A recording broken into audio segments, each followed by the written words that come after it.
Arcane Arctic, Book 1, written by Peter North, performed by Evan Glasser and Renee Glasser.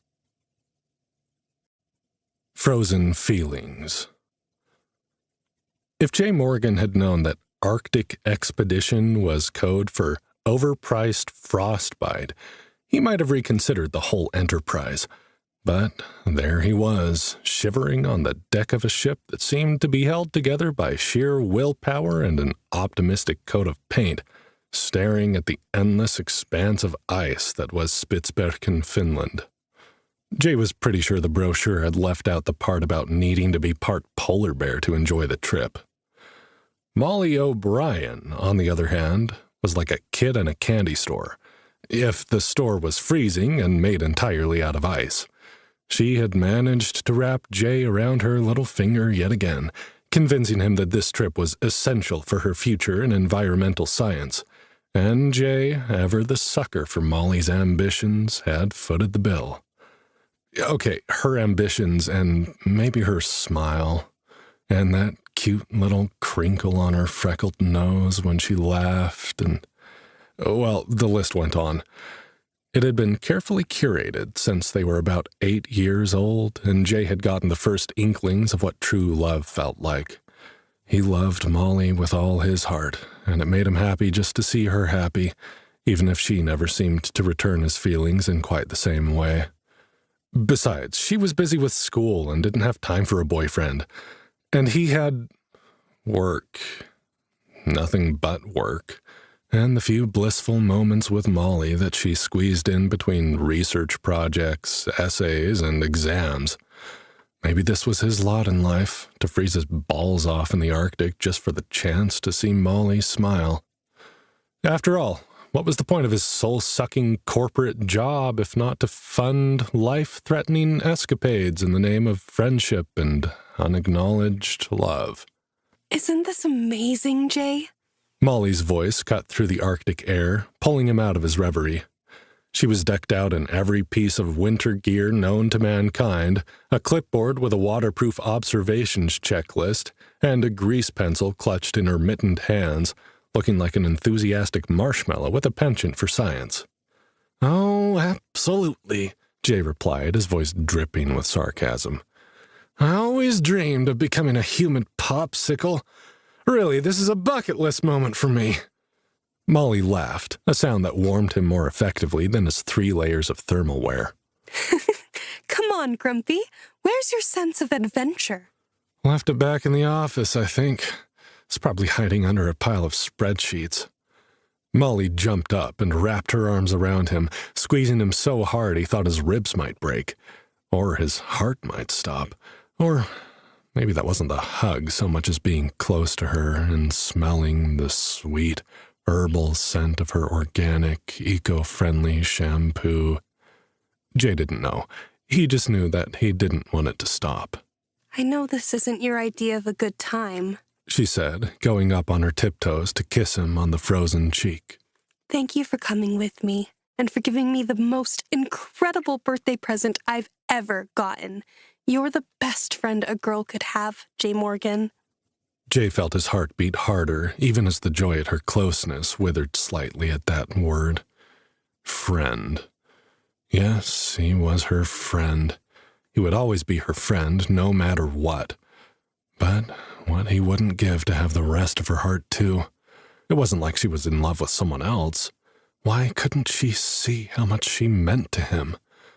And why couldn't he bring himself to tell her? Okay, technically he knew why.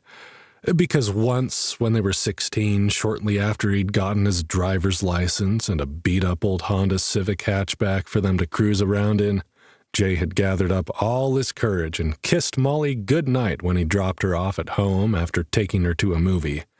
And she'd kissed him back. Passionately, and so thoroughly he'd barely been able to concentrate enough to keep his car on the road as he drove home. Even the sight of her scowling stepfather, Barry, shooting daggers at him through a crack in the front window curtains hadn't been enough to knock him off cloud 9. Jay thought it was the beginning of something new in their relationship. He thought it was true love. But The next day, Molly had acted like nothing had happened. If anything, she was a little distant. It had crushed him, but Jay knew how to take a hint. He had never tried anything like that again, even when, in college, Molly had seemed like she might feel differently. He figured she could make the first move if she did. He wasn't going to risk making a mistake and pushing her away again. She knew how he felt, didn't she? But she never did make a move, and soon school began to take up more and more of her time, and work took up his, and now they had this friendship. And freezing cold balls that brought new meaning to the word blue. But that was a him problem, not a them problem. Jay winced as he tugged on the back of his parka, hoping to insulate himself from the icy wind. Who on earth came to places like this voluntarily and enjoyed it?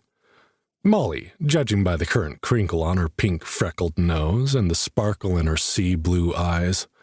Jay sighed and resigned himself to a few more days of misery in order to bask in the glow of Molly's excitement.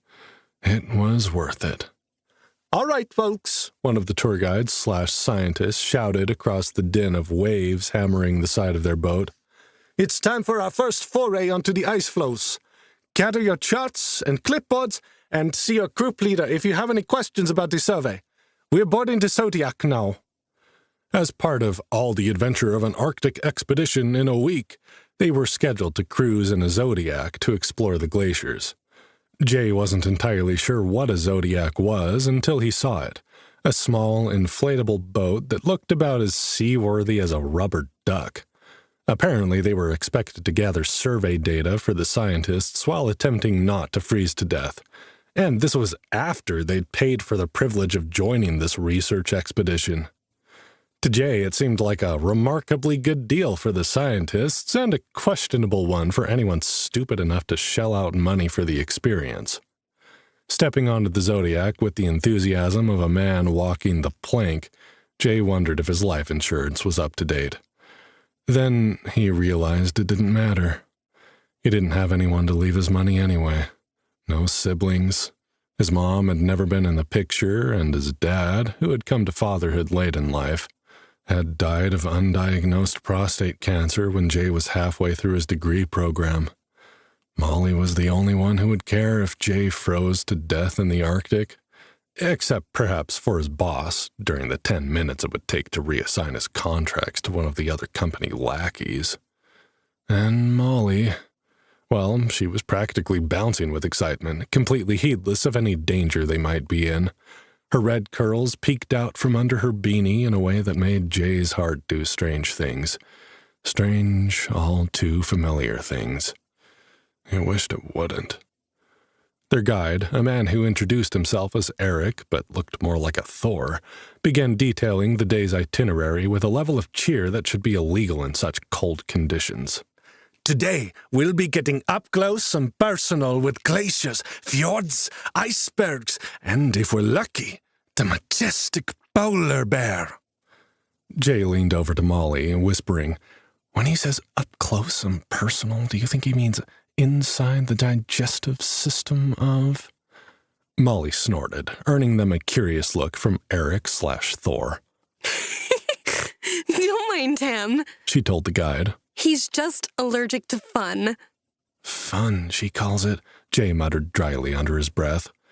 "Whatever happened to pizza and beer and, I don't know, bowling? Next time we're going bowling."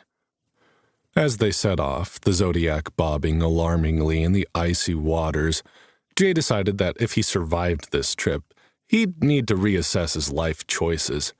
Maybe it was time to stop agreeing to potentially lethal adventures just because Molly's eyes sparkled a certain way when she was excited about something. Or maybe, he thought as he watched her face light up at the sight of a distant walrus, he just needed to find a more temperate way to win her over. Love might warm the cockles of the heart, but it did absolutely nothing for frostbitten toes. He had evidence to prove it, aching in his oversized winter boots. As the Zodiac sliced through the icy waters of Spitsbergen, Jay studied the odd group of people he felt certain he was going to die with. Molly was on the edge of her seat, her binoculars permanently glued to her face as she scanned the horizon for wildlife. Jay, trying his best to channel the spirit of an Arctic explorer, was mostly just channeling the spirit of someone deeply regretting his decisions. The rest of the paying members of the tour seemed to feel more like Molly than Jay. He'd never understand these nature types. Eric, their Finnish guide, proudly spouted a fountain of knowledge, pointing out features of the landscape with a passion that rivaled Molly's. And to your left, you'll see one of Spitsbergen's many glaciers. It's been here for thousands of years, shaping the land. Jay, feeling the cold seep into his bones, muttered under his breath, "And yet there's still no hot tub? I'm beginning to think the evolution deniers have a point." Not long afterward, the silence of the odd tourists was broken by an excited shout from their guide. "Polar bear! Straight ahead, by the edge of that berg!" The mood in the Zodiac shifted instantly, the amazement of seeing one of the Arctic's most iconic creatures up close palpable. Even Jay, who had been more concerned about staying alive and warm, found himself caught up in the excitement. The bear, a magnificent male with a thick coat that seemed to glow in the weak sunlight, was a good distance away but clearly visible against the stark white of the snow. Eric was almost vibrating with delight, quickly pulling out a camera and beginning to document the encounter. "This is incredible, folks. We'll need to gather as much data as we can. These encounters are crucial for our understanding of their movements and behavior. Ivan, can you bring us nearer to the edge of that flow? We need to get closer." Ivan, the large man with a rifle who was driving the Zodiac, looked less than thrilled at the suggestion. His job, as he'd gruffly explained at the beginning of the tour, was to ensure the safety of the group, which meant keeping a respectful and considerable distance from the polar bear. But his warnings did little to dampen Eric's enthusiasm, or Molly's for that matter. Ivan maneuvered the Zodiac close enough to the edge of the ice floe that any who wanted could climb out of the boat. The polar bear was walking away, still a safe distance from them, but Jay wasn't inclined to chase it. Molly had other ideas. "I'm going on the ice," she declared, her eyes alight with the kind of fervor that Jay knew all too well. It meant there was no stopping her. "I don't think that's a great idea," Jay tried, even as he helped her up. His protests were met with a determined shake of her head. Eric and the others were already climbing out, and Molly was eagerly awaiting her turn. Jay shook his head as they prepared to disembark onto the ice. As Molly stepped out of the Zodiac, Jay was right behind her, his hands ready to steady her.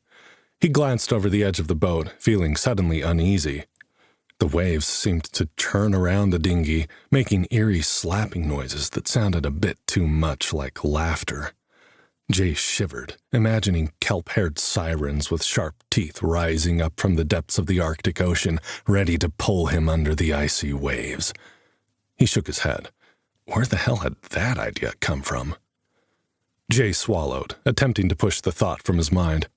He was about to turn back to help Molly when a strange, swirling pattern in the water caught his attention. "Hey, Ivan?" he asked, motioning toward the water with a gloved hand. "What's with the waves here?" Below the boat, shifting shadows danced just beneath the surface. Jay had the sudden horrifying insight that oceans hid big creatures under the waves. Anything could be lurking down there. Was it a whale? A shark? A giant squid? Ivan peered over the edge of the boat and frowned. Jay didn't like the look on the guide's face. It was the look of an experienced man seeing something he couldn't explain. It was not a good look. "Molly, wait!" Jay began, intending to pull her back into the boat. But she was already scrambling onto the ice. The boat rocked, making it harder for her to reach the edge. The other tourists were already hurrying toward the polar bear, cameras clicking, so there was no one to help her up. Jay grabbed her by the waist, unsure if he should pull her back into the boat or push her up onto the ice floe.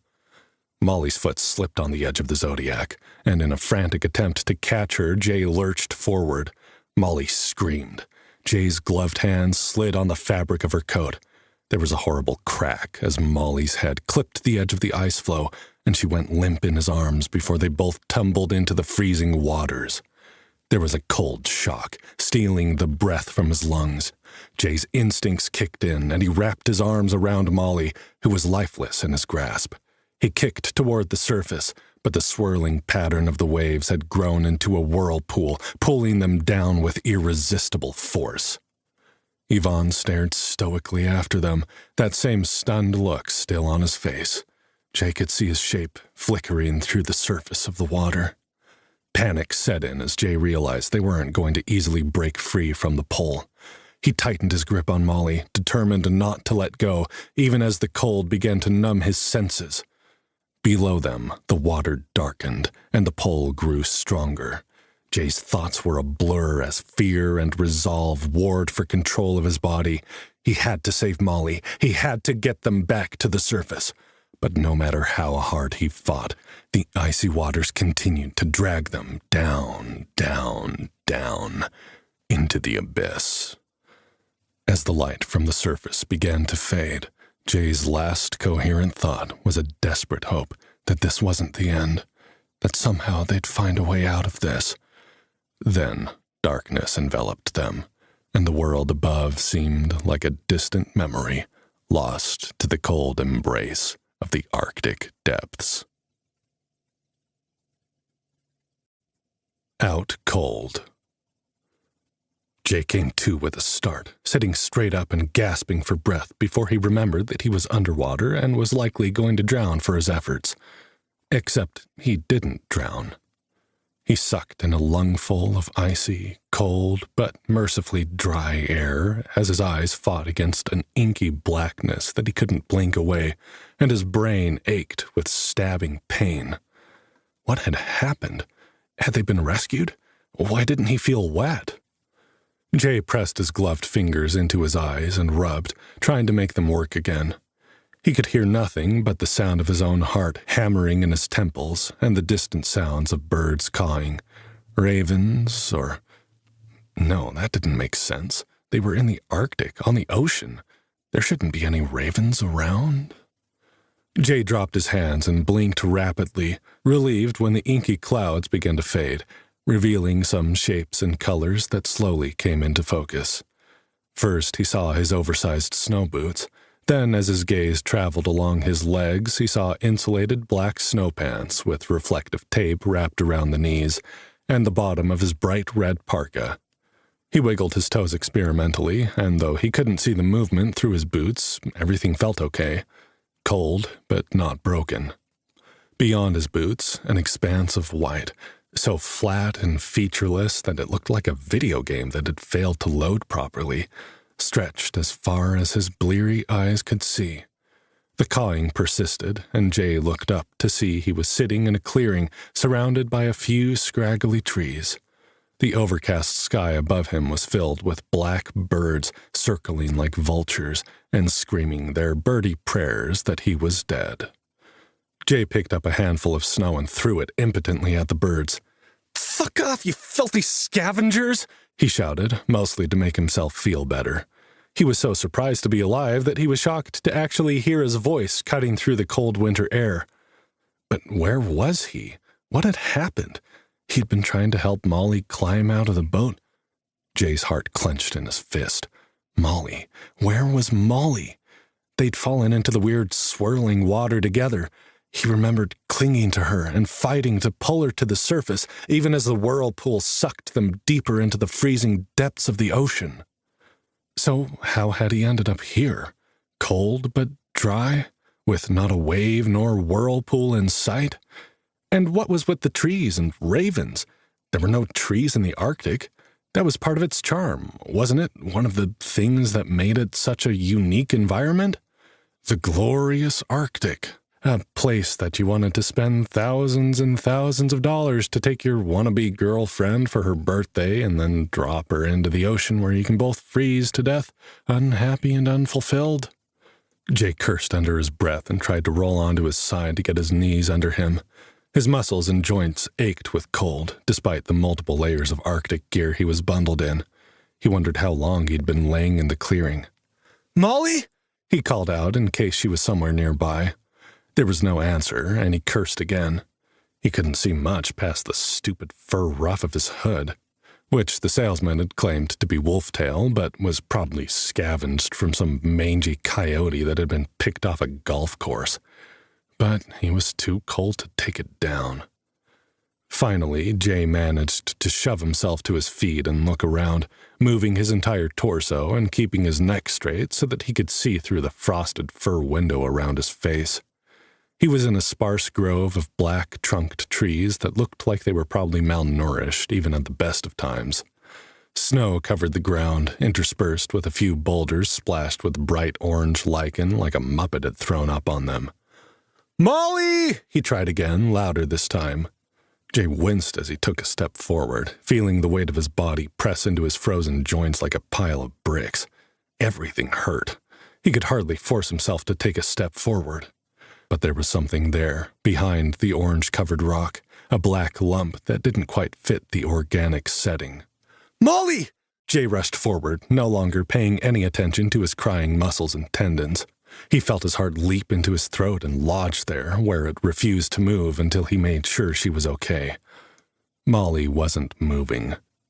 The lump he saw was a boot, and that boot was connected to a pair of black snow pants just like his. They'd ended up buying the same set of gear at the overpriced outdoor store Molly loved so much but couldn't afford. Or rather, he'd bought a matching set for her because she looked so damn cute in the oversized parka. Now, Jay swallowed against the lump in his throat as he took in the bright red jacket and the mittened hands that looked too small, even in their bulky covers. "Shit, Molly, are you okay?" He fell onto his knees and scrambled over to her, pushing back the fur of her hood to see an angry red gash on her forehead. Suddenly, he remembered the way she'd hit her head on the ice before they tumbled out of the boat, the horrible crack he'd heard before she went limp in his arms. Jay ripped his gloves off, heedless of the cold, and pressed his fingers under her jaw to check her pulse. "Come on, Molly. Please be okay. Please." His heart almost burst with relief as he felt hers beat weakly beneath his fingertips. Letting out a ragged sigh, he kept his fingers there, counting between each beat. He couldn't remember much of the first aid training he'd taken back in his university days, but he knew her pulse was weak. Better than no pulse, but not good. "Okay, Moll, stay with me, okay? Can you hear my voice? I'm going to find you some help. I'm going to—" Jay's words cut off as he looked around, searching for some direction to go for help, some sign that they weren't the only two people out here and wherever they were. How could this be possible? They'd fallen into the goddamned Arctic Ocean.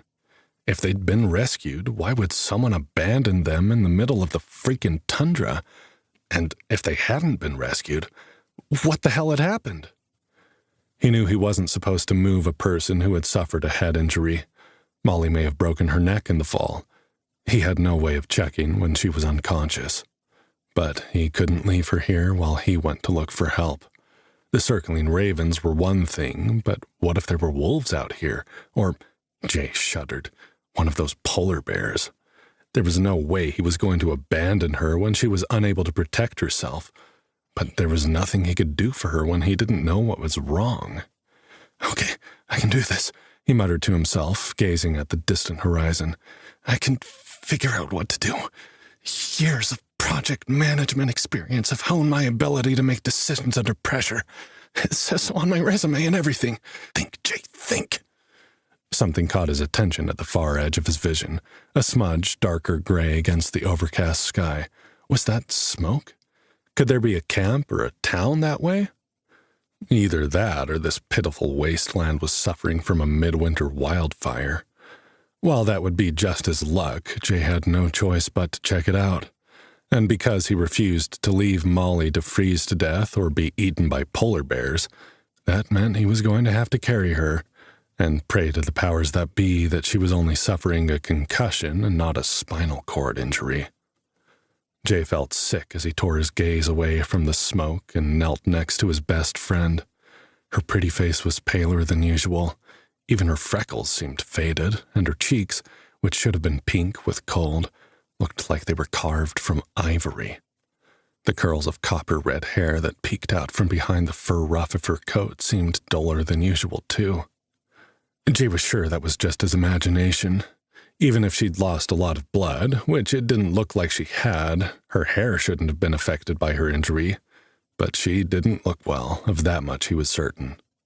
It was as if the life was slowly seeping out of Molly O'Brien, and if Jay wanted to help her, he needed to move quickly. Ignoring the aches and pains in his own tortured body, along with the nagging questions about how they had gotten into this mess, Jay gently slid an arm under Molly's knees and the other behind her shoulders, supporting her neck. When he stood, he was shocked at how weightless she felt, as if she were already half ghost. Jay pushed that idea out of his mind, reminding himself that he'd felt her heartbeat. She was still alive. She was just tiny. Molly had always been petite. He'd teased her about it before when she demanded piggyback rides at the end of a long hike or a night at the pub. His heart ached at the memory of Molly's playful, goofy side that only seemed to come out when they were alone together.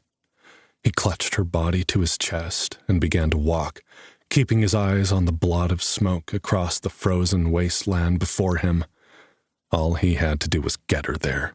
Someone would be able to help them, and if they couldn't, he'd carry her to the next town if he had to. Preferably, they'd let him rent a car, but he would carry her until he collapsed if that was what it took. Jay wouldn't rest until he knew Molly was going to be okay. He had no choice. He wouldn't be able to live with himself if something happened to her. Not when it had been his stupid idea to take that trip to the Arctic.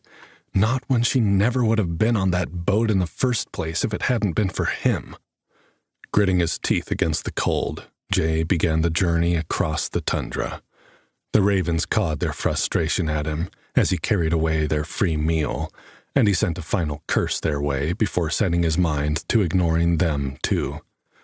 The only thing that mattered now was closing the distance between Molly and that little smudge of hope on the horizon.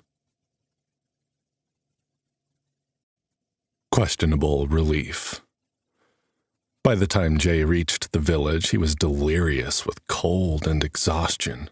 He must have been, because the scene that unfolded before him was like something from a dream. Wind had whipped across the open tundra, wailing like a screaming banshee the entire time he'd been walking. The dull gray overcast sky had deepened into a charcoal hue, which made seeing the smoke difficult at first. But soon the night sky lit up with dancing lights of green and blue and even flashes of pink, and the smoke took on a silvery tone against the colors. Jay hadn't paid that much attention to Molly's rattling off of facts about the Arctic, but he thought it was the wrong season for northern lights. Wasn't that a winter thing? Despite the cold, it was technically springtime. Or maybe the lights could be seen all year round, and they were only more spectacular in the winter months. Jay wished Molly were awake so he could ask her. He promised himself he would pay attention this time. He would commit every word that came out of her mouth to memory, if she'd only wake up and say something. When the village finally came into view after what felt like hours of shuffling across the frozen ground, Jay wished Molly would wake up for another reason, because he needed her to tell him that he wasn't losing his mind. The village, for that was what his mind insisted on labeling it, was little more than a scattered collection of saggy tents and some sad lean-to shacks arranged in a semicircle before an icy rise in the tundra. It was this rise that caught Jay's attention first. It was like a cliff, really, a plateau about 12 feet high that stretched as far as he could see in every direction.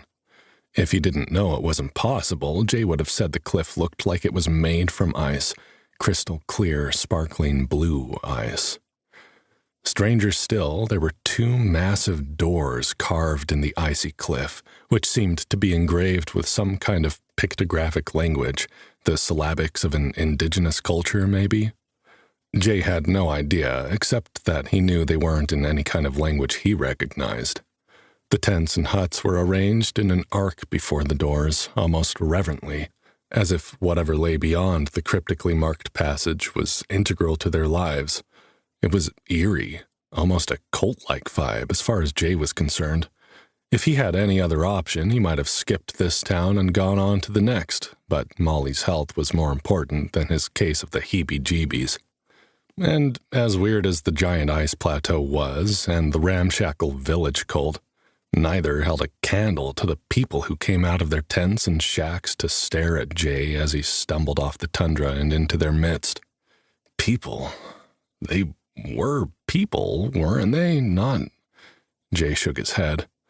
He was definitely delirious if he was imagining being greeted by human-sized animals, or even some kind of human-beast hybrid. As far as he knew, the government wasn't doing any tests on mutant animals in the Arctic. He hadn't even heard any conspiracy theories to that effect. But maybe that explained it. Maybe the government kept people distracted with rumors about UFOs and lizard men and kept the real freaky stuff hush-hush. No, he had to stop thinking crazy. He didn't want to act crazy and scare these people off, not when he needed their help. And they were people, of course. What else would they be? They were just people with unsettling animal-like clothing that made them look like they had wolf ears and tails, or rabbits, or foxes, or snow leopards, or bears. Jay even saw a woman with a cloak made of huge white feathers and a beak-like mask on her face, like she was dressed up as a snowy owl. Maybe it was some kind of festival or something. Or some cult thing. Never mind. Jay didn't really care why they were dressed up the way they were, or why they were staring at him like he was the weird one. He only cared that they were his best chance to help Molly. Jay stumbled forward. He'd long since lost feeling in his fingers and toes. Even his arms felt numb and dull, though he managed to keep holding on to Molly despite the fact that he couldn't feel his limbs, or his face, or his brain. "Help," he rasped, surprised at how dry and hollow his voice sounded. Stumbling forward another couple of steps, he tried again, finding it difficult to push the words out through his numb lips and frozen tongue. "Need help." One of the people, an older man wearing a gray fur cloak over his stooped shoulders, stepped forward to meet Jay. He appeared to have some kind of headdress or hood with huge wolf ears on it covering the top of his skull. The man's golden eyes, contacts, Jay wondered, were narrowed with suspicion, his weathered face wrinkled with exaggerated dismay as he regarded the newcomers. Jay felt like he should be the one staring suspiciously. He wasn't the one dressed up like a werewolf, for fuck's sake. But he couldn't afford to be too picky when Molly was laying like a deadweight in his arms. "Please," he said, forcing the words out through his uncooperative mouth. His mind felt strange, as if he couldn't quite understand the words he was speaking, as if they were coming out in a language he didn't know. "My friend, she hit her head or something. I can't wake her up. She needs a doctor." The old man took another step forward, and Jay noticed the large staff he was leaning on, made of twisted gray wood and etched with runes that had been burned into its surface. His gnarled hand clenched the staff as if he was considering whether he was going to need to use it as a weapon. When he spoke, Jay startled backward in dismay. "You come across from the tundra," the wolfman said. His voice was a deep growl, far louder and more resonant than Jay would have expected, given his ancient appearance. "Why do you seek aid with the Fanari and not in one of your human cities? Have you no heartstone?" His voice, too, seemed to lag in Jay's brain, like his words were being translated before they arrived in his ears. But that was impossible. He must have hit his head, too, when they'd fallen. From where? The ocean? Nothing made sense anymore. "My human?" Jay shook his head, trying to understand the words he was hearing. "I'm sorry, but I have no idea what you're talking about. I don't know where we are or how we got here. I came to your village because I saw the smoke from your fires. I didn't know where else to go." "Ah, village," the old man said, and his growl became a cavernous, frightening laugh.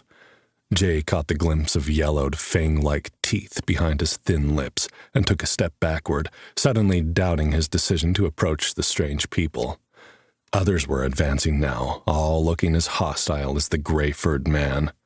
Jay even heard someone in the back snarl, and he felt the hairs lift on the back of his neck at the purely unhuman sound. The wolfman spoke again, scorn dripping from his words.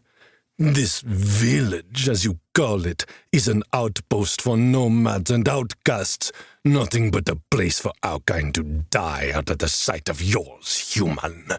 How dare you seek help from the Fenari when we have been cast aside like refuse by King Wensher, our claim for Arcanesian citizenship rewarded with nothing but mockery from nobles such as yourself? No, you shall not find help nor hearth here. Begone! Arcanesia? Jay stumbled over the unfamiliar word, his teeth beginning to chatter. Is that in Finland? Are we still in the Arctic Circle? The wolfman's eyes narrowed to slits, and his lips pulled back from his teeth to expose long, dagger-like canines.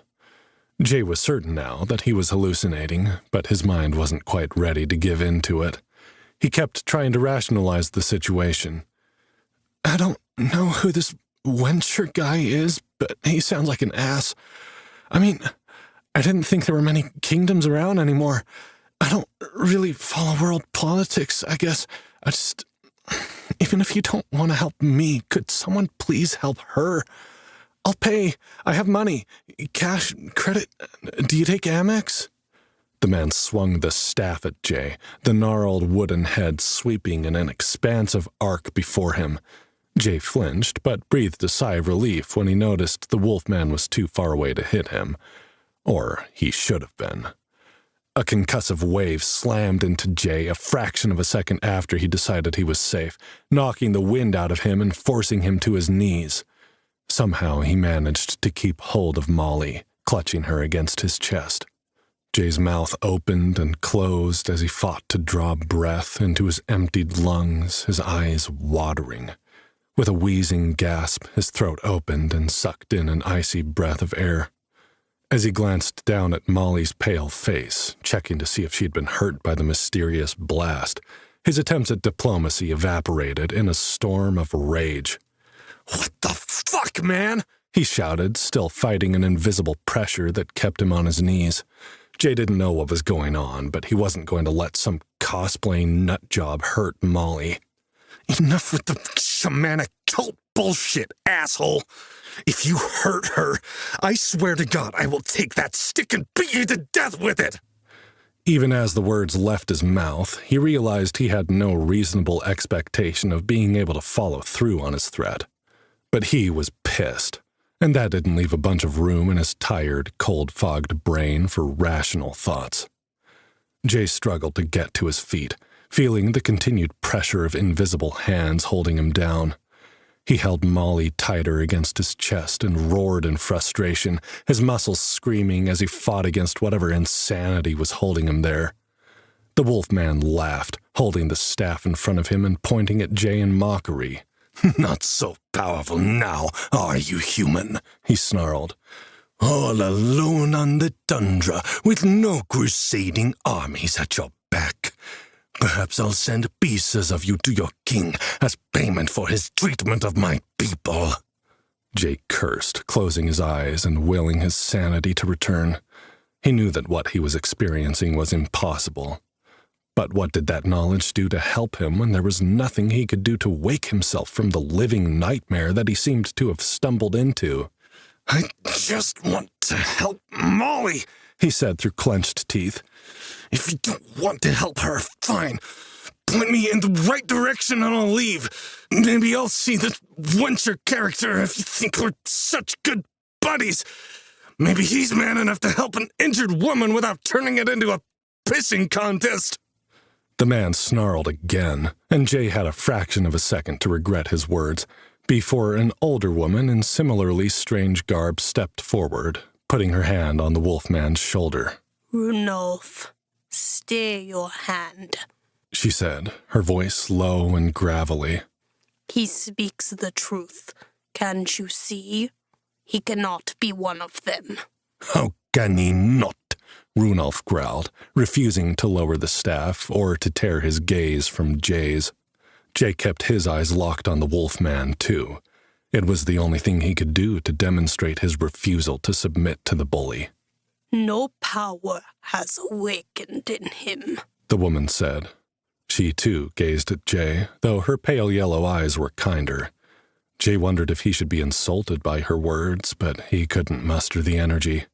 She smiled at him. What child has not set foot inside the dungeon and been awakened, even in these cursed parts? I know you can see for yourself that I am right. Heed me, Runolf. They are not from this land. Not from Arcane? The old man's wolf ears seemed to twitch, giving Jay a start. You cannot believe the stories, Reina. They are old wives' tales at best. And yet, those old wives' tales have given us the roots of our magic and our medicine, Runolf, she said, turning her gaze back to the wolfman. A tail, silvery gray and bushy, swished behind her with a movement that Jay interpreted as amusement. He couldn't believe what he was seeing. The woman continued. Just because a story is old does not make it untrue. There are others who claim to have come through the portal, remember? Runolf scoffed. Ah, yes, Bruno the Ursari barbarian, and Skadi the winged giantess, and all the other heroes of old. If you haven't noticed, there is nothing heroic about the Fanari people now, Reina. Our dungeon is as cursed as our people, and those stories are only proof of how far we've fallen, that there was ever a time we believed in heroes. Jay listened to his words, barely understanding any of them. His mind was fixed on something the old woman had said. Portal, he repeated, his mind whirling with images of the strange waves and the sucking sensation as he and Molly were swallowed by the cyclonic waters. Yes, a portal. We fell into the ocean. I thought we'd drowned, but we woke up in a clearing of trees, completely dry and in the middle of nowhere. Has this happened before? Reina's pale yellow eyes widened, and she flashed a toothy grin at Runolf. You see? She turned to Jay. Tell us of this stand of trees, young man. Jay shook his head. They were thin and scraggly, he said. Not much to look at. Like a circle of burned sticks more than trees. There were some boulders there, too, with bright orange lichen. Runolf growled. The fallow lands. There were ravens flying overhead, like they were waiting to decide if we were dead enough to eat, Jay said, knowing he was rambling, but his mind was suddenly adrift with the strangeness of what had happened. I was afraid bigger scavengers might follow their cawing. I couldn't leave her. He glanced down at Molly, whose pale face was nearly the color of the surrounding snow. His heart ached. He turned to the woman, his earlier animosity dissolving as he realized how desperate Molly's situation was. Please, I'm sorry for what I said before. I meant no disrespect to you or your people. I need someone to help her. I'll do anything. Please. The wolf woman growled, and for a moment Jay thought he'd made a mistake. Then he realized it wasn't him she was angry with. Runolf, she said. Lower your staff. I am the medicine woman of this tribe, and I accept the call of these wanderers. You insult me with your continued hostility to our guests. Guests? Runolf spat the word like it tasted of something awful. You insult me by calling them so. Have it your way, Reina, but do not ask for my help when this son of Wencher double-crosses you for your kindness. Do not ask for my mercy when your bleeding heart betrays you. Behind the pair of wolf people, others in the crowd began to murmur, casting wary glances at one another. Runolf and Reina appeared to be two very powerful figures in the village, and it made the others uncomfortable that they were in disagreement. Jay could see them silently taking sides with one or the other of the elder wolf people. Please, he begged again, loudly enough that all present could hear him. I will make it up to you, to all of you. I will be indebted to your people. All I ask is for someone to help her. Please. Finally, Runolf dropped his staff, and Jay felt the pressure that had been pressing him into the ground ease. He gasped with relief, realizing suddenly how much harder it had been to breathe with that invisible weight attempting to crush him. His muscles screamed with relief and trembled in exhaustion. Jay hadn't noticed how hard he'd been fighting the mysterious sensation until it was gone and he didn't have to fight anymore. Come with me, Reyna said, stepping in front of Runolf and holding out a hand to Jay, though he couldn't take it with his arms holding Molly. I will examine her in my tent. Once we know what is wrong with her, we will discuss the payment for her healing.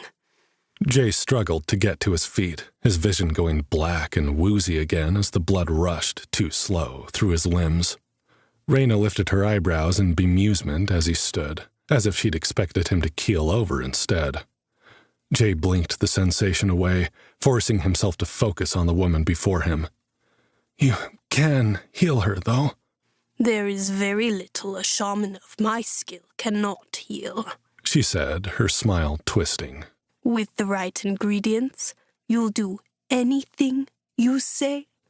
Anything, he said, hope flooding through him for the first time since he'd awakened in this world. Anything in my power to do, it's yours. Reyna grinned at him, flashing canines as long, yellowed, and knife-like as Runolf's were, and the hope he'd been feeling faltered. You are either very brave or very foolish to make a promise like that, the old woman said, her wolf-like ears twitching as they swiveled toward him. But I admire your dedication to your companion. Follow me. Let's see if we can't come to some sort of understanding. The Witch Doctor. Jay followed the wolf woman through the ramshackle village, struggling not to stare at the fluffy gray tail that, he had to admit, looked to be part of her actual body rather than some costume. It swayed back and forth as she walked, just as her ears twitched and swiveled as if to pick up snippets of conversation being whispered as they passed. Despite her age, the woman was straight-backed and muscular. She was shorter than Jay, but not by much, making her quite tall for a woman, though the ears added some to her height. He guessed she was probably about 5'9", which was impressive for a woman who was well into her 70s if her brown, wrinkled skin was any indication. The other people they passed, each with animalistic features of their own, shuffled aside when Reyna came through, some even bowing to her like royalty. I appreciate your help, ma'am, Jay began, noticing again the strange delay in his speech, as if his words were being translated as they left his mouth. The woman laughed, her pale yellow eyes darting to glance at him over her shoulder. Now there is a word I've never been called, she said, flashing her teeth at Jay. Save your ma'ams, for if you ever do make it to Wench's court, or one of the other human kingdoms, we do not use such honorifics here. I am called Reyna Frostmane, and that is all.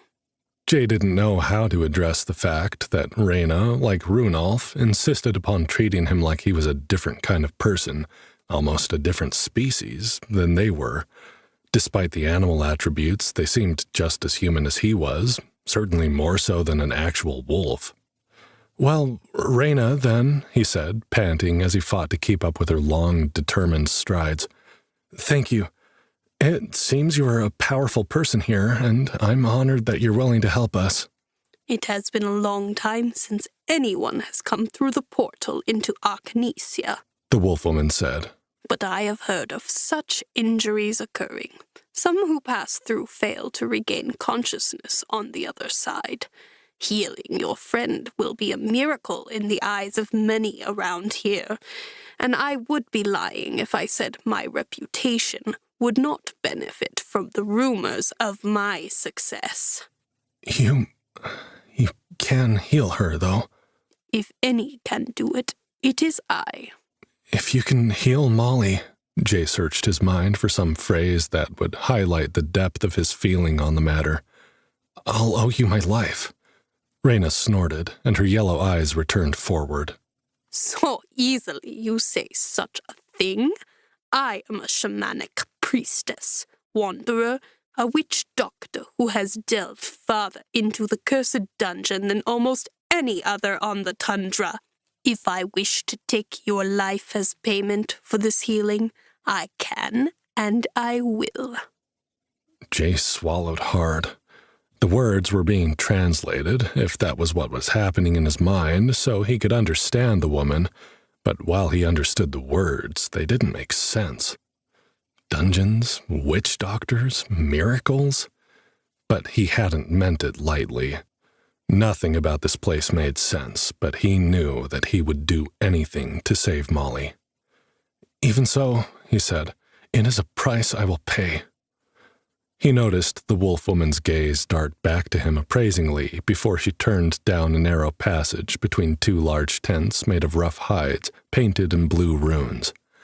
Jay followed as best he could, though he didn't know how it was possible that his arm muscles were still holding on. He thought perhaps his joints had seized, and that was the only thing keeping Molly in his grasp. "In here," Reyna said, standing next to one of the painted walls. She reached across and pulled open a flap, revealing the warm, herbal-scented interior of one of the tents. Jay ducked his head and stepped inside, grateful that he'd soon be able to share the burden of Molly's well-being with someone more knowledgeable than he was.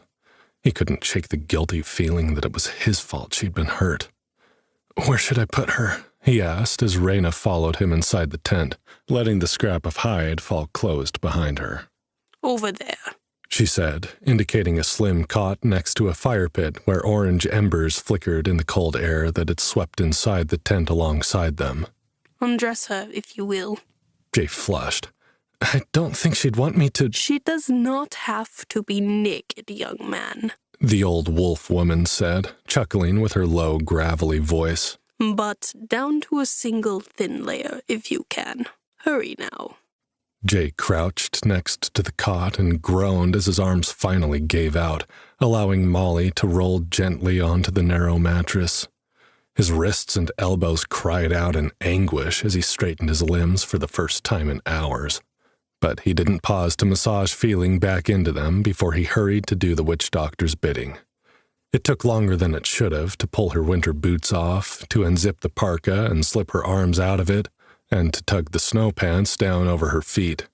He folded the outerwear as best he could before tackling the multiple layers of sweaters and pants she had on, until finally she was in nothing but a set of merino wool long underwear, baby blue and snug-fitting enough that Jay's flushed cheeks felt like they were burning bright red by the time he was done. Reyna didn't say anything about his obvious discomfort, however. She had her nose buried in an ancient-looking book with ragged pages and bits and pieces of fabric, paper, and dried leaves poking out like makeshift bookmarks. Now that he was inside and the biting wind of the tundra was safely locked outside the tent, Jay found himself sweating. Hurriedly, he removed his own outerwear and folded it haphazardly next to Molly's. The bulky jackets didn't want to cooperate, and he was fighting with them when Reyna slammed the book shut with a crack. Jay's heart leapt in his chest, and he looked at the wolf woman, whose wrinkled face was a mask of irritation. "What is it?" Jay asked, afraid to hear the answer, but knowing there was no sense in putting off the inevitable. "Can't you heal her?" "I can," Reyna Frostmane snapped, dropping the book on a cluttered desk with another loud noise. "I believe the ritual is quite simple, actually." Jay stared at her, waiting for the rest. The witch doctor's pale yellow eyes met his, and she grimaced ruefully. "Let me look at her. Move, human. Let me in there. I am not going to bite her." Jay shuffled aside, surprised at how wary he felt of the wolf woman now that Molly was lying there, so pale and vulnerable. He cleared his throat. "Jay," he said. "My name is Jay, not human. I'm Jay Morgan, and this is Molly O'Brien." Reyna snorted as she bent over the cot, tilting Molly's head to inspect the wound on her forehead. The scarlet gash, about 2 inches long, was surrounded by deep purple bruises. To Jay it looked bad, but he knew head wounds often looked more serious than they were because the skin was so thin. He hoped this was the case with Molly, yet the fact that she remained unconscious indicated that it was worse than it looked. "She hit her head on some ice," he began to explain, "before we fell into the whirlpool and—" "That is not what is causing her to sleep," the wolf woman stated matter-of-factly. Jay shook his head. "She's not sleeping," he protested. "She's unconscious.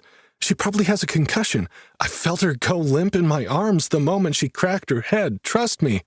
Raina lifted an eyebrow at him. "Who is the witch doctor here?" she asked, lifting a necklace from her chest which seemed to be made from bone beads. She twisted them in her fingers as she gazed upon him with her unsettlingly wolf-like eyes.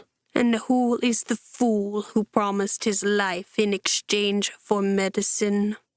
Jay shut his mouth. "I say she is sleeping," Raina said.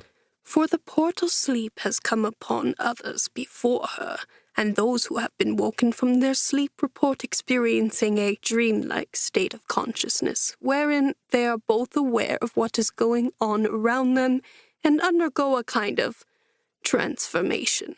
I can wake your companion, J. Morgan. All I require are some low-level ingredients from the dungeon. But she may not be the same person when she wakes. Is that a risk you are willing to take?" "If the alternative is that she never wakes, what choice do I have?" The bone beads made a clacking noise as she continued to play with her necklace, gazing at Jay as if she were trying to read something in his face. He waited patiently for her to explain more, but she didn't. The wolf woman was seemingly lost in thought. "This dungeon," Jay prompted, amazed at the words coming from his mouth. "You've mentioned it before. What is it? Where I come from, a dungeon is like a prison, a big one under a castle. They aren't really used anymore, though." Raina raised an eyebrow at him again. "Someday, I would like to hear more about this world you come from," she said thoughtfully. "But that is not what a dungeon is in Arcanesia. You have seen the dungeon, the great wall of ice beyond our encampment." "I thought it was a plateau of some kind," Jay said, "before I saw those strange doors. Where do they lead?" "Beyond the rune-carved doors lies a magical, dangerous place upon which our entire existence is built."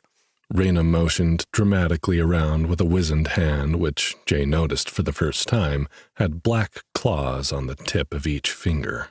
"It is where we, the Ice Delvers, go to seek out power." "And that's where the ingredients to cure Molly will be found?" Jay asked. "Is that something I can do?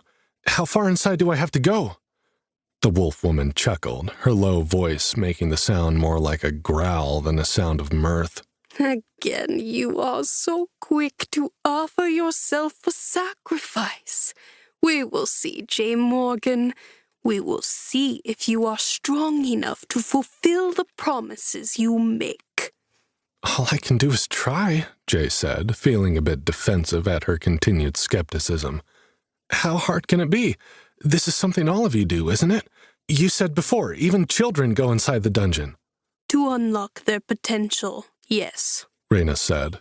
"Not all continue to train. Sometimes the powers the dungeon assigns are not conducive to survival. Many never make it past the first floor." "How many floors are there?" "No one knows how deep our dungeon goes," Raina said, gathering a handful of dried herbs from the table behind her and placing them in a stone bowl. She frowned as she began to grind them into a powder, sending a bitter scent wafting into the air. "Few have traveled past the 5th floor and returned to tell the tale. Other dungeons are said to reach unimaginable depths. 50 floors, 100 floors, 1,000. Other dungeons have spawned vast, sprawling cities, even entire kingdoms in some cases." Is the dungeon here, new? Jay asked, realizing how stupid he must sound. The massive ice plateau wasn't something that was built over a weekend. But why else would the ice delvers have only made it to the 5th floor? Why would they have such a tiny community if other dungeons supported cities? Reyna growled, staring into the embers of the dying fire. It is not new, she said. It is cursed. The poisoned gift of King Winter to the Finari people when we had the gall to ask for citizenship in Arcanesia. Though you are human, you may find your desires thwarted by the king's hatred of our kind.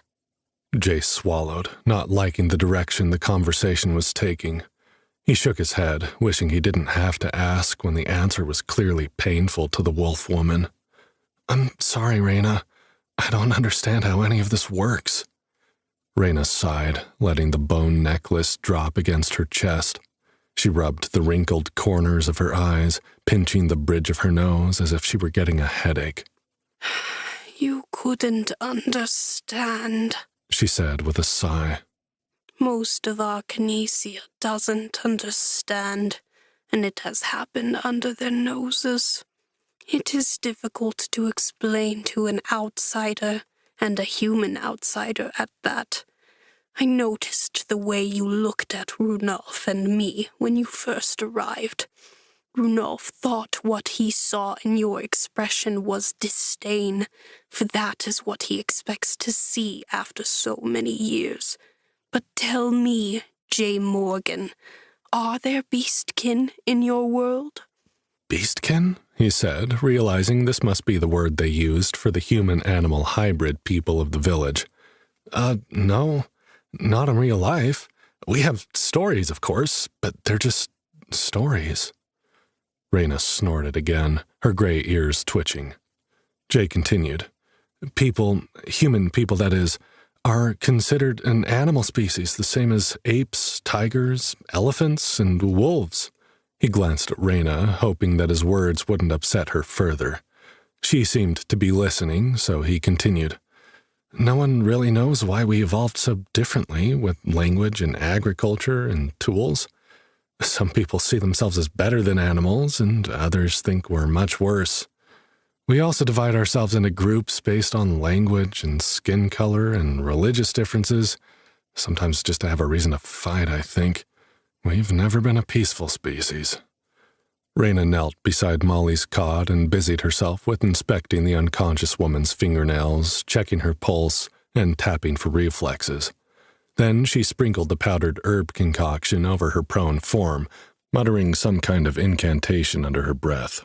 Our world is not so different from yours, then, she said once she'd finished. Our oldest stories say that both human and beastkin came to Arcanesia from other realms through the portals that occasionally open and bring people from one world to the next. Once it was said to have happened often, though I don't know of any portal openings besides your own, not for hundreds of years. We should have come to this place as equals, strangers to this world, wanderers between realms. But the Finari, our word for beastkin peoples, are not warlike like you humans are. We have tried and failed repeatedly to discover a route to peace and cooperation with human kingdoms. They keep growing larger and stronger, and our numbers dwindle because we cannot find our way. Can't you fight? Jay asked, glancing at her teeth and claws with a wary eye. There must be beastkin that are more powerful than humans. Reyna nodded. Yes, many are. We can and do fight one-on-one. Small groups of warriors defending beleaguered territories. But somehow, when the groups become too large, the Finari cannot stay united. We are a fractured, tribal people, naturally distrustful of other groups. The Lupinari, wolfkin like Runolf and me, are not trusted by hairbloods, the rabbitkin. Usari and Felinari, The bear and catkin people tend to be solitary. Vulpinari, the foxkin, are distrusted by all, as they are known to be tricksters. These are just the most common beastkin types, too. There are wingbloods, minotaur, centaurs, and other rare groups whose names are not often spoken. Jay listened, trying to wrap his mind around everything that Reyna was telling him. He was surprised to find the disbelief that had been at the forefront of his mind earlier had disappeared. It was impossible, but what choice did he have but to believe what was happening to him? At least this version of reality held some possibility that Molly might be saved. Winterhaven. This pitiful excuse for a village is our reward for the audacity of beastkin who expect treatment equal to their betters, Reyna said, bitterness tinging her words. To the outside eye, it appears we have been given equal opportunity to those human settlements that flourish under their own dungeons. Each dungeon spawns unique plants, animals, monsters, and magical items that local delvers can trade on the world markets. Each settlement receives a list of commodities which are legal for it to sell, the cheapest of which are supposed to be readily available on the upper levels, with the more valuable items harvested on the lower levels, and they trade with other settlements for the commodities produced in other dungeons. Sounds a lot like how our economy works, Jay said, finally feeling like this was something he understood. The specialization of goods production, open markets, global trade. It's more stable than each community being completely independent in the case of drought or famine or other supply shortages. Indeed, Reyna said. And that is how it should work here.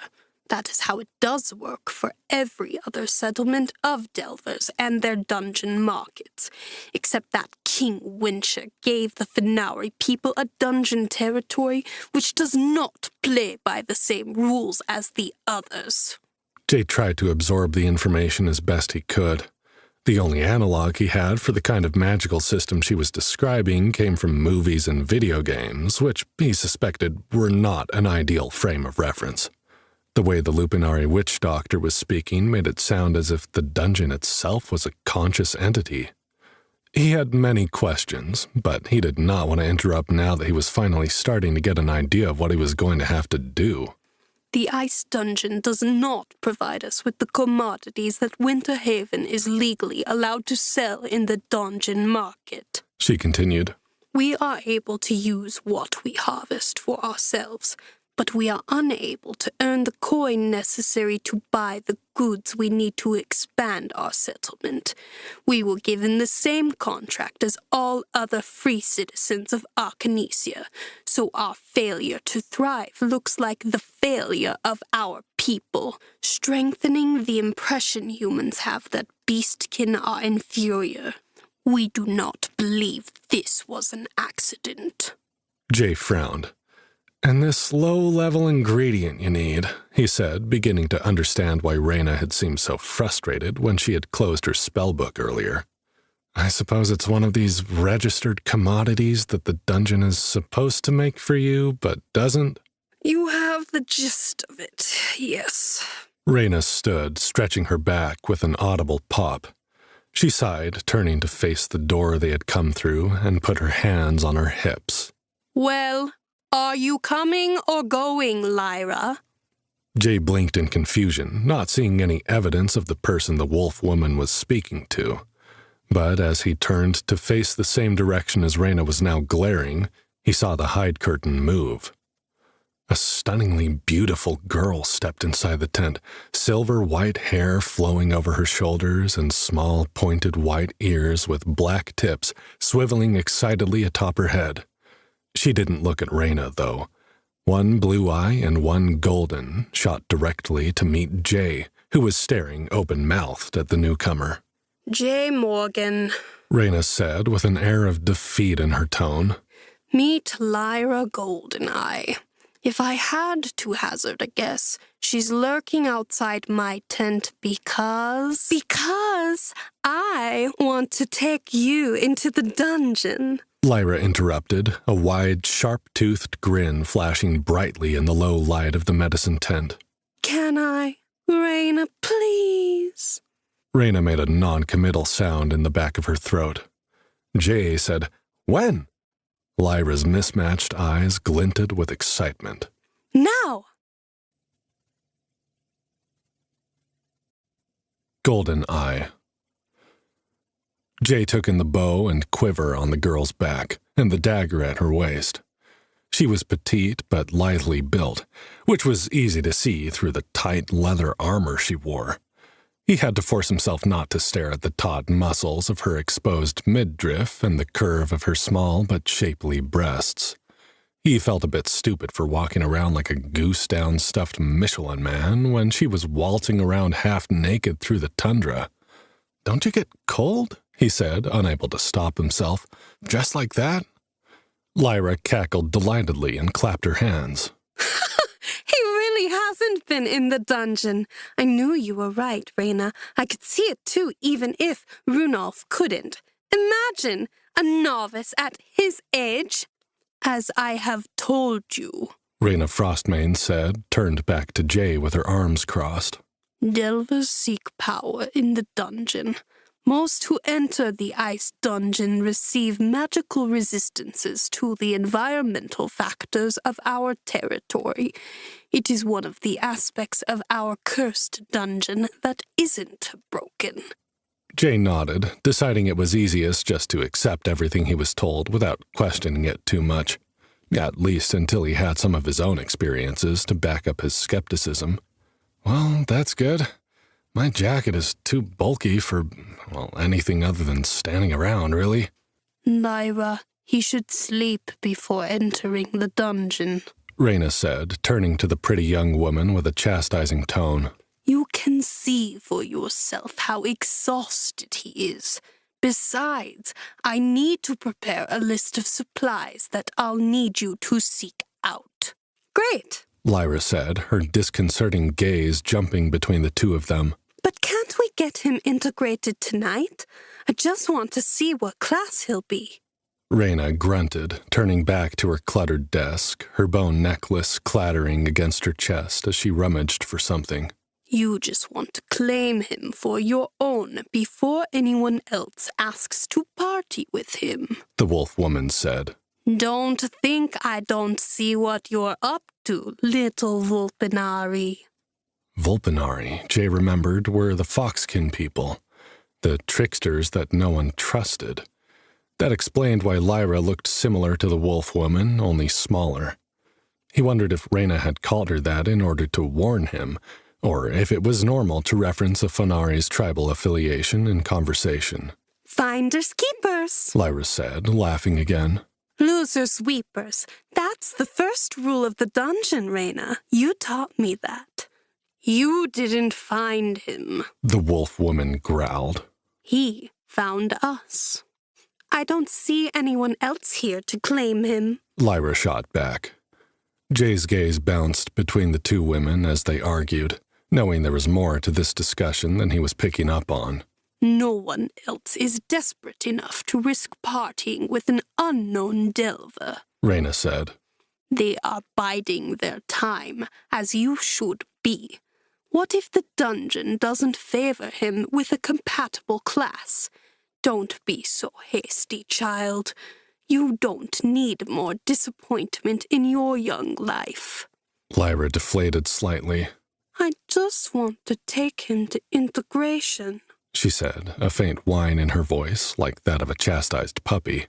I promise, Reyna, I'm not going to get my hopes up, and I'm not going to pressure him into anything. I'm just curious, that's all. Too curious for your own good, Reyna growled. Fine. Go now, and return here immediately. When we know his class, we'll be able to prepare him better for the journey ahead. Who knows, you may be the one rejecting his request to party once you know what you're in for. Lyra crossed her arms over her chest, which squeezed her breasts together distractingly. I doubt it, she said. but I promise we'll come straight back here once he's in the system. Jay flushed when he caught himself staring at the fox girl. He swallowed and averted his gaze, which landed on Molly's unconscious form. Immediately feeling guilty, his attraction to Lyra faded into the background. He didn't understand most of what they were saying, but he got the basic idea. Entering the dungeon would assign him a class. This was sounding more like a video game the more he learned. And based on that class, Reyna and Lyra would better be able to prepare him for what he'd need to do to find the ingredients for Molly's cure. He didn't need to know any more than that. "I'm ready to go," he said. "Lead the way." Lyra flashed him a dazzling smile and clapped her hands again. Oh, I like him already. Are you sure I can't get my hopes up even a little bit? Reyna only growled in response. Jay fought to hold back a grin at the fox girl's unrestrained enthusiasm. He wasn't sure why she was so desperate to claim him, as the wolf woman had said, but it was nice to be so openly desired by the cute, leather-clad archer, even if it was for a dungeon-delving party and not a date. Jay knelt next to Molly's cot and whispered in her ear. "I'm going to try to help you, Molly," he said, remembering what Reyna had said about those in the portal sleep being aware of what was going on around them. "Hang in there, okay? I need you to come back to me."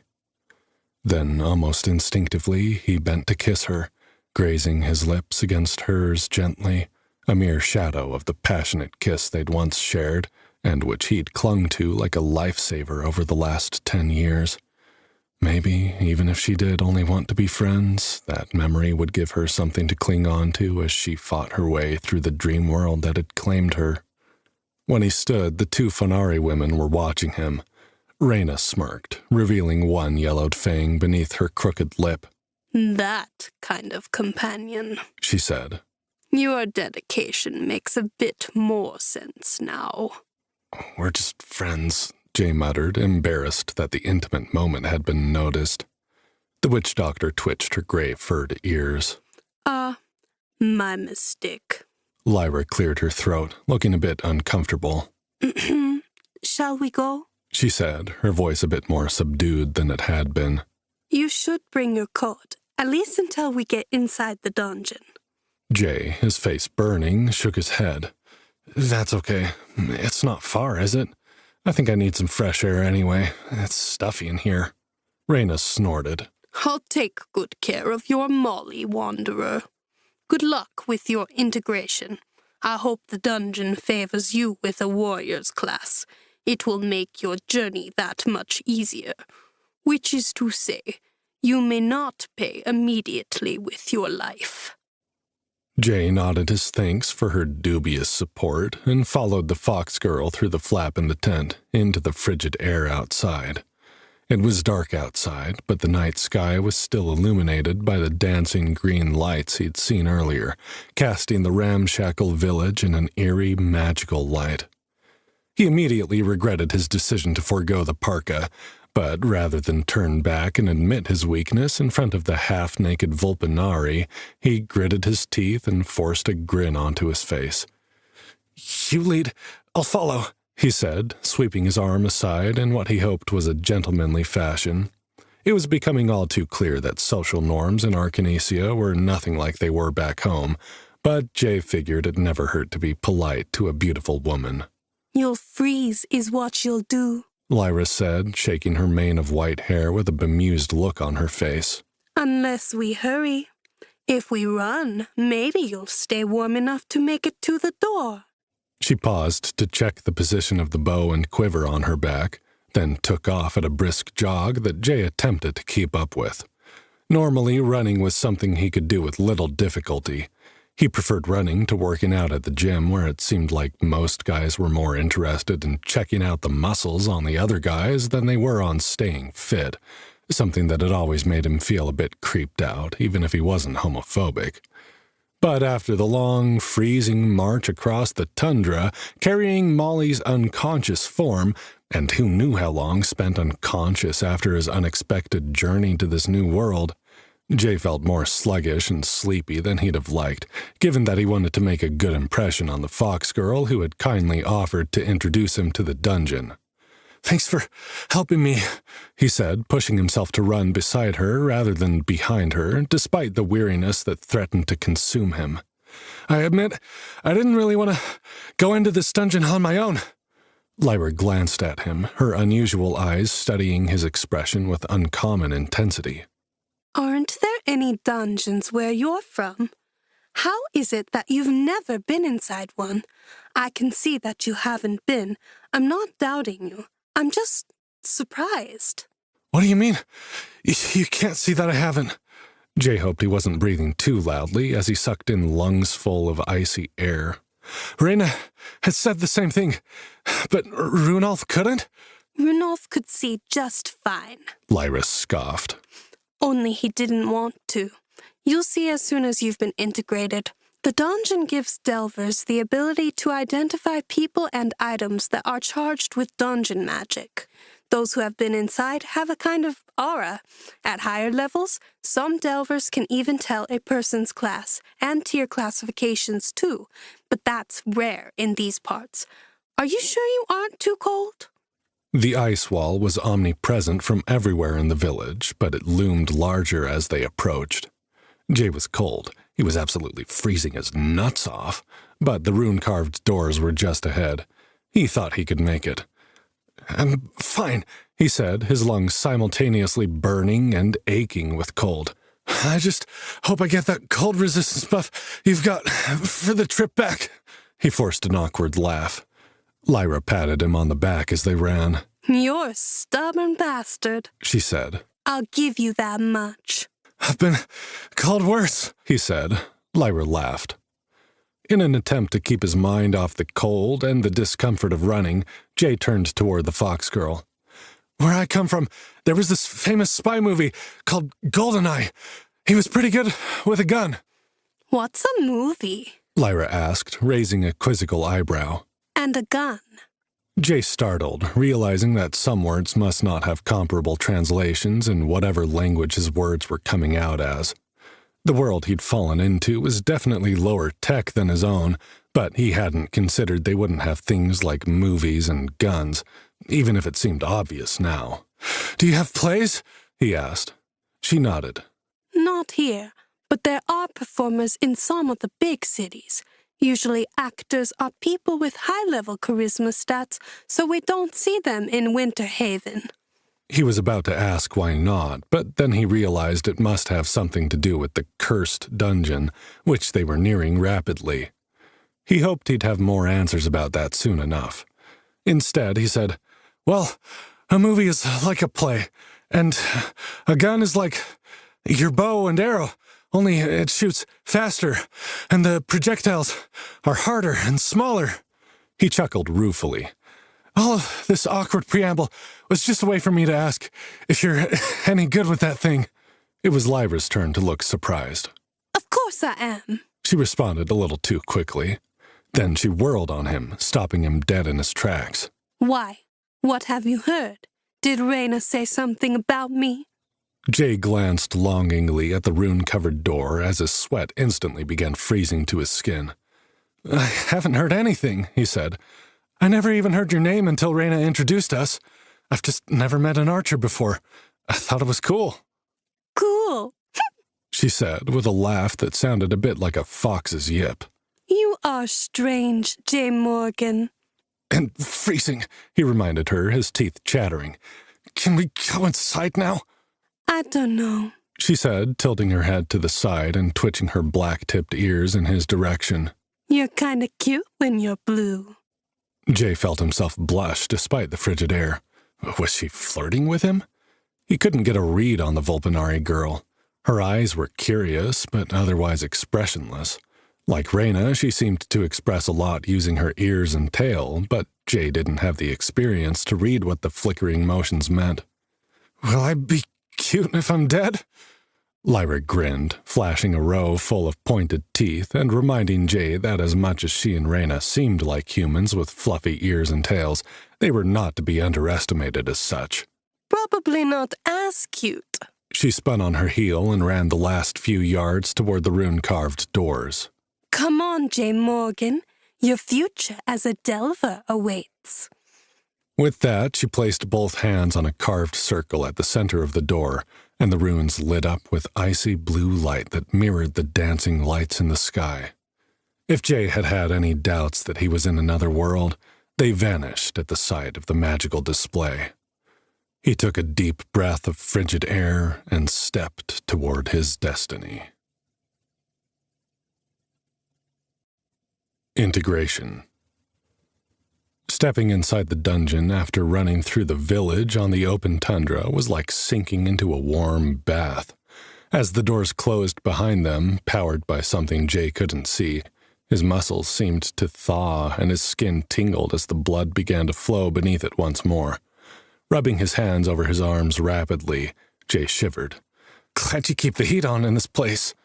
The integration chamber is this way, Lyra said, ignoring his lame attempt at a joke, or perhaps not understanding it, since it wasn't like anyone in Winterhaven had electric heat. He followed her, but he couldn't stop his gaze from roaming over the strange entryway they had entered. The room looked a bit like the tombs from Indiana Jones and the Temple of Doom, or The Mummy, artificially smooth stone walls with perfectly rectangular doorways on the center of each, revealing nothing but darkness beyond. Except the stone was a pale icy gray rather than warm sandstone. More runes had been carved into the surface of the stone blocks that made up the walls, but without the ability to read them, they might as well have been Egyptian hieroglyphics to Jay.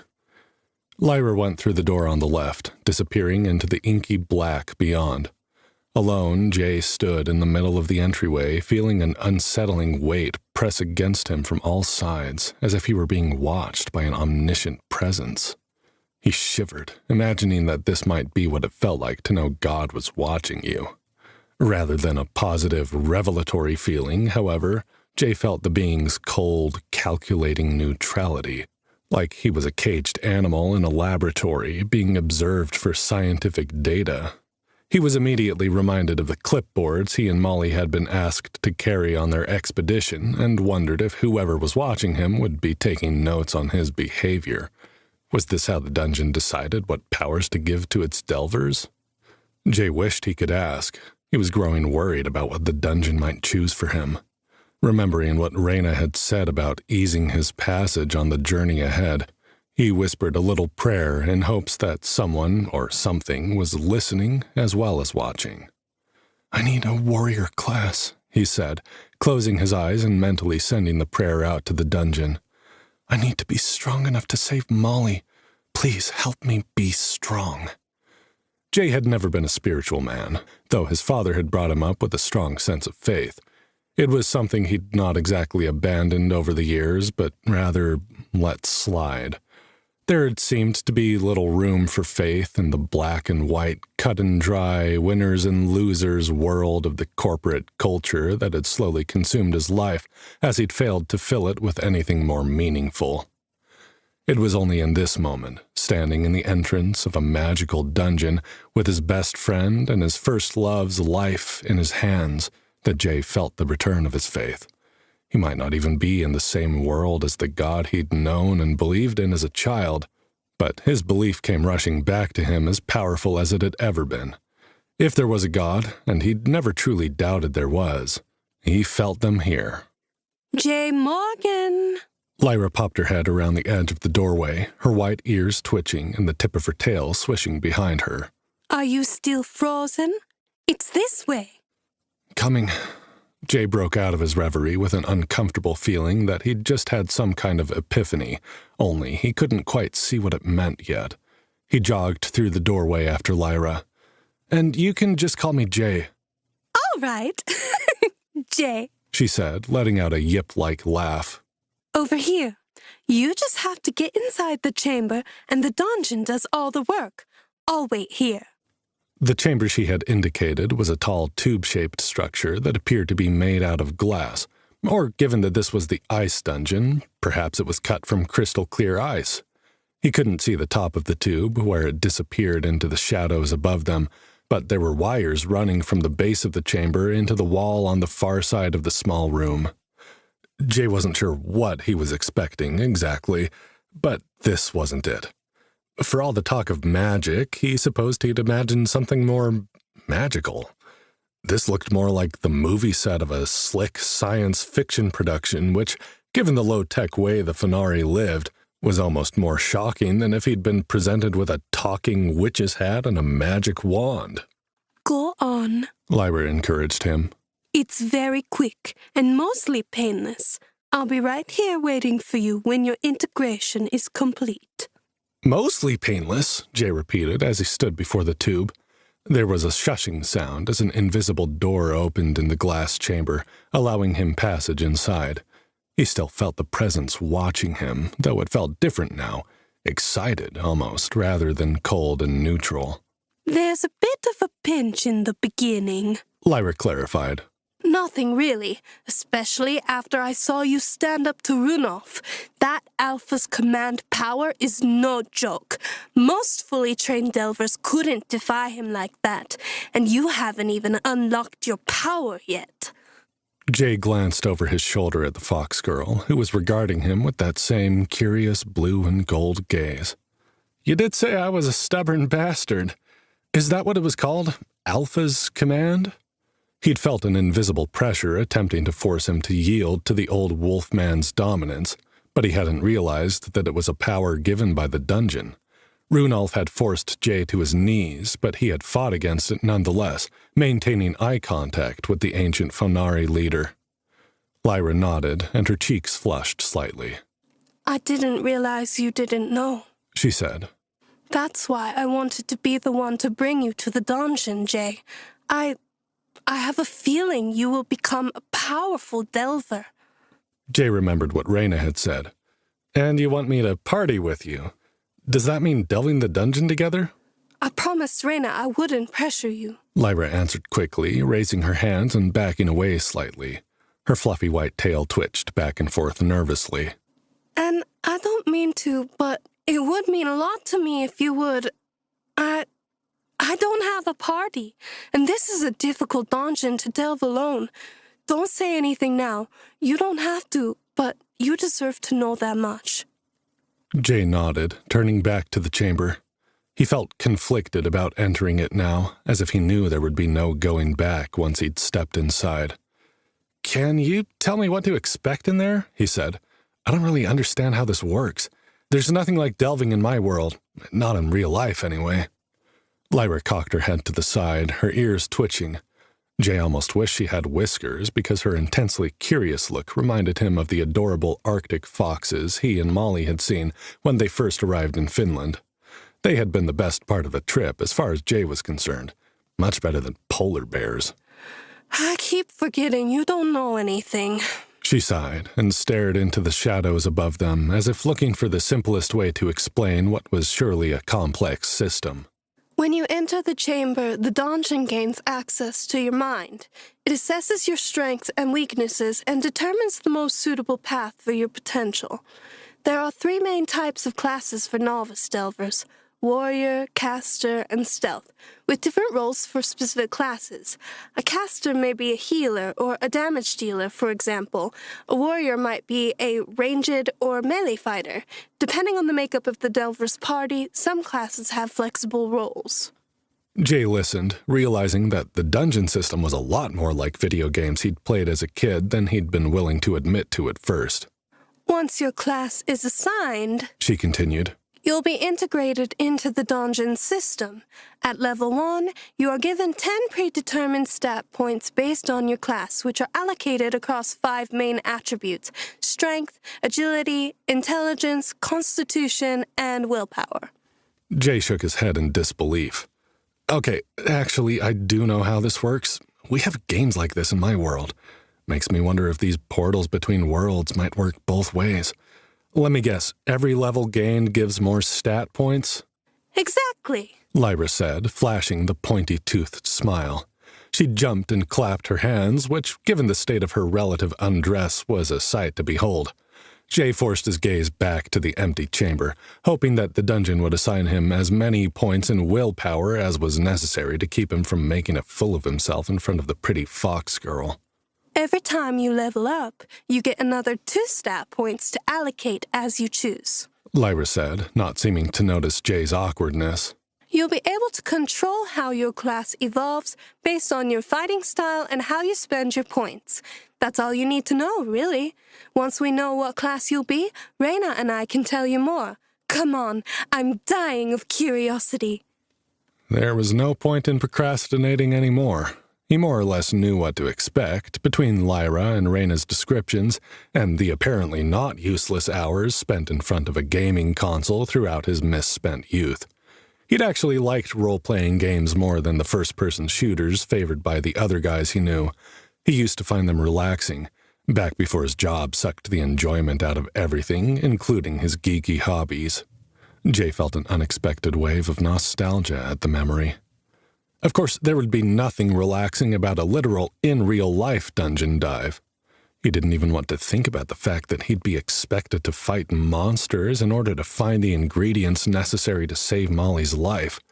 But he had agreed to do anything in his power to save her, and that included fighting monsters, whether he'd intended that with his promise or not. Reina had been right. He'd had no idea what he was signing up for. Yet, he'd meant every word, and he still meant it now that he knew the danger he would be putting himself in. Jay took a deep breath, feeling the ache in his lungs that still remained after his run through the icy air. Then he stepped inside the integration chamber. The door shushed closed behind him, and he felt the room seal with a pressure inside his ears. If he'd wanted or needed to talk to Lyra at this point, he doubted she would be able to hear him or vice versa. Jay turned around slowly to face the fox girl through the walls of the glass tube. She'd said she'd be right outside, with him the entire time. He hadn't thought much of it at the moment, but now he felt the urge for human, or Fenari, contact. But he couldn't see Lyra. The inside of the glass tube was mirrored in every direction. All he could see was his own drawn, exhausted face. His tanned skin looked wind-burned and more weathered than he felt he should look at 26 years old. His hazel eyes were bloodshot and bleary. He had 4 days of stubble growing on his cheeks and chin, though he could have sworn he'd shaved the morning of the expedition. His brown hair was standing up in 1,000 directions at once. He looked like he'd been rode hard and put away wet, as his Western-loving father would have put it. Jay had a fraction of a second to be embarrassed, wishing he'd had the opportunity to make a better first impression on Lyra, before something shot from the wall of the integration chamber and slammed into his temple. Shit! He yelped, raising a hand to touch the painful spot. Another jolt hit him on the other side. Fuck! His reflection showed thin silver wires protruding from both sides of his head. Before he could process how strange that was, more wires shot from the sides of the chamber, stabbing through his clothing with needle-like precision and sending electric shots of pain exploding through his body in waves. This is what you call a pinch? He shouted through the glass at Lyra, though he was sure she wouldn't be able to hear him. If the glass walls had changed on her side too, she might not be able to see him either. Given how ragged he looked with hundreds of wires hanging from his body like a high-tech ghillie suit, he decided that might be a good thing. He didn't have much choice at this point but to grin and bear it. After all, Fenari children survived integration, didn't they? Jay figured the least he could do was get through the process without swearing too much. All right, dungeon. Do your worst. He regretted the challenge immediately. The current that fizzed through his body grew in intensity until it felt like liquid fire was being poured through his veins. Jay squeezed his eyes shut tight and gritted his teeth, determined to withstand the pain. Cold waves of sweat poured from his skin, droplets trickling down his back like icy rivers. His muscles felt like they were fusing to his bones. His bones felt like they were shattering under pressure. Seconds stretched into minutes. Minutes bled into hours. His body shook like he was being electrocuted, and Jay felt as if he was frozen in time and endless cycles of torturous agony that he would never escape. Just when his mind was beginning to scream that he could take no more, and he worried that he might break his teeth from clenching them so hard, the pain stopped, and a voice spoke inside his head. Greetings, Delver J. Morgan. Your integration into the Ice Dungeon system is complete.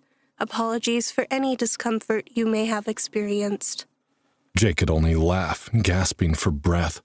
He was so relieved to be free of the torment he almost felt giddy with it.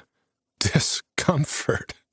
It is unusual for a Delver to be integrated at such a late stage of mental and physical development.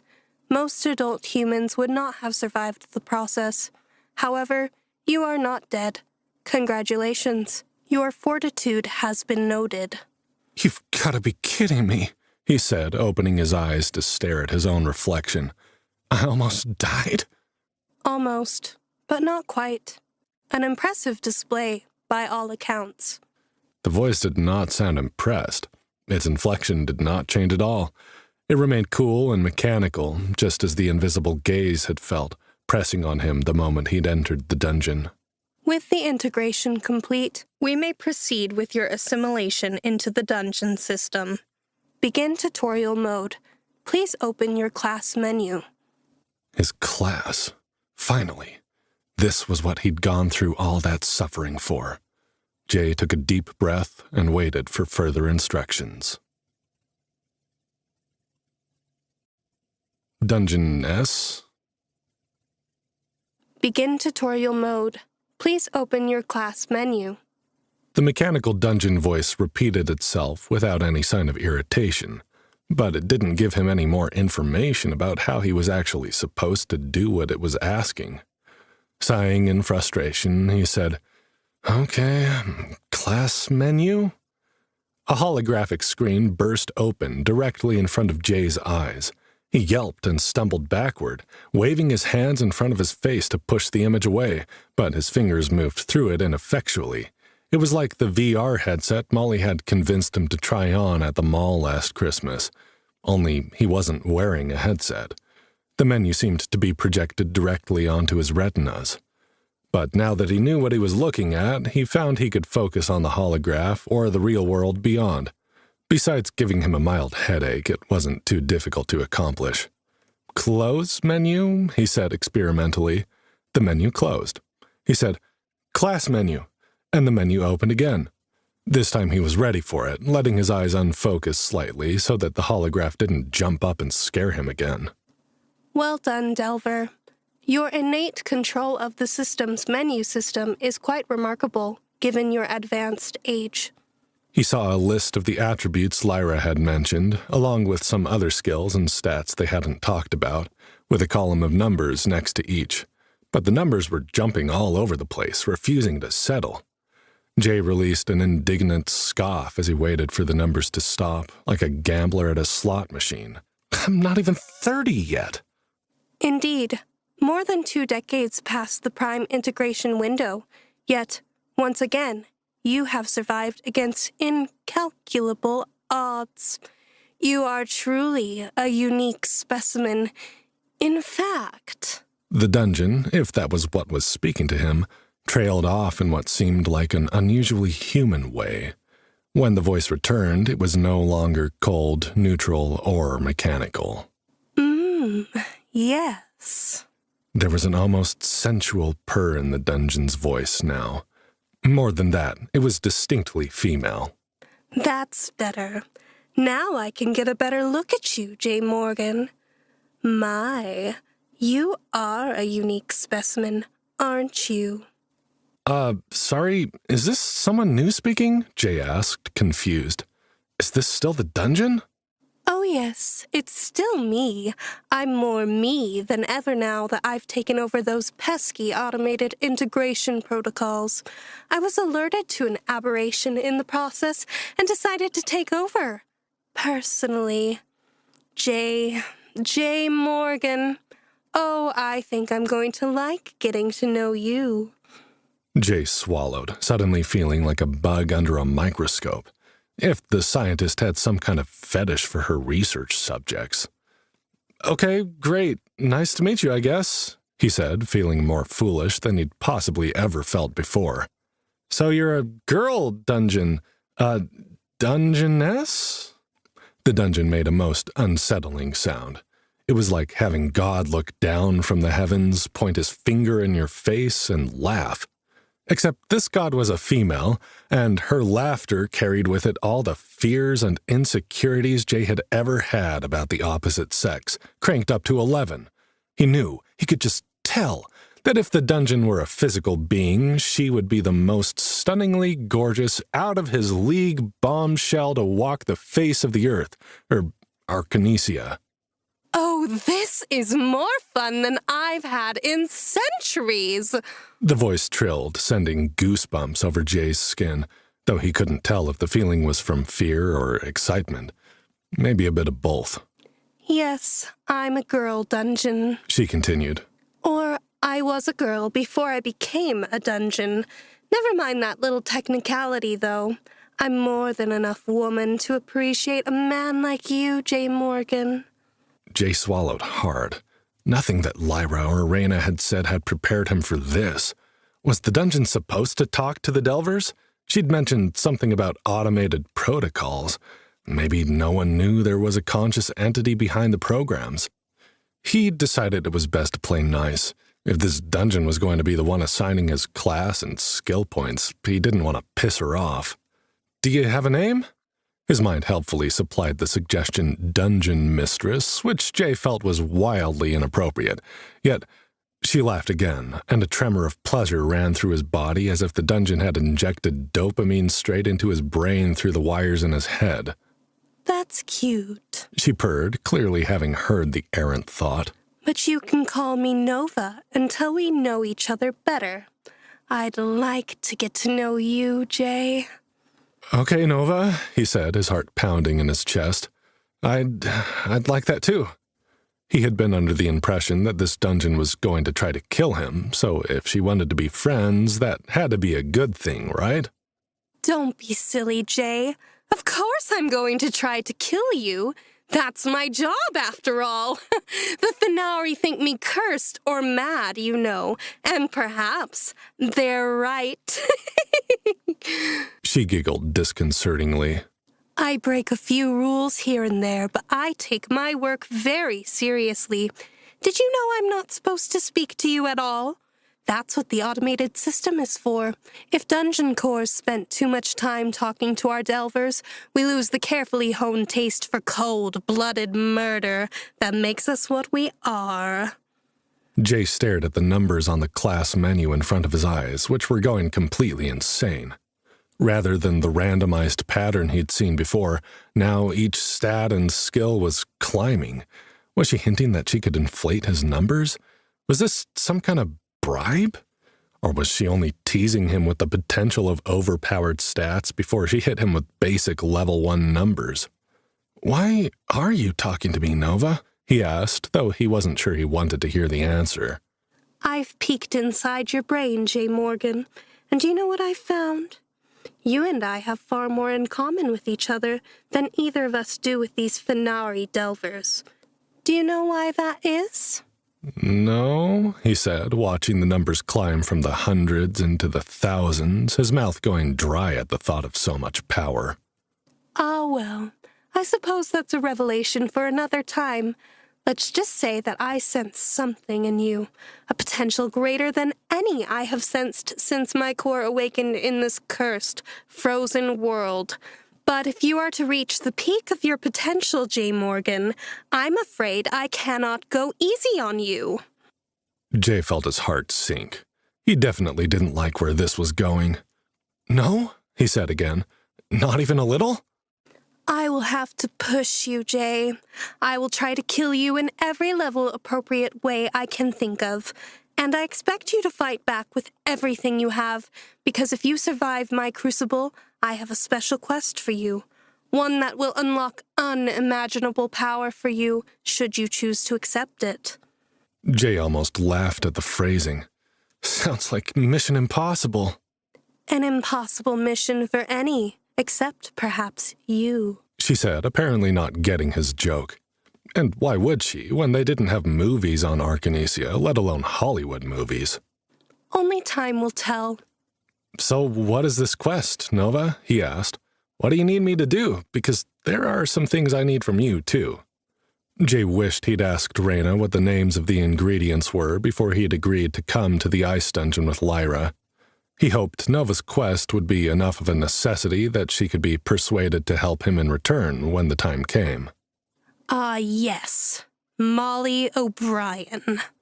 There was a dangerous edge to the dungeon's voice now as it echoed around in his mind like an uninvited guest.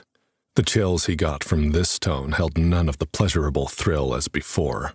I've seen her in here, in your dreams, your deepest desires. Tread carefully, J. Morgan. A woman like that could break your heart, and if she hurts you, if she distracts you from your potential, I will destroy her. Jay clenched his teeth, forcing himself to think of anything but Molly.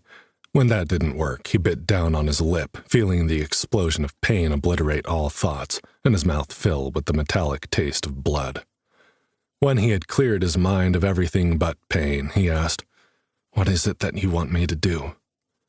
The dungeon released a sound like a roar that reverberated inside his skull, sending tremors of terror through his limbs. Jay wished he could disconnect from the wires that held him in the chamber so that he at least could know that the fear was his own and not an artificial sensation meant to intimidate him. Then he wondered if maybe she wasn't trying to frighten or intimidate him at all, but was only expressing her excitement. That idea almost scared him more.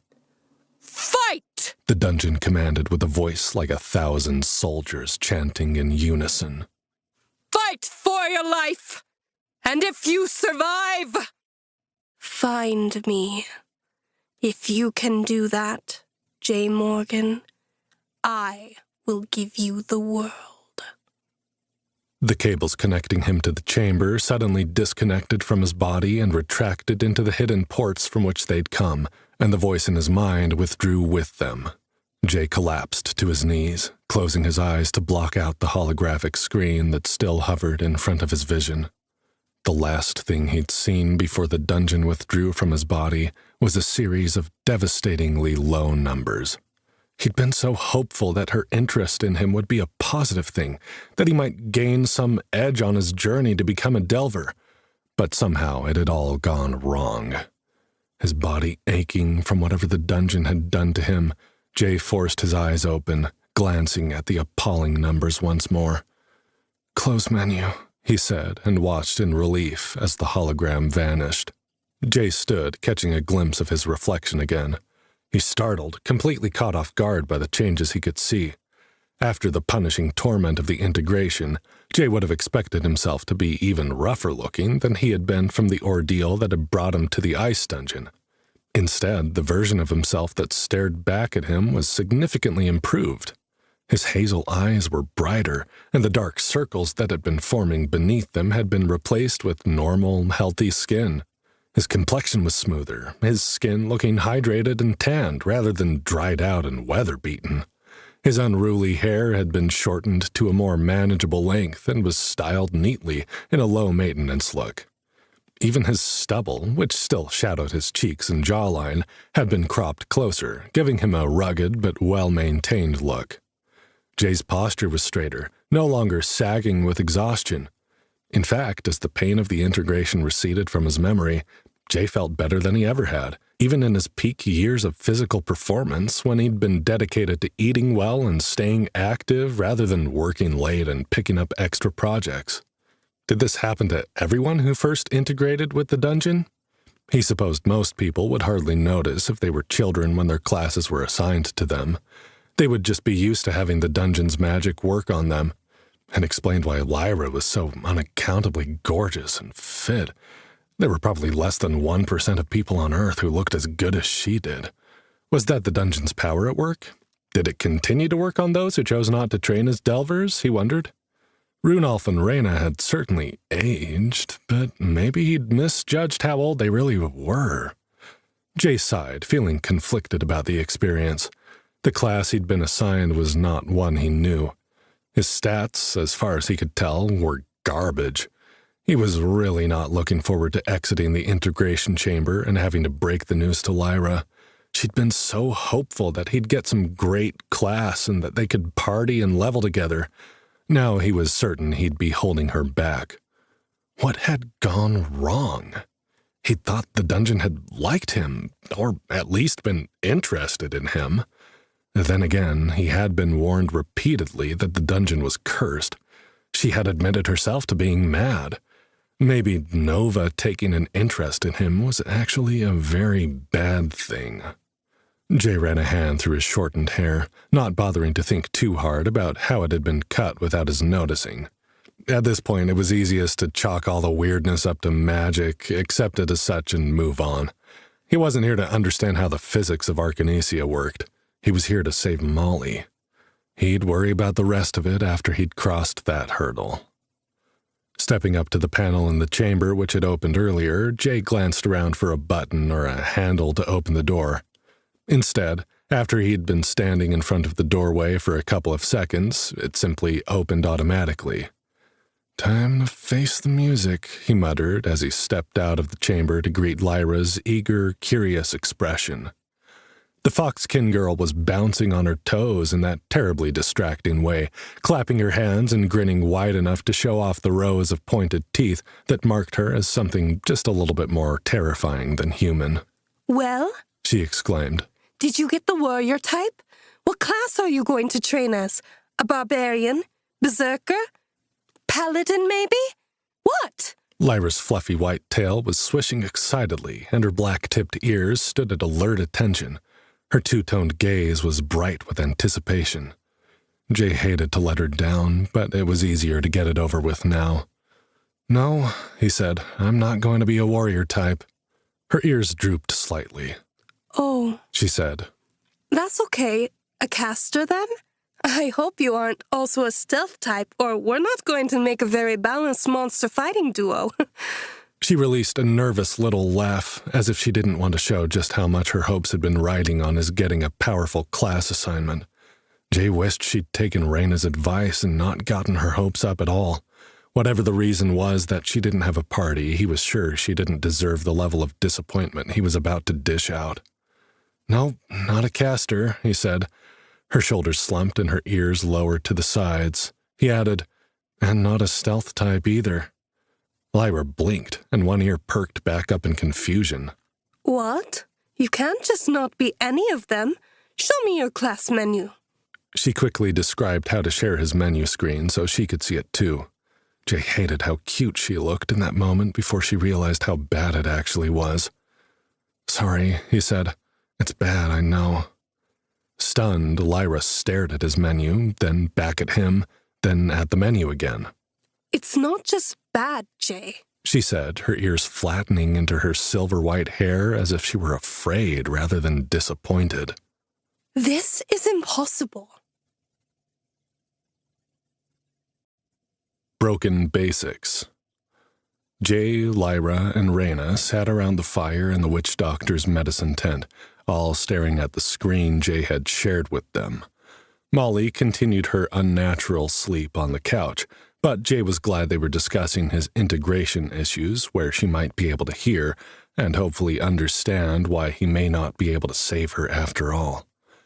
Reyna Frostmane sat cross-legged on the floor, rubbing her wrinkled forehead with the back of her hand, her gray wolf ears half lowered in a look of distress. I don't understand this at all, she was saying for the 100th time. I've never seen anything like it before. Jay looked at the chart in his class menu one more time, trying to make sense of it himself.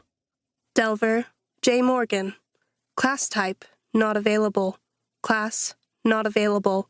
Level, 1. XP, 0. Next level, 100. Health, 100 minus 30. Stamina, 100 minus 30. Mana, 100 minus 30. Unassigned attribute points, 0. Strength, 1. Agility, 1. Intelligence, 1. Constitution, 1. Willpower, 1. Charisma, 5. Active skills, not available. Passive abilities, environmental resistance, 1. Arctic. Dungeon site, 1. Startup costs, 1. Jay sighed once more. Maybe it has something to do with the fact that I didn't integrate as a kid like most people do. The system did say that I almost died during the process. I don't think so. Reyna shook her head and fingered the bone necklace around her throat. It's unusual, but not unheard of to integrate later in life. Healthy children enter the dungeon as soon as their parents feel comfortable, but children who suffer illnesses in their youth often don't integrate until they are older, even adults. The pain you describe is not unusual in those instances from what I understand, but I've never heard of the starting stats being affected. Sorry, Jay, Lyra said, her ears flattened against her head as she recalled his description of the torturous experience. I didn't know about that, or I would have warned you. When I integrated as a kid, it was like nothing at all. I had forgotten, too, Reyna said, her pale yellow eyes focused on the flames and the fire in front of her. I am sorry you had to experience it. But you have once again proven yourself more resilient than expected.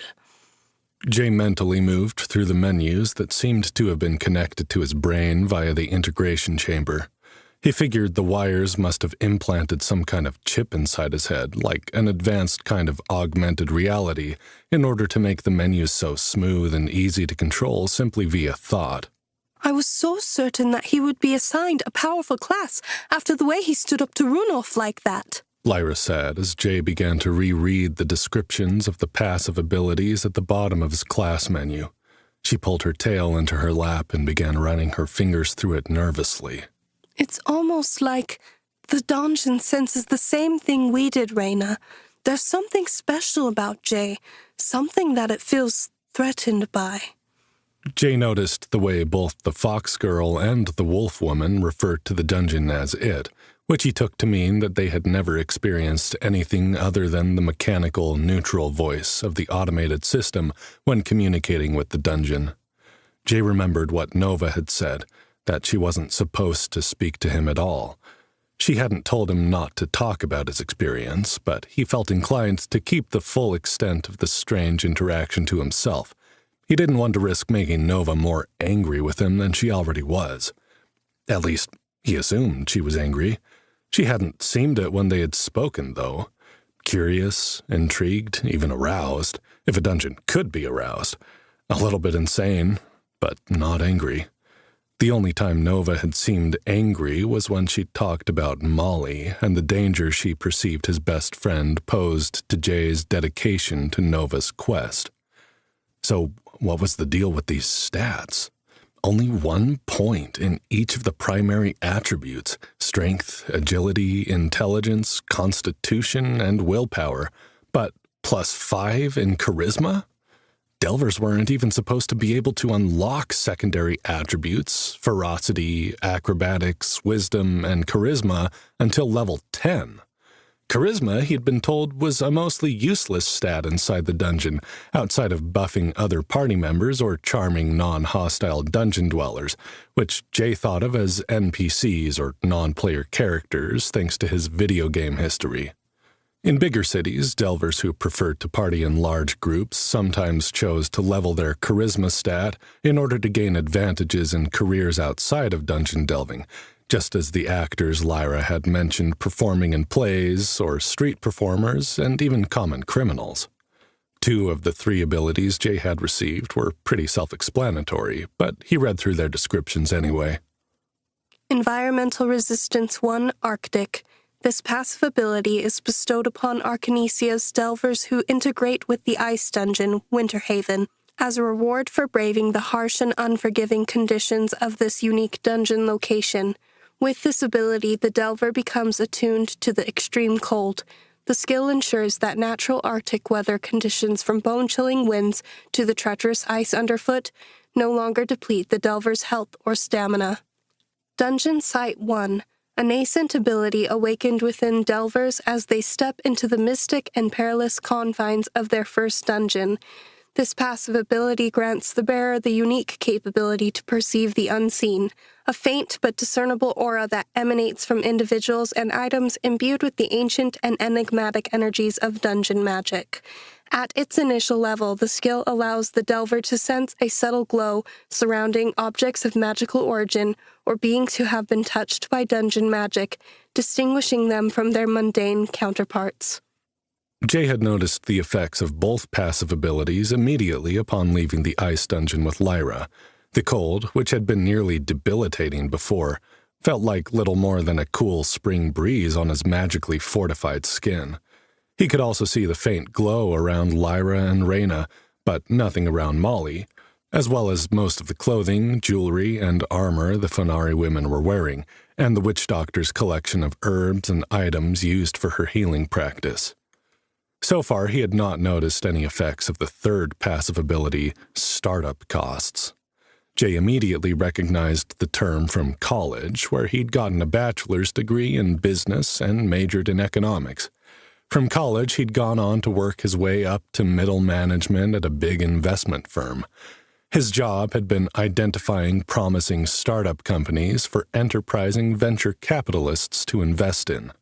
He'd been good at it, but he'd often felt disillusioned, not just by the soulless corporate environment, but by the process of making more money for the startups and investors than he did for himself. The description of the skill confirmed that the recognizable term from Jay's job was not a coincidence. When he expanded the option, he could even hear Nova's voice, her real voice, speaking in his mind. Startup costs, permanent debuff. Welcome to the big, scary world of dungeon delving. It may seem like you're out of your element here, new world, new rules, but it's not so different here than in the big, scary world of business, is it? You may find the experience gained in your old life isn't completely useless in the ice dungeon. You've been assigned a completely unique class type, designed to evolve with you based on your own unique life experience. It has the potential to make you more powerful than any delver in recent history, but we wouldn't want to be accused of favoritism now, would we?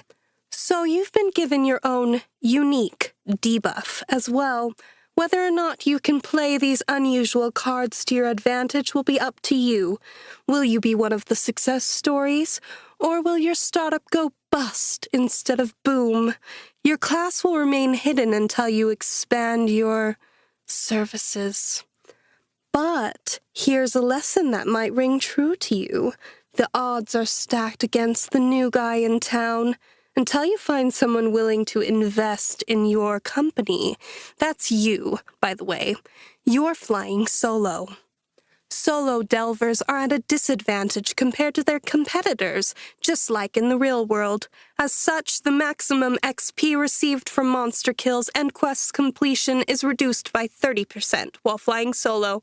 Yes, this affects your health, stamina, and mana maximums too. Don't worry, though. With a little grit, you can bootstrap your way to the top, just like all the most successful businessmen have. That's what you used to tell your clients, isn't it? Here's hoping that wasn't a bunch of hot air and bullshit. Am I right, Jay? For your sake and mine.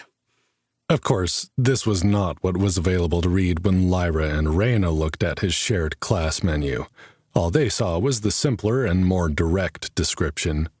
Startup costs. Permanent debuff. Maximum XP received from monster kills and quest completion is reduced by 30% while solo delving. It worried Jay that the dungeon seemed to have gleaned all this information from his mind during the integration. It worried him that she seemed to be playing with him, and that she was obviously enjoying it. What worried him most was that Nova was right. He'd said those kinds of things to clients who owned startup companies that were failing to find the necessary investors to keep their businesses afloat. And 9 times out of 10, it had been a bunch of hot air and bullshit. He cringed inwardly, thinking of all the times he'd given false hope to clients who were clearly and obviously floundering. The dungeon was mocking him. When she said the word grit and bootstrap, there was a different inflection there, like it meant something. In the text version of the description, they were in a slightly different font. What did it mean? Were these skills he could gain? He couldn't ask without revealing the fact that there was more to his class assignment than Lyra and Reyna could see. He'd just have to wait and find out. Nova had said she wanted him to succeed. She needed him to perform some sort of task for her once he was high enough level. So maybe there was another hidden message in the description. Could he be the 1 in 10? Or realistically, more like 1 in 100 or 1 in 1,000, who took their disadvantages and turned them into opportunities? Jay had become a cynic in his years suckling at the teat of corporate America. He'd seen far more failures than successes over the years, but the ones who succeeded, they didn't just do okay, they shot into the stratosphere. And he'd been pretty good at picking winners. Was there some way he could use the senses he'd honed in his career to guide his development in the dungeon? Jay was lost in thought when he had the feeling that someone had asked him a question. He closed the skill description and glanced up to see both Lyra and Reyna staring at him. "Sorry, what did you say? I was thinking about something." Jay, are you okay? Lyra asked, her ears still lowered. I know you really hope to be able to get the ingredients Reyna needs to help your friend, but with these stats, I don't see how you're going to be able to do that. Reyna frowned, shaking her head. Lyra's right, Jay. This cursed dungeon is difficult enough to level in with a normal class and standard base stats. What you've got here is useless. You didn't even get a basic combat ability. Usually a class will let you choose between 2 or 3 starting weapons and give you a proficiency perk on one of them. You've got nothing. Jay took a deep breath, choosing to believe there was more to this situation than met the eye. It didn't make sense for the dungeon to sabotage him right out of the gate if she truly needed his help. But Jay got the feeling that someone or something was monitoring her performance, and that she could get in trouble for showing preferential treatment to any one of the Delvers. Nova had said she wouldn't make it easy on him. In fact, she was making it harder than it needed to be, which meant, maybe possibly, there was some hidden advantage to his stats that she was trying to hide. Either that, or she was trying to kill him as quickly and efficiently as possible. Jay glanced at Molly's sleeping face. Her coppery red curls fell in loose rings around her pale, freckled cheeks. Some of her color had returned in the time he and Lyra had been gone, as if whatever magical state had taken over her had settled now. Reyna had assured him that, according to her research, Molly would remain in stasis, without any need for food, drink, or other bodily functions, as long as the portal sleep held her. That meant he had time on his side. He had all the time he needed to figure out how to level his impossible stats and master the unique mystery class Nova had created especially for him. He had to try. "I have to try," he said, repeating the thought out loud. His Fonari companions looked at him in surprise. Jay slapped his hands on his thighs, loud enough that Lyra jumped at the sound. "I'd like to go now, if that's okay." Now? The fox girl squeaked. You barely survived integration. You need to rest, Jay. He shook his head. "No, I feel fine. Actually, after the process was finished, I felt completely refreshed. I'm good to go, really. Just point me in the direction of the lowest level monsters and I'll get started." What? Lyra looked horrified. You can't go in there alone with stats like that. Jay, you'll be killed immediately. There's only 1 or 2 rooms on the entire first floor with enemies weak enough that you have even a chance of surviving. "Sorry, but I'm going," Jay said. "I promised to get those ingredients for Molly, and I have to try. That's all there is to it." The pretty fox girl glowered at the sleeping woman, crossing her arms over her chest. You'll die, she said firmly. And you aren't going to be any good to her if you're dead, are you? I'll get the stupid ingredients for you. I might not be the best delver in Winterhaven, but at least I have a chance of coming back alive. "I can't ask you to do that, Lyra." She turned her glower on Jay. You're not. I'm telling you. "I'm going with you then." No, you'll only slow me down. The fox girl said with a huff. Then she spun to face the witch doctor. Give me the list, Reyna. The wolf woman was watching the pair with a bemused expression on her face. Jay felt frustration rising in his chest. He stood abruptly and moved to block Lyra's demanding gaze from reaching the witch doctor. "Reyna, please," he said, ignoring the affronted huff that came from the fox girl behind him. "I made a promise, and I intend to keep it. I don't care if the two of you think I can't handle it. I'll find a way. If there are rooms with enemies I can fight, I'll start there. The dungeon must respawn them after a certain time, doesn't it?" For someone who knows nothing of the dungeon system, that's a remarkable observation. The gray-eared woman leaned back on her heels, where she crouched next to the flames, her arms crossed over her beaded chest. With her furs, the bone jewelry, wolf features, and weather-worn, wrinkled skin, she looked every inch the witch doctor she claimed to be. She gazed up at him with her pale yellow eyes narrowed in keen examination. "It makes sense," he said, wondering what she saw when she looked at him with what was likely a much higher rank of dungeon sight than he had. "Otherwise, it would be empty after the first round of delvers went through. I'll just hang out there, kill them as they respawn, and start again. I can do this. I am going to do this. I don't need your permission, either of you. But I do want a list of the ingredients you need to help Molly and the locations that they should be located." Don't, Reyna. Lyra pleaded. Jay couldn't understand why she sounded so scared. Even if she thought he was going to get slaughtered by cockroaches or something, she'd only known him for the span of a few hours. What was it to the fox girl if he lived or died? But Reyna didn't seem to register the girl's protests. Her eyes didn't move from Jay as she made a motion with her left hand like she was sorting through an invisible bookcase. A holographic text box opened in front of Jay's face, asking, Delver, Reyna Frostmane would like to share a note with you. Do you accept? Yes or no? When Jay didn't respond, Reyna said, Go with my blessing, Jay Morgan. By all rights, you should be killed on the first floor of the dungeon, but something tells me you're not so easily dissuaded once you've made your mind up. Outcasts. Jay didn't wait around for the witch doctor to change her mind. He verified that the note she had shared with him contained the information that he needed, then quickly closed the hollow menus. Lyra shouted protests after him as he immediately left the tent, heading for the dungeon entrance at a run. He thought he heard Reyna laughing. At him or at the girl's distress, it was impossible to tell. The lights that had been dancing in the skies earlier had faded away, and the night sky was already paling into a thin gray blue at the edge of the horizon. Subconsciously, Jay knew that the beauty of this magical Arctic realm was beyond compare. Even he, who didn't much care for nature stuff, could appreciate it. He knew Molly would love it when she awoke from her unnatural sleep.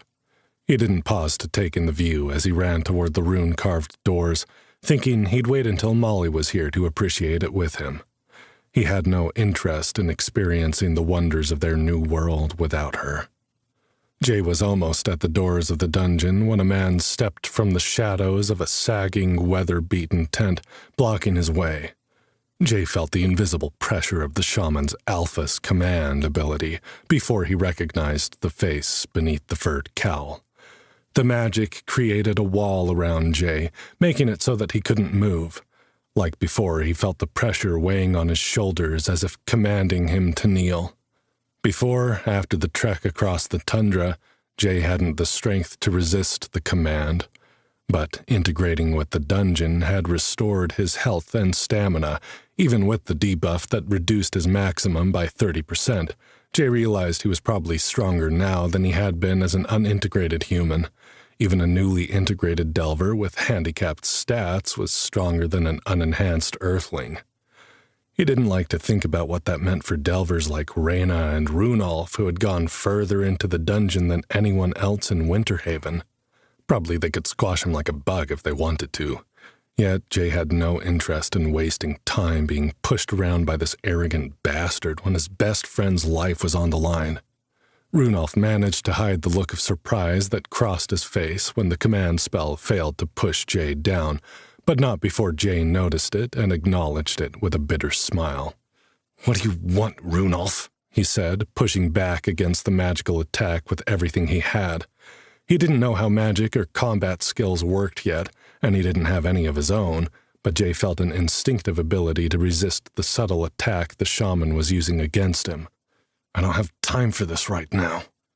I heard the dungeon favored you, an outsider, with integration," the wolfman said with a sneer of disgust.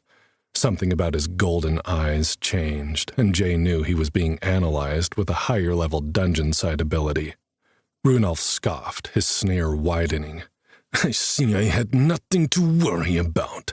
You have not been invited to delve. You've been invited to die. A fitting end for a human in the ice dungeon." Judging by his reaction, Runolf could probably see some of Jay's base stats, or at least his reduced health, stamina, and mana bars, and the blank fields where his type and class should have been. Jay knew he would look weak beyond compare in the eyes of an experienced delver. Yet he was resisting the shaman's ability somehow, which Jay's stats couldn't explain, furthering his sense that there was more to his connection to the dungeon than was immediately apparent. "Then what are you waiting for?" Jay asked, returning the shaman's sneer with equal disdain. "Get out of my way and let me meet my fate." Jay felt a presence behind him, but he didn't dare break his concentration on the man to look at who had joined them. He had a feeling he knew in any case. Lyra hadn't been far behind when he'd run from the medicine tent. Runolf's gaze flicked over Jay's shoulder to the newcomer, and his grimace grew more pronounced. "Two outcasts," he said, a low growl in his resonating voice. "Fitting that you should find one another. Perhaps you'll do our village a favor and meet your fates together. Die quickly, human, and take this Volpinari bitch with you. When you're gone, I'll deal with your friend. Reyna doesn't know the trouble she started for herself by aligning with vagrants and exiles like the two of you." Jay gritted his teeth, fighting against the pressure that surrounded him, wishing he could clock the old man in the face. But while he'd been able to resist being brought to his knees by the command spell, it still had him frozen in place. Runolf seemed to realize the danger he was in, however, because he took a few steps back before releasing the spell and stalking away from them. Resisting the urge to run after the man and start a fight he likely couldn't finish, instead Jay turned to Lyra. He was surprised to find the fox girl had tears in her blue and gold eyes. "I'm sorry, Lyra. That guy's an asshole. He shouldn't have brought you into this.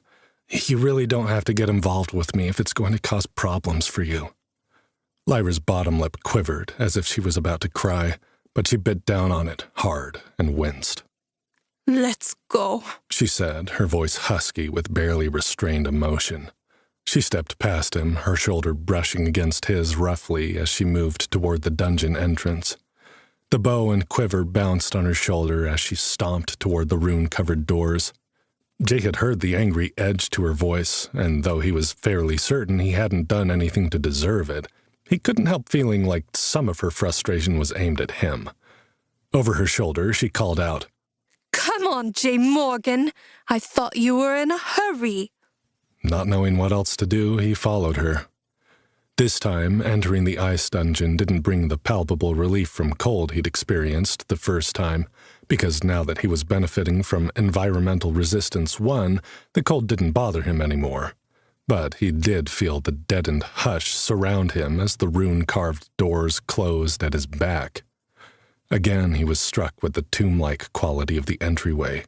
He wondered if the entire dungeon was like that, if he'd agreed to explore a literal tomb. The thought made him more uncomfortable than he liked to admit. He'd never been great with enclosed spaces. He wasn't afraid of the dark, exactly. It was what might be hiding in it that gave him the creeps. To be honest, he hadn't actually considered what would be involved in gathering these ingredients for Molly. Killing monsters. That had been mentioned a number of times, but it sounded so fantastical that he hadn't really let it sink in. Now he was struck by memories of the films he'd seen that had taken place in abandoned tombs, the creepy crawlies in Indiana Jones, the dried-out dead in The Mummy. It wasn't going to be like that, was it? He shuddered. It didn't matter. He was going to do what he had to do. But he was definitely going to lay a big guilt trip on Molly if he had to fight any spiders. That shit just wasn't cool. Are you coming or not? Lyra snapped impatiently, jerking him out of his personal nightmare. It's not too late to back out, you know. I said I would gather your ingredients, and I will. You don't have to go in there. Lyra was standing in the doorway to the right of the entrance, the one opposite the room that held the integration chamber. She had her arms crossed over her chest, squeezing her breasts together in that enticing way. Jay knew it wasn't appropriate to stare, but he couldn't help noticing, even with everything else that was going on in his head. Long live the power of boobs, he thought to himself. A salve for any wound.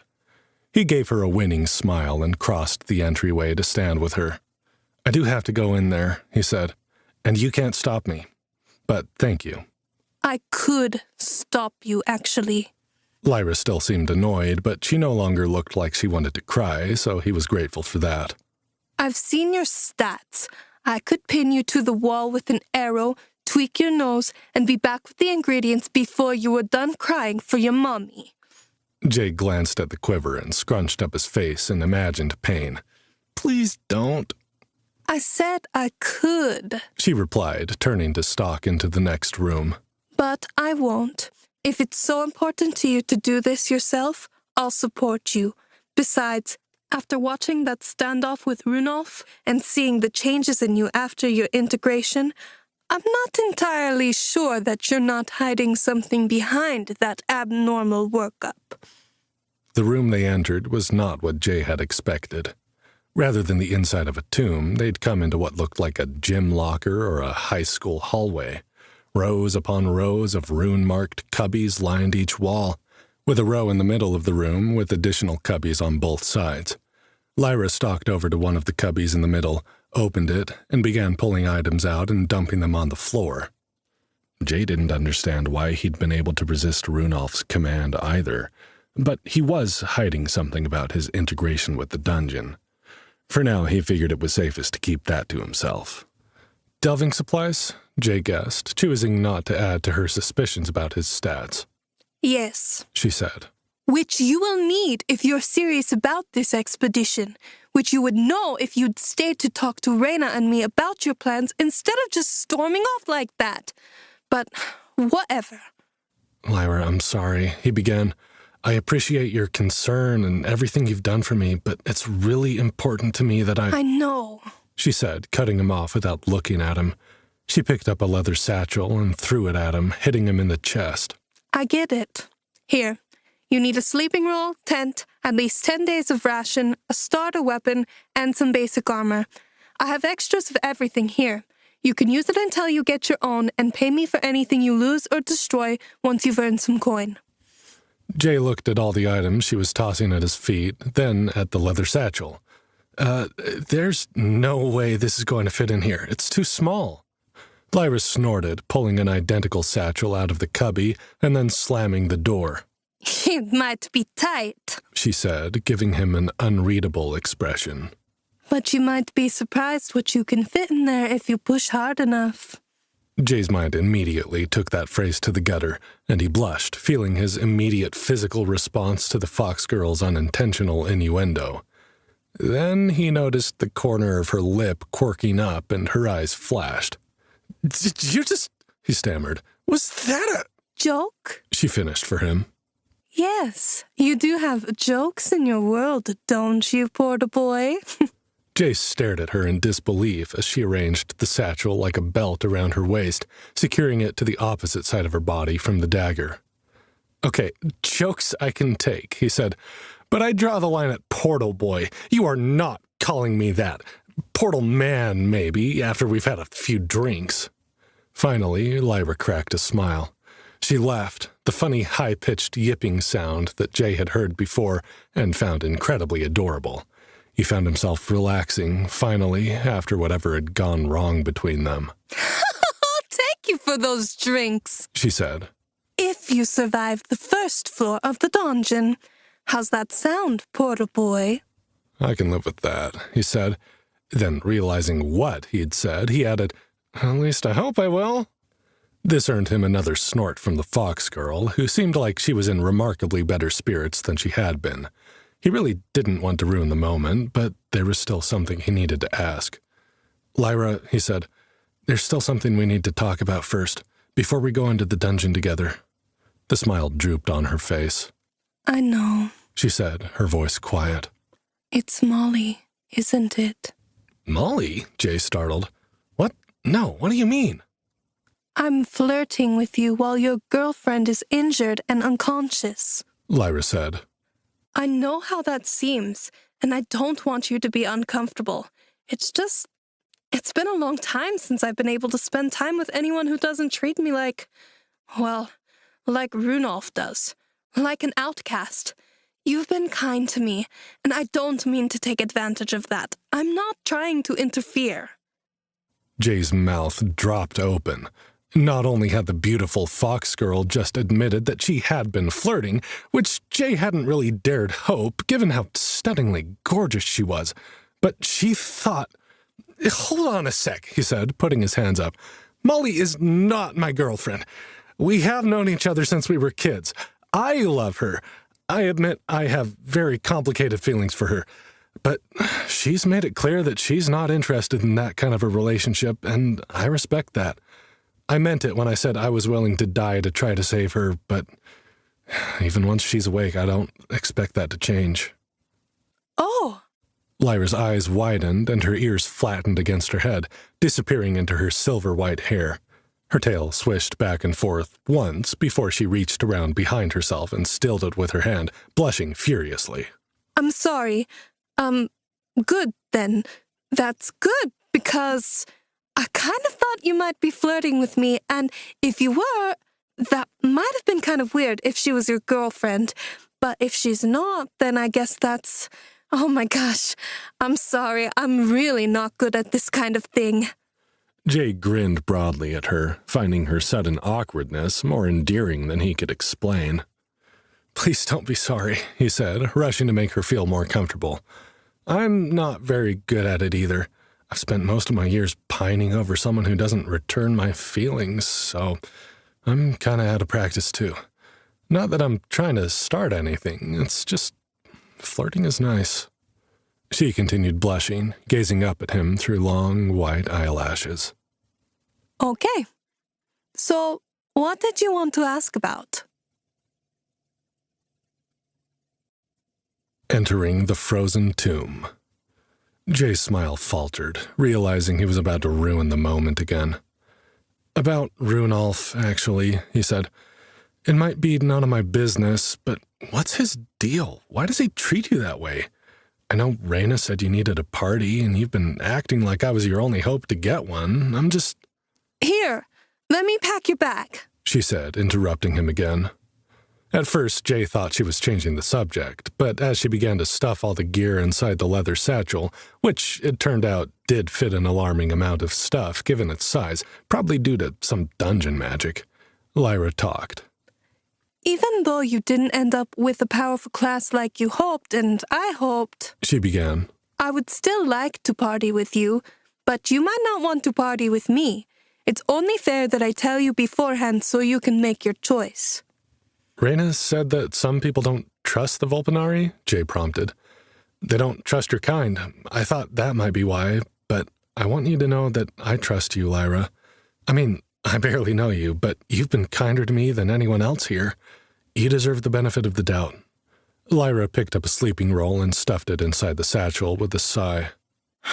That's part of it, she said. There aren't many foxkin left in Winterhaven. Many have abandoned delving and taken to roaming the tundra as nomads. It can be easier to make a living off the land than from the dungeon, depending on the class you're assigned. I know Reyna explained why it's hard for us, any of us, to make money selling what we harvest in the dungeon. It doesn't provide the commodities it's supposed to, Jay said, remembering their discussion. Or not in the quantities it's supposed to. Lyra nodded, setting aside a set of leather leg wraps that seemed to be held together by a wish and a prayer. Put those on, she said. They should adjust to fit you. Jay picked up the dubious-looking armor and tried to figure out how to strap it on. Right. Those reagents Reyna needs, for example. Have you looked at the specs she sent you? They should all be readily available on the first floor of the dungeon. I have seen them pop up occasionally, but only with any kind of reliability on the third floor or lower.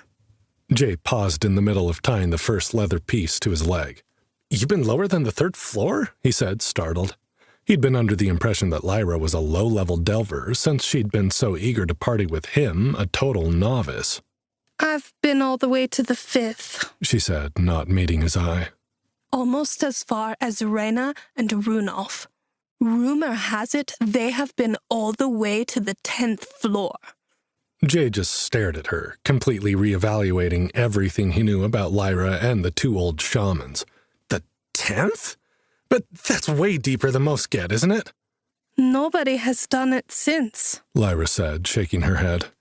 Whatever happened down there, they don't talk about it.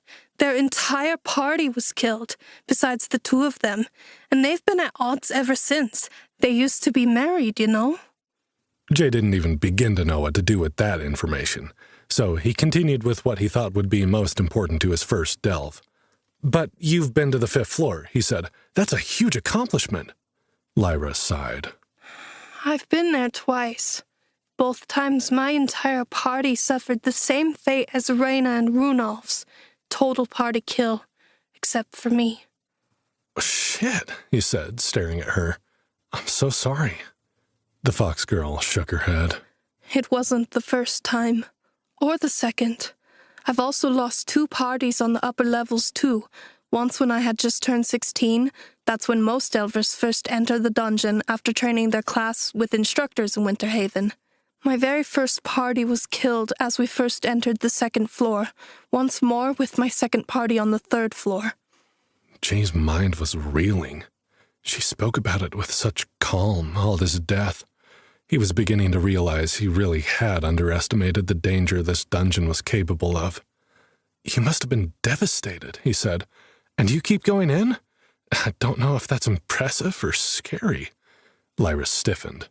Well, the rest of Winterhaven knows what they think. It's scary. In fact, they blame me for the bad luck that people partied with me seem to suffer.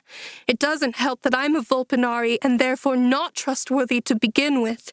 It really doesn't help that Runolf's son, Dax, was in the last party of mine to be wiped out. The village had largely overlooked the rumors that were spreading about me before that, but Runolf wouldn't let it go. He kept bringing it up until suddenly no one was willing to take a chance on me. So, why do you keep going back? Jay asked. I don't know if I could do it if I didn't have to do it for someone else. I'm meant to be a delver, Jay, Lyra said, standing now that she'd finished packing everything he wasn't supposed to wear. She helped him finish attaching his leather leg covers, then passed him bracers and a chest piece, neither of which looked to be in much better condition than the leg armor. She continued to speak. So I delve, even if that means going it alone. I don't think it's my fault all my parties have had such bad luck. This dungeon has a higher delver death rate than any in Arcanesia. Out of dozens of dungeons, ours is the worst. It's cursed. I mean, Reyna and Runolf should know that. They had the same thing happen to them, but I've had worse luck than most. Jay finished securing the last of his armor and secured the satchel to his waist. Then he took Lyra by the shoulders and held her in front of him, looking into her two-toned eyes. Her ears flattened as he gazed at her, as if he might yell at her. It sounds to me like they're looking for a scapegoat, he said. Lyra, I'd be happy to party with you. I'm not going to be much help at first, so I understand if you don't want to party with me, but I'm not going to turn down your help if you're still offering it. Her fluffy white tail began to swish back and forth, and her ears perked up. Really? You mean it? She bounced on the balls of her feet, forcing Jay to look away awkwardly. Of course, he said. I need all the help I can get. I just don't want to be told I can't do it, that's all. I admit I was scared what with your stats and all, she said, her ears drooping again. I've seen a lot of people I care about get hurt and killed. I'm worried about you, and I like you, Jay. It's been a long time since anyone has been nice to me like you are. I don't want to see you get hurt, but the best way for me to make sure you don't get hurt is if you let me stay with you. So, let me get this straight, Jay said, pretending that he wasn't following just to ease the sadness that he had seen growing in her eyes. You do want to party with me, or? Yes, I'll party with you. She let out a wild yip that made Jay burst into laughter. She rambled happily, practically dragging him out of the locker room. We'll level you together, even if you're starting with a disadvantage. I still think there's something about you that... Never mind. It doesn't matter. Even if you're just a normal Delver, I'm so happy not to have to go in alone anymore. Thank you, Jay. Lyra led him into the main entryway and then toward the middle door, the one directly across from the big rune-covered entrance. She stopped, facing him. Her eyes got a distant look, which Jay was beginning to recognize as the look people got when they were sorting through the holographic status screens. She frowned. That's weird, she said. I can see you in the party menu as an available Delver, but your name is grayed out. Maybe you can do it? Jay followed her instructions to open his party menu. Her name was there, and it wasn't grayed out like she had described. Hopeful, he mentally clicked on her icon to add her to his party. But an error message popped up. Lyra Goldeneye, level 6, type, stealth, class, arcane archer, error. This Delver cannot be added to your party while your health, stamina, and mana are below 100 points. Jay cursed. It's because of that debuff. Looks like I'm going to have to get my baseline stats up to normal for level 1 before I can add anyone to my party. Lyra frowned. That's weird, she said. It's not like you can't join a party when your HP is lowered due to an attack or something. Jay shrugged. I guess I'll have to grind for a while until I'm cool enough to play with the big kids. Lyra smiled, stood on her tiptoes, and reached up to ruffle his hair. That's okay, portal boy, she said. I know just the place to take you. Have you read up on those reagents you need? I'll keep my eyes open for them, but you might catch things I miss. Jay quickly opened the notes menu and reviewed the information Reyna had shared with him. The message included 2 selectable rectangles that looked a bit like collectible cards. One was labeled Frostleaf Clover, and the other was Tundra Berry. As he selected them, each card revealed a botanical sketch of the plant, as well as a description of its properties and locations they should be found. Both said they could be found on the first floor of the dungeon, which was labeled F1, the Frozen Tomb. Other than that, there wasn't much to go by. I think I've got it, he said. Ready when you are. Lyra flashed him a grin, pulling her bow off her shoulder and nocking an arrow. The tip burst into flame once it was ready to fire, causing Jay's eyes to widen. I was born ready, portal boy, she said. The question is, were you? The fox girl let out a series of excited yips and ran through the door, disappearing into the darkness. Jay took a deep breath, not sure he was making the wisest decision by following the Vulpinari archer into the dungeon, but it was the only thing he could do, so he followed. Welcome, Delver. You have arrived at F1, the Frozen Tomb. To complete this floor, you must locate the staircase leading to F2, but if you want to be able to open the gate at the top of the staircase, you'll need a copper key. Defeat the F1 floor boss to receive 1 copper key. Each Delver must have their own copper key to proceed. Jay received the first message from the dungeon as he stepped through the doorway. It popped up as a readable text menu, as well as reciting in his mind in the dungeon's mechanical, gender-neutral voice. Copper key? He asked, looking around curiously at the first official floor of the ice dungeon. Lyra's eyebrows shot up. Oh, the floor message. You only get that the first time you enter a floor. If you prefer, you can turn off the text pop-ups in your settings and just receive the audio information. The text will remain in your settings if you ever need to look back to reference it. It's in the system log menu. Jay went through his settings and turned off most of the pop-up notifications. He really didn't want to be battling holographic menus while he was in the midst of actual combat. Jay had half expected Nova to greet him personally when he entered the dungeon, and it unnerved him to think that she had perhaps already switched into trying to kill him mode. Had she even noticed he was here? Or was it just the automated system greeting him? Jay took a moment to look at his class menu again. Delver, J. Morgan. Class type, not available. Class, not available. Level, 1. XP, 0. Next level, 100. Health, 105, minus 30. Stamina, 100, minus 30. Mana, 100, minus 30. Unassigned attribute points, 0. Strength, 1. Agility, 1. Intelligence, 1. Constitution, 2. Ragged leather armor. Set bonus constitution, plus 1. HP, plus 5. Willpower, 1. Charisma, 5. Active skills, not available. Passive abilities, environmental resistance, 1. Arctic. Dungeon site, 1. Startup costs, 1. Well, as dilapidated as the armor looked, it apparently did help a little bit. He'd gotten a plus 1 bonus to his Constitution attribute, which had added 5 HP to his max. It wasn't much, but it was something. He wasn't sure how powerful attacks from low-level animals and monsters would be, but every little bit extra would help once he started dungeon combat in earnest. And speaking of combat, Jay needed a few pointers on that, too.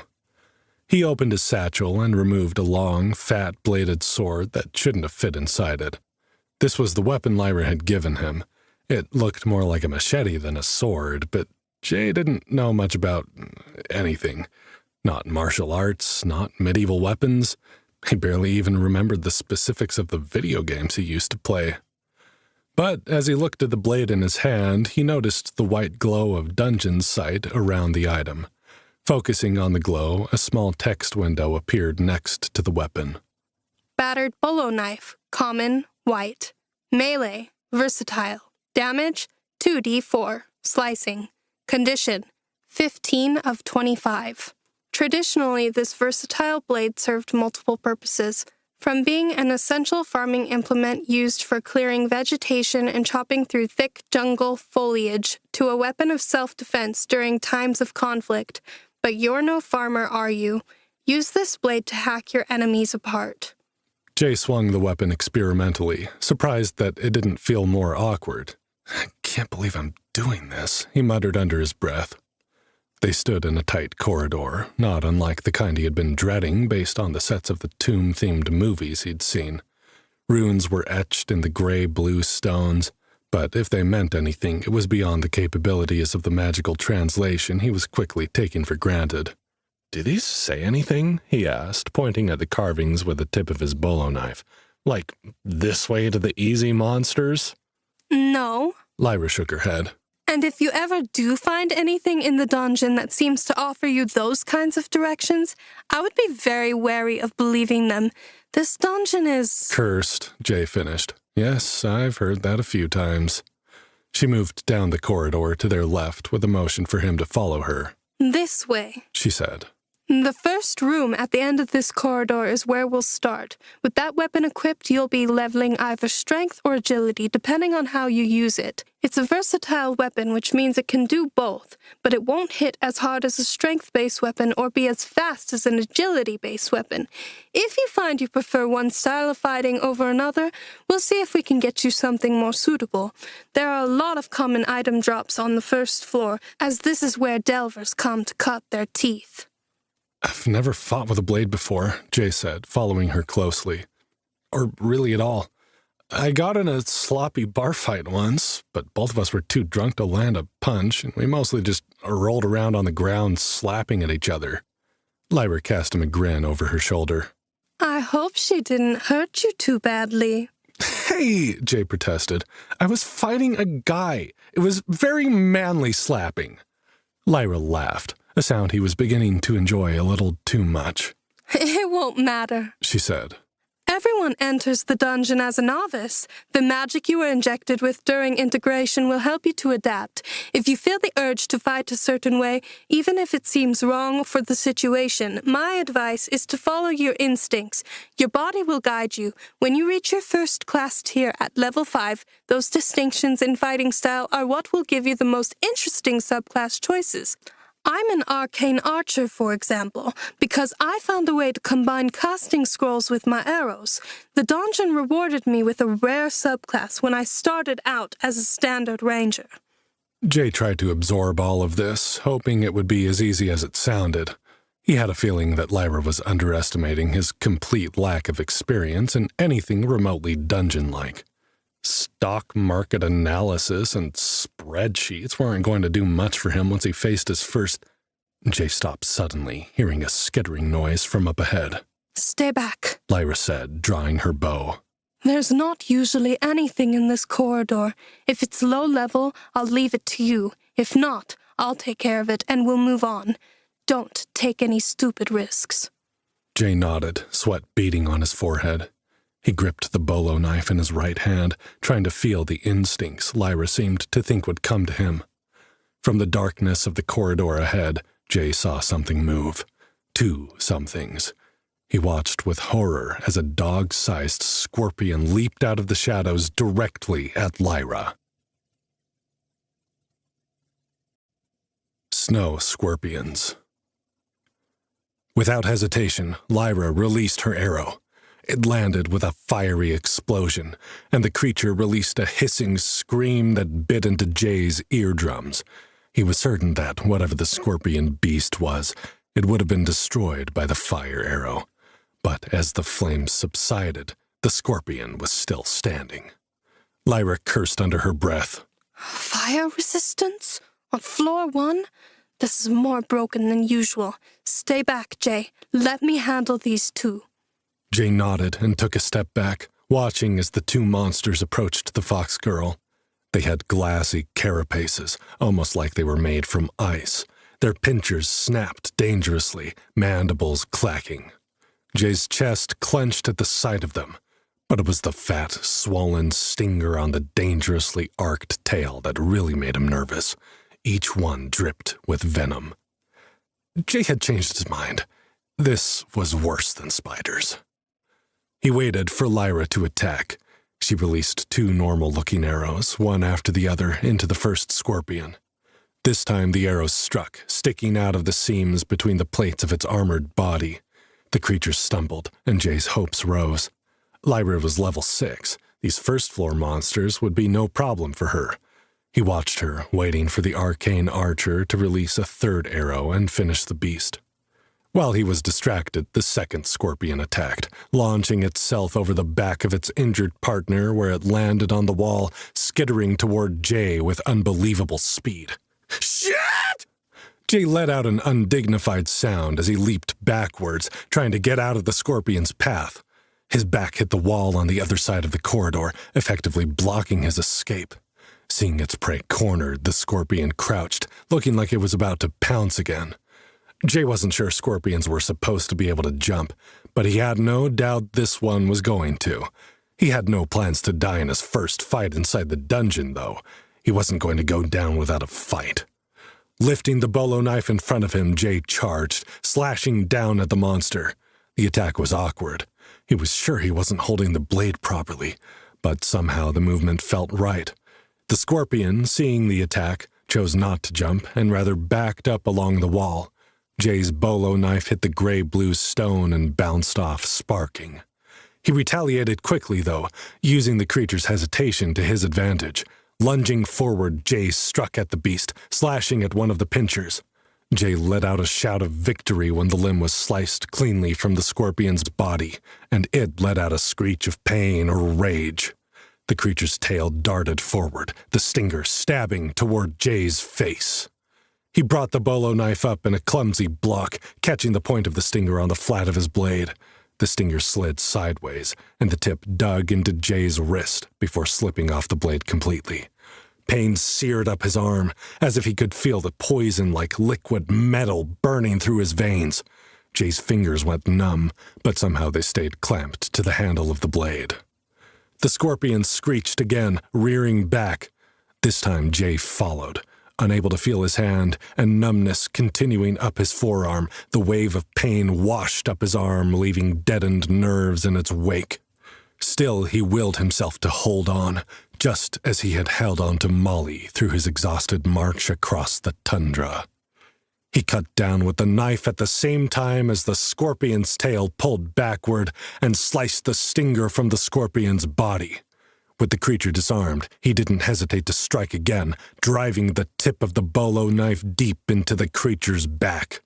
The blade slipped between the plates of the scorpion's natural armor, right behind the head, severing the monster's thorax from its carapace skull. A trumpeting sound blared in his ears as notifications popped up across the top and bottom of his holographic HUD.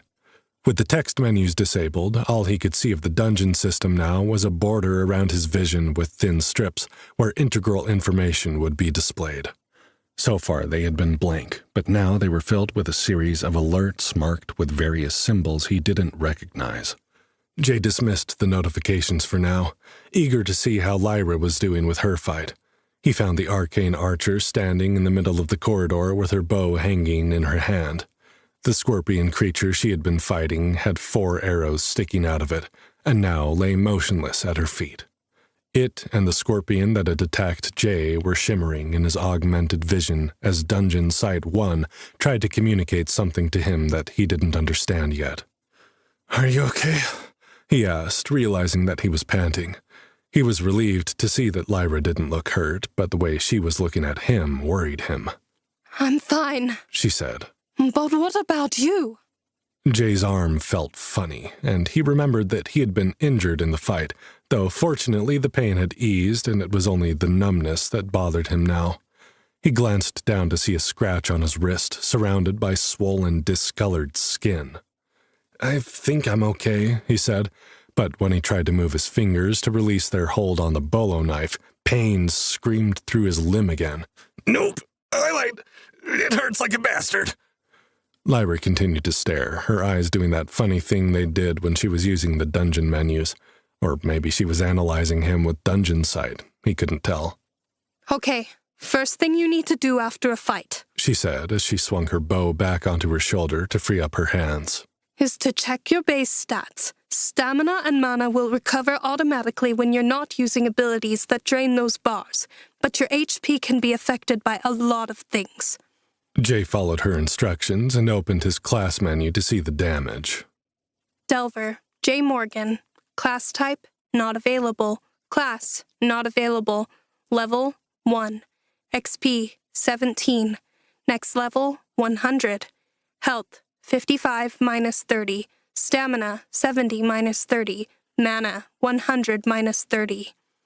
"My health is down to 25, he said, deflating slightly. "And stamina is at 40. Stamina is recovering quickly, though. It's at 45 now. Health is moving more slowly, 26. Stamina at 50. I can't do back-to-back fights if my health regenerates that slowly."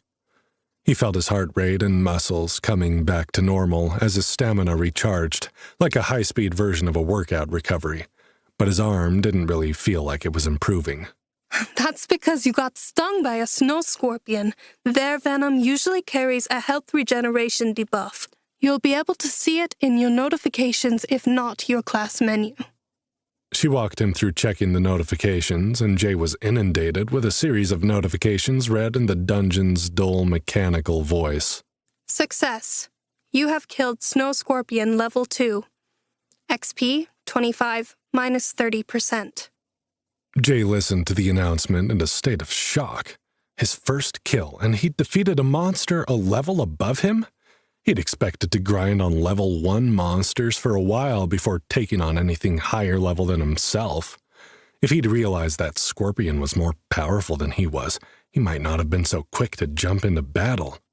Then again, what else could he have done? Run away to let Lyra fend for herself? He'd probably have been rewarded for his cowardice with another pair of snow scorpions coming up behind him. Jay wondered how closely Nova was watching these battles, and if she would be deciding what kind of monsters to be throwing at him based on how he reacted in each situation. Achievement unlocked. You're a killer now. You've made your first kill in the dungeon environment and lived to tell the tale. How does that make you feel? Alive? Exhilarated? Powerful? Guilt-ridden and filled with self-hatred? That snow scorpion had a family, you know.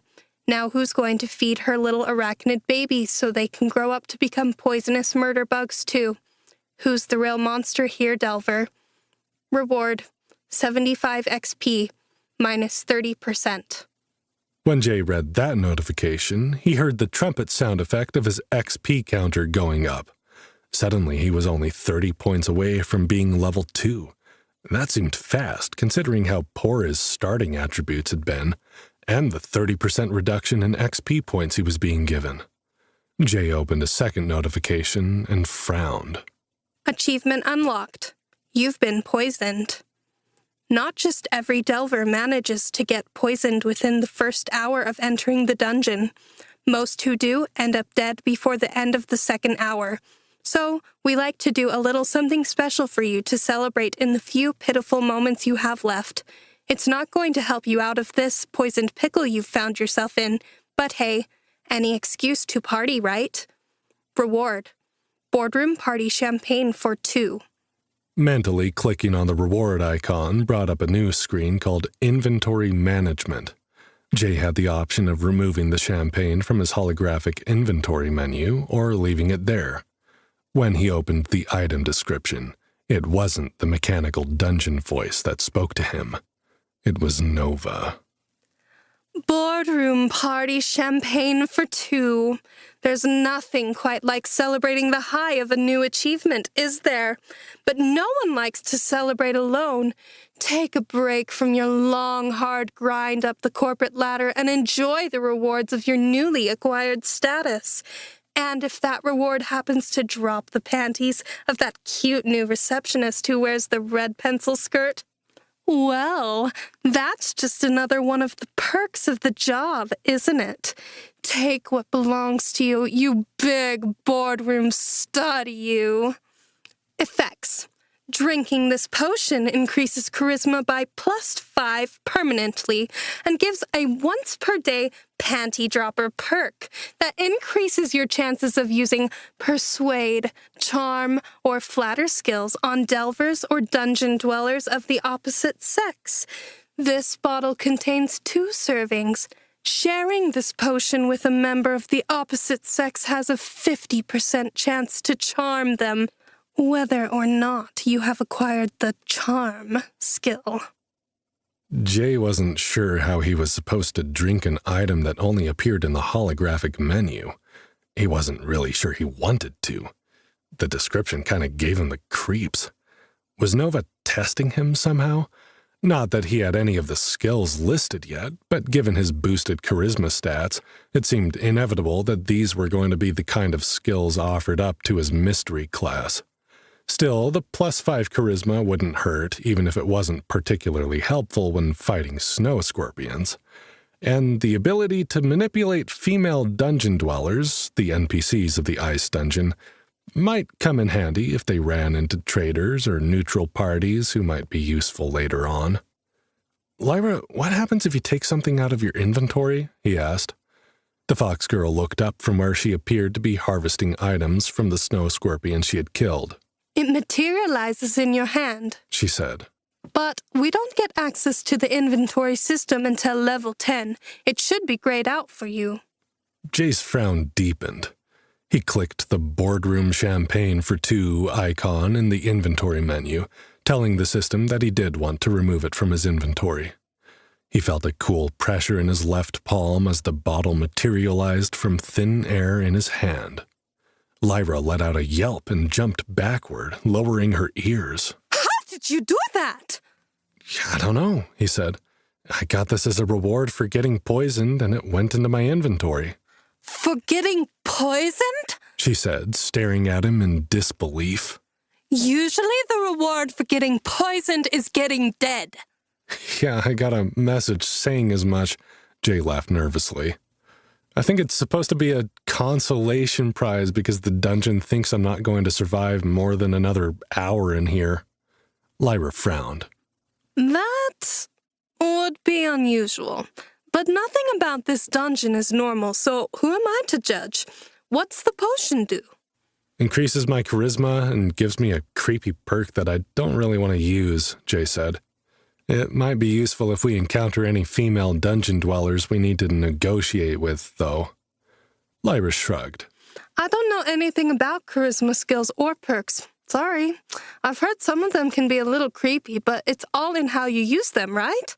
A lot of people are nervous around delvers who choose charisma-based builds. Then again, a lot of people feel the same way about Volpinari. You trust me and I'll trust you, okay? Jay nodded. Deal. I don't have any charisma skills yet, but when I do, I promise not to use them on you. Unless I ask you to. Unless, Jay was about to agree, then he stopped. Wait, what? Why would you ask me to? Lyra bit her lip and turned away, lifting her shoulder uncertainly. I don't know, she said. I've heard there are some charisma skills that aren't so creepy. Never say never, right? Jay didn't really know how to respond to that. Okay, he said. I'm going to drink the first half of this bottle, and we'll save the rest for in case I need to seduce a dungeon merchant or something. There are neutral dungeon dwellers, right? Lyra nodded. Some are quest givers, some are informants, some are skill trainers.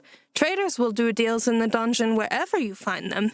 That's usually where you'll buy bandages and heal potions and basic provisions. Merchants occur once per floor after the 5th floor, giving delvers direct access to the world dungeon markets. It's a lifesaver since until you unlock inventory, we have to use these satchels which, although they hold a surprising amount of gear, are not limitless. And they're a pain in the ass to sort through when you're in a hurry. I can't believe you unlocked inventory at level 1, though. There is something seriously broken with your build. I'm starting to get that impression, Jay said. He managed to uncork the bottle by levering it against the blade of his bolo knife. Even though his knife hand was still numb, it was regaining enough function that he could move it around a bit. A quick glance at his health bar showed him that he was back up to 40 HP.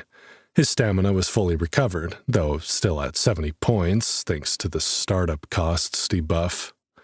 Jay sighed and gave the bottle a tentative sniff. Might as well boost the stat he had some points in.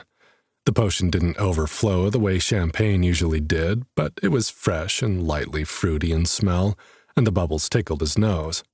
He put the bottle to his lips and tipped it back, drinking half of it. Another notification blinked in his peripheral vision.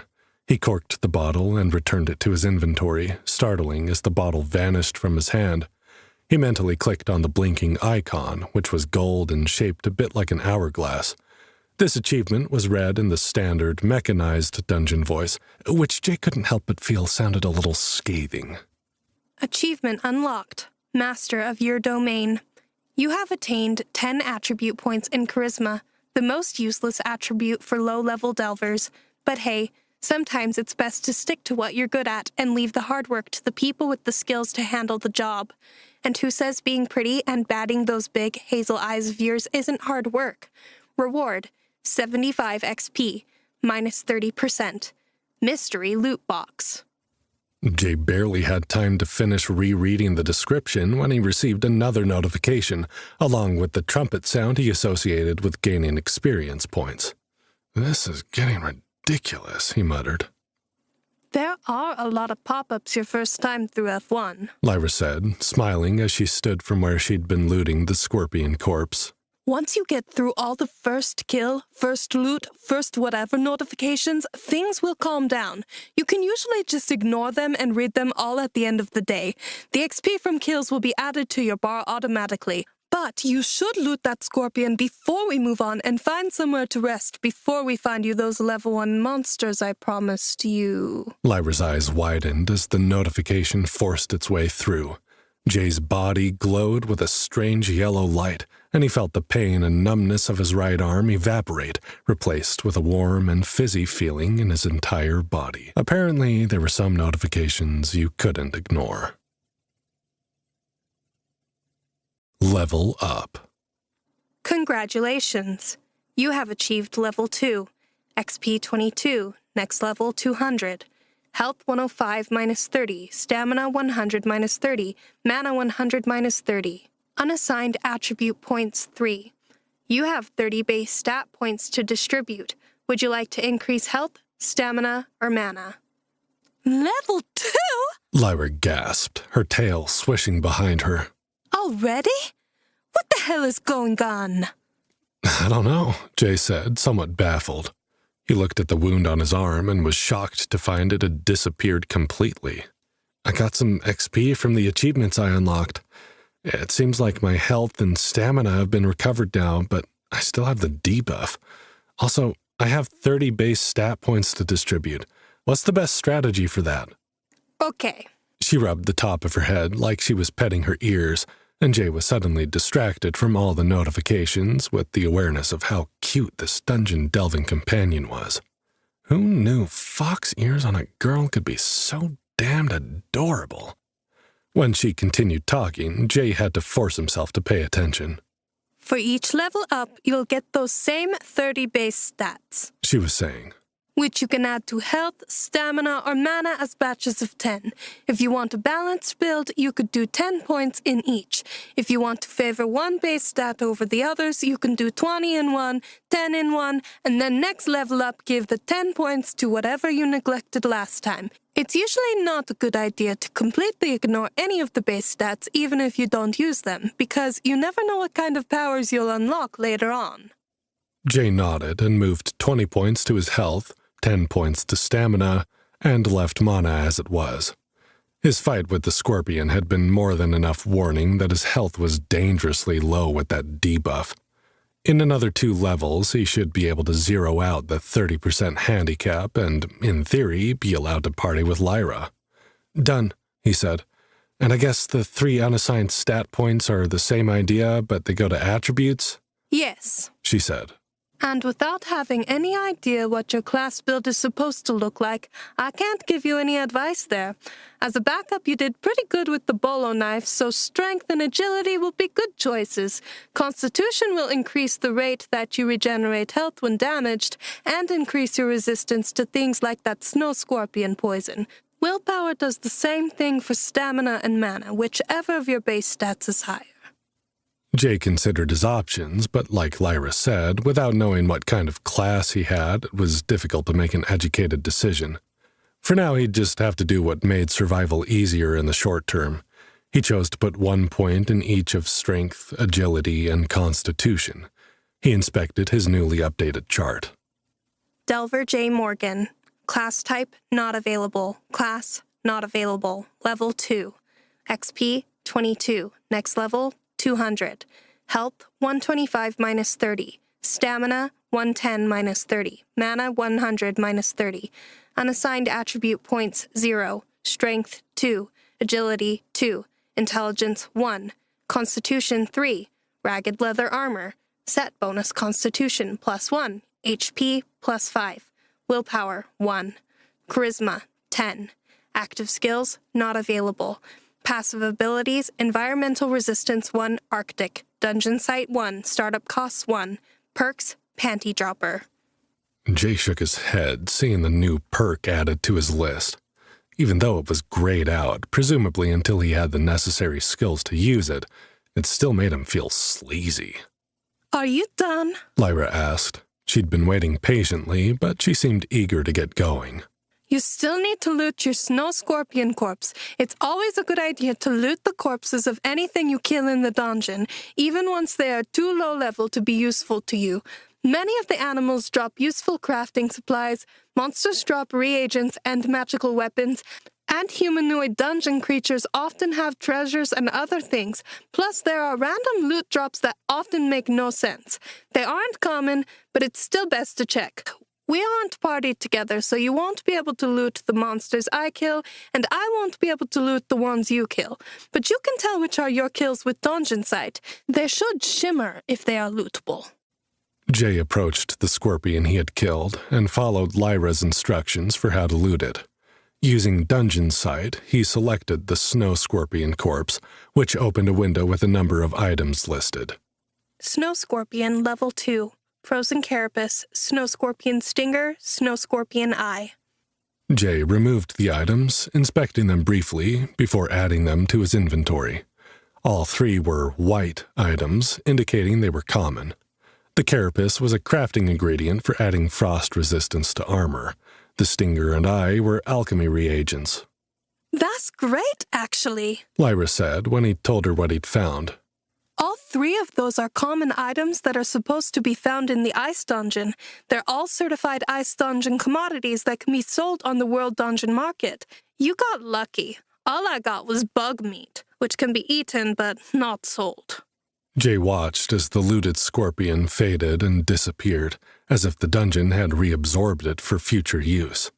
He glanced at the scorpion next to Lyra. It was shimmering. Lyra, how come it looks like I can loot the scorpion you killed, too? Lyra frowned, glancing down at her feet. Her frown deepened. That's weird. I looted it. It should have disappeared. Jay selected the scorpion using his dungeon sight, the same way he had with the one he'd killed, and retrieved the same 3 items as he had from the other monster, only this one had an additional item. Frostbite Antidote. This potion cures damage inflicted by poisonous creatures on F1 and F2 of the Ice Dungeon. Contains 5 doses. When he told Lyra what he'd received, her frown became more confused than ever. She shook her head. It's like the dungeon is giving you all the items it should be dropping for everyone. Frostbite Antidote is really rare, too. It can't be sold on the World Dungeon Market. But if we don't end up needing to use it, Rena will probably buy it from you for at least a couple of gold. Jay added those items to his inventory, too. He remembered he still had a mystery loot box to open from his Master of Your Domain achievement, but he was getting antsy to start building his skills and get leveling in earnest. He was beginning to feel like they'd be here all day while he opened random notifications and received scathing messages from the auto dungeon, or disturbingly sexual ones from Nova. He closed all his menus and stood, shrugging. "You were saying something about low-level monsters?" Lyra beamed at him. I thought you'd never ask, she said, jumping up and giving Jay an eyeful of bouncing breasts. Her tail swished happily as she continued down the corridor. If we hadn't been interrupted by those snow scorpions, we'd already have this room cleared. Come on! As they continued down the tomb-like corridor, Jay kept glancing behind him to make sure there weren't any more snow scorpions creeping up on them. Lyra had said they usually hung out closer to the F2 staircase, along with other level 2 monsters. Occasionally, the dungeon would spawn level 3 and 4 creatures on the first floor of the dungeon, too, which was one of the reasons the locals of Winterhaven considered the Ice Dungeon to be cursed. Normally, a dungeon would only spawn a higher-level creature for the floor boss, but this dungeon seemed to have a higher-than-normal rate of random high-level spawns, which only got worse the deeper into the dungeon you delved. It was no wonder there was such a high instance of total party kills in the Ice Dungeon when you never really knew what kind of monsters you'd be up against. It was also no wonder Lyra and Rena had been so appalled at the idea of Jay going into the dungeon alone. Lyra was level 6, and she didn't even like delving the upper floors alone. She'd only done it out of necessity. The strange rune-carved walls reminded Jay of an Egyptian tomb. The floor name was the Frozen Tomb as well, which made him wonder if the creator of the dungeon had been from this world. Or if the portals went both ways, perhaps the creators of the ancient Egyptian culture on Earth had been inspired by some interdimensional travel. Jay had heard theories about the pyramids being built by aliens, but he'd figured that was pretty bogus. There was no reason to believe humans couldn't have built the pyramids by themselves. Back then, the average human being was probably a lot more competent than modern desk jockeys and keyboard warriors. Modern people had all the information in the world at their fingertips, and most guys Jay knew couldn't tell the difference between real women and phishing scams. Now, he was beginning to have his doubts that anything he knew had ever been real. Lyra led him to a stone block that looked different from the rest, and placed her hand directly on a carved handprint in the stone. The handprint glowed, and there was a grinding sound as the wall slid into the floor, revealing a room encased in darkness. From the shadows, Jay could hear the clicking sounds that reminded him a bit too much of the mandibles of the scorpions they'd just faced. He shuddered to think of what might be hiding inside the room. But Lyra promised they were low-level creatures, and he trusted her. The arcane archer pulled a torch from her satchel and ignited it with a whispered incantation. Then she held it up, letting the orange flickering light spill into the room. Dozens, perhaps hundreds, of oily black beetle shells reflected the light back at them, and Jay groaned. "More bugs," he said. "Really?" Sorry, Lyra said, grinning a bit sadistically. but I already scanned this batch and they're all level 1. You're on your own this time, portal boy. Don't worry. I'll hold the light for you. Jay used his dungeon sight to inspect one of the closest beetles. They hadn't reacted to the door opening or to the light of the torch, but Jay had a feeling that the moment he stepped over the threshold, they would swarm and attack. Glacial Scarab Level 1. These iridescent ice crystal scarabs leave icy trails of frost in their wake. They are mostly harmless, are weak to fire damage, and make a mess when you squish them. Watch out, though. These magical beetles can fuse together, forming larger constructs to challenge intruders. How worried do I need to be about these constructs? Jay asked, eyeing the creature. What? Lyra said, giving him an odd look. Just go in there and smash them. Your blade probably won't be much good, but you can stomp them with your feet. It's disgusting. I refused to do it even when I was level 1, but I had a party then. Now, I'm not coming in unless you really need me to. Gross. These things gross you out, but the scorpions didn't? Jay asked, returning her look with an equally skeptical one. The scorpions were way creepier than these little beetles as far as he was concerned. You'll see. It says they're weak to fire damage, he said. Couldn't you just light them on fire for me? Lyra rolled her eyes. Even if we were partied together, that would generate way less XP than you doing it yourself. But when we're not partied, that would be a complete waste. Your goal is to level, right? Get in there and grind. Jay took a deep breath and stepped over the threshold. The beetles weren't as creepy as the scorpions, but they were still bugs. They were still on his ick factor list. And just as he'd suspected, the moment he entered their territory, they seemed to notice him. He wrinkled his nose and stepped on the one closest to his foot. His boot met a surprising amount of resistance before the beetle's shell cracked and his foot slammed onto the floor. A wave of orange fluid burst out of the thing like a popped pimple. It would have been bad enough if it weren't for the stench that followed. Jay gagged as he was forced to stomp another beetle that scurried over toward him. Then he realized it wasn't him they were interested in. They were coming to feed on the guts of their fallen comrades. Thoroughly grossed out, Jay stayed close to the door, keeping an eye on the milling creatures whose glistening black shells seemed to jump and flicker in the light of Lyra's torch. Success. You have killed Glacial Beetle Level 1 times 2. XP 10 times 2, minus 30%. Jay dismissed the notification, doing some quick mental math. He'd need to kill 25 of these things to hit level 3. That didn't seem like it would be too difficult. For all the skittering noises they made, the creatures moved pretty slowly. Maybe that was where they got their name, since they otherwise looked like oversized black beetles, unlike the icy carapaces of the snow scorpions. The glacial beetles left glistening trails of frost in their wake that Jay assumed would be slippery if he stepped on them, but it couldn't be worse than the greasy orange guts coating the bottom of his boot. Besides, with the environmental resistance Arctic passive ability, Jay wasn't even certain their trails would be slippery, unless the resistance didn't help against magical cold. He was a little worried about the mound of beetles crawling over each other at the back of the room.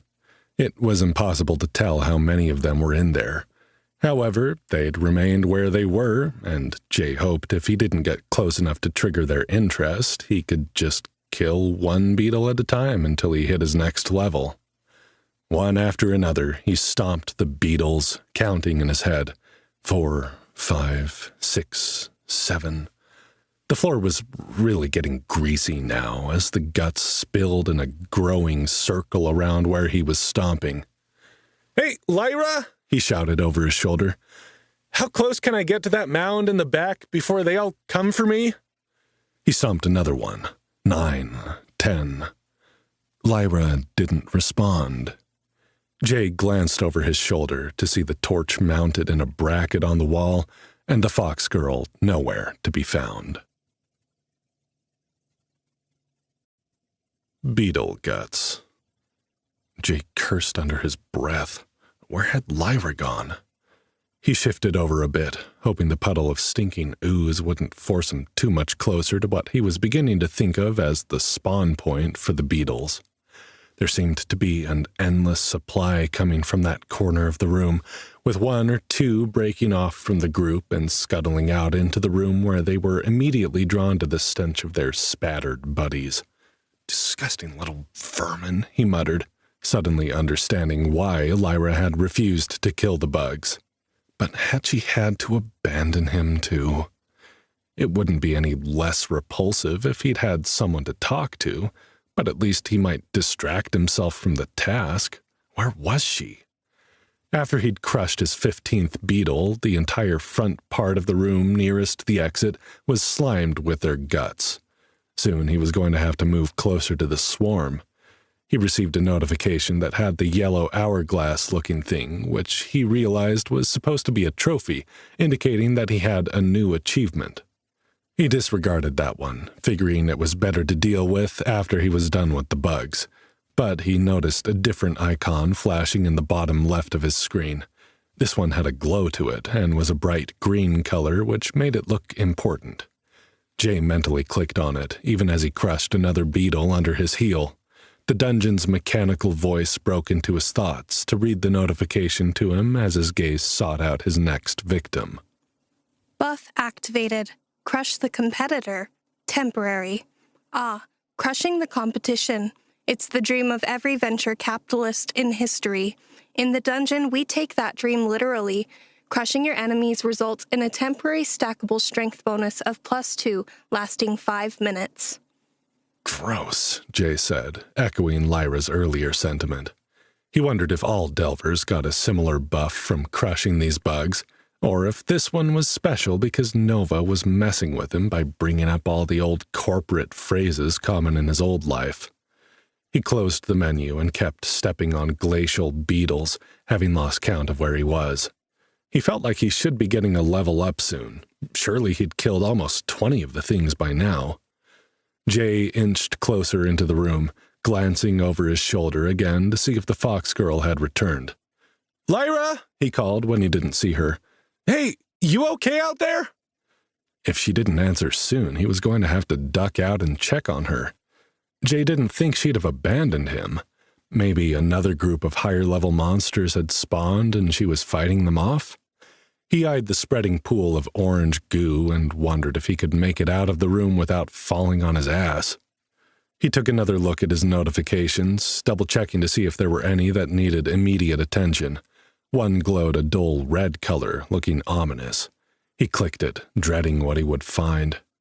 Debuff activated. Uncompetitive advantage. Temporary. Hey, come on. Pick on somebody your own size. You've been grinding hard, and normally that's something we admire, but when a Delver spends too much time picking on creatures below their level, it takes some of the fun out of the competition, don't you think? You receive a temporary 25% reduction in XP for every 5 lower-level creatures or monsters you kill in a row. Jay cursed. Just his luck that they'd fought those scorpions before he'd gotten to the starter rooms. Why hadn't Lyra warned him about the debuff?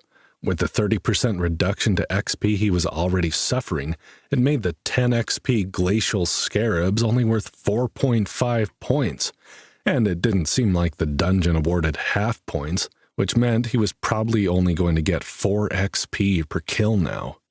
He vowed to ask Lyra about it as soon as she came back. If she ever came back. Where the hell had she gone anyway? What was all that crap about sticking with him and protecting him if she was just going to take off on his first solo fight? Then again, he had adamantly insisted that he could go it alone. He'd better not make an ass of himself by dying in the first room. A new beetle had broken from the group, catching Jay's attention and derailing his train of thought. The beetle was scuttling toward the mess of slippery guts on the floor when it suddenly broke pattern and made for Jay instead. He grimaced, getting ready to crunch the thing beneath his heel. When it was close enough to stomp, Jay lifted his foot and drove his boot down on the shiny black beetle shell. It was like kicking a boulder. His boot bounced off, jarring his ankle, knee, and hip joint and sending him off balance. Jay scrambled to catch himself, flailing his arms. He still held the bolo knife in one hand, and he didn't want to drop it in the mess on the floor, so he spun, reaching with his left arm to catch the wall to steady himself. The inexplicably armored beetle lunged at him, smashing its hard body into his shin. Oh, shit! He cursed, hopping on one leg. What the hell? He glanced down at the attacking beetle with his dungeon sight. Glacial Scarab, Level 1, Elite. Other than the elite tag, the description didn't give him any extra details about the creature. Jay racked his brain for information from the video games he used to play. From what he recalled, elite mobs were usually the same as their normal counterparts, just way tougher. Apparently, these ones also got an extra attack the normal scarabs didn't. But the beetle was still only a level 1. Jay figured he should be almost level 3. He should have been able to do some damage to the thing, surely. Jay braced himself for another attack, this time ready for the beetle's shell to be tougher than the others. He tried to aim his strike for the center of the back, where the shell split to allow it to spread its wings. Oh, crap, they have wings, he realized. I hope these things don't start flying. He drove his heel into the glacial beetle's shell and felt a satisfying crunch as he broke through the creature's outer protection. The beetle let out a hiss, but didn't die. Its shell was cracked, and it scuttled sideways like a crab, moving faster than it had before. Jay jumped forward, using all his strength to launch himself high into the air and his agility to direct both heels onto the creepy little monster. At least, that's what he assumed was happening, because he'd never in his life been able to jump so high or land with such precision. The beetle splattered beneath him like a watermelon dropped from a balcony onto a sidewalk. But the move hadn't gone unnoticed. Between the loud hiss of the elite beetle and the visceral pop of its gruesome demise, Jay had drawn the ire of a handful of new beetles, which broke from the main swarm and began advancing on him with their wings open, hissing like cockroaches. Jay used his dungeon sight, hoping to identify if there were any more elite specimens that he needed to be cautious of. He felt his stomach drop as the text boxes opened in his HUD. Glacial Scarab, Level 1, Elite. Glacial Scarab, Level 2, Elite. Glacial Scarab, Level 1, Elite. Glacial Scarab, Level 3, Elite. Glacial Scarab, Level 3, Elite. Shit! Lyra! I need help!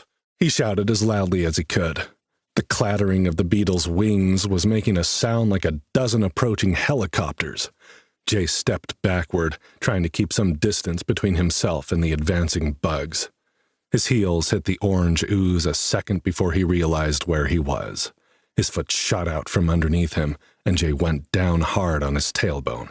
Oh, fuck! He cursed, scrambling in the slippery, stinking mess as he fought to get back on his feet.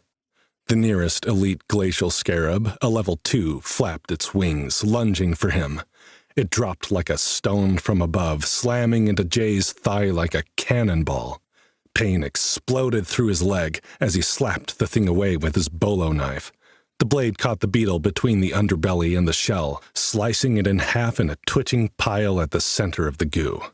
"All right, you ugly bastards," Jay said, finally getting to his knees in the slime. "Now I know you've got another weakness. This is going to be interesting." 2 level 1 scarabs lunged at him at the same time. Jay felt his body move as if he was no longer in control. He swept the bolo knife up at the first beetle, hitting it in the soft part of its abdomen, leaving a spray of orange guts in its wake.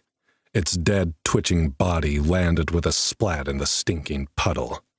The second beetle hit him in the shoulder with a painful crack, but Jay gritted his teeth and turned toward the insectile monster, where it had bounced off to him to land upside down in the puddle, its black, twitching legs kicking uselessly in the air. He drove his blade into the beetle's belly and immediately received notification of the kill. But why hadn't he leveled up yet? There were 2 level 3 elite scarabs left now, and Jay realized he was in trouble. He wished he could flip through his menus and check those notifications now, in hopes that one of his achievements might have come with a reward he could use, but he didn't dare take his attention from the bugs. They made clacking sounds with their wings as they advanced, and Jay felt his heart hammering in his chest, anticipating the moment that they would both fly at him, probably strong enough to break his bones instead of just leaving painful bruises. He gripped his knife, readying himself for the attack. Hopefully, he could hit one of them at least. With any luck, he could kill one and even the odds, but he wouldn't be able to do so without taking damage. He didn't want to look at his blinking health bar, visible even with the menus minimized at the bottom of his screen. It only made the anxiety worse. Clutching the bolo knife, he made a couple of experimental slashes in front of his body, amazed that, despite the obvious damage he'd taken, his increased strength and agility were still palpable as he wielded the blade. "Okay," he thought, "you can do this. Just stay focused. If you die now, who will protect Molly from that jackass Runolf? Stay focused," and one scarab lunged before the other, and Jay was ready. He struck instantly with the knife, stabbing the blade into the bottom of the creature's abdomen. The strike bounced off the armor plate in the center of its body. Jay leaned into the failed attack. It was as if his body was instinctively changing tactics faster than his mind could keep up. His knuckles drove into the scarab's underbelly, sending it flying across the room, where it smashed into the wall like a balloon filled with orange paint. "What the fuck? That was a level 3 elite?" he thought in shock. "How did I hit it so hard?" Jay didn't have time to ponder, as the final elite scarab clacked its wings and launched into the air. Still on his knees in the ooze, Jay struggled to move quickly enough to block the attack. He punched up, awkwardly, hoping to drive the thing away from his face. He clipped the back half of the beetle's body, sending it spinning like a top and launching it high in the air. He tried to aim his next strike as the creature came careening down at him, completely out of control. Thwack! An arrow shot past Jay's face, connecting perfectly with the scarab's underbelly, piercing it through its body and out the other side. It landed with a dull splat in the orange puddle of goo. An entire orchestra of trumpet sounds blared inside his skull as he turned to face Lyra, who stood in the doorway, looking completely shocked. She looked like she wanted to speak, but the mechanical dungeon voice took over, blocking out everything else. Success. You have killed Glacial Scarab level 1 times 48. XP 10 times 48, minus 25%, minus 30%. Success. You have killed Glacial Scarab level 1 elite times 3. XP 25 times 3, minus 25%, minus 30%. Success. You have killed Glacial Scarab level 2 elite times 2.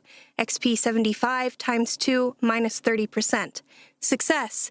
You have killed Glacial Scarab level 3 elite times 2.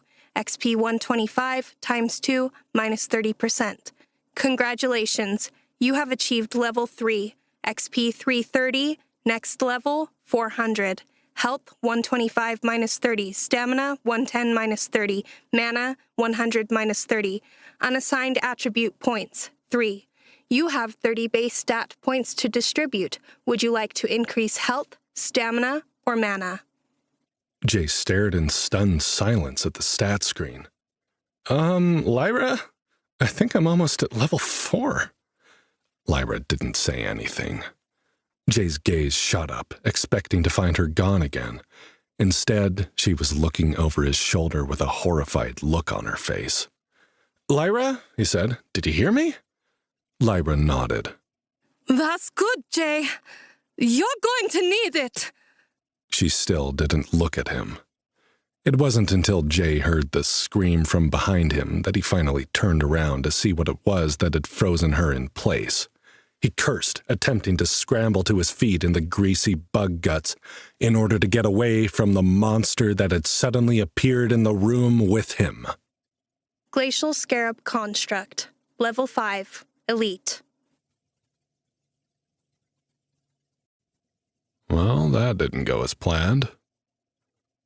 The mass of glacial scarabs that had been milling in the corner of the room had transformed into a huge lumbering beast made of black, crawling bodies. The monster's gaping mouth was stretched impossibly wide in a hissing, grating scream that made every bone in Jay's body feel like it was being shaken apart. Level 1 and 2 glacial scarabs flew out of its mouth at Jay like baseballs from a pitching machine. Jay batted the smaller flying beetles away from him, surprised when they splattered easily when he whacked them with the flat of his blade or with a flailing backhand. The level 3 elite scarabs had been easier to kill than he'd expected, too. He wondered if that had something to do with the strength bonus he'd received for the Crush the Competition buff, but he couldn't pause to check his stats. The glacial scarab construct was advancing on him like a slow-moving ooze made of the glittering black bodies. The beetles seemed to climb to the top of the monstrosity, then fall off and start at the bottom as it continued to slide toward Jay, where he was still slipping and sliding in the impossibly greasy orange puddle. Jay, you have to hit it first! Lyra was shouting over the cacophony of hissing screams and the clacking of beetle wings. Then I'll attack it with fire! You should get some of the XP even if we aren't partied, if you're the one to deal damage first! No, Jay panted, finally getting to his feet. He carefully slid toward the door like he was skating backward on an ice rink. It had been a while since he'd gone skating, but the motion was familiar enough that with his enhanced agility it became easy and natural. No, I can take it. Just lend me your bow and one of those fire arrows. He slid over to the door, batting away the flying beetles with increasing ferocity, and braced his back against the wall. Lyra stared at him like he was crazy. You can't shoot my fire arrows, she said. It's one of my arcane archer skills, and the normal arrows aren't going to do anything to that thing. Jake cursed and whacked another level 2 beetle against the wall. His bolo knife was dripping with the disgusting orange guts, making it harder to hold. Fortunately, the construct moved with a speed as glacial as its name. If Jake could stay on top of the beetle projectiles, he had a few moments to spare to strategize with the fox girl. I've got a strength buff right now, he said. Do you think I can just punch it to death? Lyra gave him a horrified look. Jay, no! Just do something to do damage to the monster rather than those little ones. It's firing at you. Then I'll kill it. Don't be stubborn. Jay eyed the monster.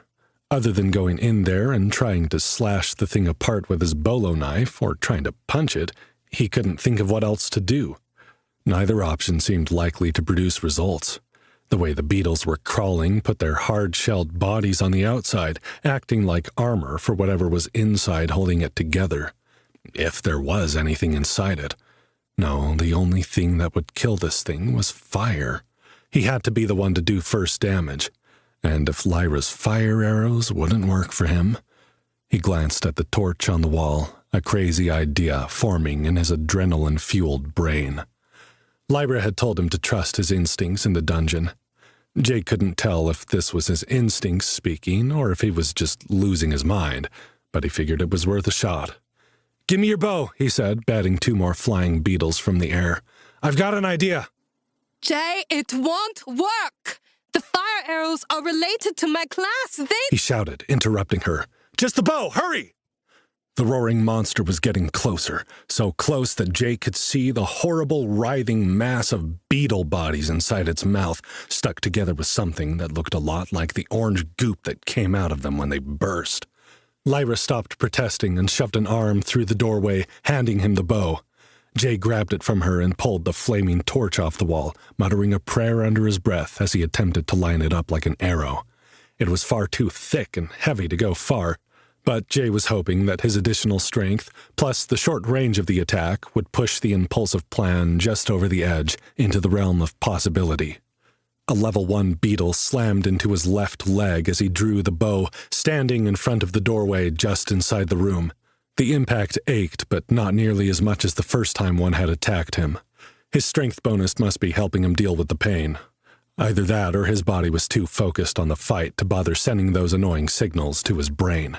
Jay didn't care which it was. He was just grateful for the fact that he could still concentrate through the onslaught brought on by the raging construct. He took a deep, steadying breath, his gaze locked on the monster just beyond the tip of his torch. Exhaling as he released the string, he attempted to hold the bow as straight as he could, not wanting to interfere with what was already going to have to be a supremely lucky shot.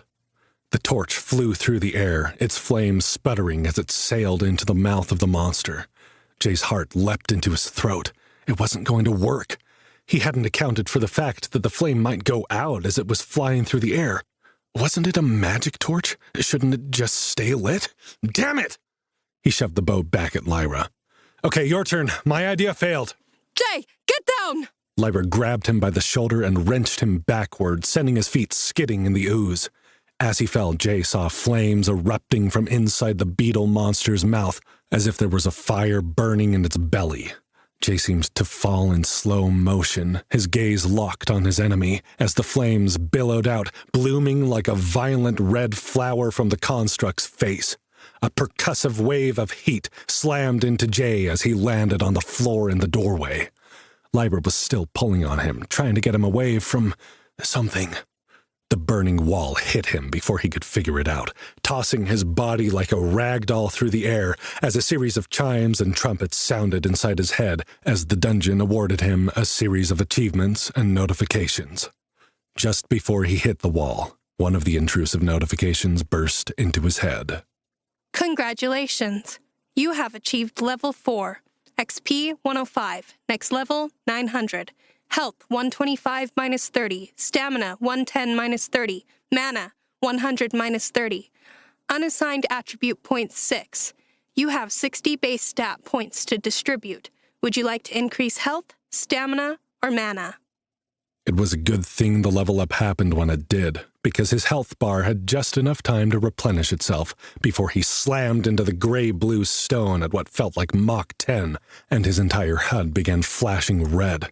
An alarm sound rang in his ears, or his mind, he couldn't really tell, but there was nothing he could do to stop it. He tried to focus on the parts of his notification screens that he could see, but it was as if his interface with the dungeon was glitching. Jay closed his eye, attempting to ignore the excruciating pain that tore through every cell of his body. A voice called from him from somewhere very far away, sounding like it was coming from underwater. Or maybe it was that his ears were filled with blood. "Molly," he tried to say, hoping it was her. He really wanted to be able to say goodbye. "I'm sorry, Molly." Slowly, the voice became clearer until he could tell it wasn't Molly. Jay! Jay, wake up! The voice sounded scared, panicked, actually, which was funny because he was pretty sure he was the one who was dying. Jay, please! Please, you can't die on me! I can't lose another friend in here! I'll go mad! Jay! Something twinged in the back of Jay's mind, somewhere behind the pain and confusion and the fact that he couldn't seem to move his body. He knew the voice now, remembered the adorable two-toned eyes that flashed with emotion, the long silver-white hair, the silky ears and fluffy foxtail. He took a breath and felt the bubble of fluid in his chest, then forced the words, "Lyra, not dead." Hot splashes of liquid hit his face as he heard the fox girl burst into tears.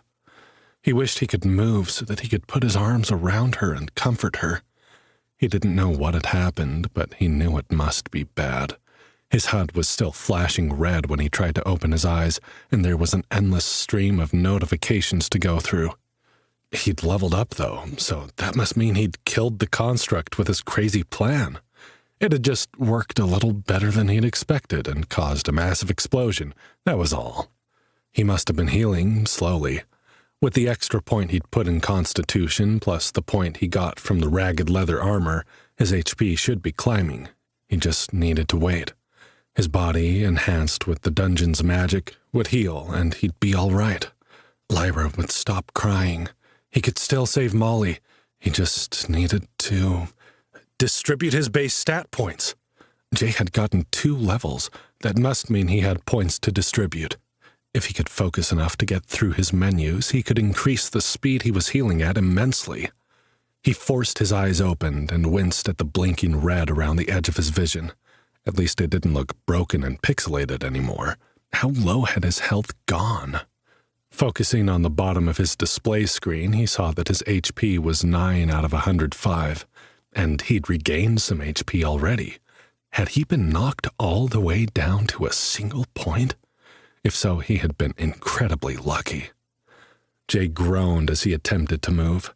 He wanted to take Lyra's hand and tell her he was okay, but nothing seemed to work the way it was supposed to.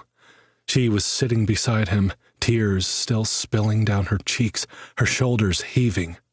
He didn't think she looked nearly as relieved as she should have that he wasn't dead. Then again, if she didn't have a way to heal him, there was every reason to believe they'd be attacked again and the dungeon would finish what it had started. Determined to do everything he could to ensure that didn't happen, Jay refocused on his HUD. He had 60 stats to distribute to his 3 base stats, plus 6 attribute points. If he wanted to rid himself of the startup costs debuff, there was only one way he could spend those points. He needed to get his base stats up to a minimum of 100 each, including the 30% handicap, if he wanted to be able to party with Lyra and cancel the effects of the debuff.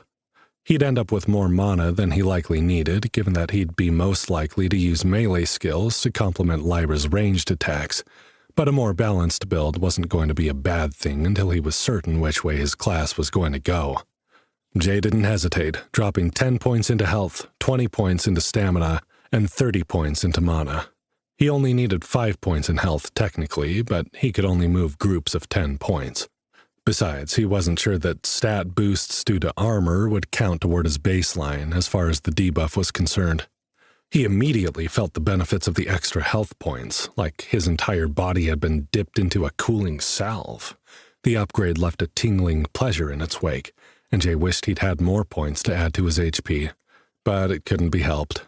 It was more important to get rid of the startup costs handicap so that he could party with Lyra, allowing them to fight together more effectively. Plus, it would mean so much to her. In fact, Jay opened the party menu and located Lyra Goldeneye on his list of possible group mates. He grinned, a motion he regretted at once, as it felt like his face was one giant oozing wound. He glanced at Lyra, who had her head leaned back against the stone wall. Her silky white ears drooped into her hair. She looked so forlorn it almost broke Jay's heart. He focused all the strength he had left to lift his hand and reached for her. His arms were burned badly, crisped black in some places, blistered and raw in others.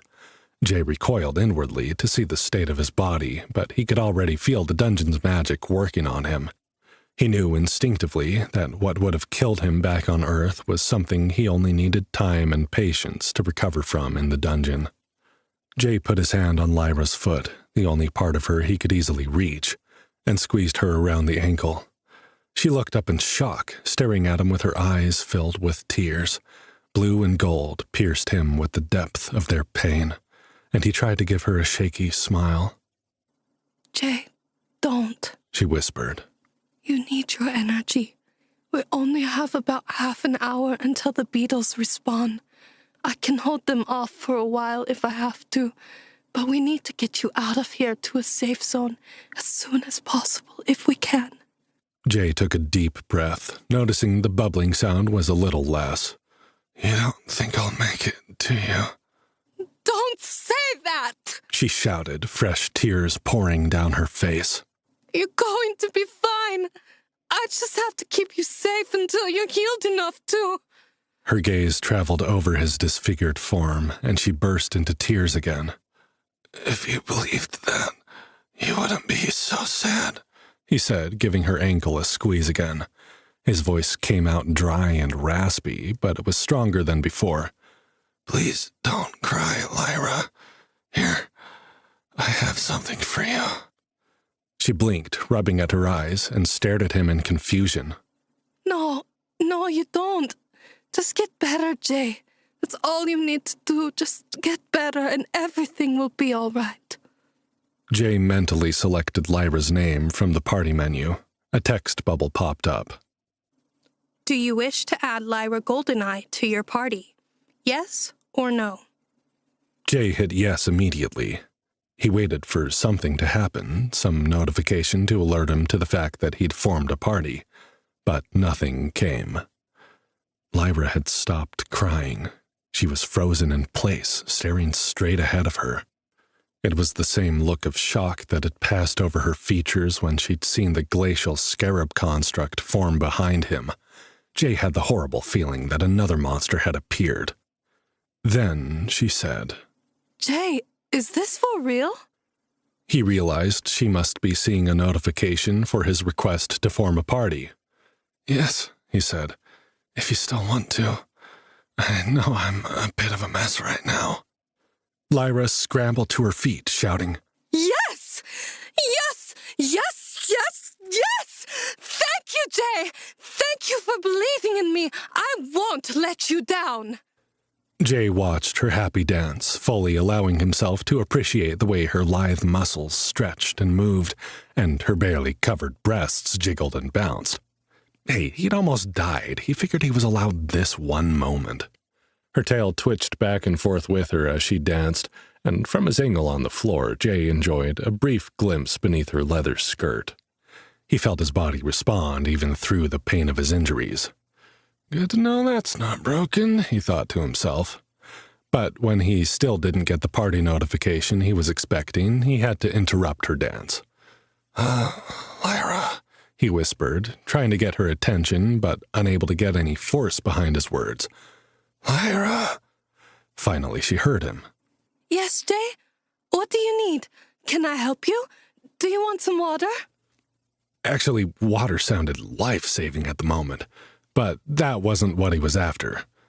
Yes, he said, but first, I need you to accept my party request. Oh! The fox girl's face flushed so pink she could have been a red fox instead of an Arctic fox. I'm so sorry. Of course! I just got really excited. That's okay, he said, smiling through the pain of his cracked cheeks. It was fun to watch. She blushed deeper, covering her face with her hands, and sank to the floor beside him. As she busied herself with getting a water bottle out of her satchel, Jay got the notification he'd been waiting for. Congratulations. You are the leader of a delving party. Party members include Lyra Goldeneye, Level 6, Arcane Archer. Congratulations. You have successfully removed the startup cost debuff. Your maximum XP gained from kills and quests in the dungeon has been restored to its normal baseline. All stat handicaps have been removed. It's complicated. Relief flooded through Jay's body as the debuff was removed.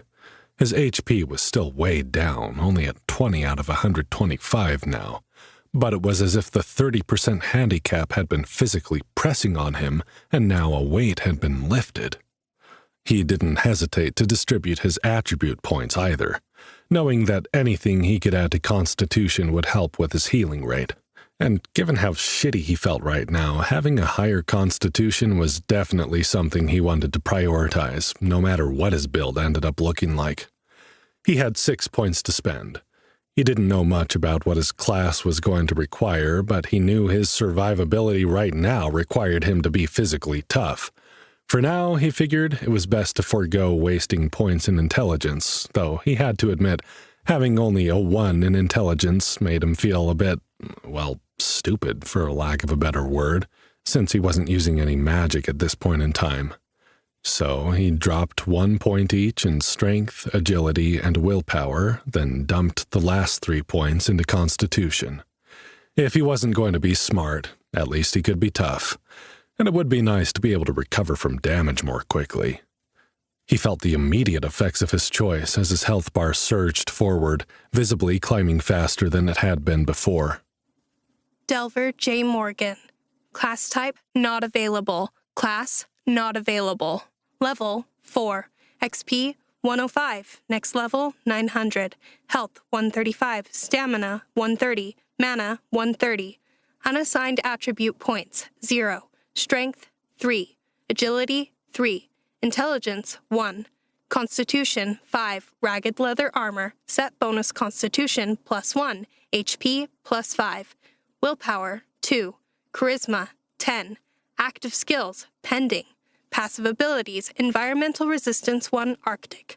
Dungeon site 1, pending. Perks, panty dropper, pending. Best of all was seeing the startup cost's ability disappear. It seemed like false advertising to call a permanent debuff an ability, but he supposed as far as the system mechanics were concerned, a passive advantage or disadvantage worked the same way. Maybe it had just been Nova's way of screwing with him. He still wasn't certain the dungeon wasn't completely demented and trying to kill him now that he'd seen the creature she was putting him up against. It didn't really matter if she claimed to have a quest for him, if she had some crazy idea that only the best of the best would be worthy of receiving such a quest. He was as likely to die attempting to prove himself to her as he was just delving normally, if Lyra's stories about high fatality rates were any indication of how the ice dungeon usually behaved. It was gone now, though, and that's what mattered. Also, he was curious about the pending tags that had been added to each of his active skills, passive abilities, and perks tabs. Jay, drink this, Lyra said, holding out a leather canteen, her blue and gold eyes fixed worriedly on him. Do you think you can stand? Jay groaned, realizing he hadn't even attempted to sit up. But he gave it a shot, knowing they'd have to get moving before the glacial scarabs respawned. Surprisingly, it wasn't as painful as he'd feared. He took the water and drank gratefully, and was surprised to see a new notification pop up. He opened it as he drank. Buff activated. Hydrate or die. Temporary. You know it's good for you. You know you'll feel better if you drink some. 60% of your body is made from it. Your cells need to replenish it and repair themselves. So why does it take a social media post from a fitness model with 300 visible abdominal muscles to remind you to stay hydrated? You're not a corporate suit anymore, with time to kill reading inane blog posts about how to hack your body and brain and unlock your true potential. Really? You thought green smoothies would do that? It's time to start taking this shit seriously. Water helps replenish health, stamina, and mana points at an accelerated rate for 10 minutes. Set the alarm on your smartphone, Dungeon Cowboy. Hydrate or die. Bonus buff. When your health points are below 50% of their maximum, you receive a bonus 25% to all buffs received from eating and drinking. Jay grimaced inwardly at what were starting to feel like increasingly personal attacks from the dungeon's notification system. He had read a lot of fitness blogs and social media posts about how to hack his body and mind. He had bought into the green smoothie fad. He'd even banged a receptionist in a red pencil skirt like had been mentioned in the boardroom champagne for two description now that he thought about it. Just because his heart belonged to Molly didn't mean other body parts didn't need attention sometimes too. But he drank the water, grateful for the buff, even if it felt like the dungeon was mocking him. Then, handing the canteen back to Lyra, he attempted to push himself to his feet. The pretty fox girl was at his side immediately. Here, She said, slipping an arm gingerly around his waist. lean on me. Let me help. Jay tried not to put too much weight on the tiny Vulpinari, but he found her very sturdy beneath his arm as she propped him up. "Careful," he said, wincing as his clothing pinched at the burned skin. "I'm heavy. I don't want to squish you if I fall." My strength stats are decent, she said, holding him tighter. I'm tougher than I look, I promise. Lyra gazed up at him with those beautiful blue and gold eyes, and Jay felt his heart melt a little bit.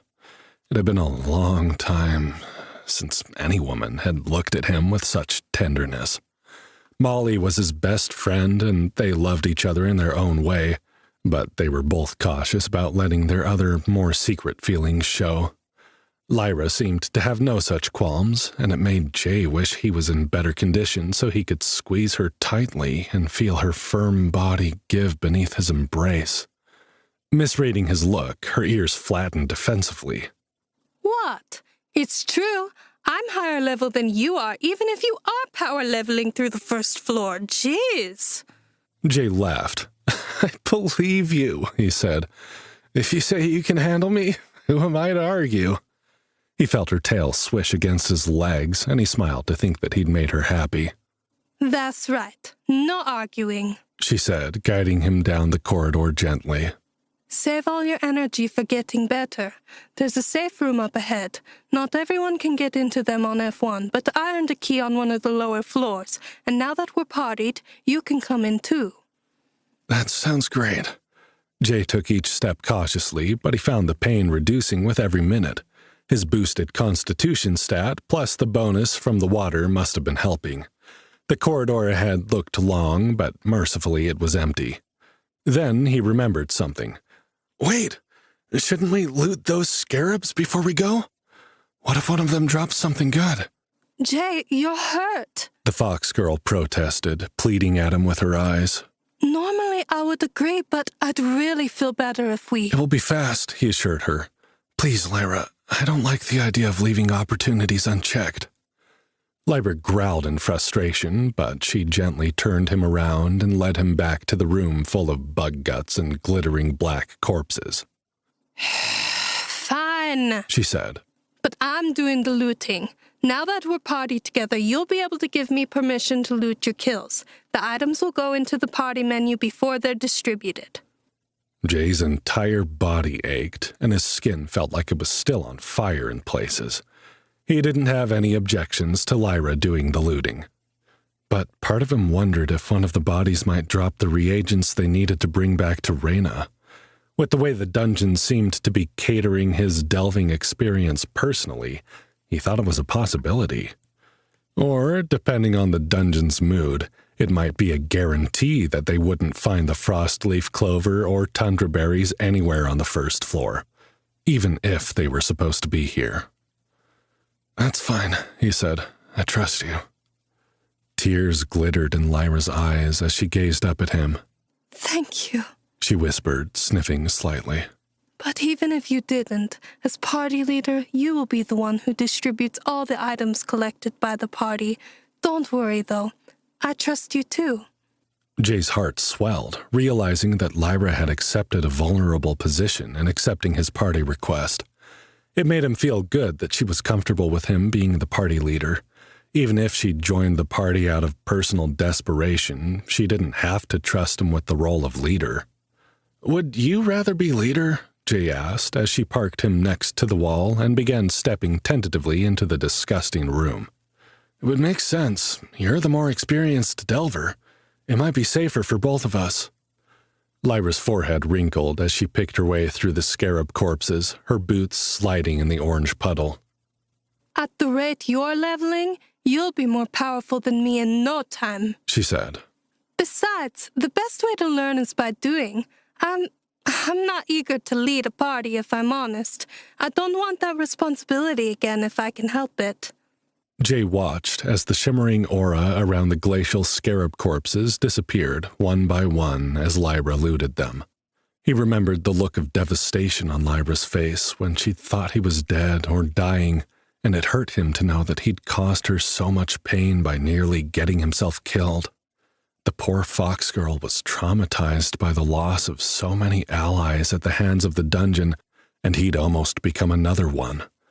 Jay made a promise to himself that he'd be more careful in the future, not only for his sake and Molly's, but because Lyra needed him to be safe too, or at least as safe as he could be inside a dungeon that was trying to murder him. Jay, this is insane. Are you seeing this? Lyra asked suddenly, jolting him out of his thoughts.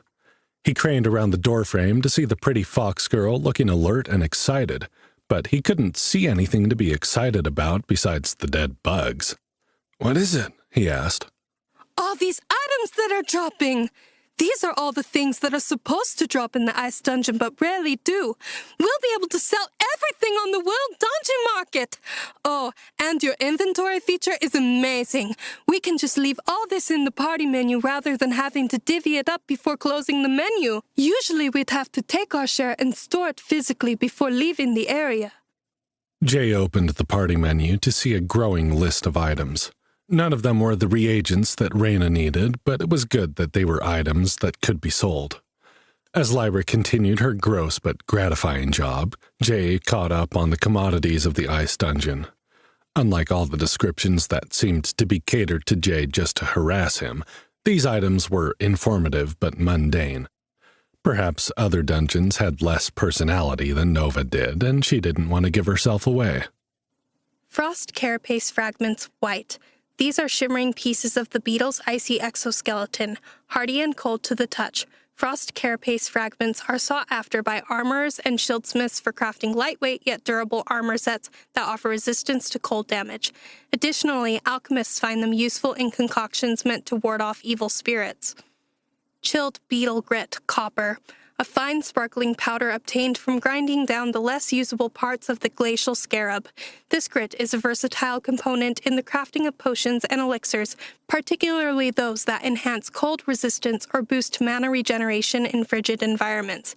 Enchanters use this grit to imbue weapons with minor ice damage or frost effects. Icy antenna silver. The antennae of glacial scarabs are infused with natural magic that helps them navigate and survive in icy terrains. When harvested, these icy antennae serve as potent reagents for creating magical items that assist in locating hidden objects or paths in snow-covered or icy areas. They are also used in crafting accessories that slightly increase the wearer's perception and resistance to magical cold. Out of curiosity, Jay opened the complete descriptions of the 3 items that had been taken from the snow scorpion as well. Frozen carapace scorpion white.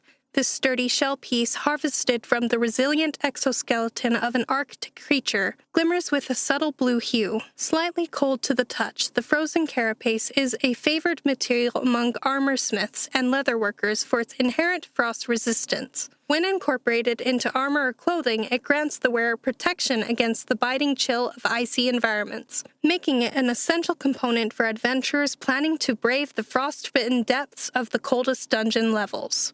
Snow scorpion stinger white.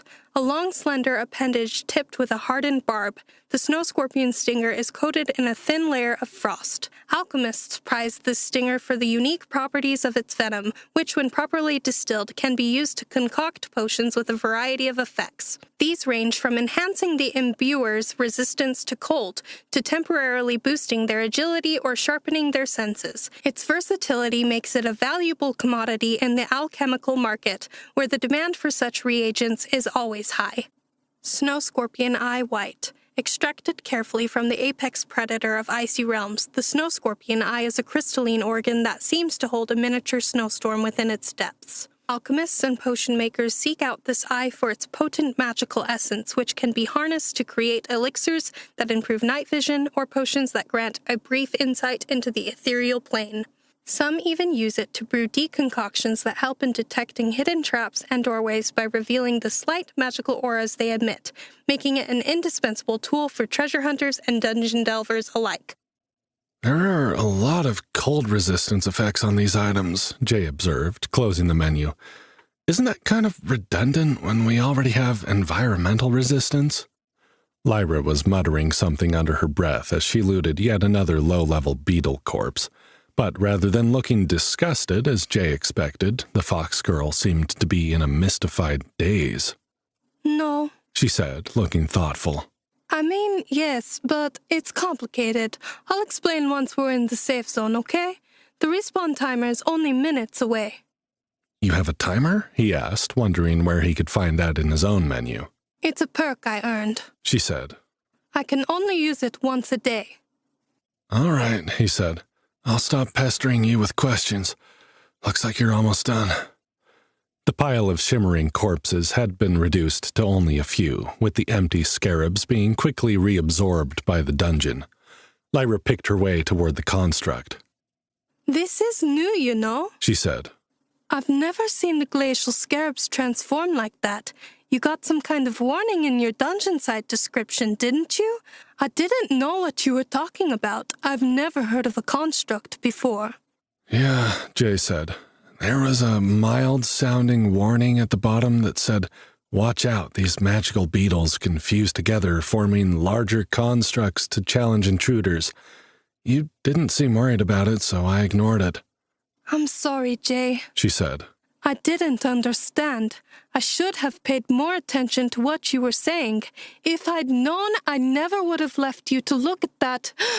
Lyra let out a gasp, cutting her off as she was about to explain where she'd run off to during his fight. The misshapen corpse of the construct stopped shimmering and slowly vanished behind Lyra. The fox girl stood in the middle of the room, now dark without the torchlight, staring at something in her HUD. "Ready to go?" he asked, seeing there was no more corpses to loot. Lyra nodded slowly. Yeah, sure. I'm coming. She began trudging through the orange puddle, lost in thought. "You okay?" he asked, worried that something was wrong. The fox girl's ears were flattened sideways, the way a wild fox might hold them if they were feeling wary. Her tail didn't move. Yeah. She said, her voice distant. This is weird. Jay felt a pang of concern. "What is it?" She glanced up at him as she reached the doorway and seemed to notice the look on his face. She smiled at him, her two-toned eyes flashing, and he felt his worries ease. It's fine, she said. We'll talk about it in the safe zone. Ready to go? Ready when you are. Lyra wrapped her arm around his waist, and they began walking back the way they'd come, though this time Jay noticed each step was considerably easier than it had been before. He glanced at his health bar and saw it was almost 3/4 full. With any luck, he'd be healed and they'd be rested soon, and they could take another stab at what the dungeon had in store for them. Despite his near-death experience, now that he was starting to feel better, Jay realized he was ready to fight again. Not just ready, but eager. You know, Lyra said, her voice as quiet as their footfalls along the tomb corridor. I'm going to enjoy looking after you tonight. I have a feeling it will be the last time you'll need me half as much as I need you. Surprised, Jay glanced down at the fox girl. He had expected her to look sad. The tone of her voice had seemed wistful, but the expression in her eyes was far more complex than that. Lyra looked happy and excited and, unless Jay was very much mistaken, aroused. Suddenly, he felt they couldn't get to the safe zone fast enough. Safe. Jay wasn't sure what he was expecting from the safe zone, but the place Lyra brought him was not it. They had turned a corner of the Egyptian tomb-like corridors, and rather than finding more labyrinthine passages, the corridor opened into a wide tundra-like plain. Low grasses, dusted with snow, moved in a breeze that Jay couldn't explain, given that they were still inside the dungeon. Above them, where there should have been a ceiling 12 feet above their heads, there was only pitch black and a scattering of stars, or some magic that looked like stars. Something moved in the distance, and Jay's muscles tensed, ready for a fight. All he could see in the night-like ambience were pale white shadows, like lumbering, shuffling spirits. Sensing his discomfort, Lyra squeezed her arm around him. It's only the ghost bison, she said. They aren't aggressive unless you attack first. They aren't monsters, but animals that have evolved to live inside the dungeon. They do drop some of the commodities we can sell on the world dungeon market, or so I've heard, but the dungeon is dangerous enough without pissing off the ghost bison. They're huge, Jay marveled, pausing to watch the creatures as they grazed at the edge of his vision, barely visible in the artificial starlight. And powerful, she said. Many of the animals that live in the dungeon will attack on sight, and some have evolved magical attacks after integrating with the dungeon the same way humans and Fenari do. It's best to leave the neutral creatures alone, in my experience, and save our energy for the aggressive ones. Jay nodded. Is this the safe zone? Over there, Lyra said, pointing to a faintly glowing dome to their left. See the hex dome there? I have a key. The igloo-like structure appeared to be made from transparent hexagonal panels that glowed ice blue at the edges. It appeared like a latticework of fine, glowing lines, completely out of place in the tomb-like section they had been in before and the tundra-like section they were in now. Jay wondered if there was ever any rhyme or reason to the dungeon's layout, or if it was always a patchwork of themes. Lyra led him toward the hex dome with slow, steady steps. Their footsteps crunched in the snowy grass, and Jay kept his gaze lowered, scanning with dungeon sight to ensure he didn't miss anything in the new environment. In the tomb, each step had echoed eerily. Now, in the vast open space, the crunch of their footfalls was met with dead silence, which Jay found eerie in a different way. Are there bison outside the dungeon? Jay asked as his gaze wandered back toward the creatures on the horizon. Or bisonkin Fonari? Lyra glanced at him, as if surprised by the question. No, they aren't real creatures. Jay frowned. They are where I come from, he said. There's not many of them left, but they used to roam free across much of our world. They weren't white like these ones, though. More dark brown and black, I think. I've never seen one up close. That's strange, Lyra said, sounding thoughtful. What about the scorpions and scarabs? Are those real in your world, too? Jay let out a laugh. Well, not exactly. There are tiny versions of those creatures that live in some places, but most are smaller than the palm of your hand. Some scorpions can get bigger, but nowhere close to the size of the ones we fought. If there were, no one would leave their houses. And none of them turn into those construct monsters either. Lyra was silent for a while, considering something. Jay was content to listen to the crunching of their footsteps, watch the stars and the ghost bison, and keep his eyes peeled for shimmers in the frozen grass. There are stories, She began suddenly. superstitions, I guess, that the dungeon changes with every person who dies inside it. The dungeon absorbs the bodies of all who die within. No one gets to take the body of a fallen friend or a loved one home if they fall inside.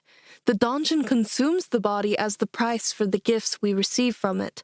Some say the dungeon takes a person's memories as well as their flesh, and this is why the dungeon is always changing. Perhaps long ago, someone from your world died in this dungeon, someone who knew of bison, scorpions, and scarabs. Jay felt a chill run down his spine as he thought of the possibility that he recognized bits and pieces of the dungeon because they'd literally been torn from people's dying minds. Maybe these elements were like the ghosts of people from his world who had lost their lives here, each one representing a person's greatest fear or something they admired. Maybe dying in the dungeon wasn't like death at all, and you were doomed to live on as part of some massive hive mind of all the beings that had died here. He shuddered. If he died here, Jay wondered what parts of him would be left behind. If the dungeon's teasing was any indication, it'd probably add a frozen boardroom and a boss fight where you had to defeat a big guy in a suit yelling that he needed you to find 5 more high-profile clients by the end of the week. Or receptionists in red pencil skirts. He pushed the thought from his mind as they approached the hex dome, as Lyra had called it. Are you okay to stand? She asked. I'll be fine, he said. I actually feel great, all things considered. Well, you look like shit, she said, her two-toned gaze roving over him as if taking stock of all the injuries he was ignoring. But if you can hold yourself up for a few seconds, I'll get us inside the safe zone, and we can heal you up properly.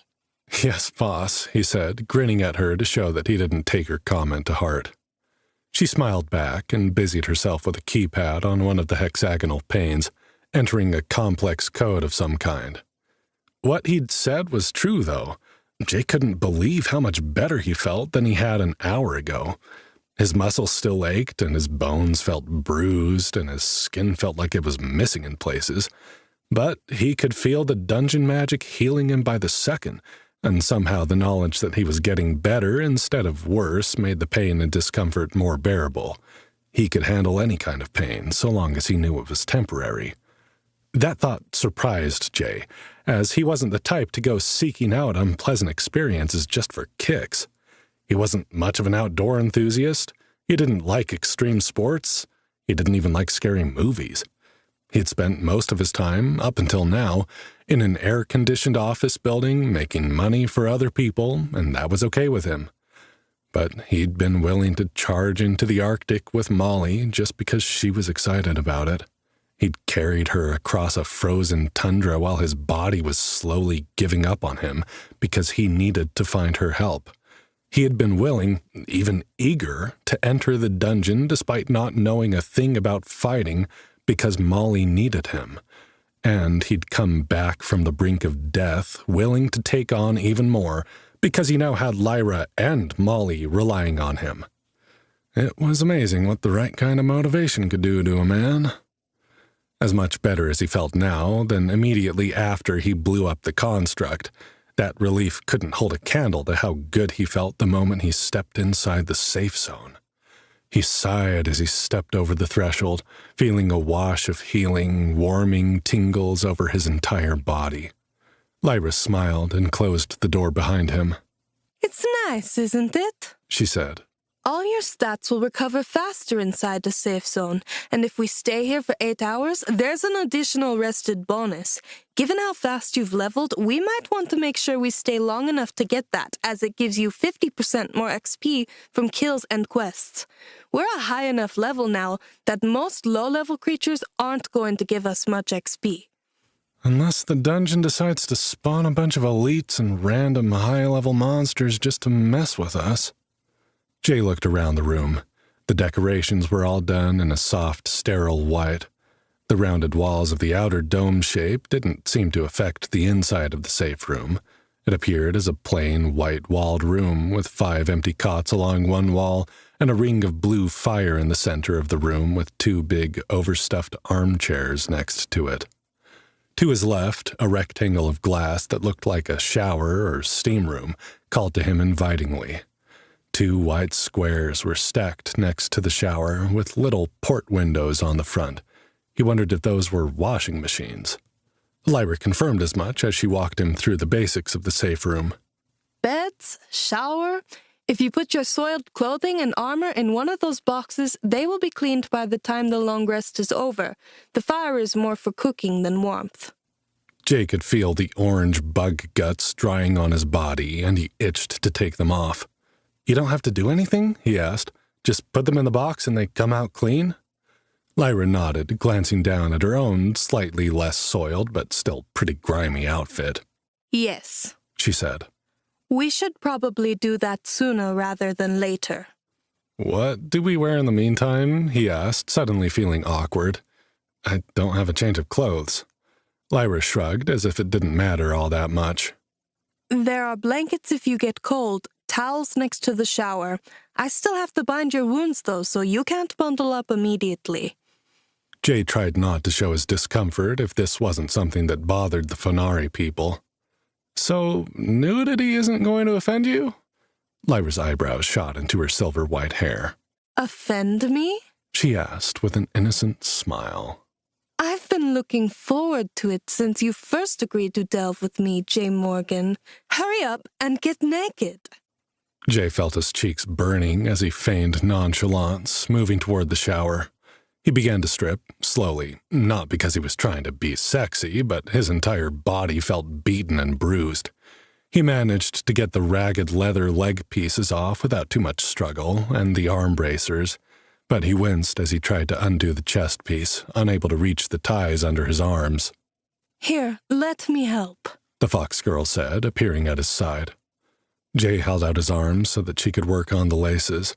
When she was finished, she gently lifted the chest piece over his head and set it aside. Then she tugged on the bottom of the long-sleeved shirt he'd been wearing underneath, untucking it from his pants.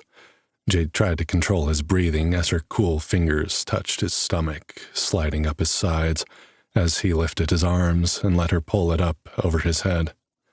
When the shirt fell to the ground, Jake could see how damaged it was, and he wondered if the magical laundry machines also did repairs. Glancing back at Lyra, he was surprised to find her staring back at him with unabashed admiration, her blue and gold eyes roving over his body despite the bruises and burns. The fox girl bit her lip as she gazed up at him and blushed when he met her eyes. "Well?" he asked, his voice suddenly low and husky. "Do I pass muster?" You're not going to win any beauty pageants with all those scars, she said, her tail flicking behind her. but I think you'll do. She reached for his belt and pulled him closer until she had to crane her neck to look up at him. Her ears lowered as he looked into her eyes, and a small, eager whine escaped her throat. Jay couldn't believe how beautiful she was. He could have spent hours staring down into her perfect face, admiring the fullness of her parted lips, the way her silver-white hair coiled around her slender neck, her petite but muscular shoulders. Jay hadn't had feelings, besides lust, for any girl but Molly since he was a teenager. He knew that wasn't healthy, but there had seemed to be nothing he could do to jolt himself from the longing of his first love. Here, for the first time, with this enchanting woman from a completely different world, Jay was feeling the beginning of something more than just physical need. There was something about the contrast between Lyra's emotional vulnerability and her physical strength. She was a warrior, badly in need of love and friendship. And the way she had cried next to him when he was injured had torn Jay's heart. A need had lodged in his chest to ensure he never had to see her cry again. And when she looked up at him with something similar reflecting in her two-toned gaze, Jay's stomach flip-flopped. She'd been flirting with him since they'd met, but did she really want? Lyra startled him from his wandering thoughts by undoing his belt and opening his pants. Jay let out a groan, partly of pain, because his skin was still tender, and partly due to the intense desire to see where this road would lead. If he didn't stop her, how far would she go? Cold shower. Lyra slipped her hands inside his pants and slid her palms down over his hips. Mercifully, she kept them on top of his boxers. She paused with her hands halfway down, his pants stuck on the sudden lump of his erection. Is this okay? She asked. Wordlessly, he nodded. The fox girl bit her lip and gently moved her hands down his thighs, pulling the fabric away from his skin so that it didn't chafe any of the raw places that hadn't healed yet. As she worked her way down, she crouched lower and lower. Kneeling, she helped him get the pants over his feet. Jay swallowed hard, seeing her on her knees before him. He could see straight down the open top of her leather armor, the smooth arc of her cleavage. He wanted to run his fingers through her hair, to feel the silky softness of her pure white ears, to guide her open mouth gently toward his throbbing cock. Then he remembered he was still covered in scarab slime and had open wounds on a significant percentage of his body. That kind of thing might have to wait until he was feeling a little better. Lyra stood, not without casting a glance at his expanding boxers, and smiled. I'll let you do the rest, she said. For now. The shower is pretty self-explanatory. Get in, select your temperature preference, get clean. There are a few different choices for soap, but I suggest the wound wash. It will help speed up your healing. But at the rate you seem to be improving, you'll probably be okay no matter what you choose. Jay tried to say, but the word came out gruffer than he intended. Thank you. Let me know if you need any help in there, she added, blushing prettily. Jay couldn't tell if this was more teasing or if she was waiting for him to invite her into the shower with him. Deciding it was best to be direct, he asked, "Care to join me?" Lyra's blush deepened. Really?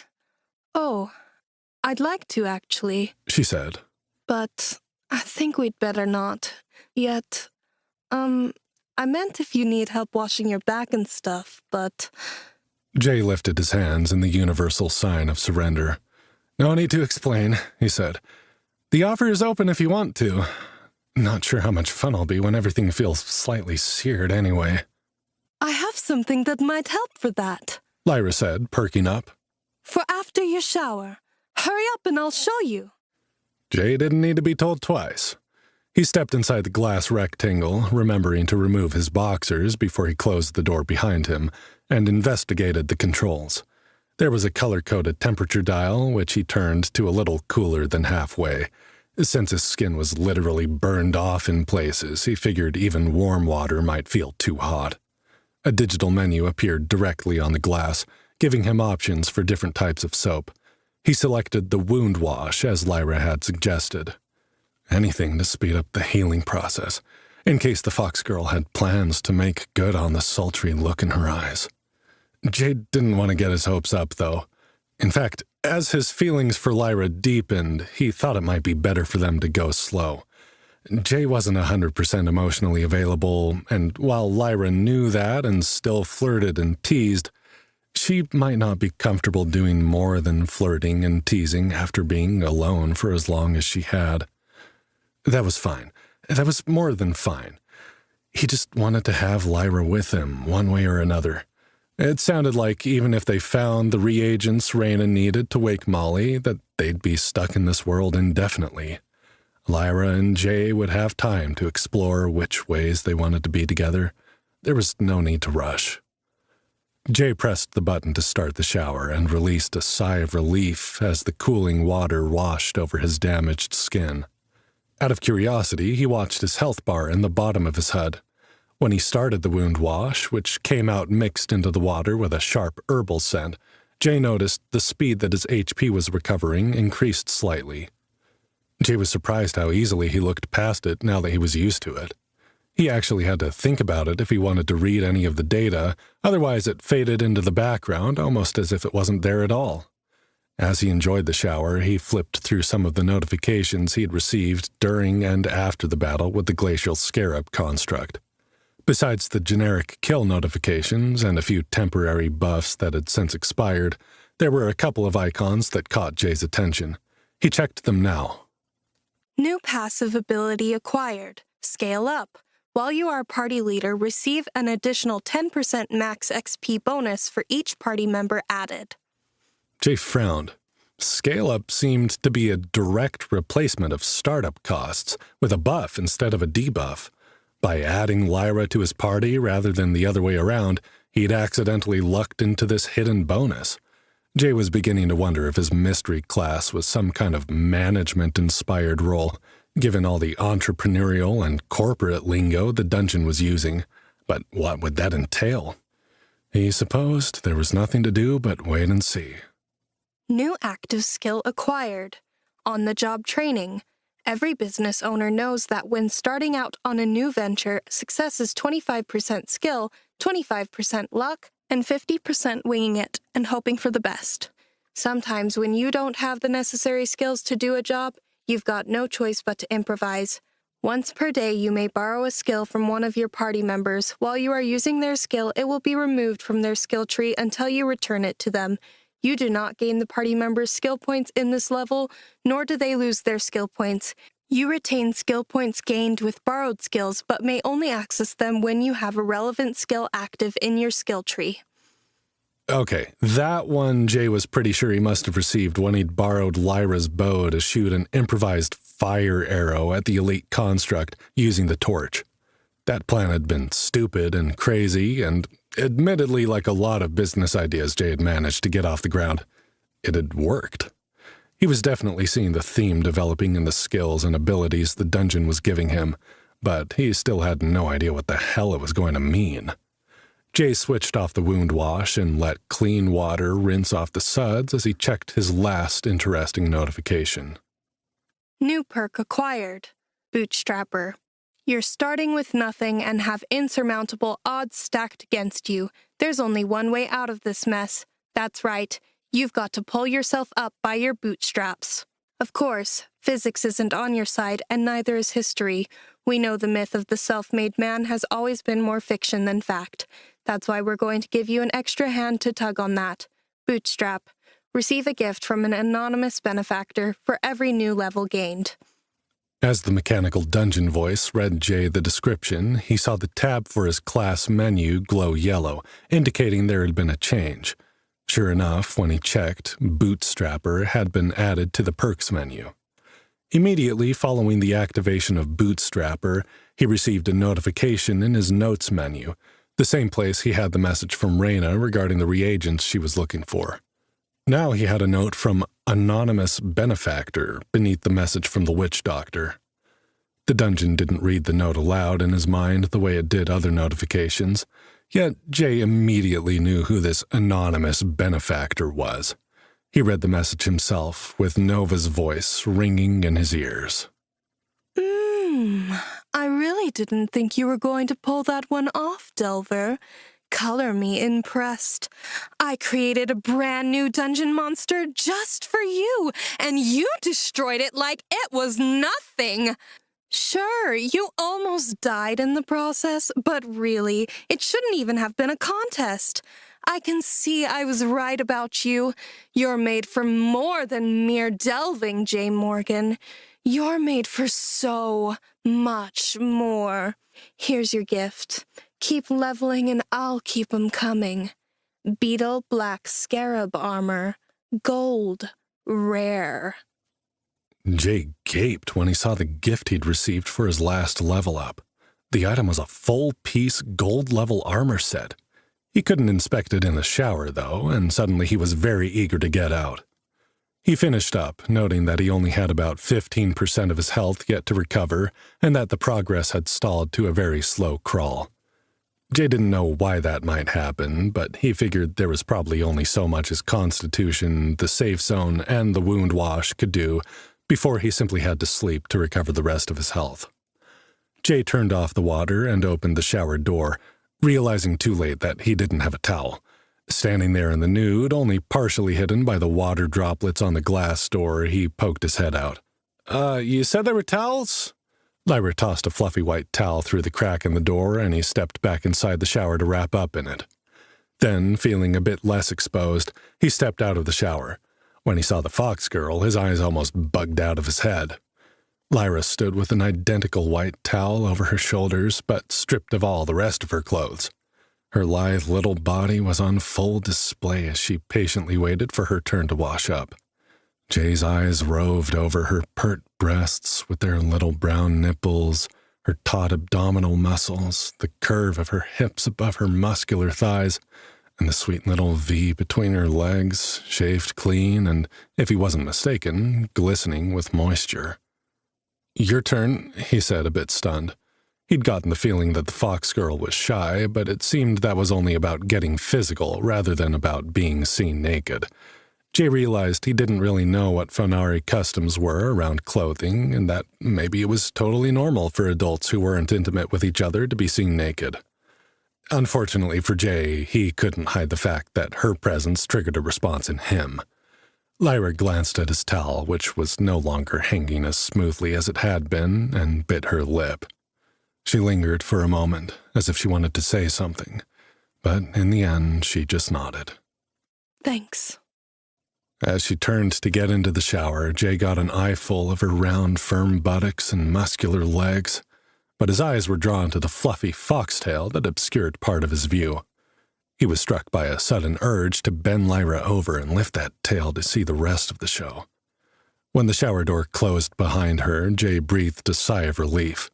Now was not the time to be getting hot and heavy with a new girl anyway. Even if his near-death experience seemed to have opened the door on all the subconscious human desires to procreate before death, to pass on his seed before the next, potentially more fatal, encounter with one of Nova's monsters. The thought of the dungeon sobered his wandering imagination. She had admitted to trying to kill him. She had gone so far as to create bigger, more difficult monsters for him to fight on the first floor of the dungeon. What would they find when they left the safe zone?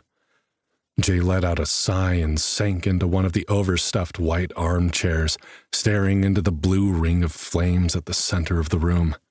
It gave him something to focus on, so his gaze didn't wander to the transparent walls of the shower where Lyra was soaping that perfect, gorgeous body of hers.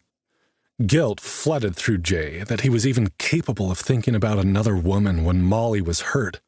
Although besides the scratch on her head, Raina seemed to think she was well enough, just in some kind of dream state.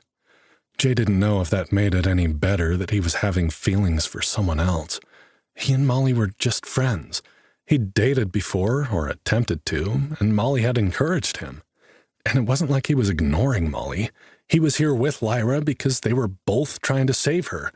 It's not like he'd followed the fox girl into the dungeon for the purpose of chasing tail.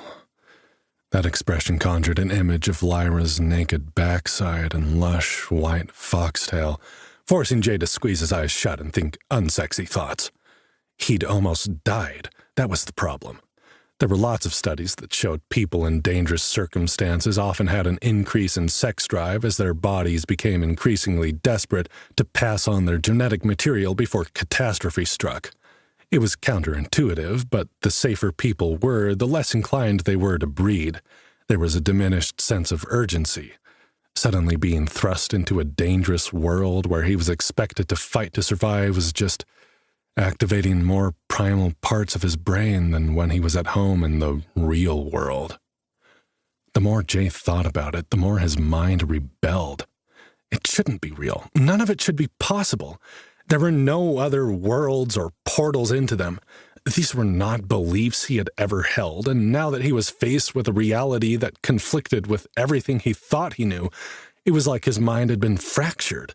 There was the half of his brain that spent its entire life training to recognize up-and-coming companies, buying low, selling high, schmoozing clients, building portfolios, which scoffed at the idea of real-life video games and fantasy worlds as kid stuff, as make-believe, as a waste of time in a world where time was money. Then there was the half of his brain that was seeing and experiencing the world of Arcanacia, insisting that it was real, that scorpion venom hurt like a bastard, and getting burned by an exploding construct made out of enormous scarab beetles was even worse, insisting that whatever he thought was real before bore no weight in this new world. He had to accept that he no longer knew what to expect. Death lurked around every corner, and whether he liked it or not, that meant, when he wasn't being attacked by monsters, he was suddenly, urgently driven to mate. It wasn't logical, it was biological. Who was he to argue with evolution? Okay, that's that, he thought. Justification complete. Now what am I going to do? Jay let out a slow breath, feeling just as confused as before. He was saved from his torturous thoughts by the sound of the shower door opening. Glancing up, he saw Lyra emerge from the little glass rectangle, using her towel to dry her ears, hair, and tail, and not to cover her body. He no longer felt confused. He knew exactly what he wanted.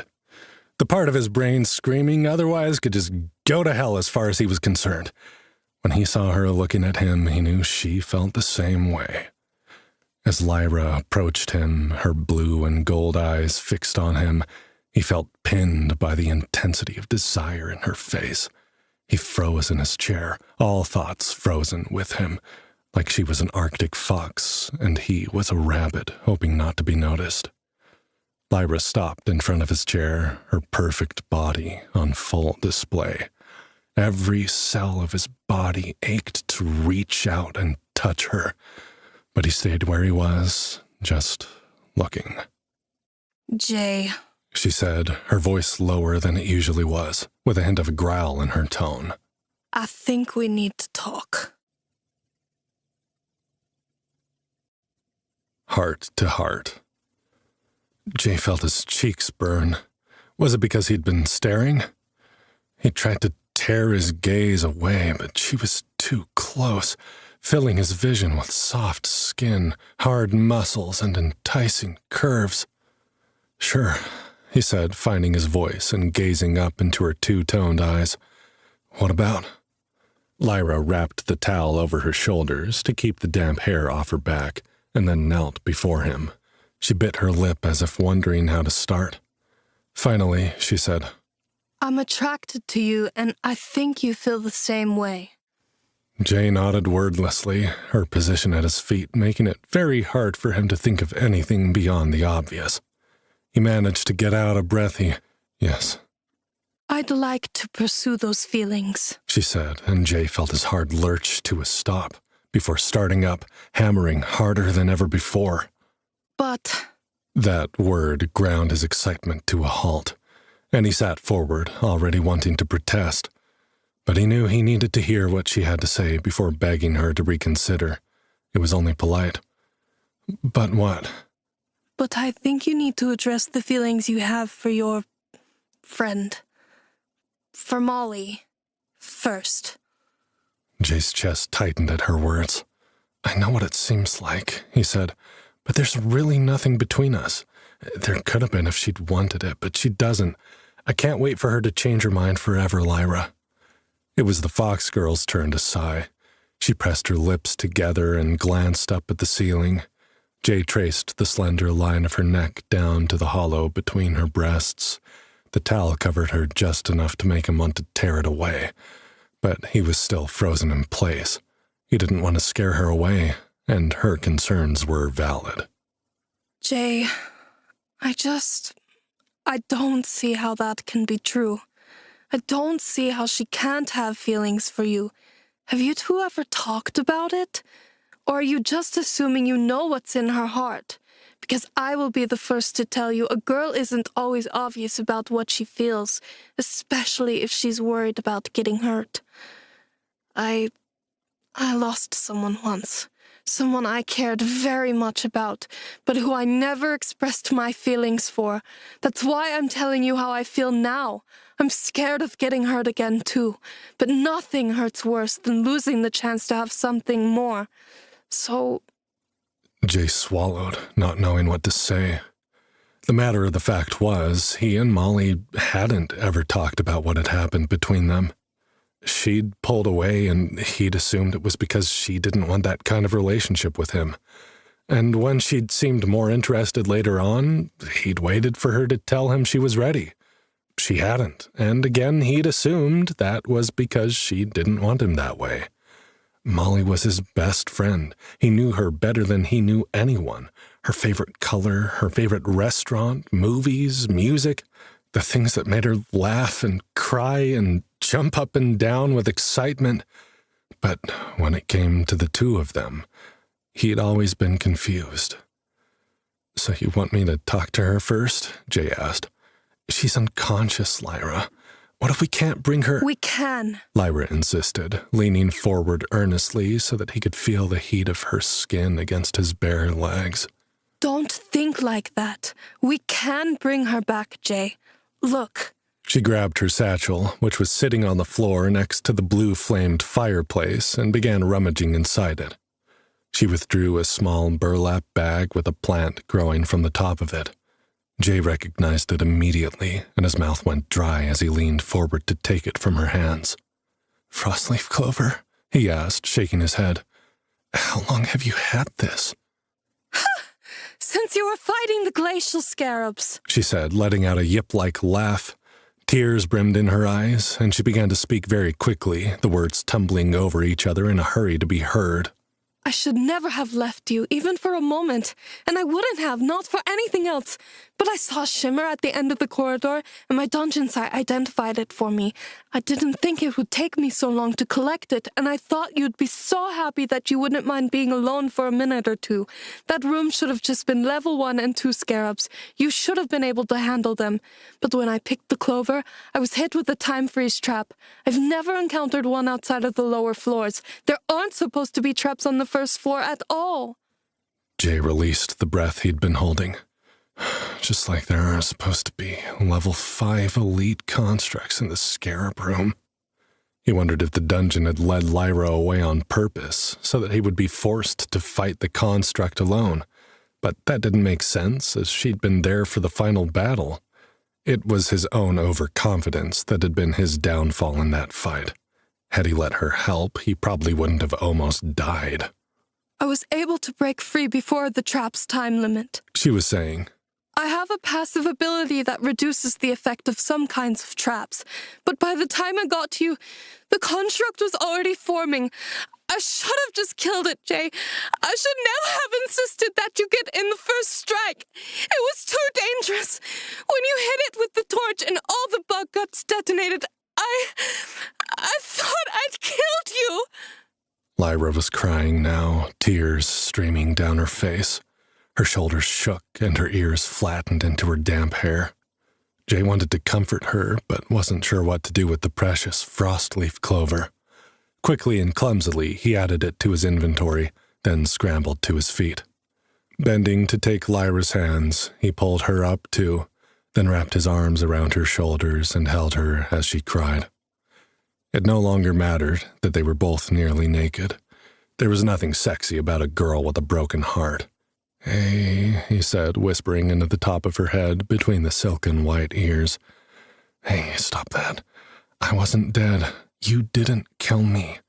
That whole torch arrow thing was my idea, remember? And as crazy as it was, it worked. So, no more tears." Lyra sniffed and pressed herself against Jay's chest, allowing him to comfort her as if she needed to be close to him as much as he wanted to be close to her. When she spoke again, her voice was small and shaky. I know, she said. I know that now, but I didn't. And it made me realize that I don't want to mess this up. I have feelings for you that I didn't expect to feel again, and I promised myself I wouldn't keep feelings like that to myself if I was ever lucky enough to meet someone who... She stopped, taking a deep, shuddering breath. I don't know what this is, Jay. I just know I don't want to mess it up, okay? And that means I don't want to start anything until you've had a chance to set the record straight with Molly. I don't know any woman in her right mind who wouldn't be moved to know that a man had sacrificed so much for her. If she doesn't love you, she's crazy. Jay chuckled. Well, you don't know Molly. She's passionate about a lot of things.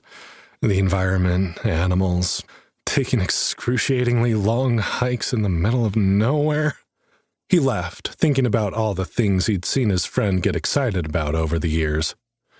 Tears stung his eyes as he remembered that she was laying motionless on a cot in Raina's tent, not getting to do any of the things she loved doing.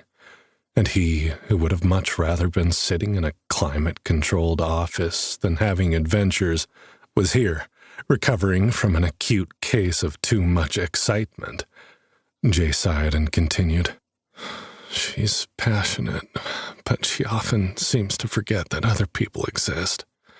She's always been like that. I know it's not a personal thing. I should know better than to assume I know what's going on in her head. But I admit that you're right. We've never really talked about our non-relationship. I think it would do you both a lot of good to clear the air, Lyra said. What are you, my therapist? Lyra squeezed him, and he felt her small, shapely breasts squish against his chest. No, just a woman who wants a shot at your heart, and who wants to make sure there's no invisible obstacles in front of the target. Jay reached up to stroke the fox girl's hair, tentatively rubbing at the base of her ears. Lyra moaned and laid her head against his chest, encouraging the touch. The sound made him not want to ask his next question. But she was being frank with him, and he owed her the same. Lyra, what have I been wrong about Molly all this time? What if she does feel the same way about me as I do about her? That's up to you, Lyra said, sensing his unease. And her, of course. She's your first love, and I respect that. But if you have room for 2 in your heart, I would not be ashamed to share you. Jay took a deep breath. Share? Yes, She said. many Fenari males have multiple wives. As our numbers have dwindled, this has become more normal. Fenari women can also have more than one husband, if they choose, but this is rarer. Fenari men don't get along together all that well. Jay considered this, somewhat shocked by her proposition. Where Molly and I are from, that's very unusual. We tend to only be with one partner at a time. You would not want 2 lovers? Lyra pulled back, and the towel slipped from her shoulder, exposing a small, perfect breast. Jay forced himself to look into her beautiful, 2-toned eyes. I think I would like that very much, but I don't know how Molly would feel about it. Lyra shrugged. Then you can ask her when she wakes up. She said. It shouldn't be long now. Jay swallowed. You're really sure about that? We already have one of the 2 reagents we need. She said, smiling up at him.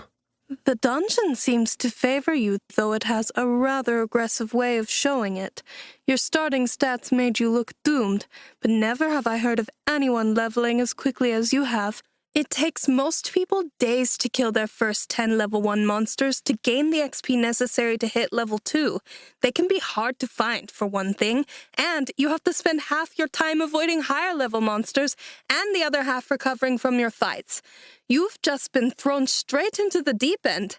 How many level 1 glacial scarabs did you kill in that room? Jay checked his notifications again. 48 normal ones, and 2 elites. Plus 2 level 2 elites and 2 level 3 elites, plus the construct. It looks like all the little ones that shot at me were included in my experience for killing the construct, though. I didn't get any extra once that battle started. It's unheard of, She said, nodding. And the fact that you're getting access to all the commodities that have been so difficult for the rest of us to find is, well, I don't know what else to think. Was all this part of Nova's test for him? Jay wondered if the dungeon was somehow influencing Lyra's feelings for him, too. The fact that the fox girl had been lured away from him at a pivotal moment, only to discover one of the items he coveted was... he didn't know what. It felt purposeful, but Jay couldn't fathom to what end the dungeon was working. I hope you're right, Jay said, pulling Lyra against his chest again. Because I don't want to see what would happen to someone the dungeon wanted to destroy. Suddenly, Lyra jumped up and away from him, completely dropping her towel. Jay, I almost forgot. There's something else I meant to tell you. Jay stared at her naked body and blinked slowly. All right, Lyra, he said, readjusting his own towel. But would you mind wearing your towel while we talk? I'm finding it very hard to think about anything useful with you prancing around in all your glory like that. The fox girl blushed and picked her towel up off the floor, quickly wrapping it around her chest and tucking the tail between her breasts so that it looked like a fluffy white mini dress.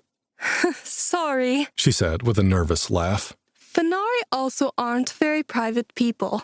I've heard humans are more modest, but I've never actually met a human before. I didn't mean to make you uncomfortable. I'm not uncomfortable, he said, readjusting his towel. Just easily distracted by impure thoughts. Please tell me what you wanted to tell me. Lyra came to sit on the overstuffed chair opposite the fire from where he'd been sitting, and Jay mirrored her, glad of the blue flames keeping them apart. It gave the conversation a more formal feel, which allowed him to push the other thoughts and feelings away, like he'd had to do at work. When I looted the construct, I found something I've never seen before, She said, leaning forward and putting her hands on her knees. The blue light cast her in an ethereal glow that did nothing to dim Jay's desire for her, but he forced himself to pay attention. Her heterochromatic eyes danced with excitement. The hairs on Jay's arms lifted like he'd felt a chill. He got the sense that this was another one of the dungeon, Nova's, surprises for him. But would it be good or bad? It was anyone's guess. By the look on Lyra's face, she seemed to think it was good. She bit her lip, squirming excitedly in her chair, her ears twitching with anticipation. A silver key! Keys and Heroes. Jay shook his head, remembering the message he'd received upon entering the first floor of the dungeon. I thought we wanted a copper key. The bosses drop copper keys, Lyra confirmed. which allow delvers to unlock the gates to the staircases that go down to the next floor in the dungeon. I have never heard of a silver key before. I don't know if it's for the gate at the staircase or if it's for something else entirely, but it's in the party inventory menu if you want to look at it. Jay did so, having to scroll past a surprisingly long list of crafting supplies and reagents dropped by the glacial scarab beetles. He wondered how they sold things on the global dungeon market, and if his access to all these precious commodities would make him more or less popular in Winterhaven. He doubted he could get less popular with Runolf and his followers, but Reyna and hers might be able to give him some advice on how to deal with the inevitable fallout. He vowed to discuss trading with her before doing anything. When he found the item Lyra was so excited about, he was a bit surprised that it looked so banal. The dungeon's description, in the neutral mechanical tone, had an almost surly sound to it. Silver key. It's a key. You know what keys are for. This one happens to be silver. What more do you want from me? Find the door it opens, and maybe you'll learn more. Or maybe you'll die. Jay wrinkled his forehead, pulling the key from his inventory so that it appeared in his hand. Did you read the description? There was no description, Lyra said. Was it there? I was in a hurry. Maybe I missed it. Jay passed the key to her, and he saw the faint glow in her eyes as she activated Dungeon Sight. It just says silver key, nothing more. She passed the key back to him, and Jay read his description to her. The fox girl's eyes widened. Is that what the dungeon is like when it talks to you? She gasped. It's always so matter-of-fact with me. I thought it was the same for everyone. In fact, I know it's the same for everyone because I've talked with others about their items and quests. This is really weird, Jay. You don't know the half of it, Jay said. It keeps referencing my old life, my job in my old world. I feel like my class has something to do with the work I used to do, and that's why it's not showing up properly. He decided to leave out the part where the dungeon addressed him by name, used a different female voice to speak to him, and seemed to either want to kill him or fuck him, and he wasn't sure which was more frightening from an entity as powerful as this dungeon was. Jay turned the key around in his hands, inspecting it with Dungeon Sight. Lyra's ability would be higher level than his, if anything, so he didn't expect to see anything that she hadn't seen. Yet there seemed to be some things that the dungeon only did for him, so it was worth a look. He was rewarded for his effort. Tiny glowing letters, like runes, appeared along the slender shaft of the key, only visible when his Dungeon Sight was activated. He drew the key closer to his face, squinting to see what the shapes were. Like the translation ability that allowed him to speak with people from Arcanacia, the runes shimmered and reshaped themselves to appear in letters that he could read. What once was lost may now be found, if this key is fit and door unbound. Past skills awake to new renown. Find me, Delver. Down, down, down. Hesitantly, he read the words aloud, sharing a bit of his unease with the fox girl who had willingly bound herself to him. If the dungeon was treating him differently, Lyra had a right to know, because it might make her life that much harder than it should be while she was partied with him. Oh, she said, clutching the towel at her chest and leaning so far forward that Jay worried the blue flames might catch her hair on fire. I don't know what that means, but Jay, I was right about you. You're different, and even the dungeon knows it. What should we do? He asked, still staring at the glowing key in his hands. Are you sure you want to keep delving with me? What if I keep attracting too many monsters, or too high-level monsters? Lyra's eyes almost bugged out of her head. Are Are you kidding? I'm not leaving you. This is the most exciting thing to ever happen in the ice dungeon. It's like you're reminding me of what it's supposed to be. Jay, maybe you can save Winterhaven. Maybe you can help us join the Arcanesian economy like all the other dungeon communities. Jay shook his head, unsure of the key's significance to the world economy. I don't know if the attention the dungeon is giving me is a good thing, Lyra. Listen to me, Jay. The fox girl said, her blue and gold eyes glittering with excitement. The ice dungeon has always been tough. The monsters are always higher level than they're supposed to be. One of the reasons most people never come back past the 5th floor is that the monsters scale at a higher rate than delvers do. It doesn't give us the rewards it's supposed to give. I used to think it was cursed, like everyone always says. Or mad. If a dungeon can be mad. I think it can be, Jay said, thinking of the conversations he'd had with Nova, who certainly seemed a little unhinged. Lyra shook her head. I think it's been testing us. I think it's looking for something. Looking for someone who can rise to the challenge. For whatever reason, it didn't find what it was looking for in the finale, and we've paid the price. But maybe it's been waiting for a delver like you. Human? Jay asked. Haven't there been any human delvers to visit the ice dungeon? It's rare, Lyra said. But it does happen, especially early on when King Wensher first awarded us the dungeon and people complained that there was something wrong with it. Human delvers from all around Arcanesia came to see if the rumors were true. They all left eventually and repeated what King Wensher said, that there was nothing wrong with the dungeon and that the Finari were just inferior delvers. Jay scoffed. That's bullshit. There's obviously something wrong with the ice dungeon. Even I can see that. But you're entering as a novice delver. All the delvers who came to investigate our claims were high level, and the dungeon never threw anything really crazy at them. They left thinking we were complaining about nothing, other than agreeing that the ice dungeon's loot was subpar, which they believed was to be expected when it was meant to cater to inferior delvers such as us. King Wensher probably paid them off, Jay said.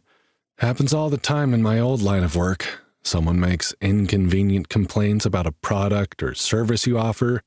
The quickest way to silence the complaints is to hire an expert to back you up. Even better if you can do it under the table so that no one knows the expert is on the take. The blank white room, which had felt so clean and welcoming when they'd first arrived, was starting to make Jay feel uncomfortable. He hadn't known what he was getting into when he decided to go into the dungeon to look for the ingredients Molly needed. The situation was even more complicated than he'd realized, but as he'd learned more about it, he was beginning to wonder if Lyra wasn't right. Maybe he did bring something unique to the table. If nothing else, he had some knowledge of world history back on Earth, and how early economic systems evolved into the ones he learned to manipulate in the modern world. He knew how normal people were often caught up in the machinations of greater powers, and how it was only years later that people understood the trickle-down effect of political games. Back on Earth, these powers would be governments, banks, and huge corporations. In a world like Arcanesia, that would be kingdoms, territories, and the global dungeon market. But how many Finari could see the big picture? They knew they were being treated unfairly. They thought it was prejudice against their people, and to some extent that was true. But Jay was beginning to suspect the prejudice had been manufactured, to an extent, embellished upon by this King Wensher in order to expand the reach of his power. Did Nova's purpose for him have something to do with righting these wrongs? Jay put the key back into his inventory and leaned toward the flames, suddenly eager for their warmth. Lyra sat back, the blue flames casting ghostly shadows over her face. She smiled at him. That's exactly what I mean, she said. You are different, Jay. You see things differently, and the dungeon reacts to you differently. There must be a reason. I don't think it's simply that you are human. I think the dungeon was waiting for someone from another world. The dungeon is looking for a hero. Jay started, glancing up to meet the fox girl's eyes, dancing eerily in the flames. Lyra had no idea how close she'd come to what Nova had actually said to him. Though the dungeon hadn't specified that she was drawn to the fact that he was from Earth, the fact that his class and skills were based on his past suggested that Lyra was right. A hero, he said. I'm not a hero, Lyra. I'm just a regular guy. Before this, I never did anything exciting in my entire life, not by the standards of your world. You're just a regular guy, Lyra said, her smile stretching wide enough to reveal her pointed canines. Who charges into danger in order to help someone he cares about, who is willing to risk life and limb for something he believes in, who remains uncertain in the face of his own greatness. Sorry, Jay. Sounds a bit like a hero to me. Jay shook his head. Anyone else would do the same. Lyra threw her head back and laughed, a high-pitched bark of laughter. They would not, she said. They do not. I won't remind you how many times I've seen my entire party wiped out, nor how many other parties have suffered the same fate. But do you know why most parties fail in this dungeon, Jay?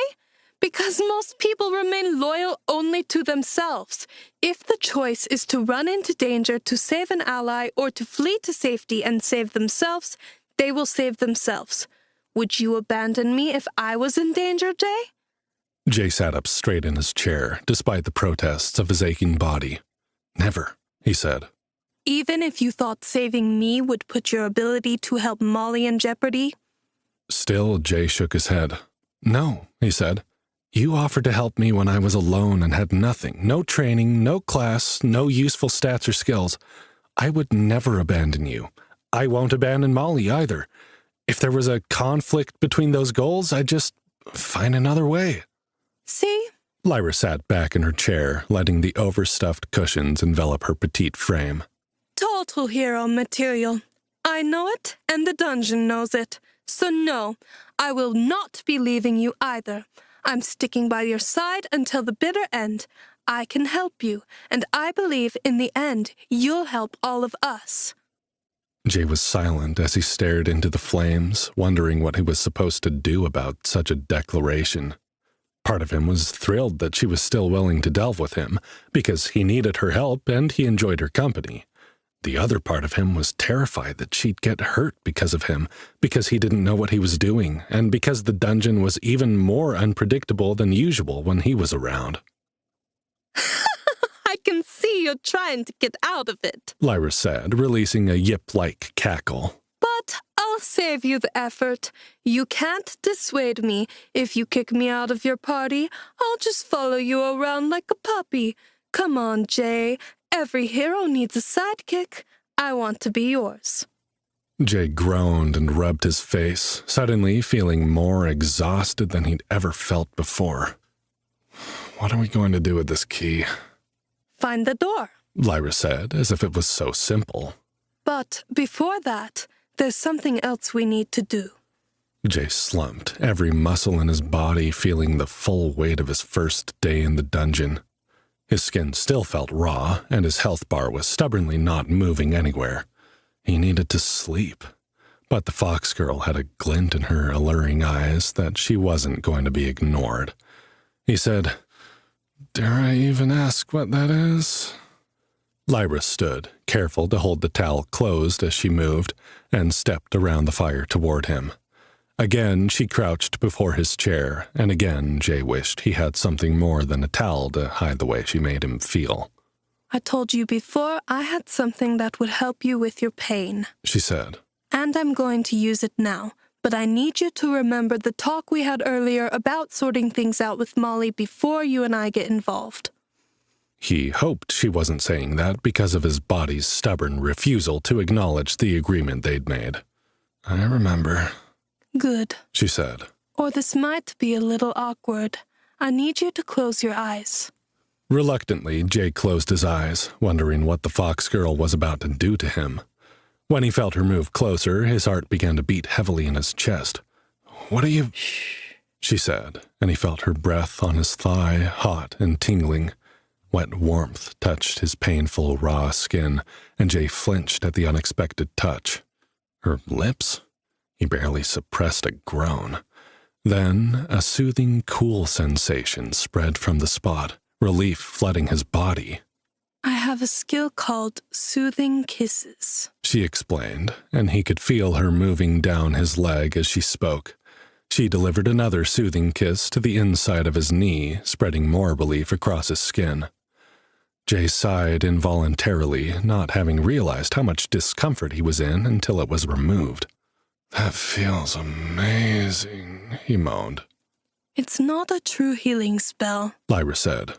like someone with a proper healing class would have. More like a temporary salve that takes away pain.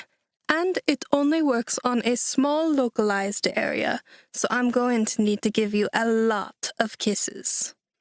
She kissed him again, lower on his leg, and while Jay wished she were working in the other direction, and he wished he could watch her as she worked, he had to admit the relief of the healing properties was equally enticing. He allowed himself to relax, keeping his eyes closed as she had asked, and said, "I'll take my medicine." Lyra's cool hands moved over his legs and feet as she left hot and cold kisses over every inch of his bruised and battered flesh. Jay lost himself in the bliss of her attention, reminding himself that they weren't going to do more, even while his mind teased him with the possibility. His erection grew more insistent as she worked, and eventually the towel pushed out of the way, exposing the length of his shaft. "Sorry," Jay said, scrambling blindly to cover himself, his cheeks burning with embarrassment. But Lyra's gentle fingers wrapped around his hands, stopping him. It's okay, Jay. Nakedness doesn't bother the Fenari, and I enjoy looking at you. I'd be much more worried if you didn't respond to my kisses that way. He swallowed, his eyes still closed, feeling his heartbeat throbbing in his cock, and knowing that Lyra could see it too. When she pulled the towel away and kissed the inside of his other thigh, he released a groan and clenched his fingers into the armrest. He couldn't decide if this was some kind of divine reward or punishment, but the relief that her kisses left in their wake, to everything except his unanswered desire, was enough that he didn't want her to stop. Fortunately for him, she didn't.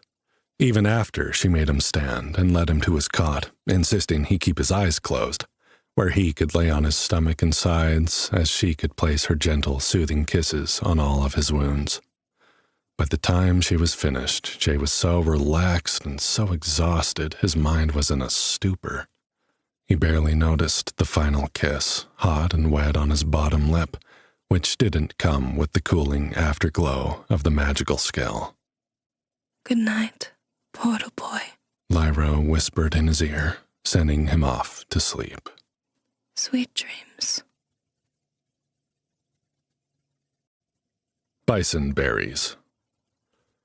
The next morning, or what passed for morning inside the timeless environment of the dungeon, Jay awoke feeling incredible. For the first time, he could feel the full effect of his increased base stats and newly boosted attributes. He felt invincible. Of course, Jay knew he was still only level 4 and that he shouldn't get carried away. But he was beginning to see how unlocking more levels could become addicting. How powerful must the high-level delvers be? More importantly, how many high-level delvers would be backing King Wencher and his corrupt rule? If Jay was going to take this hero business seriously, Lyra's treatment last night had all but convinced him, he was going to have to increase his level aggressively, which meant they had no time to hang around the safe room.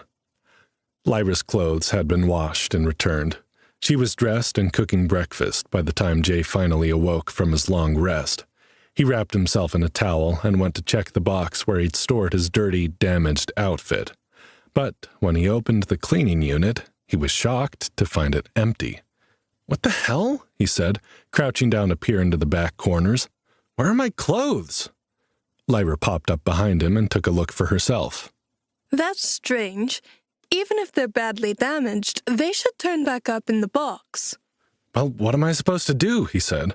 Fighting monsters wearing a towel? Lyra shook her head, her expression serious. No, you can't do that. The safe room equipment disappears if you try to take it beyond the hex dome.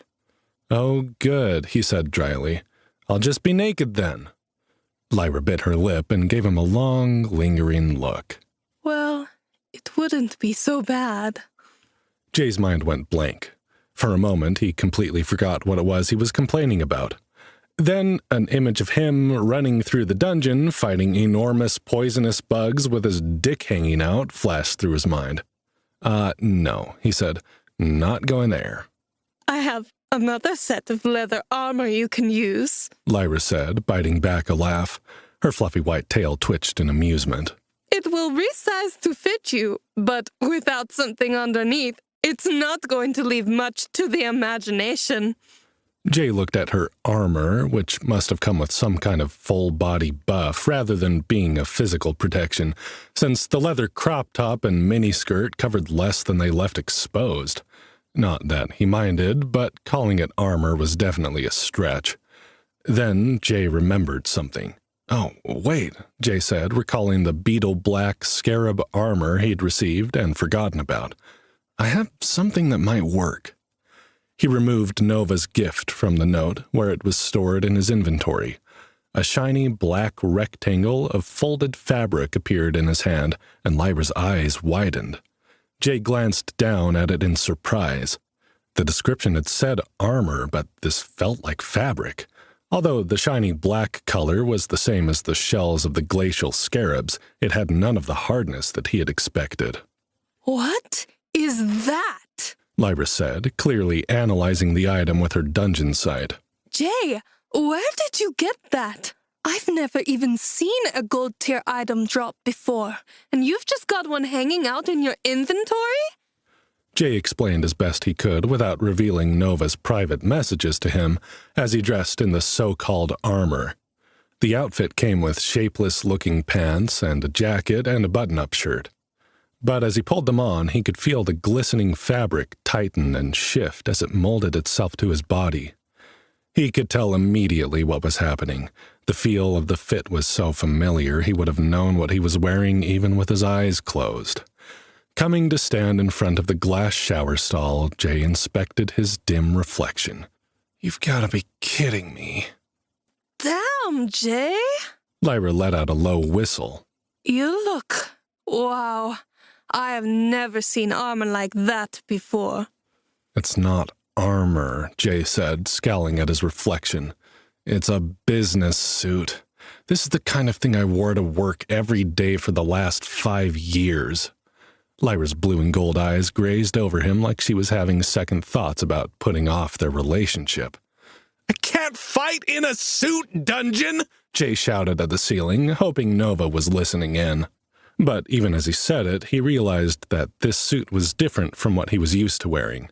The beetle black fabric was smooth and almost weightless. It certainly wouldn't get in his way any more than the outdoor gear he'd been wearing before. The cut was snug. With the black on black, he looked more like a hitman than a Wall Street executive. And hitmen managed to get the job done. At least the Hollywood actors who played them did okay, even in high-octane action scenes. Jay pulled his bolo knife from his inventory. Channeling his strength and agility attributes to guide his movements, he did an impromptu attack and defense sequence, letting the dungeon instincts flow through his limbs. He frowned. The armor moved like a second skin with his body. Given the way Lyra was looking at him, he figured he must look okay, even if he felt like an idiot. He put the knife in the scabbard that came with the pants and checked his stats. Delver J. Morgan. Class type, not available. Class, not available. Level, 4. XP, 105. Next level, 900. Health, 180. Stamina, 130. Mana, 130. Active bonus, 10% max XP. Scale up, 50% max XP. Well rested, temporary. Unassigned attribute points, 0. Strength, 3. Agility, 3. Intelligence, 1. Constitution, 10. Black Beetle Scarab Armor. Set bonus, Constitution plus 6, HP plus 50. Willpower, 2. Charisma, 10. Active skills, on-the-job training. Passive abilities, environmental resistance 1 Arctic, dungeon site 1. Scale up, well-rested, temporary. Perks, panty dropper, bootstrapper. Switching out the ragged leather armor for the beetle black scarab armor had increased his constitution by an additional 5 points. While he lost the +1 the ragged leather armor had given him, he gained +6, bringing him to a total of 10 constitution points. The beetle black scarab armor had also given him +50 HP rather than +5 HP, bringing his total to 180. With the new 10% max XP bonus he was receiving from his new scale-up ability and the well-rested bonus of 50% max XP, Jay was suddenly eager to get out and fight some monsters. What's the condition of your knife at? Lyra asked, pulling something from her satchel. Jay checked and was shocked to find it almost completely depleted. It's at 5 of 25. I'll need a new one soon. I have a sharpening kit that you can use to maintain your blade, she said, passing it to him. I don't use my dagger often, so you might as well keep it. It only takes a few moments and can extend the life of lower-level weapons by a good margin. You practice using it while I make us something to eat. After a quick breakfast of some flavorless dungeon rations Lyra had packed, they left the safe zone.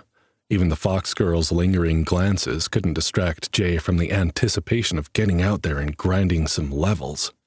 Stepping out of the hex dome and onto the artificial tundra was an unsettling experience. While he was inside the safe zone, Jay had almost forgotten how strange the dungeon world actually was. For one thing, the sky above them was still the perfect pitch black of midnight with its smattering of diamond-bright stars. The ghost bison had moved closer to the hex dome as they'd slept, and Jay was able to see the frosted shimmer of their coats in the starlight and the steam coming off their massive bodies to hang in a fog above the herd. The beasts had thick, curved horns that reminded Jay more of water buffalo than North American bison. The points of the horns looked wickedly sharp. Jay had no desire to fight one, let alone to antagonize the entire herd, but he couldn't help but wonder what items they'd dropped. When he asked Lyra, she shrugged. I've seen a few delvers take on a ghost bison, but no one's killed one that I know of. Other dungeon animals drop things like hide and fur for leatherworking, teeth, horns, that kind of thing. I'd guess it's the horns, but I'm not in any hurry to find out. They kept their distance from the ghost bison as they moved back toward the tomb-like tunnels they'd entered the plains from. Jay scanned the creatures with his dungeon sight and was shocked by what he saw. Ghost bison, level 15. Within the icy expanse of the dungeon tundra roam the elusive ghost bison, majestic creatures with frosty white hides and deadly horns. These creatures traverse the frozen plains in silence, undisturbed and peaceful unless provoked. Known for their non-aggressive nature, the ghost bison nonetheless pose a significant threat to those who choose to challenge them. It is rumored among adventurers that the ghost bison guard a unique item, the frosty flank steak. This rare delicacy is said to imbue those who consume it with enhanced abilities, making the risk of hunting a ghost bison a tempting gamble for the rewards it may yield. Level 15! Jay stared in awe as they passed. Okay, I'm glad they're passive. That frosty flank steak drop is tempting, though, isn't it? The what? Lyra asked, her multi-hued eyes questioning. Jay read her the description he'd received from the dungeon, and her eyes widened. There was a flash from his HUD, and a chime sound echoed in his mind. The way Lyra jumped, Jay knew she must have received one, too. New quest. Oh, give me a home where the ghost bison roam. Toma Tabernac, a traveling dungeon trader, is in desperate need of meat and hides for her shop inventory. Collect 5 frosty bison hide and frosty flank steak by killing ghost bison in the pernicious plains.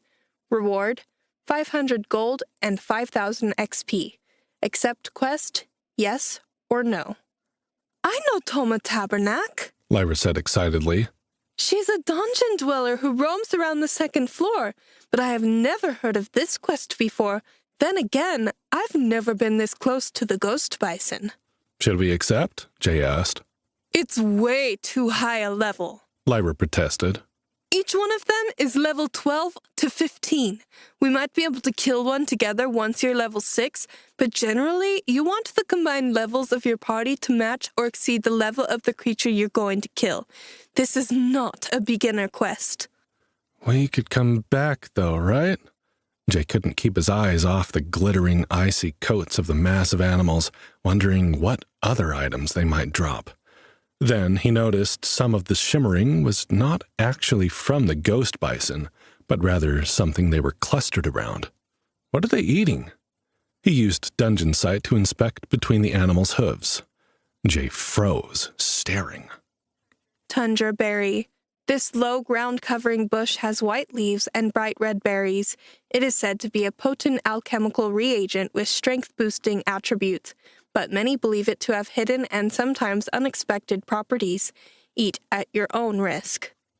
Lyra, look, he hissed. Tundra berries. The fox girl activated her own Dungeon Sight and then cursed under her breath.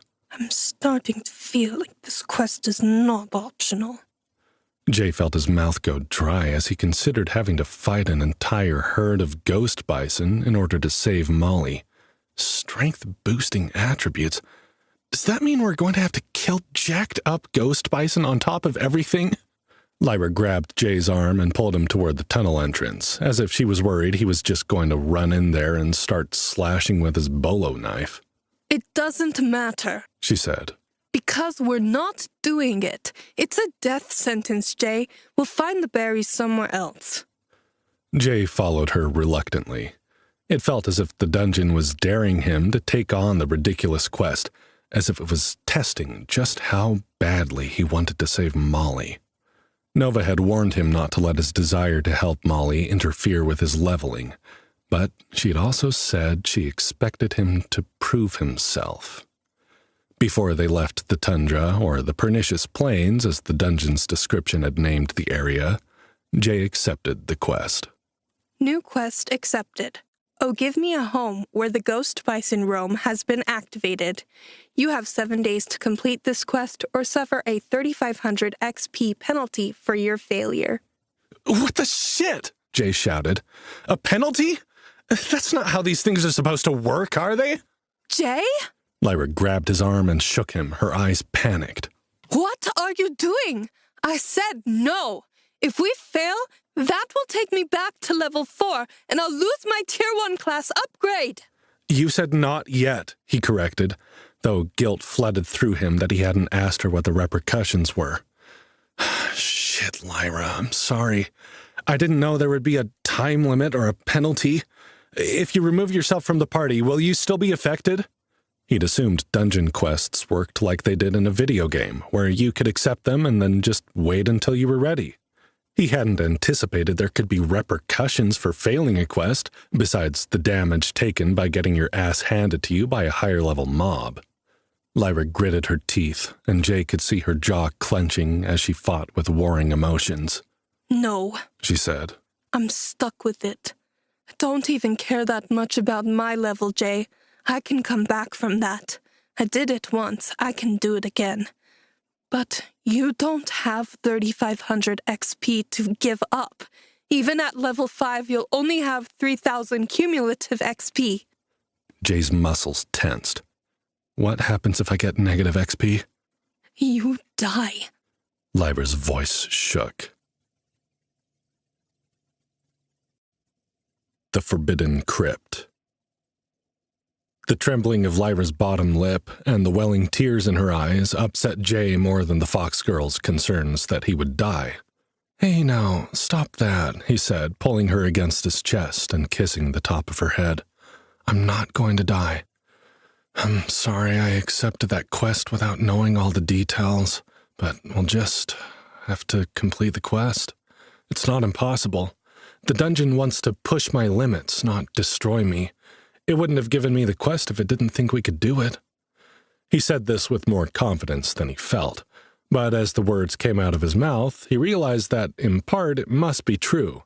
That didn't mean he was going to rush in there and start punching Buffalo in the face, but with some strategy, they would be able to get him to level 6, by which time they should be able to handle one of the ghost bison at a time between the two of them. They'd just need to devise a way of separating one from the herd so they weren't pissing off 20 of the beasts at once and getting trampled in the process. Jay, that's crazy. She sniffed as he explained his reasoning. But if it can work, we'd better get started. There's no time to waste.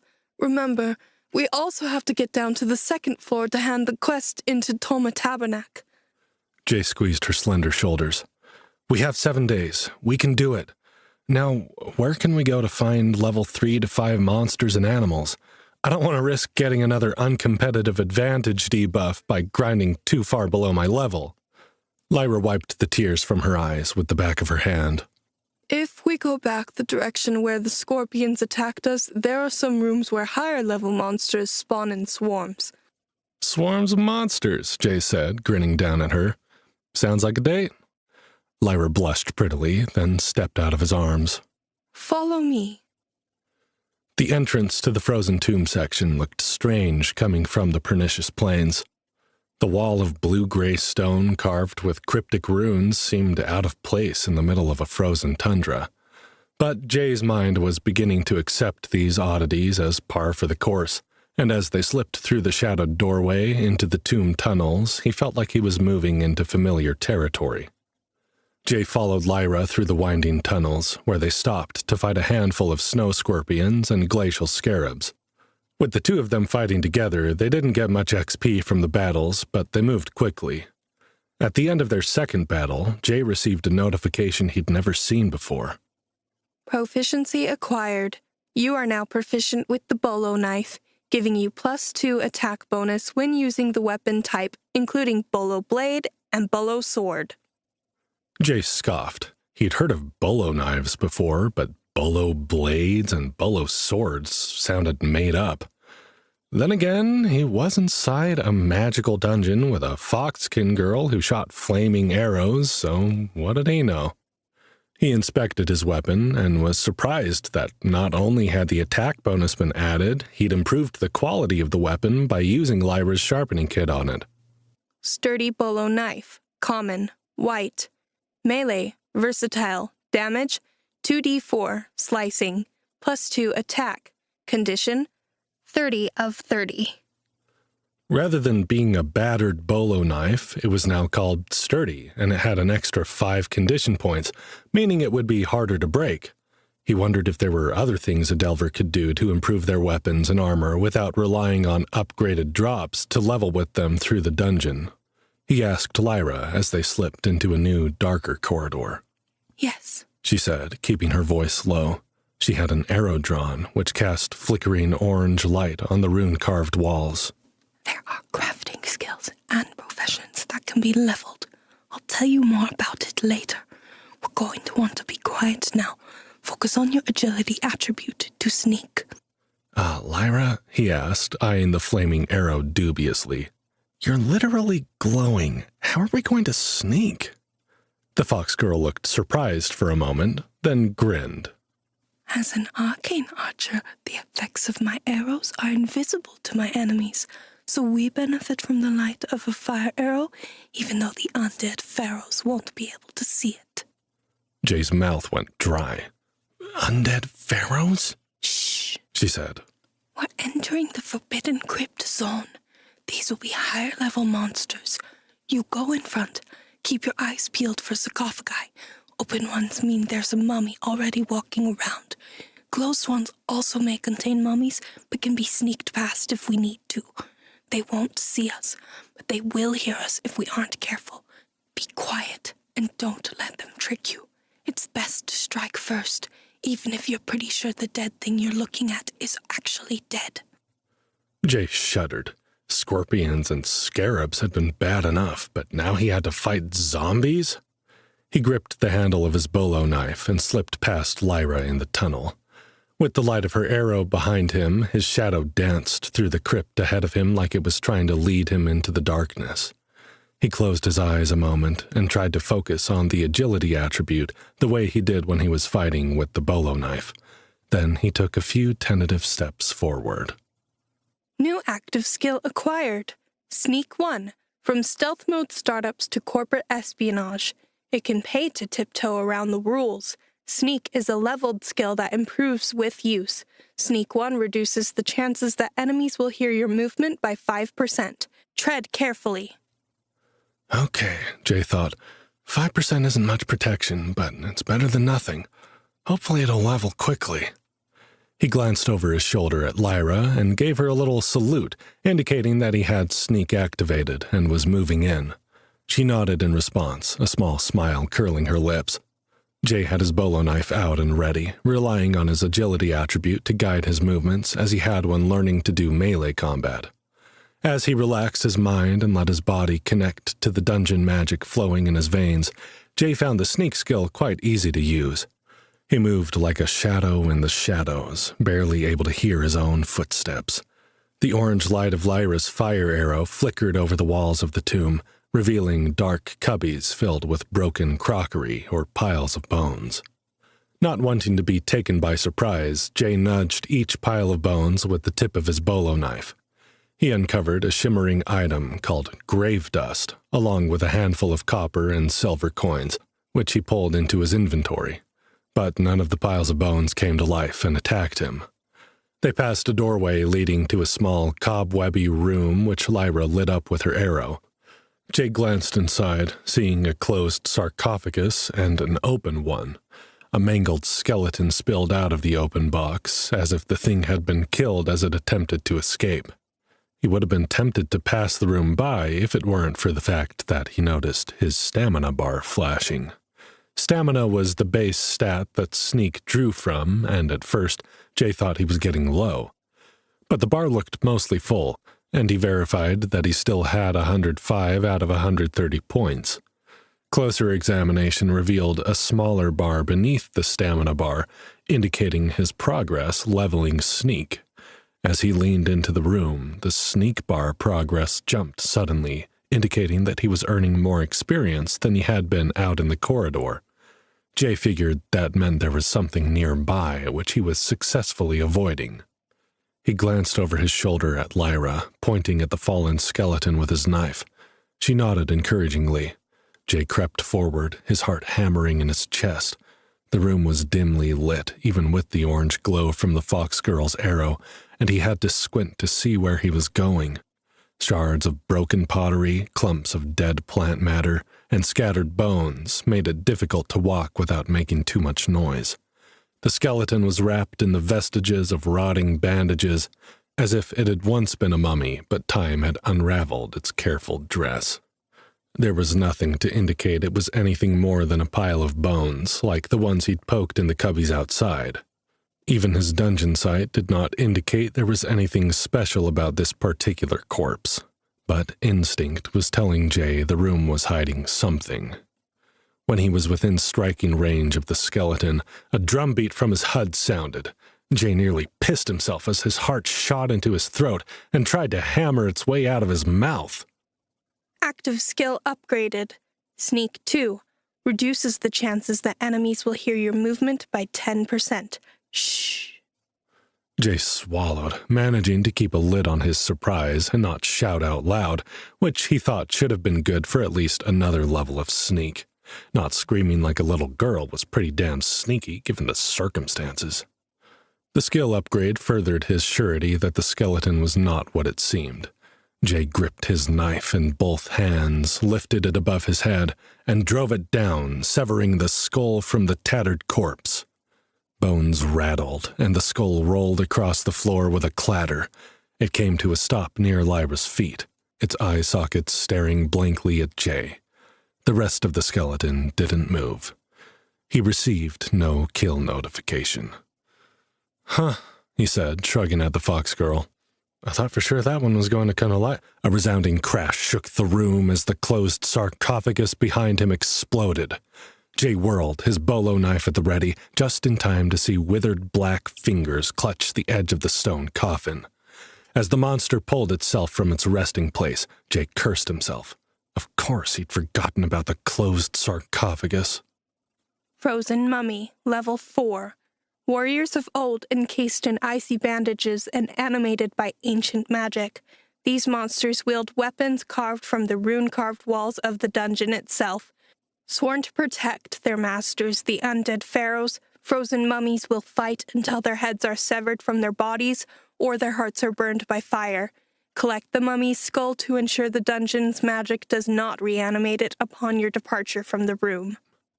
Jay didn't have time to read the description of the creature before it launched itself from the sarcophagus, ragged bandages trailing behind it in a spectral wind.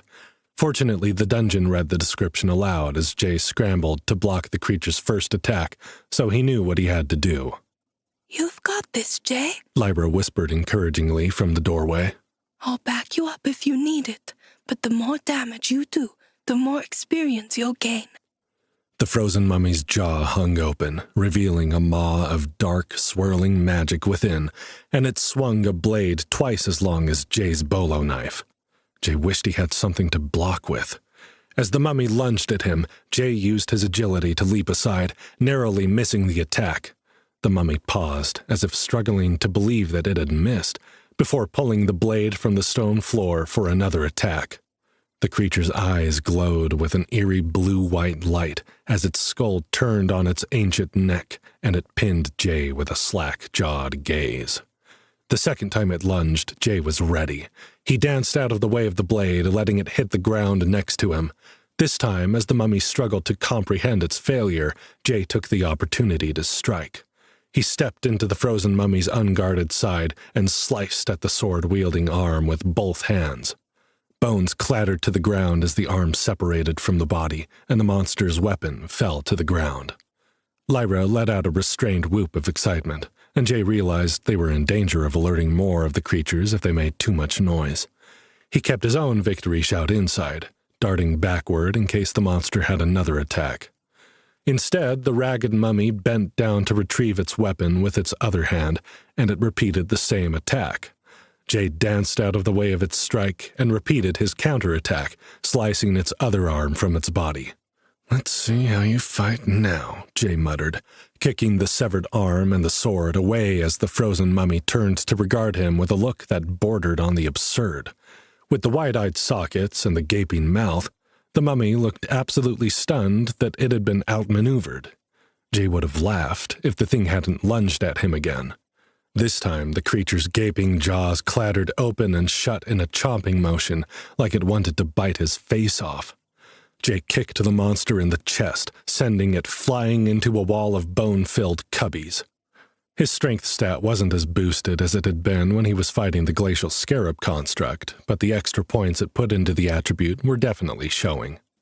The frozen mummy scrabbled on the ground, attempting to regain its footing. Jay didn't give it a chance to get up. He rushed forward, driving the blade of his bolo knife between the monster's head and its shoulders. The skull came off with an audible pop and went rolling across the floor. Success. You have killed Frozen Mummy Level 4, XP 90, plus 10%, plus 50%. Quickly, Jay grabbed the skull and stuffed it into his inventory. Just to be safe, he picked up the skull from the first properly dead skeleton. Then he looted the corpse. Frozen Mummy Level 4, Grave Dust, Frozen Mummy's Heart, Powdered Ancient Bone, Frozen Bandages. While he was curious about these items, Jay was eager to keep going. With his new passive ability Scale Up and the Well-Rested bonus, he was getting 144 XP for these 90 XP monsters. With the additional experience they'd gained from killing the scorpions and scarabs on their way to the Forbidden Crypt Zone, that meant he probably only had to kill another 5 of the monsters to level up. Way to go, Jay! Lyra cheered from the doorway. I knew you could do it. This whole area is like that room. Unless you draw more by making too much noise, usually you only have to fight one at a time. Do you want to keep going?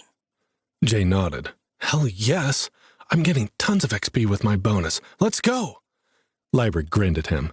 She probably would have clapped her hands hadn't she been busy with the bow, and they hadn't been worried about noise. Instead, her white ears flattened into her hair, and her tail wagged. Jay's heart made an irregular thump as he remembered the fox girl's soothing kisses the night before. Onward, then, Lyra said. You'll be level 6 in no time. Stalkers in the Shadow. Their progress through the Forbidden Crypt Zone went even more smoothly than either had dared hope. Jay managed to kill 2 more frozen mummies and 4 shambling skeletons, which, with the XP gained from the low-level scorpions and scarabs, was enough to push him over the edge. Congratulations. You have achieved level 5. XP 15, next level 1400. Health 180, stamina 130, mana 130. Unassigned attribute points 3. You have 30 base stat points to distribute. Would you like to increase health, stamina, or mana? Because Lyra hadn't had to step in to help him yet, Jay received the full experience points for every kill, including his plus 10 bonus for the scale-up ability and his plus 50 bonus for being well-rested. While the fighting had been easy enough, it had been time-consuming, though. There were only 3 more hours left of the well-rested bonus, and Jay was eager to keep moving. He hurriedly tossed a point each into strength, agility, and constitution, and gave all 30 base point stats to health. If he was working up to fighting those ghost bison, Jay didn't want to mess around. Strength and agility helped with his fighting, so he couldn't put everything into constitution, plus his new beetle black scarab armor gave him a huge constitution boost, so he felt confident spreading his points between those 3 attributes. But he was considering dumping all 3 points from his next level up into Constitution, just in case. Once his stats were allocated, he received a notification that he hadn't been prepared for, though he should have been. Congratulations. Class Tier 1 unlocked. Please choose from one of the following options. Talent Agent, Unique. You specialize in finding party members with unique and valuable skill sets, which you use to your advantage. Gain a 20% XP bonus for your entire party for every member with a unique skill, ability, or perk. Middle Management, Unique. No one is really sure what you do, but somehow you keep getting paid. Your party splits experience with you 50-50, regardless of how much damage you deal during each encounter. This class tier is active only when you are the leader of your party. CEO Unique. That's Chief Expedition Officer, of course. As an incomparable strategist and leader, you focus on resource allocation, risk management, and maximizing the party's overall effectiveness through strategic decision-making. You will receive a 10% bonus to all experience gained by your party without affecting your members' gains. In addition, you will receive the active skill Asset Management. Jay stared at his HUD, trying to decide which class tier upgrade to choose. Lyra? He asked, barely able to see her through all the holographic screens he had open. How rare are unique skills, abilities, and perks? The fox girl's ears perked up. Why? Did you just get one? Maybe, he said, noting that every one of his class tier options had the unique label. But I'm more interested in other delvers. Do you have any? No, she said. I have a rare class tier, but that's it. I think Reyna might have a unique skill.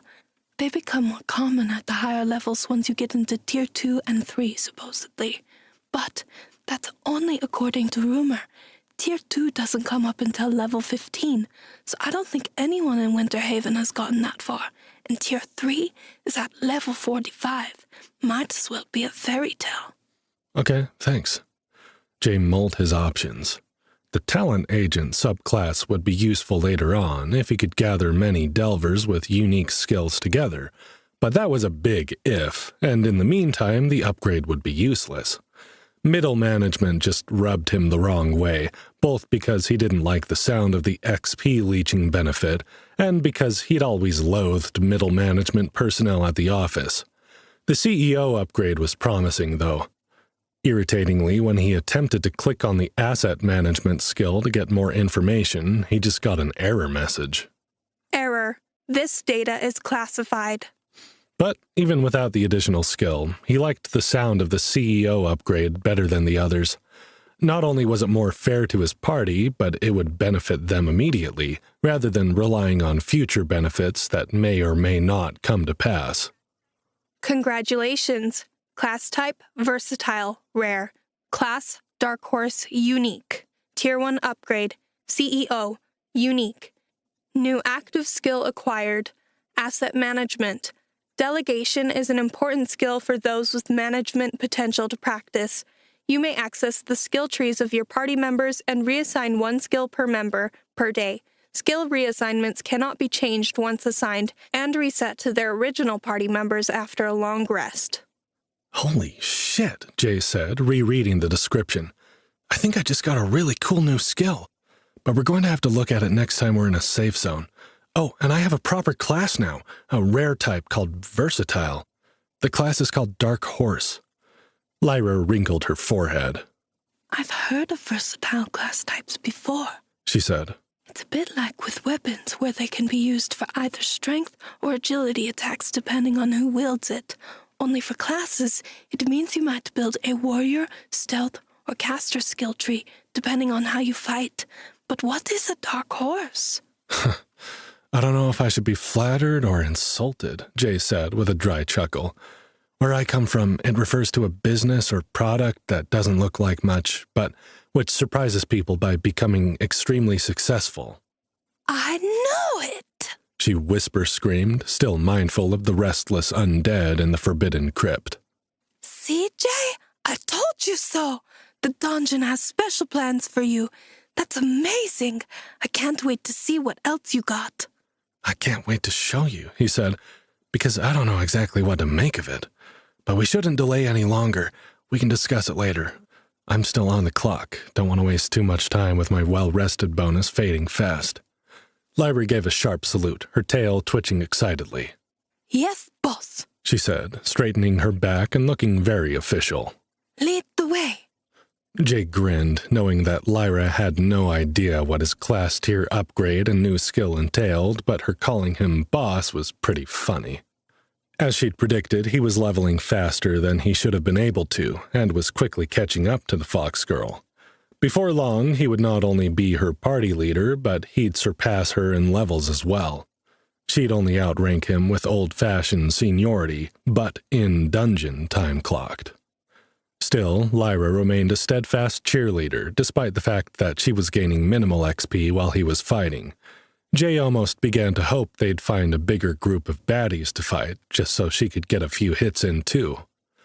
They pressed on, and Jay killed another 4 of the frozen mummies and 6 shambling skeletons. Jay received a notification that he'd risen to Sneak 2, giving him a 10% chance of going undetected by enemies, which was nice, but the restless dead of the Forbidden Crypt didn't seem to have very advanced spatial awareness to begin with. Jay was busy collecting the skulls of the last 2 shambling skeletons he'd killed and eyeing his experience points. With the additional 10% XP from the CEO subclass, he was gaining a smidge more for each kill, but he was still more than 300 points from his next level up. He was so busy crunching numbers, with only half his brain on the tunnels ahead, that he didn't notice the new enemy blocking his way. Jay! Lyra hissed through her teeth. Stop! Jay glanced up, startled. At first, he didn't see anything in the dim corridor. Lyra's flame cast orange light and dancing shadows over the jagged rune-carved walls. Then he noticed the light behaving strangely just ahead, as if it was sliding off and refusing to land in one area, creating an impenetrable blob of shadow. Don't move, Lyra said, her voice still low. That's a Shade Skulker, Jay said. He checked his sneak ability was still active and slowly backed up toward his partner. I see it now.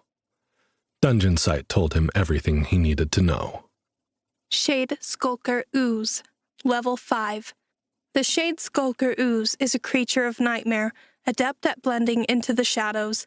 Its translucent, gelatinous form shifts light into darkness, camouflaging it until it strikes, thriving on the organic material of the dead and the living. This creature prefers the taste of the latter, using its highly corrosive slime to break down its prey.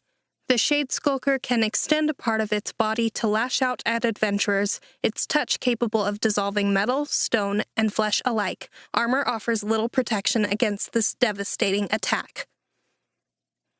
Adventurers beware. Shade Skulkers have been known to hunt in pairs or packs, coordinating their attacks from the shadows to overwhelm and consume their prey. Lone wanderers and even well-armed parties should tread with utmost caution in the crypts to avoid becoming the next meal of these voracious predators. Can I fight this thing?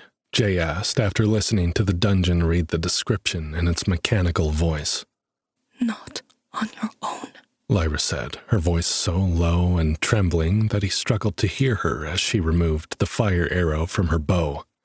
When Jay had made it next to her, she passed the fiery arrow to him. She pulled a different arrow from her quiver, this one shimmering an icy blue. And I can't fight them on my own, but together we can do this. I'm going to hit it with an ice attack. Oozes are one of the only creatures in the ice dungeon that are vulnerable to freezing. It should freeze solid. That's the only time it will be safe to hit it. You rush in and use your slice attack. If you see the ice begin to crack, get back to me. You have to be out of range when it thaws, or it can lash you. Jay glanced at the fire arrow in his hand. And what do I do with this? Hold it for me so I can see where I'm shooting, Lyra said. Unless you've got a better idea. These tunnels are pitch black without some kind of light. Jay didn't like the idea of having to fumble with the fire arrow. Lyra couldn't shoot another ice arrow while she was holding the fire arrow, and if she put it in her quiver, the magical flames would extinguish, leaving them in blackness. He eyed the walls, hoping to find somewhere he could wedge the arrow instead. "Do you think there are more of them?" Jay asked, staring into the shadows ahead. "It said they fight in groups." Lyra shook her head. I don't see any, and I have Dungeon Site 3. I can see to the end of the corridor up there. Are you ready? "Hang on," Jay said, finding a crack between two thick slabs of blue-gray stone. He jammed the butt of the arrow into the crack, wincing as the feathered fletching bent sideways. "Okay, ready." Hey, do you know how expensive those are? Lyra growled at him, her tail puffing up like an angry cat, as if she was trying to make herself look bigger and more threatening. Jay wasn't sure if foxes did that, but apparently Vulpinari did, and it was adorable. "I'll buy you a new one once we sell all our loot on the market," he said, readying his blade. "Now freeze that sucker so we can get moving." Lyra's ears flattened to the side, and she narrowed her two-toned eyes at him, but she followed his orders. Her shoulder muscles tensed and flexed as she drew back on the bow, the glittering arrow tip pointed at the amorphous shadow ahead. When she released, the arrow made a strange humming sound, like the resonance of a crystal glass being struck. The Shade Skulker ooze crackled as it was engulfed in an icy crust. Jay didn't hesitate, rushing forward to slash the ooze with his bolo knife. Ice chips sprayed in all directions as he attacked the immobilized creature, with forward and back slashes like he was carving an X on its frozen flesh. He got in 6 strikes before the icy crust began to crumble. To me, Jay! Lyra said, a yip of alarm in her voice. Back! Quickly! Jay darted backwards just as the slime broke free of its icy prison, lashing out with a trembling tentacle of translucent slime that cracked like a whip right where he'd just been standing. Jay's agility barely managed to keep him from getting struck as he retreated. As soon as he was clear of her shot, Lyra hit the creature with a second ice arrow. Knowing what to do this time, Jay lunged forward, this time attempting to use his strength to stab into the frozen ooze. His blade clanged off its rock-hard shell ineffectually. He went back to slashing, this time channeling the strength attribute rather than agility for slower, more powerful strikes. This time, when the shell began to crack, Jay was ready. He jumped quickly to Lyra's side, dodging the slime's slashing attack. The creature moved slowly, seemingly constrained by the pool of light coming off the fire arrow, as if it needed the shadows and abhorred the torchlight. Lyra released a third ice arrow as soon as Jay was safe, and Jay leapt straight back into his attack, not wanting to waste any time. The higher-level monster was taking longer to kill than the mummies and skeletons, but he could tell he was wearing it down. He was eager to get the kill and the experience, which might be enough to put him over the edge to his next level. The cling of his first strike on the frozen ooze's icy shell was drowned out by a horrifying scream. Jay whirled around just in time to see a second Shade Skulker ooze drop from the shadowed ceiling, landing on Lyra's head. "Lyra, no!" Jay rushed to help her, his stomach twisted in knots. He could hear the hiss of the creature's acidic slime burning her skin as the fox girl dropped to the ground with a wail of agony that tore through his heart. Behind him, he heard the shattering sound of the first shade skulker breaking free of its icy confines. His mind spun. What was he going to do? He had to rescue Lyra, there was no question about that. But how, when the oozes could dissolve flesh on contact? Jay grimaced, knowing what he was going to have to do. He hadn't dumped all those points into Constitution for nothing. Taking a deep breath, Jay rushed the slime that was attacking Lyra, preparing his body and mind for a world of hurt. Secrets of the Crypt. Jay tackled the attacking shade skulker ooze like a deranged football player. He imagined it would have been funny to see a man dressed in a three-piece suit throw himself at a gelatinous blob if he were watching the fight from the outside. Instead, he was in the thick of it. The first thing he noticed was how firm the ooze was, more like a gummy bear than a bowl of Jell-O. The second thing he noticed was the stench of his burning flesh just before the searing agony burned through his skin and into his brain. Fortunately for him, the gummy bear texture of the ooze made it possible to roll the monster off of Lyra. The fox girl lay on the floor, curled in on herself, her skin blistered and cracked from exposure to the ooze's acidic flesh. Her bow and arrows had fallen to the side, scattering across the floor of the crypt, mercifully undamaged by the shade skulker's attack. Jay wrenched his hands from the creature, stumbling backward, refusing to look at the damage to his body. He wanted to go to Lyra, to protect her, to comfort her as she had done for him when he was the one in so much pain. But Jay knew the only way he could truly protect her was to kill the monsters. And the only way he could do that was if he could use Lyra's bow. Putting himself between Lyra's crumpled body and the second ooze, Jay opened his menu to click on the on-the-job training description, hoping it might give him some clue as to how to use the ability. He skipped the snarky intro and read, On-the-job training. Once per day, you may borrow a skill from one of your party members. While you are using their skill, it will be removed from their skill tree until you return it to them. You do not gain the party member's skill points in this level, nor do they lose their skill points. You retain skill points gained with borrowed skills, but may only access them when you have a relevant skill active in your skill tree. But how was he supposed to do that? He clicked frantically on the description, hoping it would open more detailed instructions, but there was nothing there.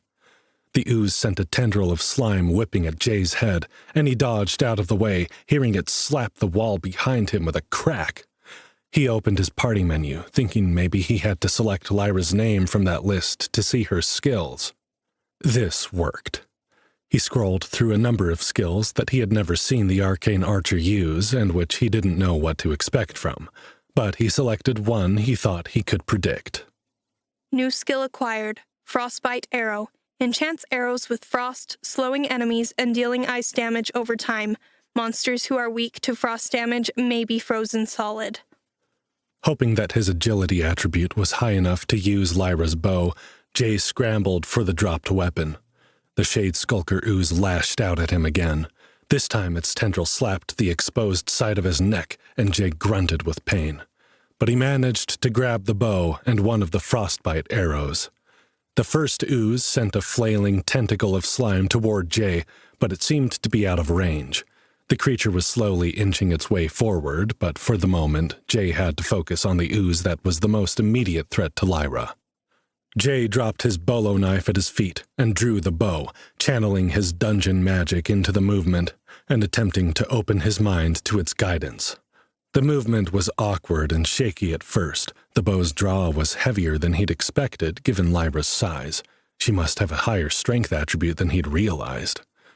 Jay released the frostbite arrow at close range, praying that he'd be allowed to make the shot. The arrow struck the shade skulker center mass with the same humming crystal sound as when Lyra shot the bow. Relief flooded through Jay's body as he saw the surface of the ooze harden into an icy shell. Myriad notifications lit up the side of his HUD, but he ignored them for now. As tempting as it was to pick up his bolo knife and immediately start slashing the thing, Jay knew he had to get Lyra to safety first. He dropped next to the injured fox girl, trying not to stare at her blistered, bleeding skin and her damaged armor. As gently as he could, he lifted her into his arms and carried her over to the wall beneath the fire arrow where the light was brightest and the oozes seemed least likely to encroach. Jay, so sorry. She murmured, barely conscious. Didn't see it. Too late. Shh, Jay said. Stay still. I'll try to get us out of this. He picked up another arrow and, after a moment's deliberation, shot it at the first shade skulker. He left the bow next to Lyra, lunged for the bolo knife he'd left on the ground, and just barely dodged another whip-like slime tentacle from the second ooze. Rolling out of range of the healthier monster, Jay leapt to his feet and immediately began slashing at the frozen blob before him.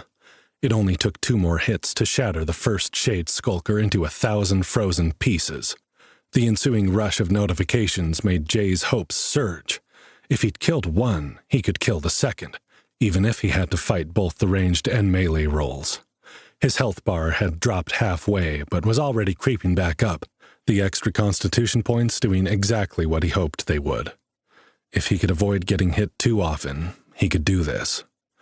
Jay used his agility to dart a jagged path to Lyra, hoping to confuse the slow-moving ooze so that it didn't know where to attack. He managed to get the bow without being struck, but when he dove for a frostbite arrow, he got whipped in the thigh for his efforts, bringing his health back down below the halfway mark. Gritting his teeth through the pain, Jay forced himself to breathe slowly as he drew the arrow and released the shot.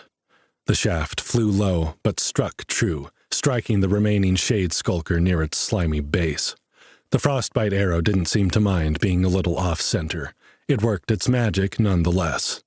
The moment the ooze was frozen, Jay dropped the bow, picked up his knife, and darted in for his first strikes.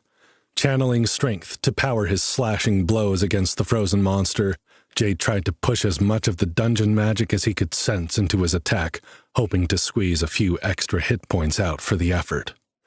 To his surprise, the Shade Skulker exploded on his first hit, shattering like glass at his feet.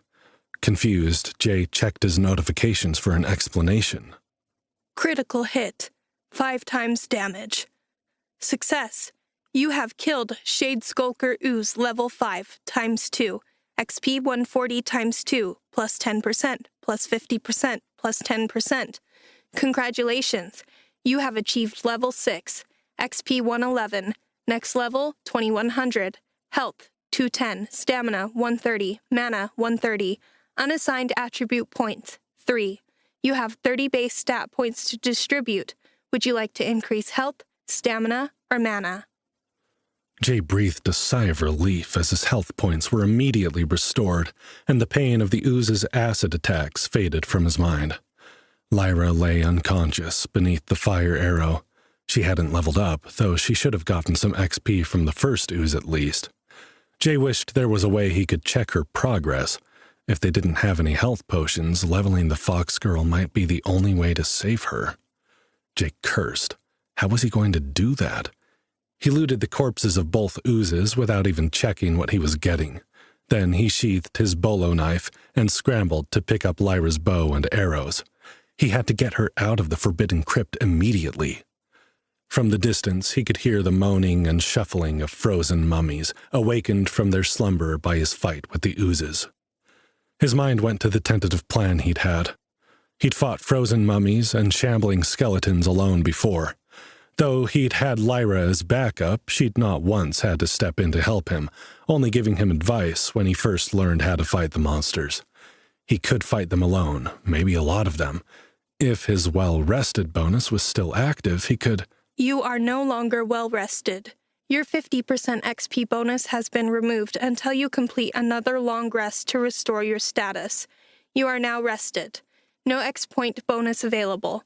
To ensure optimal performance in the dungeon, please rest again before you become tired with a minus 25% XP debuff or exhausted with a minus 50% XP debuff. Shit, Jay muttered. I guess that answers that. We need to get out of here. He put Lyra's bow and arrows into his inventory and bent to pick up the unconscious fox girl as gently as he could. She whimpered, but didn't wake as Jay flipped her up onto his left shoulder in a fireman's carry. He hoped that way he would still be able to reach his bolo knife if necessary. It would be awkward, but not impossible, to fight with Lyra on his back. The moaning and shuffling of the mummies was getting closer, and he really wasn't looking forward to testing that theory, though. Unfortunately, the shuffling was coming from the passage they'd already been, though, and the only way he knew out of the forbidden crypt. They must have come from a side corridor they had left unexplored, because Jay was certain he'd collected all of the monsters' heads after he'd killed them. Or maybe they'd been in these corridors long enough that the original monsters had respawned. Either way, Jay didn't like the idea of carrying Lyra out the way they'd come. He'd have to find another way out of the zone. He grabbed the fire arrow that was still stuck in the crack in the wall and pulled it down to release it, hoping to use it as a torch. But the moment the arrow was released from the crevice, Jay heard a grinding sound that set his teeth on edge. The corridor trembled, dust and bits of ice raining down from the ceiling as Jay gaped in surprise. A door was opening in the rune-carved wall, as if the arrow had acted as a lever to unlock a hidden chamber. Jay held his breath, praying that there weren't going to be new monsters inside to fight. When the rumbling stopped and the doorway was open before him, Jay waited. Nothing lunged from the darkness to attack him. The shuffling of the mummies was growing nearer, their ragged breath echoing off the walls of the crypt, somehow more disturbing at a distance than they had been when he'd been fighting them. Jay glanced toward the sound and saw dim shapes moving in the shadows at the end of the corridor. He thrust his hand with the fire arrow into the hidden doorway, hoping not to be confronted with the toothy grin of some lurking monstrosity. Instead, he found a small room filled with unusual plants that shimmered in his dungeon sight. Jay didn't hesitate. He rushed inside with Lyra over his shoulder, searching frantically for some way to close the door behind him. As soon as he crossed the threshold, however, the door rose from the floor, sealing him and his companion inside the small, lush room. Entering Secret Garden, temporary safe zone. Few delvers ever discover one of the Ice Dungeon's hidden safe zones, so few that even rumors of these secret places are hard to come by. They appear at random and are never found in the same place twice. Unlike their permanent counterparts, these temporary safe zones do not have amenities beyond providing a monster-free zone where delvers can rest. Some have been known to spawn reward chests and loot items on occasion. Jay gently laid Lyra on the mossy ground, cushioning her head with his hand. "We're safe now, Lyra," he whispered to the fox girl. "I'm going to search in your satchel for healing potions, okay?" Lyra groaned. Only water. Jay held the fire arrow in one hand while he rummaged in Lyra's bag, trying to find the leather canteen she'd given him when he was injured. She had food and an extra set of armor and some backup arrows in the satchel, but he didn't see anything that looked like a health potion. He wasn't even certain there was such a thing, or if that was another thing he'd gotten wrong from his memories of video games. He did find the water canteen, though, and he held it to Lyra's lips. Her cracked skin was oozing blood, looking even more painful than the burns he'd received at the hands of the exploding glacial scarab construct. Jay ached to see her in so much pain, and he wished there was something more he could do. If nothing else, rest should help, but it would be a long, painful recovery if he didn't find something to ease her agony. Thank you, Lyra whispered when she'd finished the water. That's better. I'm sorry, Jay. I should have known to look on the ceiling for the other ooze. I've seen them attack from above before. I almost got us killed with my foolishness. Shh, stop that, he insisted. You're the one who saved me from walking straight into the first one, remember? And you taught me how to fight them. Without you, I'd have been dead. How? She asked, turning her blistered face toward him, her two-toned eyes swollen almost shut. How did you defeat them? Something called on-the-job training, he said. I took your frostbite arrows skill and used your bow to freeze them, then hacked them with the knife. I got lucky on the second one, a critical strike on a full strength attack. Maybe it was injured before it attacked us and didn't have full health? It died in one hit. I leveled up again. I'm at level 6 now, like you. Lyra laughed, a dry, pained sound. Incredible, she whispered. 6 levels in 2 days. I've heard that kind of thing is possible in other dungeons, but it's never been true in the ice dungeon. She looked around, her swollen eyes widening as she realized they weren't in the crypt anymore. Where are we? Jay read the description of the secret garden, and Lyra began to weep. He touched her left hand, one part of her body that hadn't been hit by the ooze's acidic body, and squeezed her fingers. Don't cry, he said. You're safe now. You're going to get better, even if we have to hide in here for a few days until you heal. Do you have anything else that will help you regenerate your health points faster? Food, she said, gesturing at her bag again.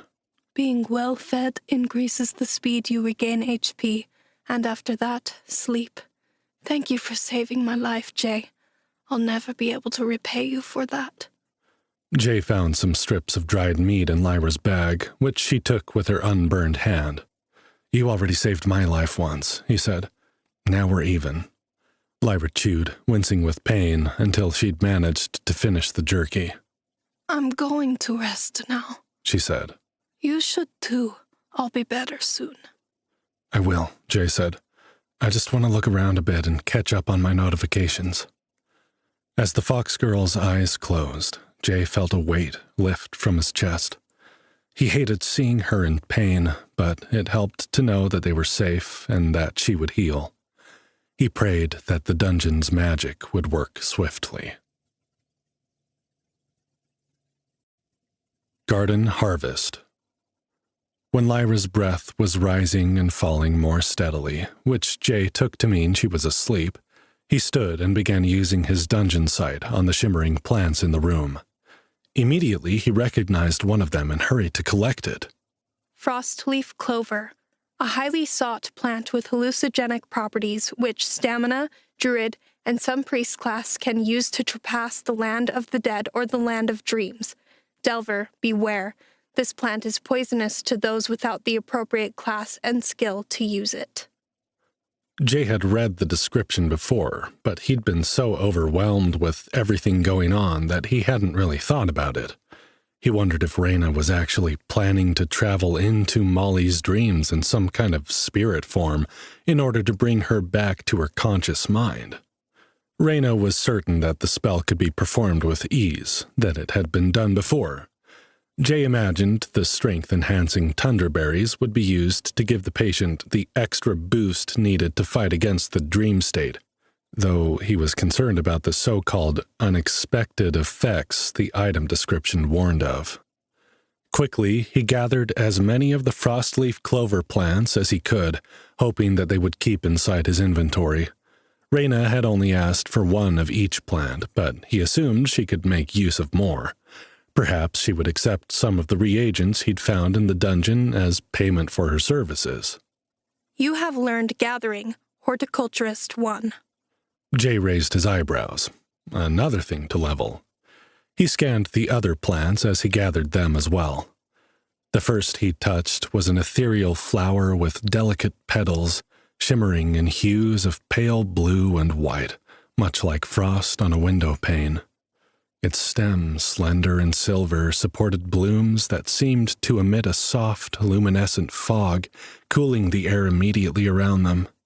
The thin, almost translucent leaves had a fine tracery of ice-like veins running through them. Winter's breath flower, silver.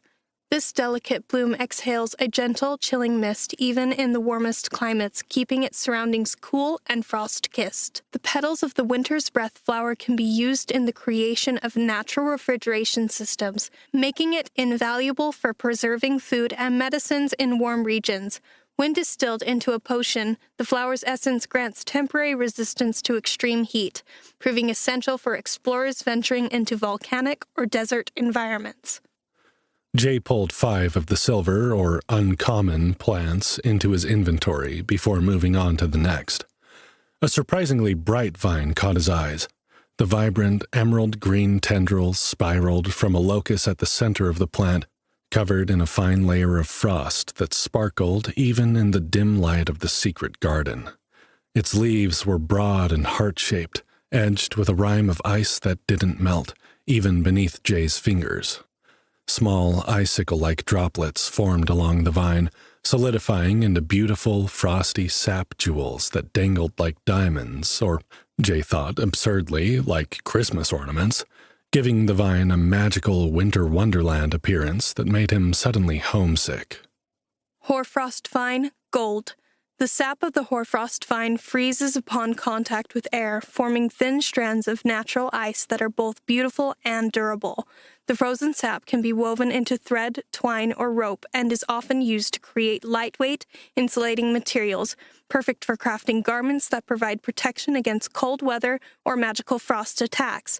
Artisans value the vine for its unique property, using the frozen sap to create jewelry, decorative items, or even a component in constructing lightweight, translucent structures that remain cool under direct sunlight. These rare vines were large and unwieldy. Jay found 3 as he poked through the garden, and once he removed them to his inventory, he was shocked by how empty the room felt, and how drab. But they seemed like something that would fetch a good price on the global dungeon market, given their rarity and their use in creating luxury goods. There were only a few plants left, all of which appeared to be the same thing. Large, radiant blooms that glowed softly from within, casting a gentle light over its icy blue petals and small pockets of luminescence in the garden. The flower sat atop a sturdy stalk, encased in a sheath of ice crystals that looked like thorns. The broad, flat leaves had a frosted, reflective surface that made their glow even brighter. At the base of each flower, a small mound of snow covered the roots like a blanket. Glazed lotus, gold. The bloom of the glazed lotus emits a faint, radiant glow, absorbing and storing cold energy from its surroundings to thrive in even the harshest winter. The petals of this flower are sought after for their cooling properties, used in teas and salves that reduce fevers, burns, inflammation, and the effects of heat stroke. When processed, the glowing essence of the glazed lotus can be turned into a luminescent dye, providing a sustainable light source that emits a calming, cool light, ideal for illuminating dark, enclosed spaces without generating heat. Jay swallowed hard as he read the description of the last plant. Not only was it of rare quality, but it sounded as if it could be used to treat injuries such as Lyra was suffering from. There were nearly a dozen of the plants growing throughout the garden area, which Jay promptly brought into his inventory. Jay didn't want to get his hopes up, but there was a very good chance that he'd just harvested a small fortune's worth of dungeon plants.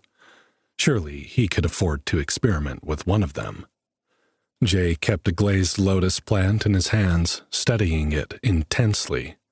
He pushed the flow of his dungeon magic into dungeon sight, urging the plant to give up its secrets.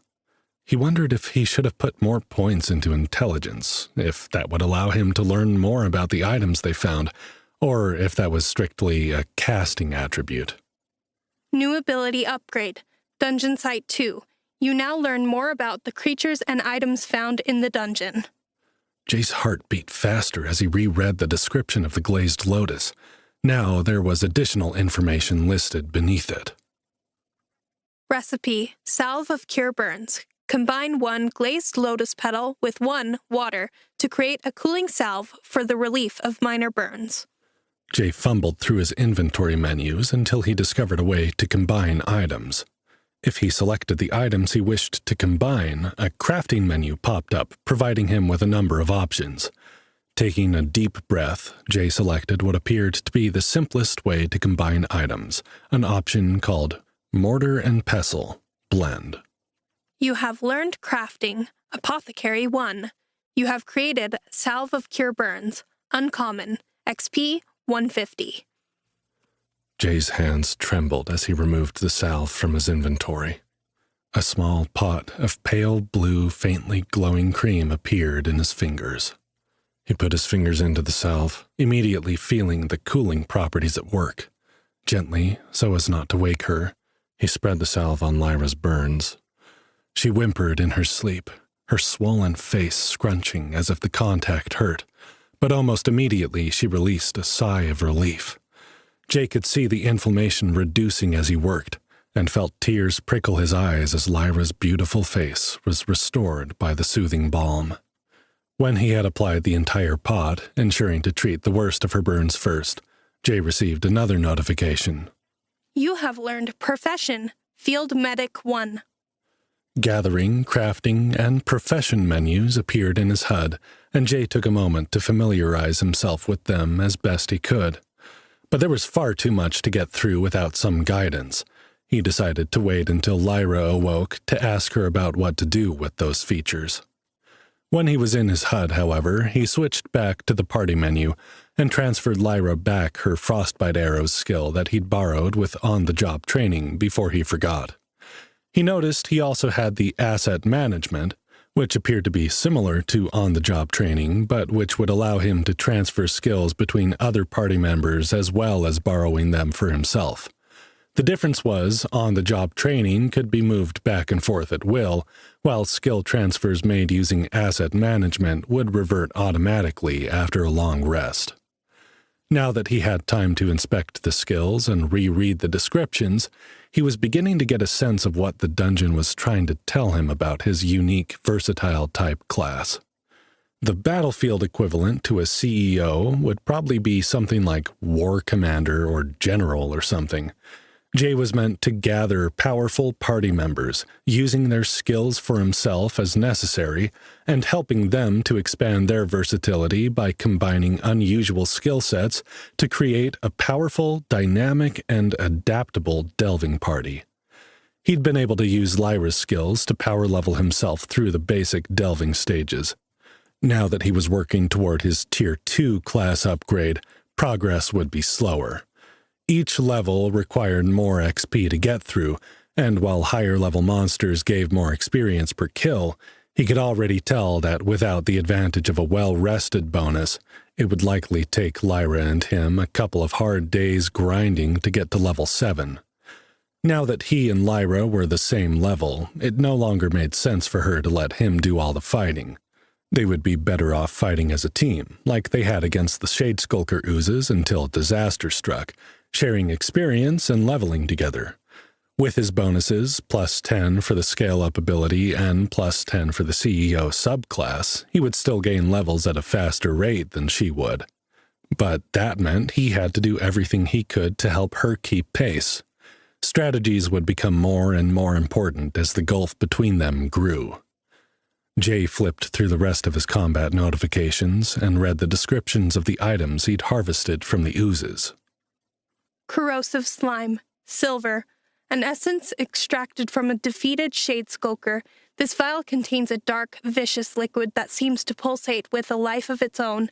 Holding it close, one can feel a faint warmth, as if the slime is eagerly waiting to unleash its destructive power. When applied, this reagent can eat through the toughest materials with alarming ease, making it a prized possession for alchemists and crafters alike. In the right hands, it serves as a potent ingredient in the creation of powerful acids or dissolving agents, capable of weakening enemy armor or clearing obstacles that block one's path. Shade Agent Platinum, a rare find indeed. The shimmering translucent gel is collected from the remnants of a Shade Skulker after its demise.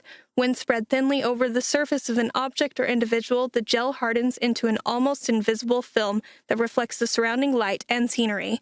This remarkable camouflage agent allows adventurers to blend seamlessly into their environment, rendering them nearly invisible to the naked eye. Ideal for stealth missions or evading detection in hostile territories. The gel's properties make it an invaluable asset for spies, thieves, and hunters seeking the element of surprise. Interesting, Jay thought as he closed the inventory menu to open the 2 new notes he'd received from his anonymous benefactor, thanks to the bootstrapper ability. The first was rather terse, once again read in Nova's sultry, almost petulant tone. Already? Well, all right, if you insist. Here is your gift. Use it well. Etched Bolo Sword, gold. This rare sword has been etched with runes of durability, making it nearly impossible to break or damage, even with the roughest use. This item will bond to its wielder and cannot be traded or sold once equipped. Jay immediately put his sturdy bolo knife into his inventory and equipped the new weapon, feeling the surge of bonding magic tickle his palm as he gripped the handle of the blade. There was no way he would insult Nova by trading or selling her gift. Jay thought he could feel the dungeon sigh with pleasure as he bonded with the item, and a tremor of pleasure rippled through his body as he inspected the item. Etched Bolo Sword Rare, Gold, bonded to Delver J. Morgan. Melee, versatile, damage 3d6, slicing. Condition, 100 of 100. "Thank you, Nova," he whispered, knowing this blade would make the coming challenges much more manageable. The second note was different. My sweet, dark horse, why do you do this to me? I am bound to try to kill you, for that is my nature, and yet it kills me to do so. How fortunate that you seem to have a knack for rising from the ashes. You truly are a dark horse. They will not see you coming, and when they do, it will be too late. I shudder with the deepest pleasure to think of how they will feel when you rise to challenge my captors. When you find me, when you free me from these chains that bind my body and my soul. But you cannot bring me my release if you are dead. Just because I am trying to kill you does not mean that you should be letting me get so damned close. Take these until you find a proper healer. Vial of Plentiful Healing, times 10. Jay gratefully put the healing potions into his inventory. He wondered if he should wake Lyra and give one to her, but she was sleeping so soundly, and the salve seemed to have cleared up the worst of her burns, so he decided to let her rest. It was time for him to do the same. He moved 10 of his new base stat points into health, and put the other 20 into stamina. With the plus 50 his beetle black scarab armor gave him, his health was pulling far ahead of his other base stats, and he wasn't sure he wanted his stamina to get too far behind.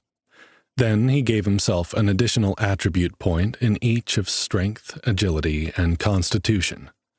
Then Jay lay down on the mossy floor of the secret garden safe zone and fell asleep next to his pretty fox girl companion. He listened to Lyra's peaceful breathing until he, too, fell asleep. Frigid Depths. When Jay woke from his long rest, Lyra was already up.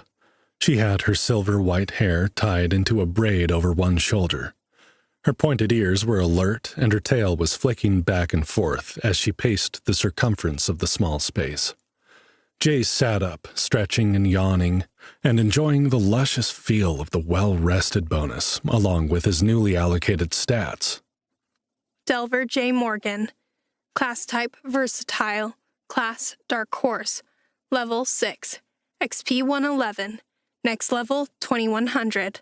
Health, 220. Stamina, 150. Mana, 130. Active bonus, 10% max XP. Scale up, 10% max XP. CEO, 50% max XP. Well rested. Temporary. Unassigned attribute points, 0. Strength, 5. Agility, 5. Intelligence, 1. Constitution, 12. Beetle Black Scarab Armor. Set bonus, Constitution plus 6. HP plus 50. Willpower, 2. Charisma, 10.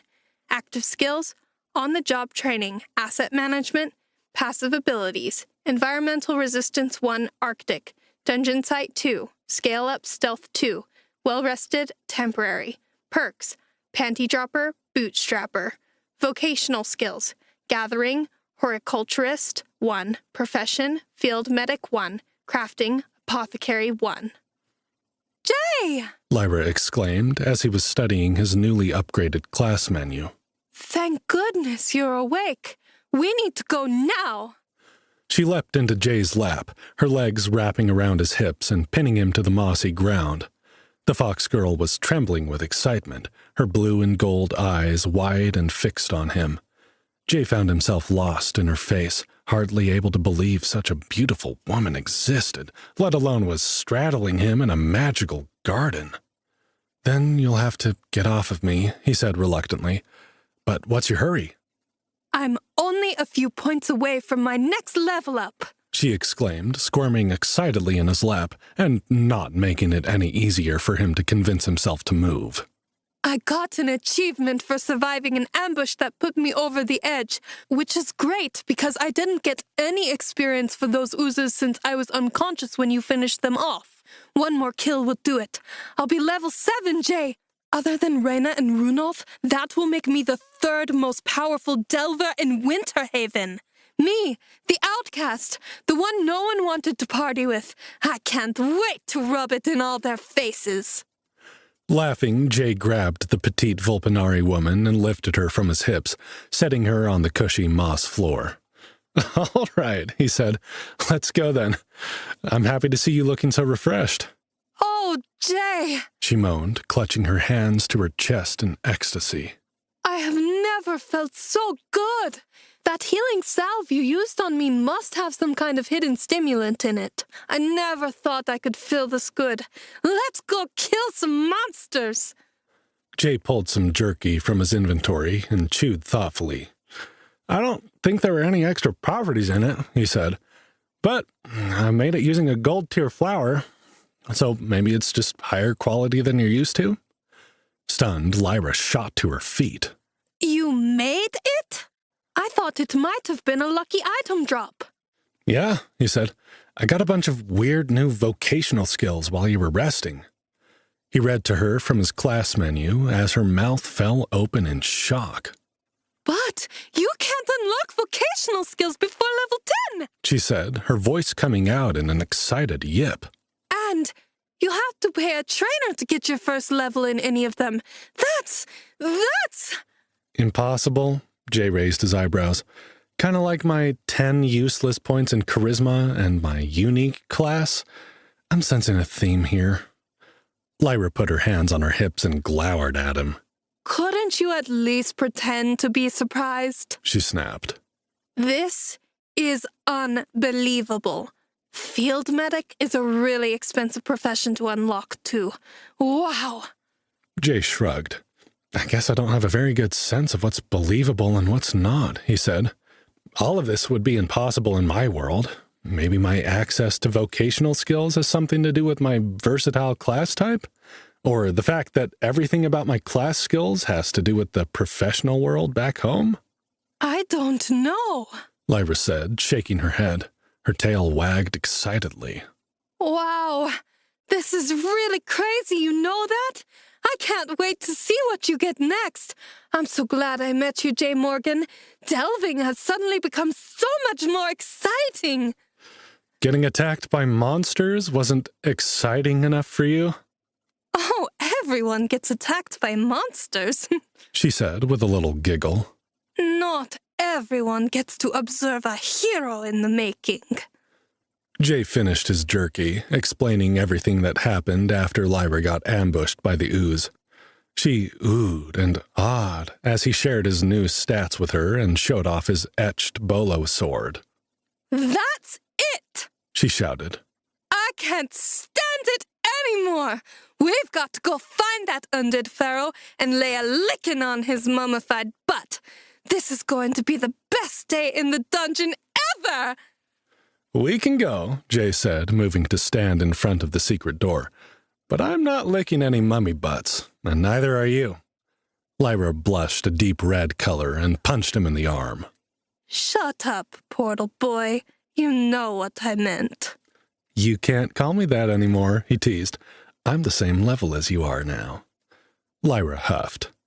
Jay grinned as the door opened, and the two of them stepped back into the forbidden crypt, refreshed and ready for action.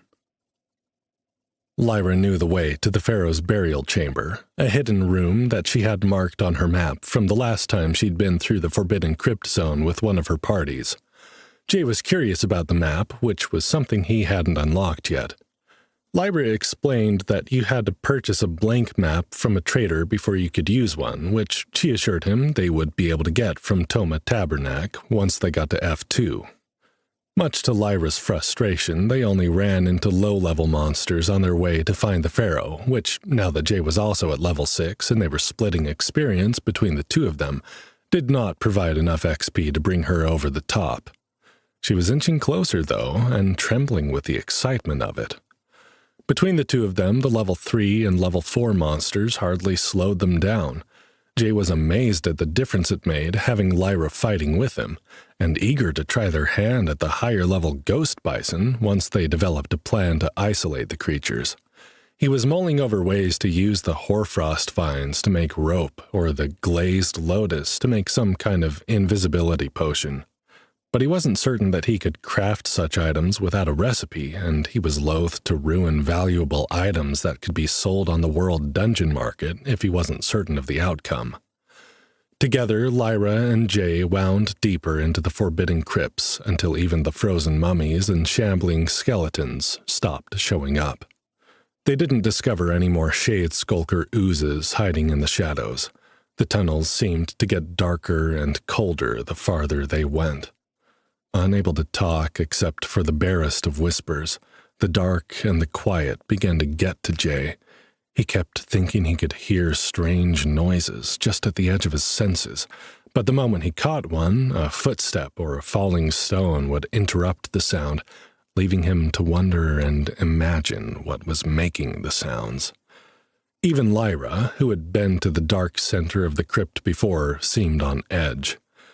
They stopped at an intersection, and the fox girl checked her map, shaking her head.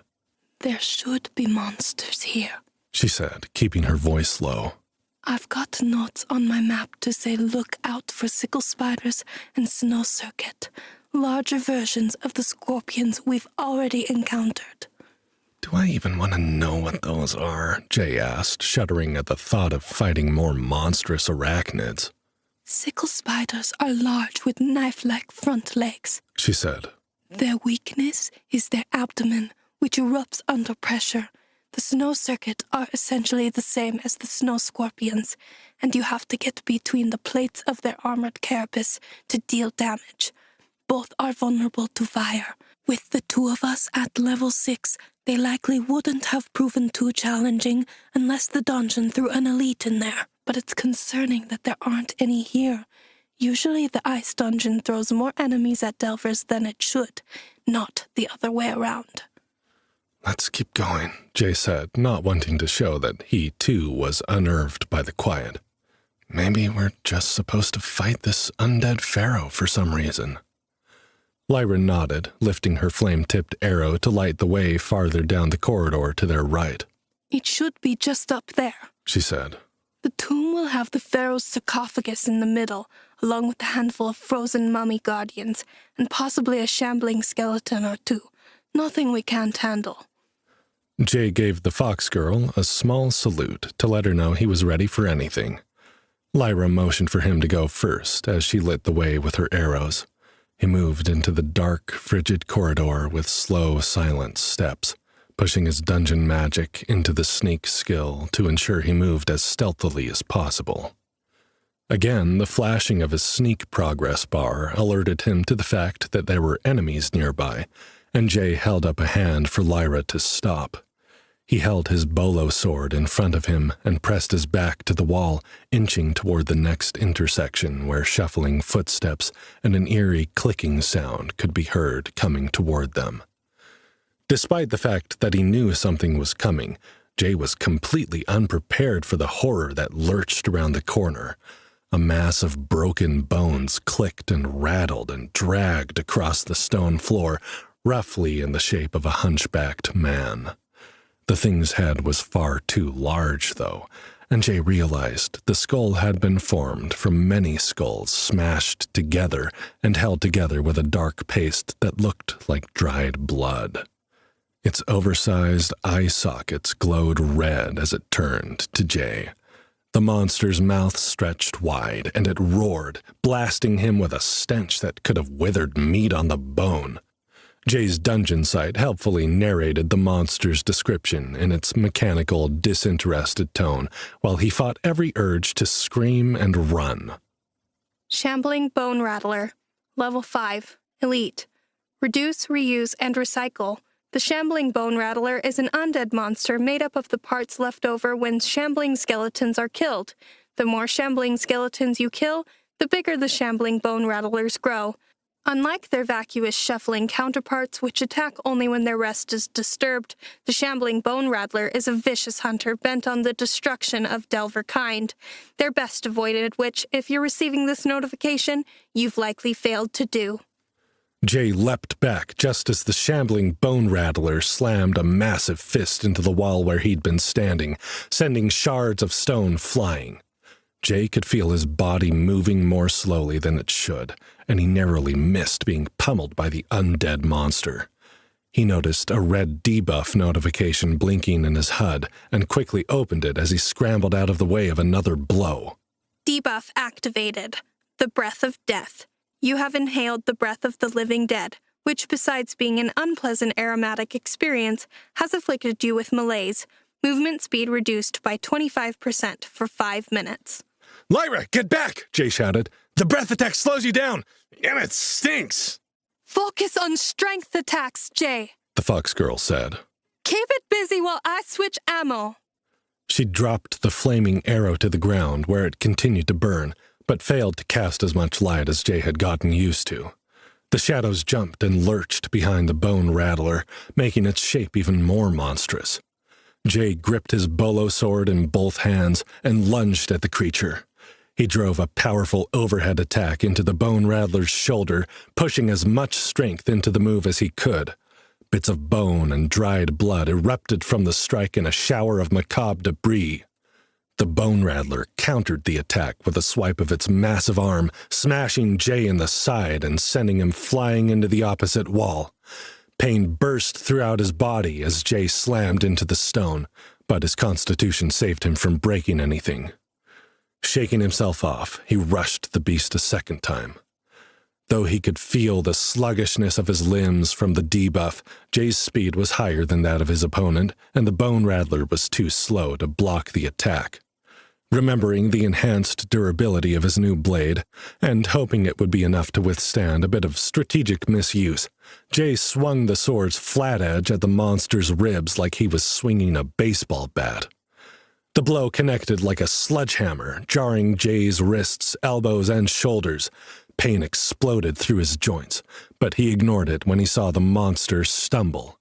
Recovering as quickly as his hampered movement speed would allow, Jay pivoted, bringing his sword overhead and slamming down in a two-handed strike across the Bone Rattler's back. The monster fell to the ground, prone.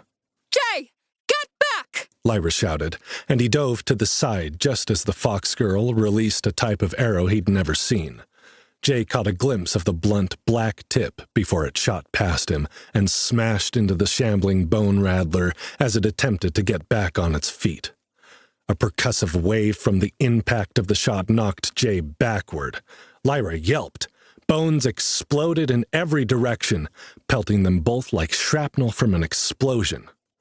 When Jay opened his eyes, he saw nothing but a pile of broken limbs, shimmering with dungeon sight to indicate a lootable corpse. Success. You have killed Shambling Bone Rattler, Level 5 Elite. 125, plus 10%, plus 10%, plus 50%. Jay blinked at the notification, wondering why the Level 5 Elite had given less XP than the regular Level 5 oozes they'd fought. But then he remembered that the experience from those kills hadn't been split between the party since Lyra had been passed out.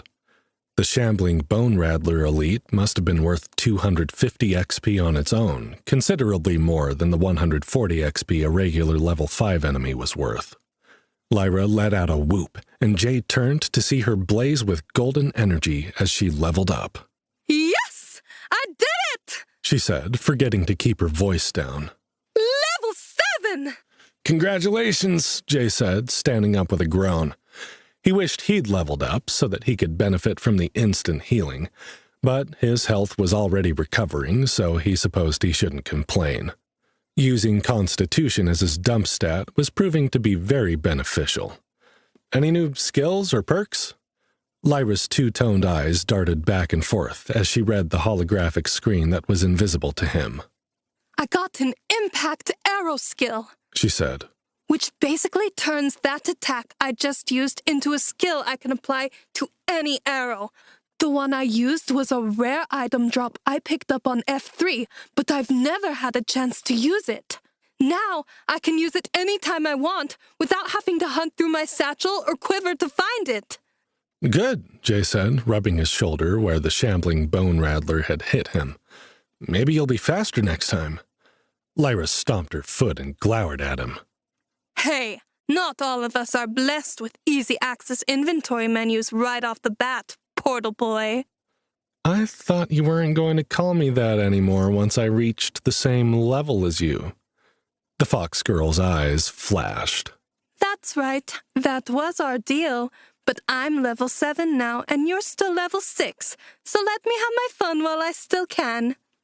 Jay grinned. Let's go find that pharaoh then, so I can catch up. As if on cue, a low, angry moan sounded from the end of the tunnel where the shambling bone rattler had come from. Lyra blanched, her ears flattening to her head. Oops, She said.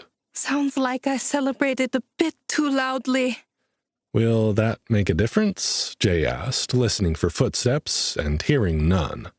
It seemed the pharaoh was staying put in his burial chamber, at least for now. I guess that depends on what spawns in there with him, She said, bending to loot the shambling bone rattler. I've never seen one of these things before, but Sneak didn't seem to work on it anyway. Jay watched the party inventory menu to see that she harvested dried blood, bone dust, grave dust, and a vial of something called miasma of death from the body. When she was finished, Lyra bent to pick her fire arrow off the ground, illuminating the passage fully once more. You know, Jay said, we should see about buying some kind of hands-free light spell on the market when we get back. Or maybe I can craft something. One thing at a time, portal boy. Lyra said, but she smiled when she said it this time. One thing at a time. The Pharaoh's Tomb. When they arrived at the burial chamber, they found 4 frozen mummies shuffling around the room, apparently having been woken up by Lyra's shouts of excitement. The level 4 monsters did not seem interested in leaving their designated area, even though they could see Lyra and Jay standing in the hallway outside. Fortunately, the creatures didn't wake whatever else was in the chamber. Torches lined the walls of the room, allowing Lyra to put her flame arrow away.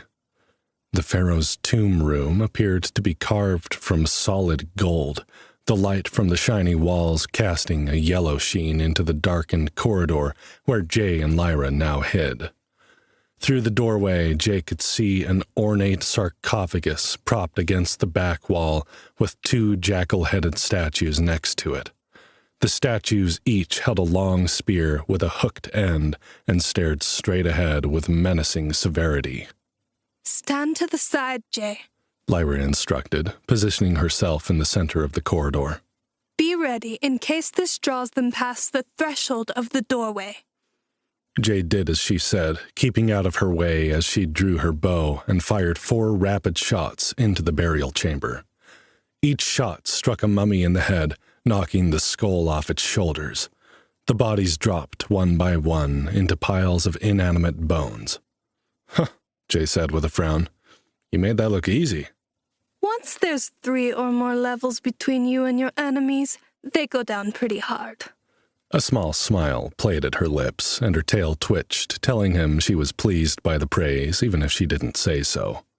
Not much good for experience, but this room can be tough enough without trying to maximize party XP. So now we sneak? Jay asked in a whisper, eyeing the now empty-looking room, trying to spot more coffins or cubbies where monsters could be hiding. Lyra nodded. You first. I've got your back. Jay didn't like not knowing what to expect. If Lyra had never seen a shambling bone rattler before, there was a good chance they'd be hit with another new type of monster. but there was no way to find out what was hiding in there without entering the burial chamber. He kept his blade at the ready and crept toward the entrance of the glowing golden room. His first step over the threshold didn't set off any alarms.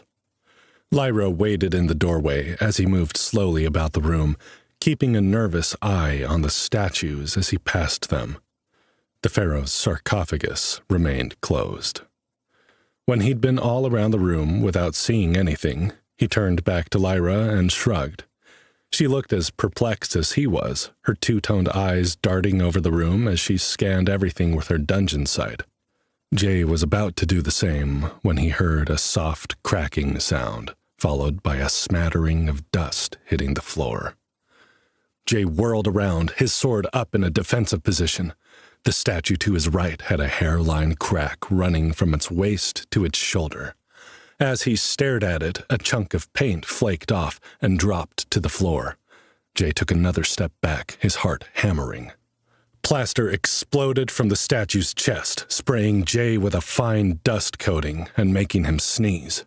A second explosion followed the first, and when the dust cleared, Jay could see two huge jackal-headed men turning their slavering faces toward him. Each wore a white skirt, wrapped leather sandals, and was bare-chested and rippling with muscles like an Egyptian god come to life. A Nubite Guardian Level 5 Elite. Sometimes a statue is just a statue. Sometimes it is the soul of the god of death made flesh. Few kings could afford such a guardian to watch over their tomb while they slept. This pharaoh has two. Make of that what you will. The Nubite Guardian is a creature with 3 forms. You've seen 2. If you live long enough, you may have the misfortune of meeting the 3rd. Jay heard Lyra's bow twang a fraction of a second before an impact arrow smashed into the first statue's chest, causing the creature to bark and double over, clutching one hand to its bruised body. But the strike didn't hold it back for long. As it straightened, it twisted its hips and thrust the hook-tipped spear at Jay as if it wanted to pull his guts out through his belly button.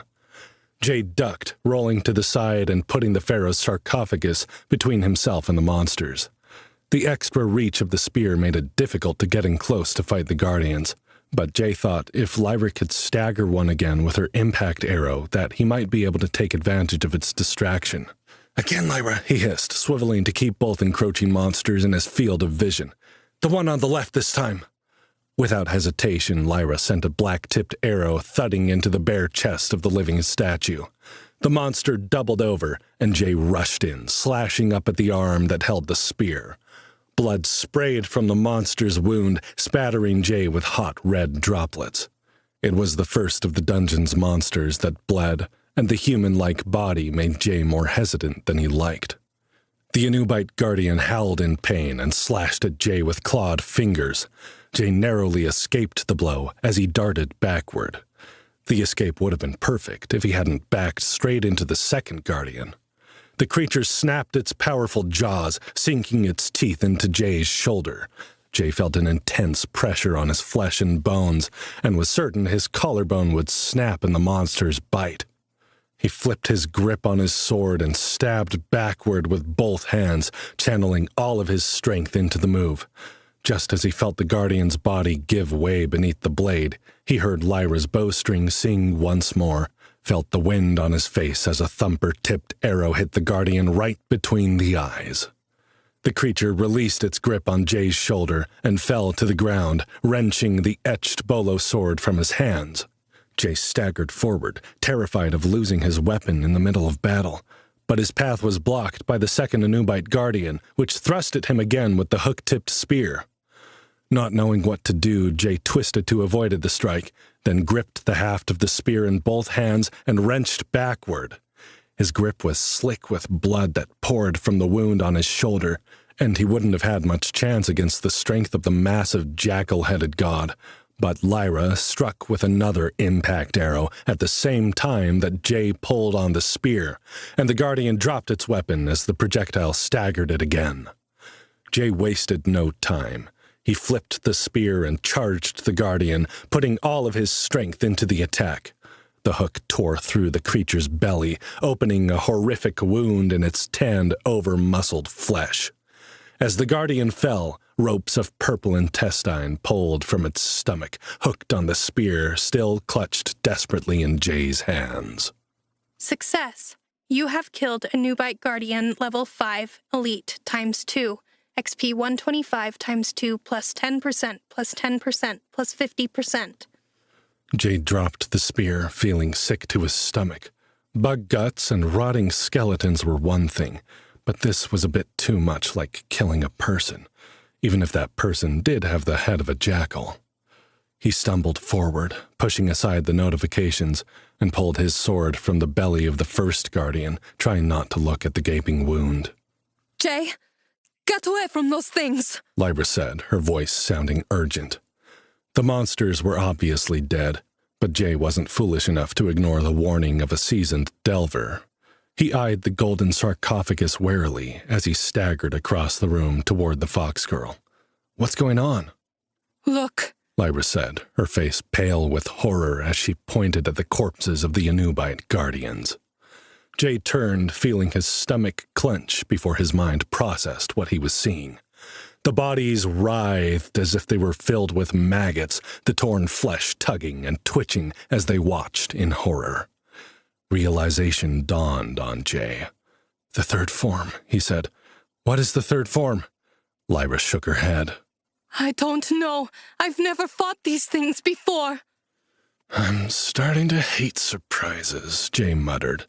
His shoulder ached where the creature had bit him, and he could tell his movement would be restricted by the stiffening muscles. He needed something to help him through this fight.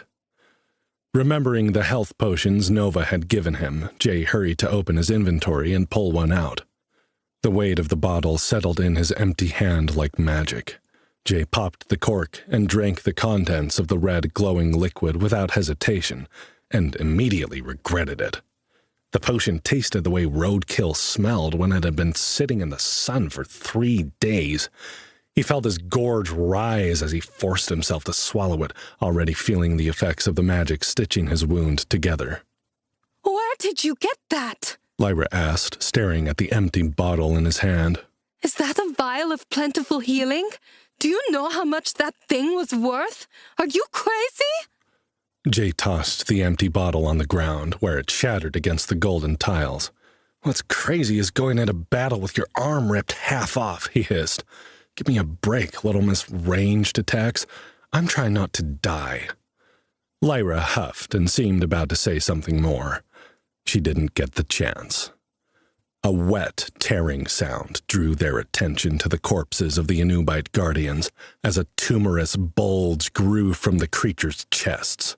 Ribs snapped, flesh ripped, blood spattered on the golden walls and floors like dyed corn syrup in a slasher flick from the 1980s. Lyra made a whimpering sound, and her ears flattened to the side of her head. Jay, I don't like this. This isn't supposed to happen. Like the unholy birth of some demon, the Anubite guardians erupted with gore. The fox girl screamed as the first bulge burst, revealing 2 writhing monsters inside. They staggered to their feet, fur slicked wet with blood, and shook like dogs after a dip in the swimming pool.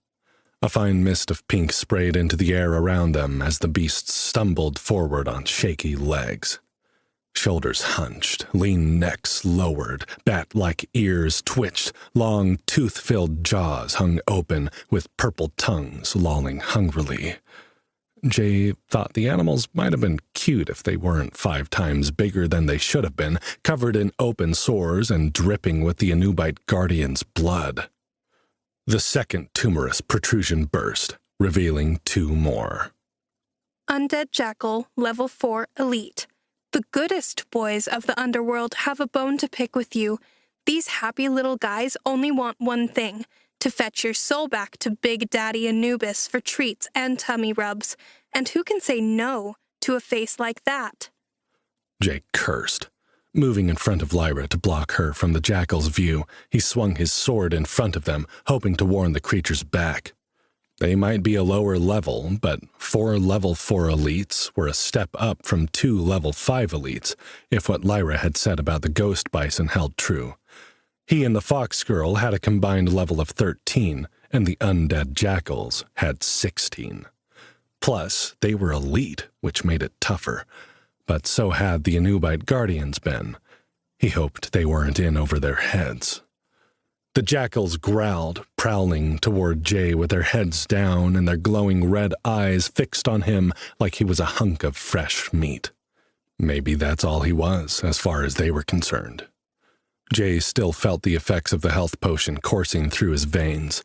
He was fairly certain his constitution would protect him from taking too much damage. He had to keep them off Lyra so she was free to shoot. He only knew one way of doing that. "Lyra, be ready with your bow," he said, keeping his voice low and his gaze fixed on the lead jackal. "I'm going to draw them to me. You pick them off while they're distracted, okay?" The fox girl nodded, though her hands shook as she nocked her first arrow. Ready, she whispered. Jay didn't wait for doubts to settle in. He rushed the pack of jackals with his sword slashing. He hit the first one with a slice to the front haunch. The second snarled and launched at him, catching his forearm in its teeth. A third made a move to break from the group, its eyes focused behind Jay, clearly aiming to go for Lyra. Jay swung the arm the second jackal was biting, flinging it into the third animal where they crashed into one another like snarling, snapping Tasmanian devils.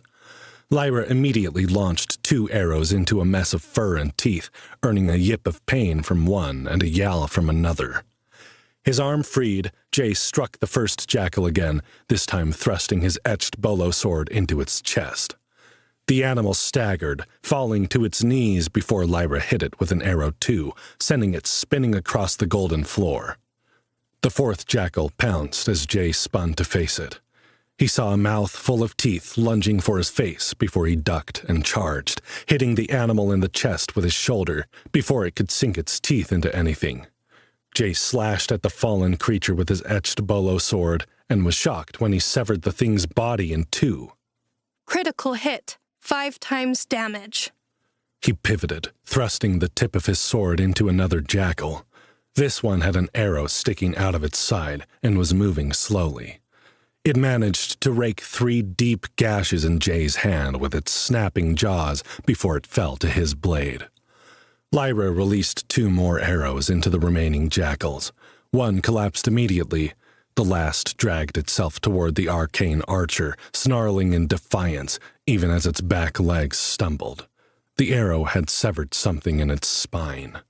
Jay lunged forward, bringing a 2-handed strike down on the creature's back to finish the job. Success. You have killed Undead Jackal level 4 elite times 4. XP 100 times 4, plus 10%, plus 10%, plus 50%. Jay, are you okay? Lyra gasped, running toward him with a panicked look on her face. You're bleeding. Jay's health was dropping fast, and he caught sight of another blinking red debuff in the bottom of his HUD. Gritting his teeth, he opened it, worried about what he would find. Debuff activated. Corrupt flesh.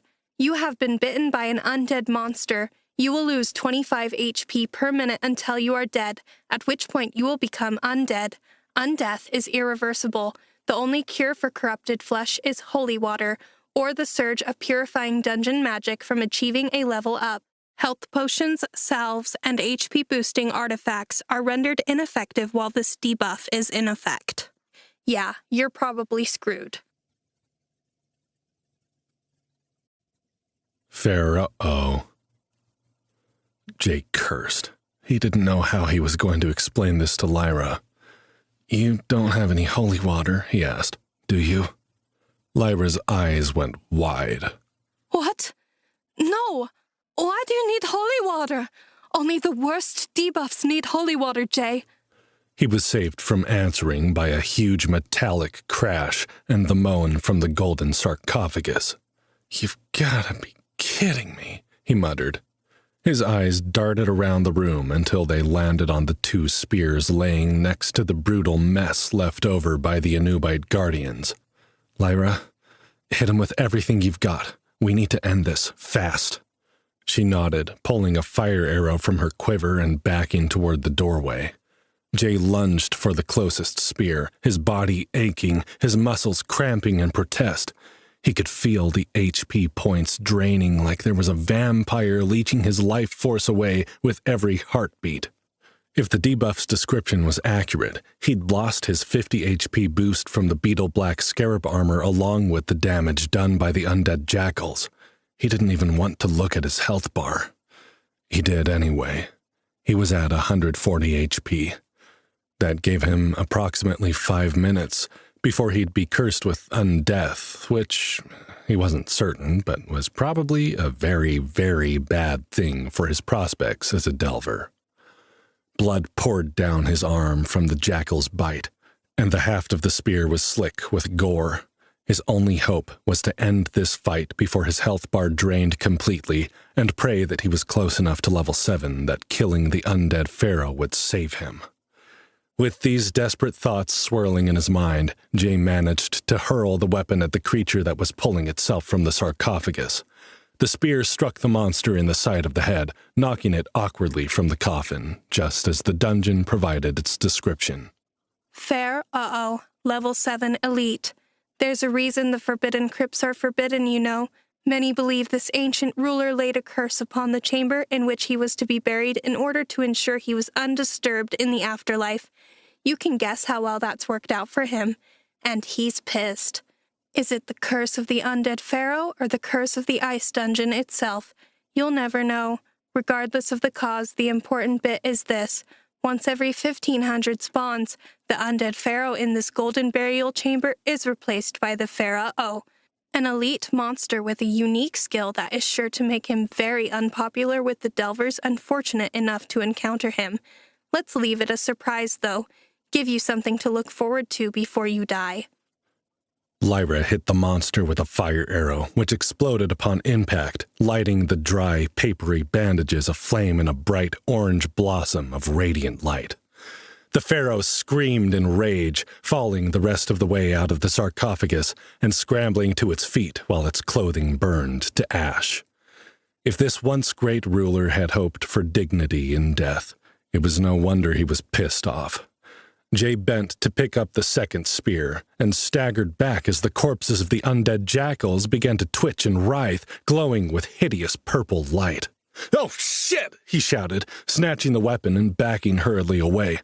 "Lyra, we've got a problem!" Reanimated undead jackal level 6 elite. Sure, technically an undead jackal is already reanimated, but you try coming up with a better name. Besides, this time, it's necromancy reanimating the corpse rather than good old-fashioned zombieism. So there, it makes sense.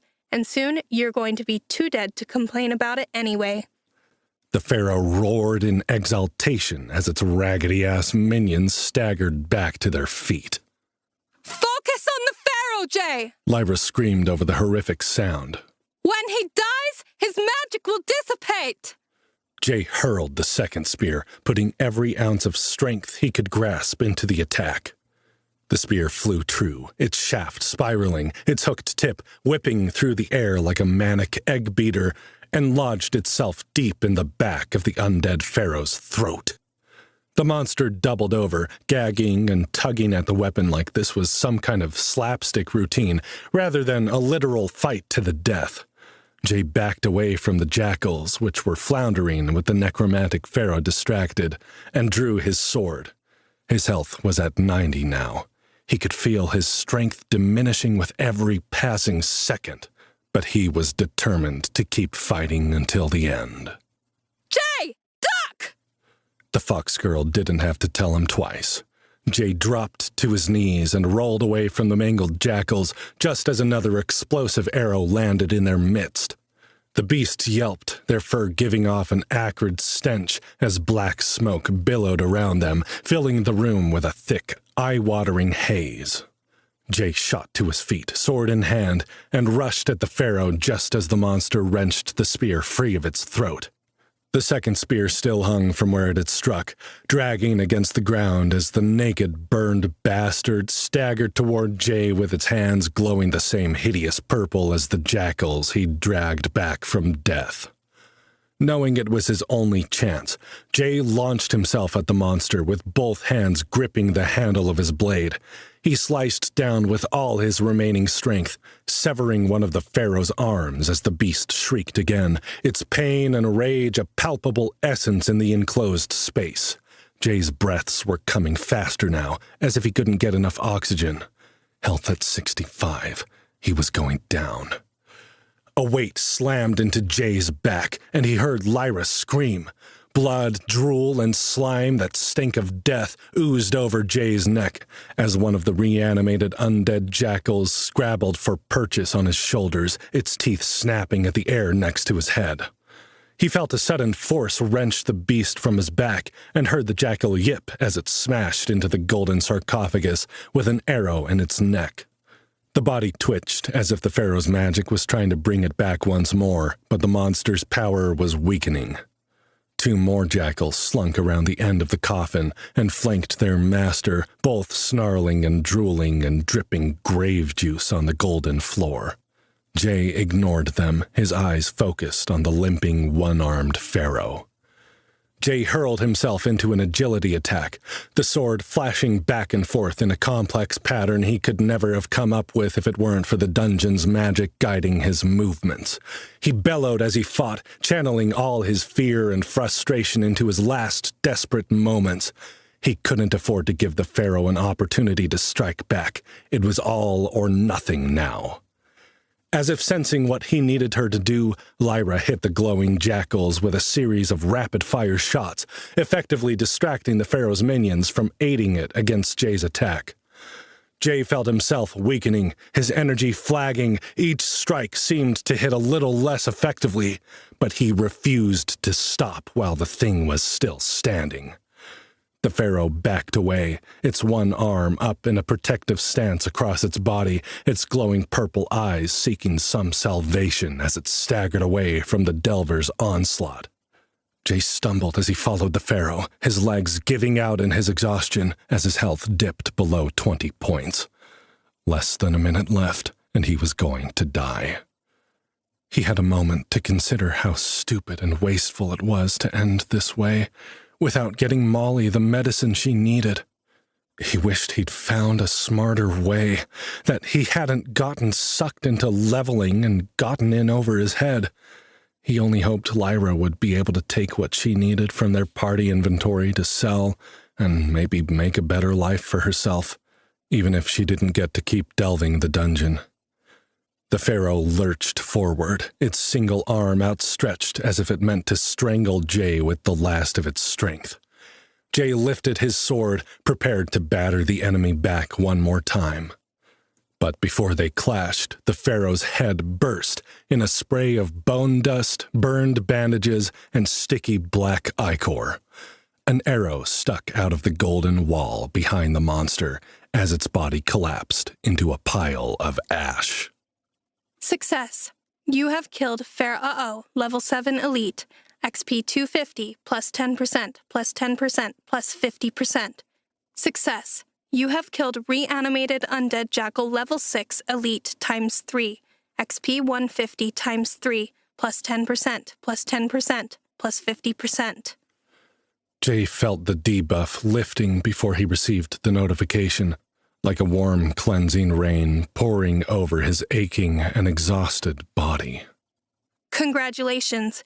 You have achieved level 7, XP 520, next level 2800, health 210, stamina 130, mana 130, unassigned attribute points 3. You have 30 base stat points to distribute. Would you like to increase health, stamina, or mana? Debuff removed. You have been cured of corrupted flesh. That's not something I get to say very often. Jay collapsed on the ground, relief flooding through his every cell as the dungeon magic surged through his body, repairing his wounds and restoring his energy. "Lyra," he gasped, unable to see the fox girl as he lay, transfixed by the ceiling. "Lyra, are you okay?" She was at his side in an instant, showering him with kisses as she inspected him for damage, despite the fact that he'd just leveled up and she knew that he would be healed. Jay Morgan, don't you ever do that to me again, she scolded, her voice shaking. 1 near-death experience is enough. 2 is just too much. I'm not sure I'll survive a 3rd time. You saved me, he said, grabbing her by the shoulders and pulling her in for a deeper kiss. You saved my life. Thank you, Lyra. She melted into his embrace, her mouth opening to allow his tongue to press between her lips. She shivered in his arms, the shock of their battle finally sinking in. Then she pushed him back. Jay, you promised we'd wait. He broke off the kiss and squeezed her tighter. I know, I'm sorry. But I also know that Molly will understand. I'd be dead if it weren't for you. She'll understand. All the more reason to finish this job and get back to her then, Lyra said, reaching up to pinch him on the end of the nose. When you're done lazing about, we've got some ghost bison to hunt. Jay let out a sound halfway between a cough and a gasp of outrage. Lazing about? Is that what you call this? He scrambled to his feet, expecting to still feel the exhaustion that had plagued him during the fight. But as he always did after gaining a level, he felt better than ever. He stretched and grinned and reached down to pull Lyra up into his arms. You gotta give a man a few minutes to relish his own existence after a fight like that. It's only fair. All right, Lyra said, her fluffy white tail twitching with amusement. You relish. I'll collect the loot. I've never seen any of these monsters before, so I'm curious to see what we'll get. The Anubite Guardians and the Undead Jackals each dropped something called a jackal jaw trap. The 3 undead jackals who had come back as reanimated undead jackals also dropped vials of holy water, which almost caused Lyra to go into an apoplectic spasm. We're going to be rich, Jay! She screamed, dancing around the room like a maniac. Rich! Jay decided it would be better to wait before he told her they should probably keep the holy water in case of future encounters with biting undead creatures. But he couldn't quite bring himself to kill the manic enthusiasm that made her shake her butt and whip her tail in circles as she bounced around the room. Reality could wait a little longer. The undead pharaoh dropped a bag of mummy teeth, which actually appeared to be dried mushrooms that reeked like death warmed over, as Jay supposed one should probably expect when harvesting items from reanimated corpses. Their descriptions intrigued him. Mummy teeth, gold, rare. These delightful little toadstools get their name because they are small and white and stink like that particular halitosis of the undead. They can be ground into a powder to create a noxious hallucinatory effect in poisons, or you can string them up around your campsite to ward off predators. Most animals are repulsed by the smell of mummy teeth and will quickly move downwind of the fungi in any form, fresh, dried, or powdered. It was almost as intriguing as the jackal jaw traps. Jackal jaw traps. Gold. Rare. These one-time use animal traps can be used for hunting animals or monsters level 1 to 20. Once fixed to the ground, the traps will not move. The jackal jaws snap closed on anything that steps upon them and will hold the creature in an inescapable grasp, rendering it incapacitated for 30 minutes. After 30 minutes, the trap will deactivate and disappear. Between the hoarfrost vine, the mummy teeth, and the jackal jaw traps, an idea was beginning to form in Jay's mind about how they could deal with the ghost bison without having to battle the entire herd. The rest of the items, which were repeats of what they'd gotten from the frozen mummies and shambling skeletons, simply went into the party inventory to await Reyna's judgment for what was best sold and what kept for future delves. Now that they were almost finished with the witch doctor's quest, Jay felt a quiet thrum of anxiety and anticipation flowing through his veins. They were so close. Soon he would have what he needed to save Molly. Maybe when she woke, he would learn her true feelings for him. But that seemed a far second to the victory of saving her from the dream state she was trapped in. Jay had spent most of his life pining for the red-haired girl and feeling that he knew that she was simply not interested in him. If he asked and she confirmed this, it wouldn't really be any worse than he'd ever felt. And if she wasn't interested, that left him free to pursue a relationship with the beautiful, sexy fox girl that he was growing increasingly interested in. Lyra had saved his life multiple times and had proven herself to be a sweet, loyal, and loving companion. What worried Jay most now was the possibility that Molly might admit to returning his feelings. Jay no longer felt he would be able to choose between Molly and Lyra. But what were the chances that Molly, a girl from another world, would be okay with a relationship like the fox girl had described? He knew he had enough love to give both of the women, but would Molly be willing to share him? The anticipation wavered between hopeful and anxious the more he thought about it, until Jay finally forced himself to push the question from his mind. Are you ready, Jay? Lyra asked, interrupting his thoughts. She stood next to a door that had opened behind the golden sarcophagus, which Jay was certain wasn't there before. He hadn't noticed when it had opened. Where does that lead?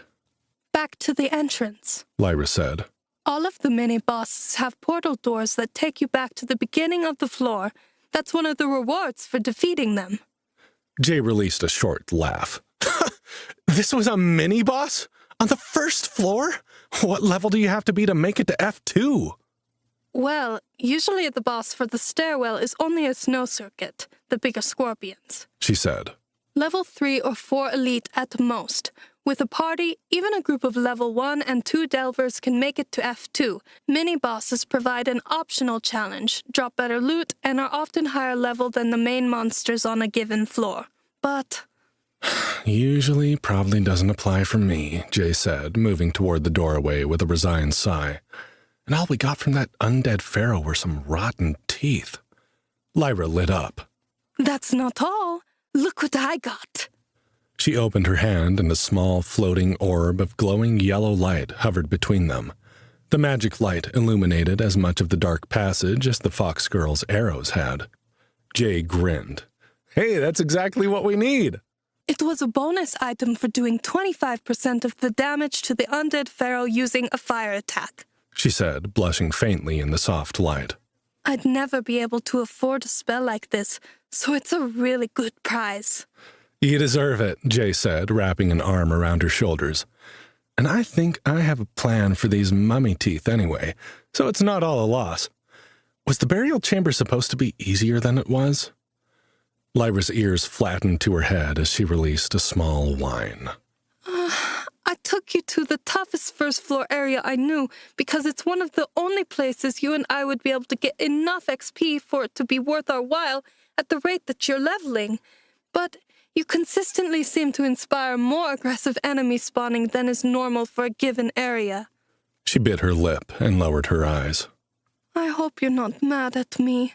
I didn't know it was going to be that bad, and I've never actually fought a mini-boss on any of the lower floors, just stuck to the main runs. So, in the future, maybe we should do that, just in case. Jay squeezed the petite woman to his side, feeling the soft fur of her tail brush against his arm. We'll deal with the future when we get there, he said. For now, we have some hunting to do.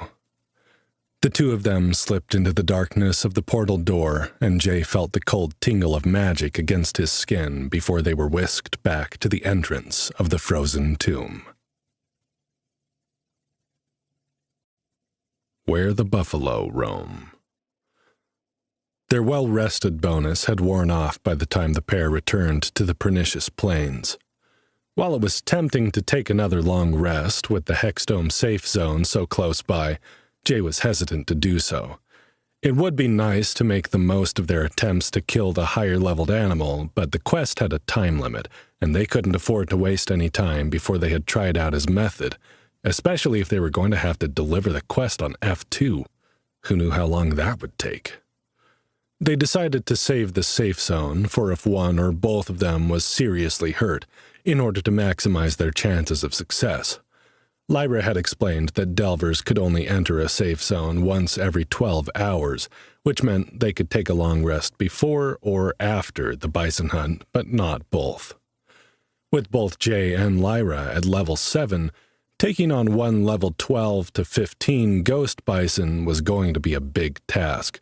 Not impossible, Lyra insisted, but certainly challenging. Taking down 5 of them without enraging the herd and risking being trampled in a stampede was another thing entirely. Jay hoped that his plan was going to save them from the worst of the risk, but if he was wrong, he definitely wanted to have that safe zone as a backup. He'd explained his plan as they traveled back to the Pernicious Plains from the dungeon entrance. Fortunately, being level 7 meant that the lower-level creatures in the frozen, winding corridors of the tomb between the entrance and the plains didn't bother them. Once a creature was 5 levels or more below a delver, they apparently didn't react to the delver's presence, which was a nice bonus because they also didn't drop any experience, and it would have been a pain to have to grind through level 1 and 2 scorpions and scarabs with no benefit. The few level 3 and 4 monsters that spawned were dealt with quickly and easily, though the experience was minimal. When they stepped out of the tomb tunnels and onto the artificial plain with its night sky and twinkling stars, Jay took a deep breath and scanned the frozen horizon. The ghost bison, with their shimmering white coats and billowing breath, had moved to a new location, farther away from the Hexdome safe zone. Hopeful, Jay insisted on checking the last place they'd been grazing on the tundra berries to see if any had been left behind.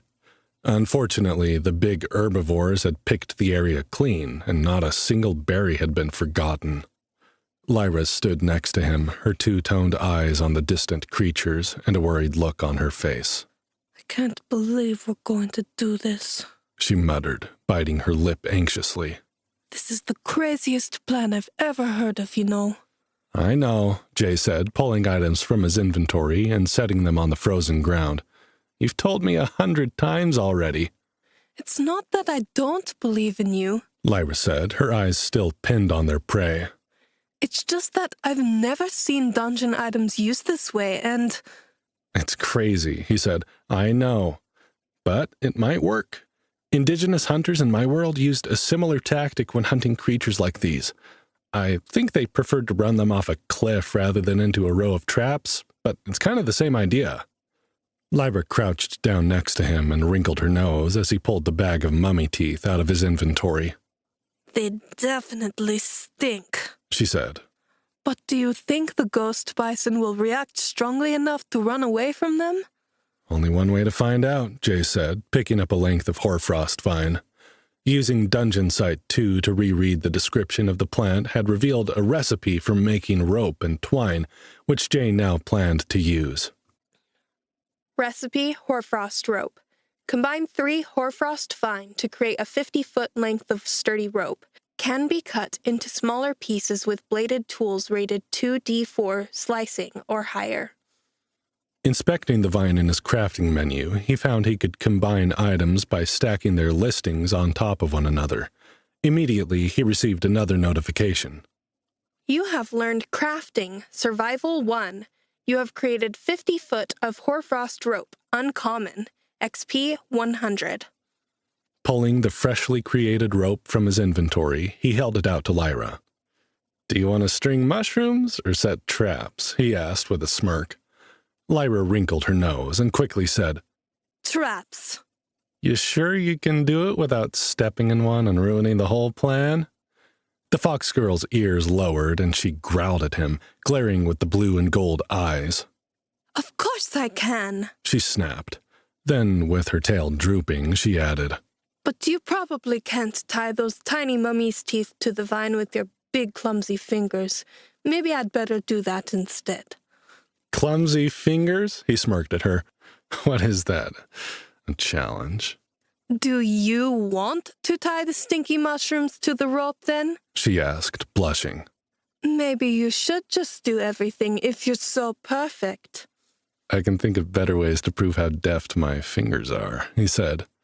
Lyra's blush deepened to a crimson. If I get gored by a ghost bison, it will be your fault for putting thoughts like that in my mind right before a dangerous operation. Jay grinned, handing her the rope. Distracting thoughts? Shut up, She snapped again, snatching the rope from him and picking up the bag of smelly fungi.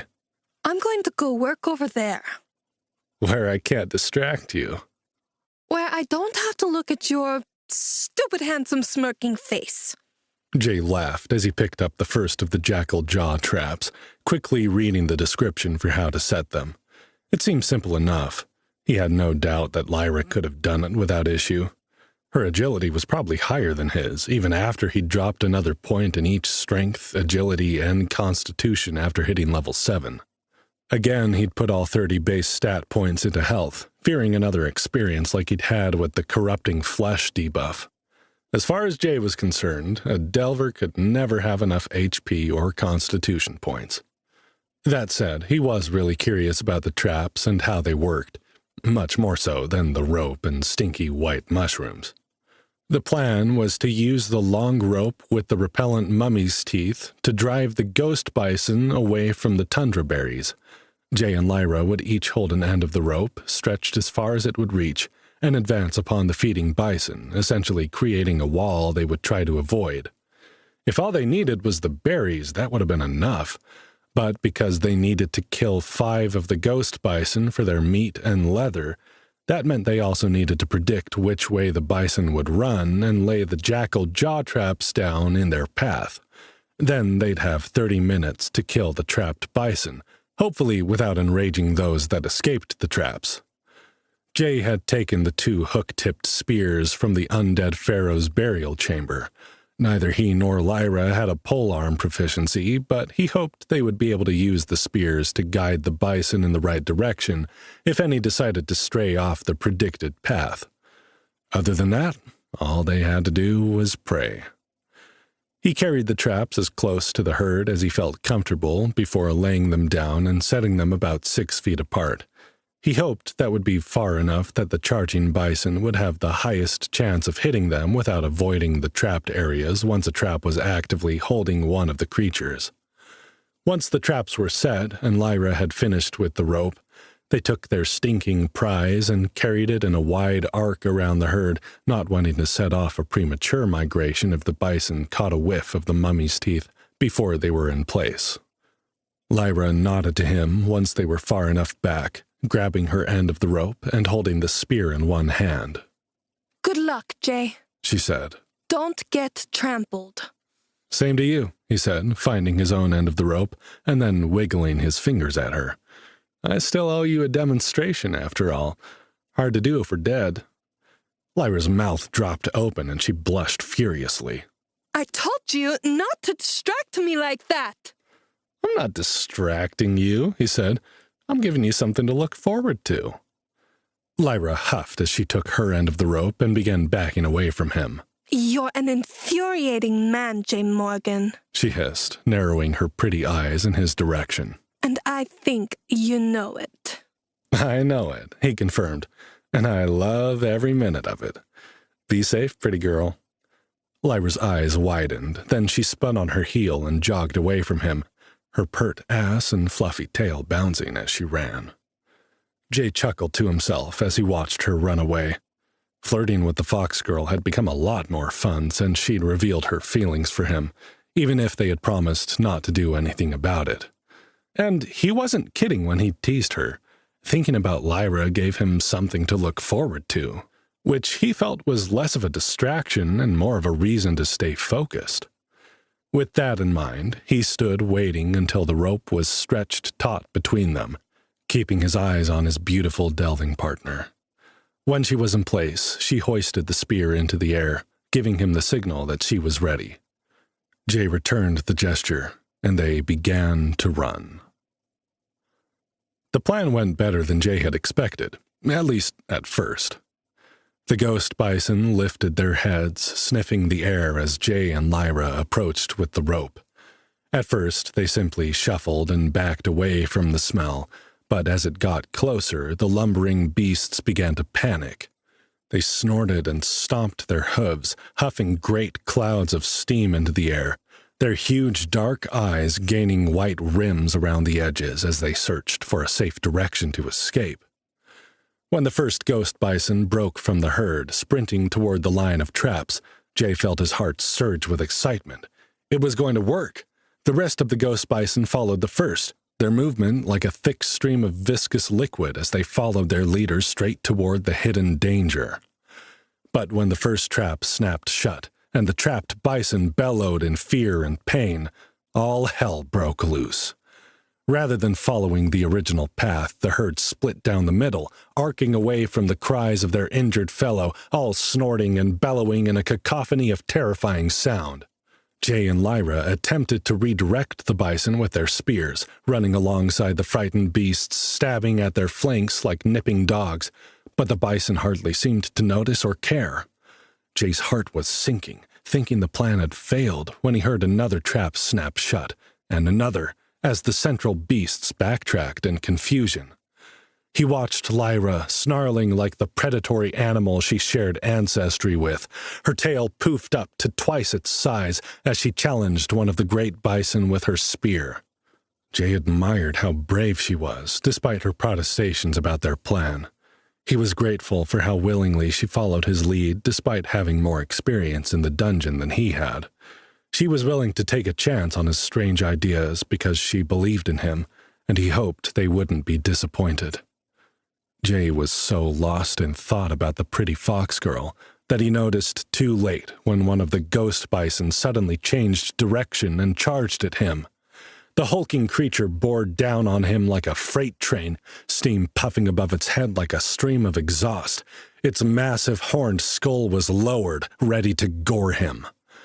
Not knowing what else to do, Jay planted the butt of his spear in the ground, pointing it at the charging beast. His heart hammered in his chest as the thing got closer and closer, growing larger and larger in his vision until it was all that Jay could see.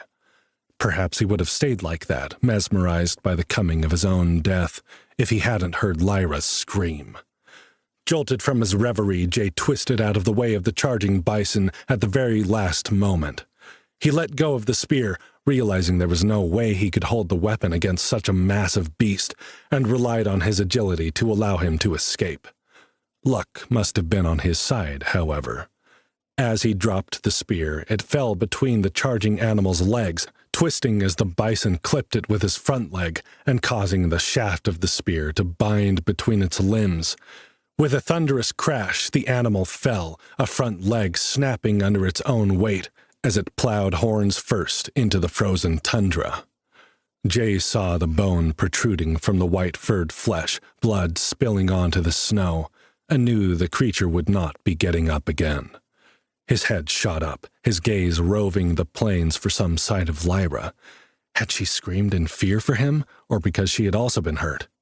His stomach lodged in his throat, Jay shouted across the tundra, "Lyra! Where are you?" The rest of the bison had scattered and fled far into the distance, where they were gathering once more. Jay could only hope they would stay there rather than coming back to trample their tormentors. He could see 3 bison trapped by the jackal jaw traps, but he couldn't see Lyra anywhere. "Lyra!" he shouted, panic entering his voice. "Can you hear me?" They only had 30 minutes to finish off the bison in the traps, but that didn't matter. If Lyra had been hurt or killed in this harebrained scheme, Jay wasn't sure it was worth getting out of the dungeon alive. Tears blurred his vision as he stumbled closer to the traps, his eyes scanning the snow for some sign of where the fox girl might have gone. He saw the end of the hoarfrost vine rope where Lyra had dropped it. Next to the rope, he saw the spear, her bow, and her quiver of arrows. Jay's heart plummeted. "Lyra!" He scrambled to the place where she must have stood, sifting through the snow with his hand, hoping to find her under the churned earth. "Lyra!" A terrified voice answered him from far across the plain. "Jay! Help me!" Jay's eyes widened as he saw a huge ghost bison charging toward him from the opposite side of the line of traps. Lyra was riding it?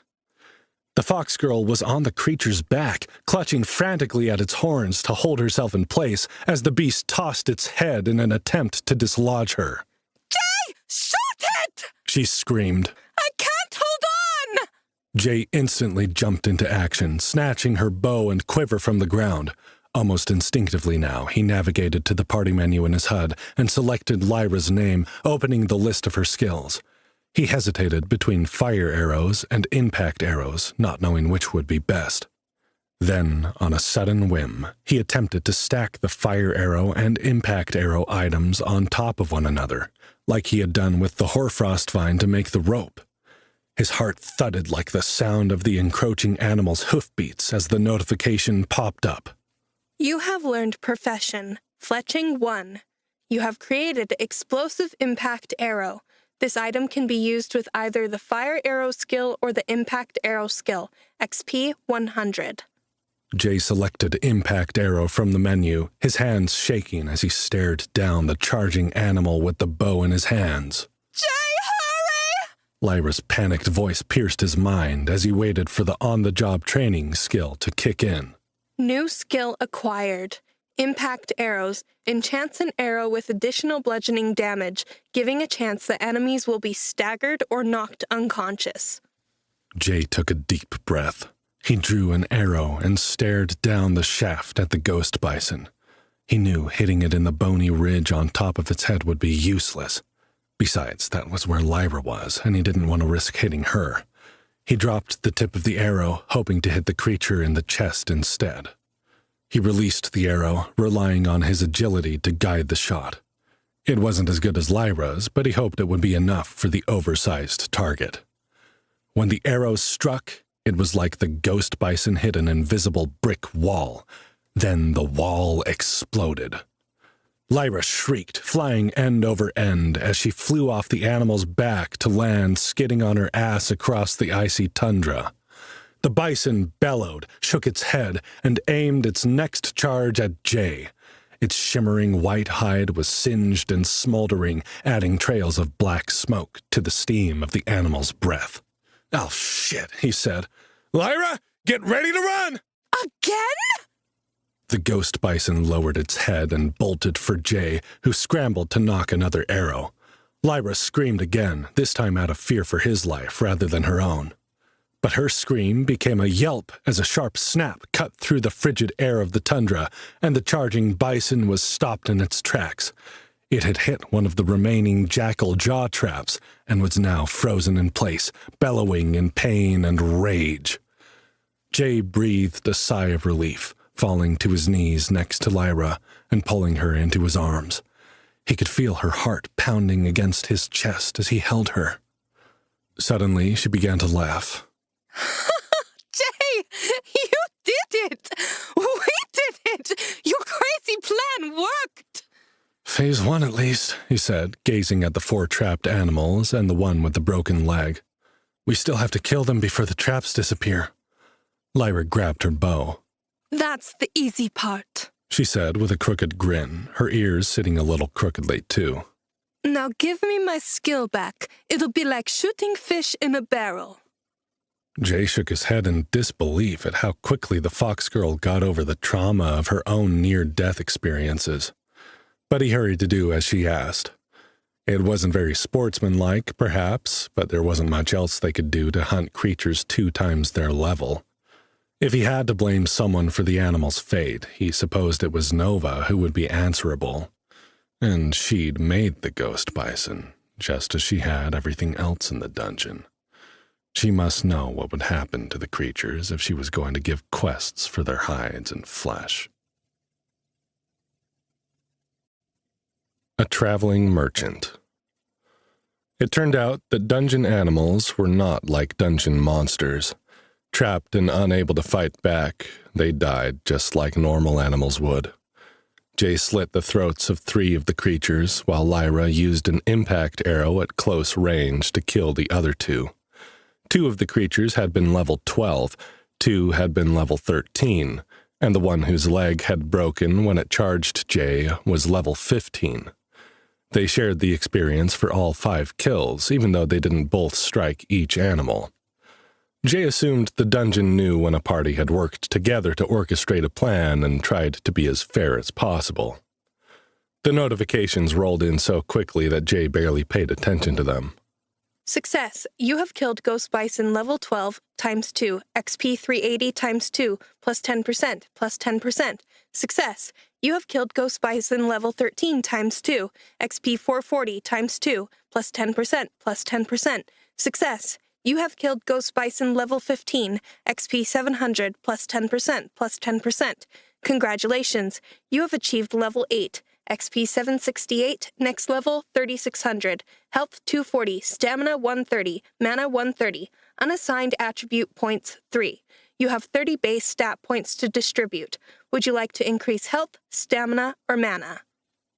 Amazingly, even without the well-rested bonus, both he and Lyra hit level 8, which the Fox Girl could hardly believe. Jay quickly assigned his base stat points to health, bringing him up to 270. Once he hit 300 HP, he promised himself he would start spreading those points out to stamina and mana as well. Lyra muttered to herself as they harvested the ghost bison hides and frosty flank steak, along with the 5 sets of ghost bison horns, all of which the Fox Girl was certain would bring them a ridiculous amount of gold on the world dungeon market. Jay went to inspect the trampled patch of tundra berries and managed to gather 3 whole plants for his inventory. While he felt relief at finally having the last of the ingredients they needed, Jay was finding himself a bit numb to everything else. He'd leveled far faster than he'd expected to, and clearly faster than Lyra had expected. While they still had to find the traitor, Toma Tabernac, he no longer felt the same crushing pressure as he had since he and Molly had first come to this world. As they trudged toward the Hexdome safe zone, ready to take their long rest and sort through the myriad skills, achievements, and other notifications they'd received, neither Jay nor Lyra was much surprised to see a figure moving across the snowy tundra toward them. "Is that?" Jay began, his words failing him as he observed the strange, hunchbacked person shuffling through the snow. It's her, Lyra said, her voice quiet and shaky. I've never seen her outside of F2, and here she is. Just because we need her. Because you need her, I suppose. Me? Lyra shook her head. I don't know anyone else who manages to get the best and the worst of this dungeon the way you do. We just survived a quest that should have killed us. At this point, it only seems natural that the dungeon would make it easy for us to turn it in. Jay was silent as they watched the hunchbacked woman make her way across the snowy plains. The massive bag upon her back should not have been possible for her to carry. She looked like a cartoon character with the freakish lump of goods wrapped in a bubble on her shoulders. The old woman grinned toothlessly at the pair as she approached. You two look like hunters, if I ever did see them, she said, her voice as ancient-sounding as she looked. You wouldn't happen to have come across any ghost bison hides or frosty flank steak in your travels, have you? I'm paying handsomely for them, you see. I'm Toma Tabernac, proprietress of Tabernac General Goods. Lyra glanced at Jay with a smug look on her face, as if to rub in that she was right. Then she addressed the woman. Yes, we have some, she said.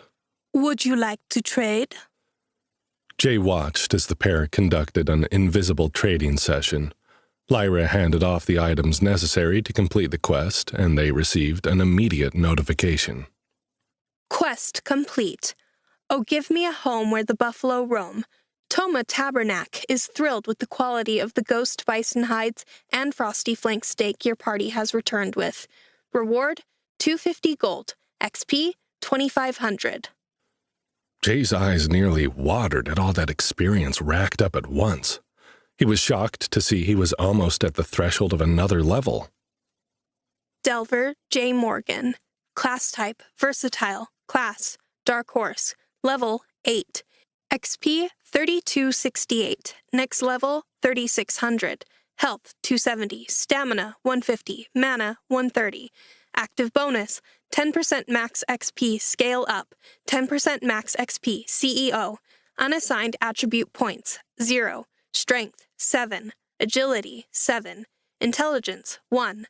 Constitution, 14. Beetle Black Scarab Armor. Set bonus Constitution, plus 6. HP, plus 50. Willpower, 2. Charisma, 10. Active skills, on-the-job training, asset management. Passive abilities, Environmental Resistance 1, Arctic. Dungeon Sight 2. Scale up, Stealth 2. Perks, Panty Dropper, Bootstrapper. Vocational skills, Gathering, Horticulturist 1. Profession, Field Medic 1. Profession, Fletching 1. Crafting, Apothecary 1. Crafting, Survival 1.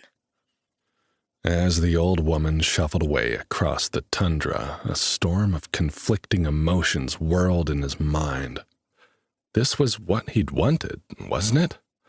Yet it all felt so anticlimactic.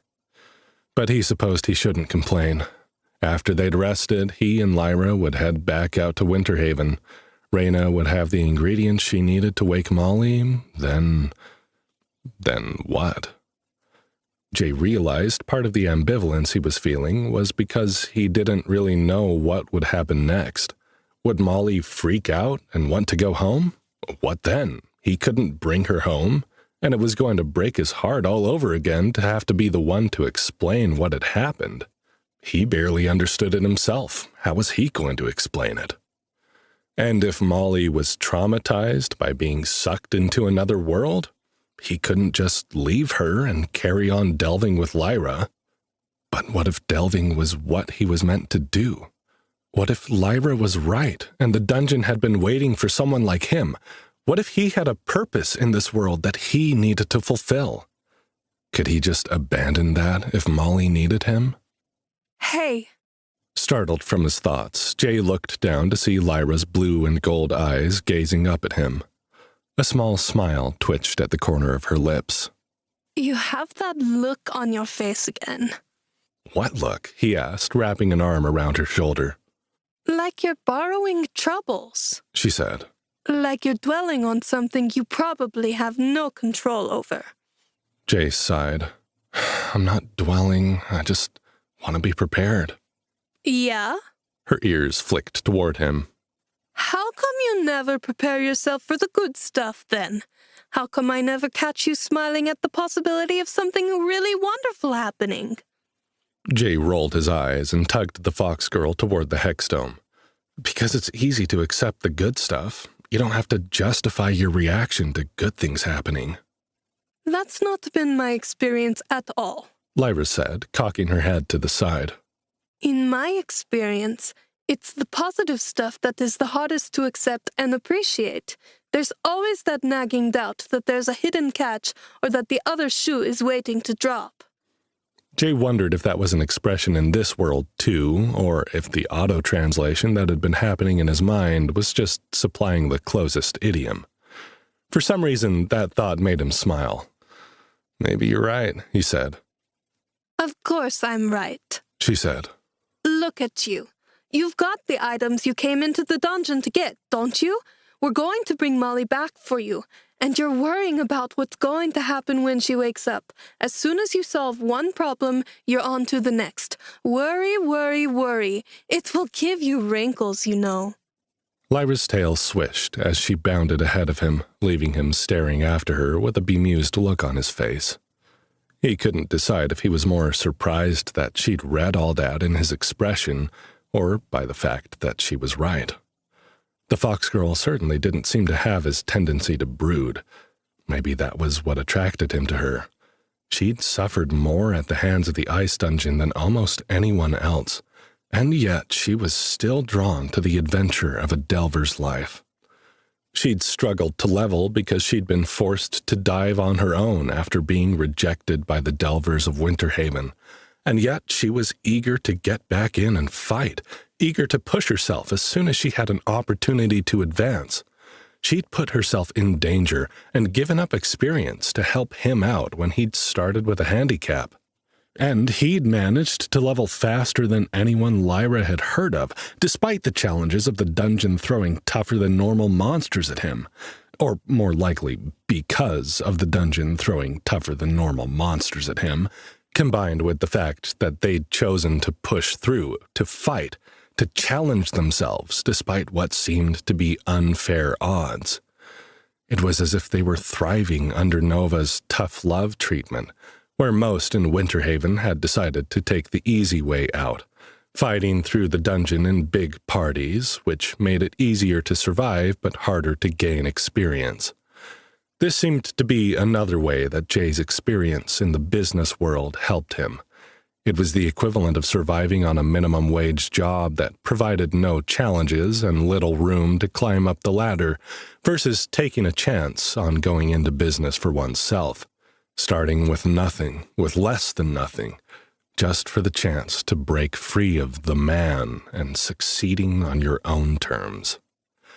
Jay had always admired that entrepreneurial spirit in the business owners he'd worked with, and he had grown very good at recognizing that spark in people, even if he'd never managed to take the plunge himself. He'd gotten close a few times, and in the end had chosen the safer route of working for someone else. Maybe that's why he'd been so unfulfilled by his job, despite the fact that everyone said he was good at it. As strange as it seemed, falling into another world had given Jay the opportunity to do what he'd never done in his own life: take risks, give everything to a cause he believed in, build a team of people he liked and trusted. Could he convince Molly to become a Delver too? He followed Lyra to the safe zone with his mind humming with questions. There was definitely something going on here. It was clear the dungeon wanted something from him. The harder it pushed him, the faster he progressed. That probably meant that if he continued to delve the ice dungeon, Nova would hit him with bigger and bigger challenges. It wasn't going to be easy. But the dungeon was also giving him everything he needed to survive and to keep his team members alive. He just had to manage their resources, make sure they always had enough healing potions or skills in the group to save them if things got really hairy. Jay wasn't averse to pain and discomfort if he knew there would be a reward at the end. Lyra didn't seem to be either. They were in it to succeed, to push themselves, to win, whatever that meant in the world of Arcanesia. Jay guessed he was about to find out. Are you coming or not? Lyra called out from the safe room door. I'm getting in the shower. She'd already stripped all her clothes off and was making a half-assed attempt at modesty with a too small towel, ostensibly for Jay's sake. Perhaps just to tease him. Either way, he liked what he saw. He grinned. "If I hurry, do I get to watch?" Jay could see her blush even at a distance. You can watch, she said, her ears flattening into her silver-white hair. Beneath her towel, he thought he saw her tail swish with pleasure. But no touching. That was all the invitation Jay needed. He jogged toward the Hexdome, determined to push his worries aside, if only for a little while. Busy work. Once they'd both showered and put their clothes and armor into the auto-washing cubes for the night, the pair sat next to the ring of blue fire, wrapped in towels and blankets, and sorted through the hundreds of notifications they'd neglected. Ooh! Lyra squealed with delight, bouncing under the cover she'd ripped off one of the cots. Her small, perfect breasts poked out of the top, despite her attempts at decorum. She grinned at Jay. I got a mystery loot box! Those are always good. I've only gotten one before, and it was my first set of fire arrows. Jay's ears perked up. Hey, I think I have one of those too. I got one when I got my charisma stat up to 10, and then forgot about it after the scarab construct tried to blow me up. Open it! Open it! Lyra chanted, clapping her hands and doing everything in her power to make Jay forget all over again. You open yours first, Jay said as he sorted through his menus to find where the item had ended up. The fox girl eagerly obeyed. Something big and fluffy and white appeared in her hands as she opened the loot box. Lyra's blue and gold eyes widened, and she let out an ear-piercing series of yips and howls so loud and sudden that Jay nearly fell out of his chair. "What's the matter?" he shouted. "What's wrong?" Nothing is wrong, Jay. She howled again. Oh, I'm so happy. Look at this. Lyra launched to her feet, standing on the seat of the chair with the fluffy white thing wrapped around her shoulders like she was an old-fashioned actress in an expensive mink stole. Maybe a down-on-her-luck actress about to shoot the kind of movie she'd regret for the rest of her career. Jay managed to tear his eyes away from her enticingly bare sex and perky breasts to look at the thing she was wearing, only to get a second fright as he found a snarling face staring at him. "What the hell is that?" he yelped, recoiling. Fur armor made from a tundra wolf pelt. Lyra exclaimed, jumping off the chair and prancing around the room in nothing but the wolf fur. As Jay continued to stare, he realized the armor was an entire pelt, including the stuffed and ferocious face, which had been molded into a terrifying shoulder pauldron. Jay, it's enchanted with an archery bonus and additional constitution. I've never had armor with this much of a buff on it before. This is amazing. How do I look? "Naked," he answered honestly, "and very, very sexy, if it wasn't for the monster on your shoulder." Lyra blushed and ran back for the chair. Sorry, I forgot. I was just so excited. "Yeah, well, now I am too." He had wanted to see her blush, and it had worked. Her pink cheeks burned a deep crimson, and she hid her face in behind the fur, moaning in embarrassment.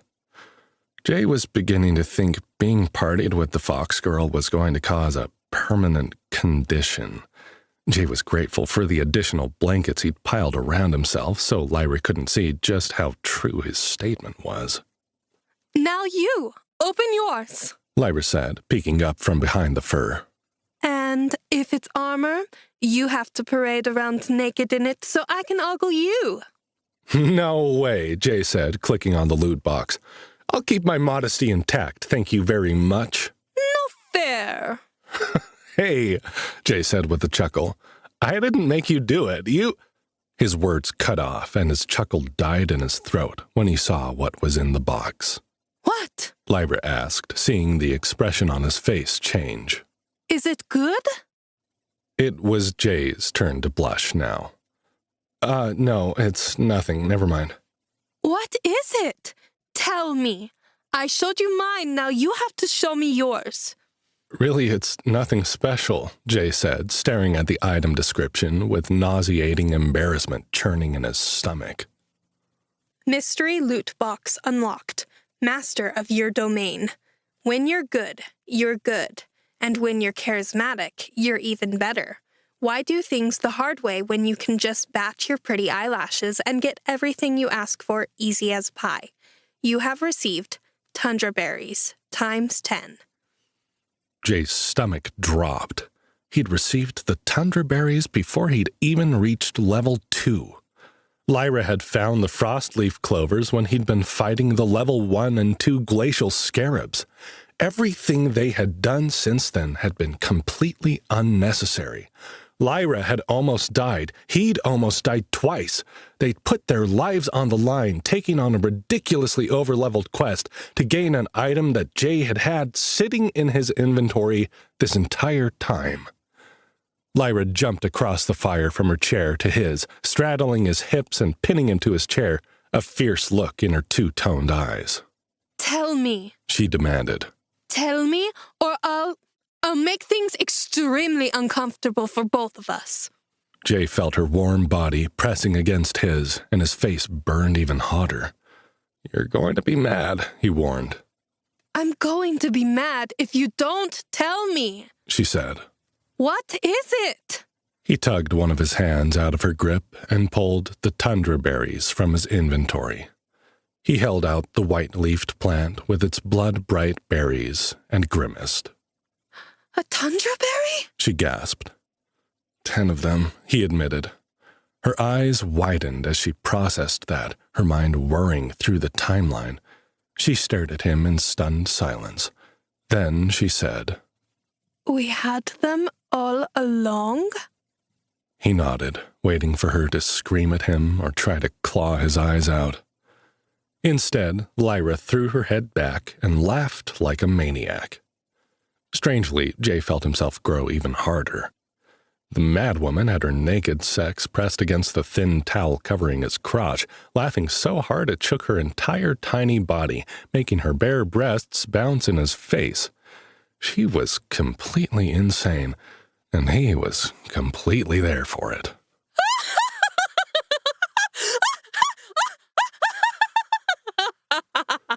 She laughed, yipping in between as she sucked in more breath.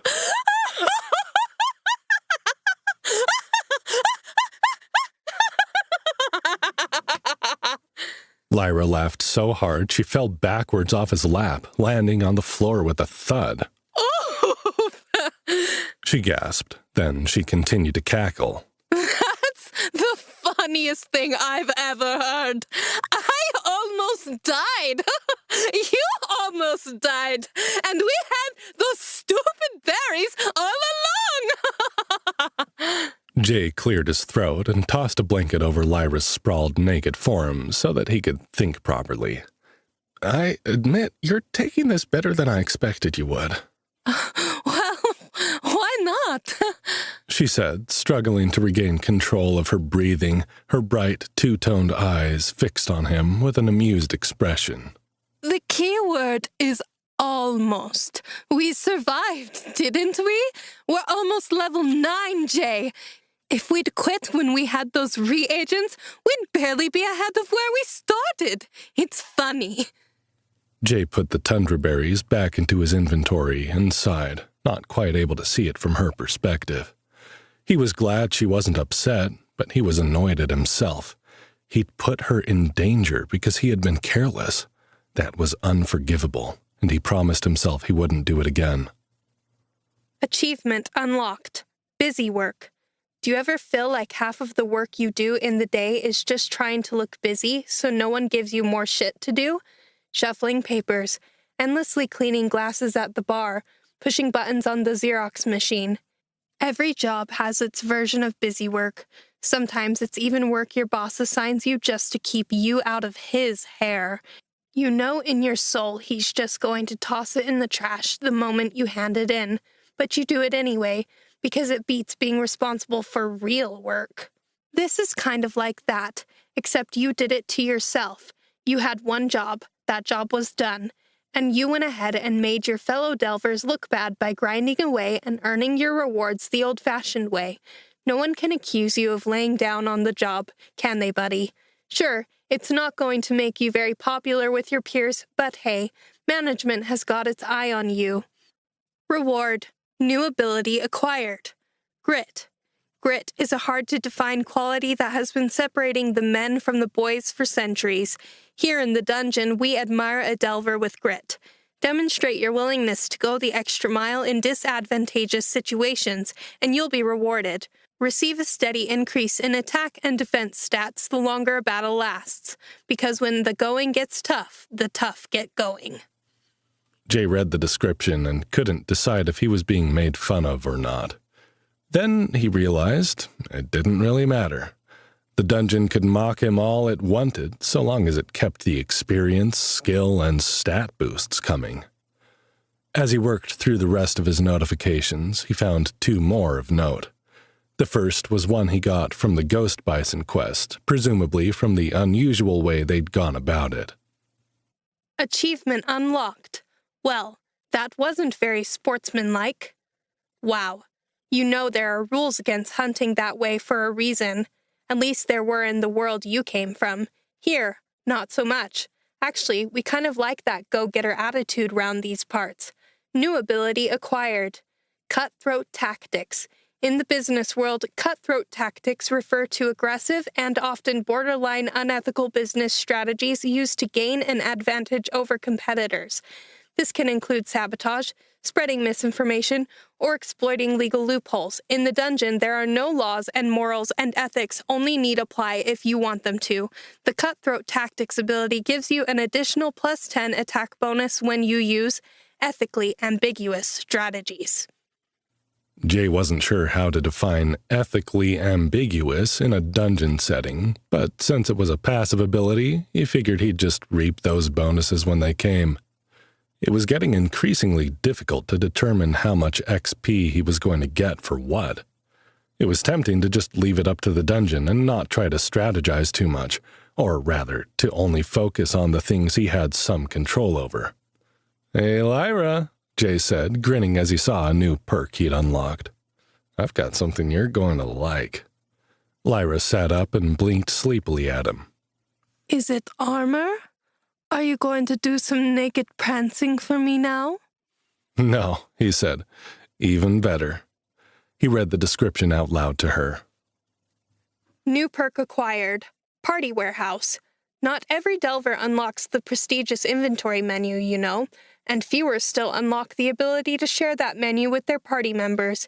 You've got party inventory since you're the party leader, but now you've got the Party Warehouse. Each member of your party will have access to their own inventory menu, where they can store their own non-party items free of charge. Party members may not search through other members' private inventory, not even you, party leader. But if a member leaves your party in the event of death or disagreement, they revoke their access to their inventory menu, and all abandoned items become the property of the Party Warehouse owner. Lyra's eyes lit up as she scanned her HUD. I've never heard of this perk before, but it works! It's there! I have an inventory menu, Jay. Oh my goodness! I need to start sorting and organizing all of my things! Jay laughed at her excitement, averting his gaze when she scrambled over to her satchel, leaving her blanket behind. Her perfectly round ass was lifted enticingly in the air. The way her fluffy white tail swayed back and forth only drew attention to it, though it hid the most exciting part of the view. "Glad you like it," Jay said. "I don't want you leaving me for some other party now that you're high enough level to turn some heads after all." Lyra gasped and shot him a glare. I would never do such a thing, and how dare you suggest it? I'm staying with you, Jay. You can pluck my name from your party listing when I'm dead, and that's about it. "Okay, deal," he said, chuckling to himself.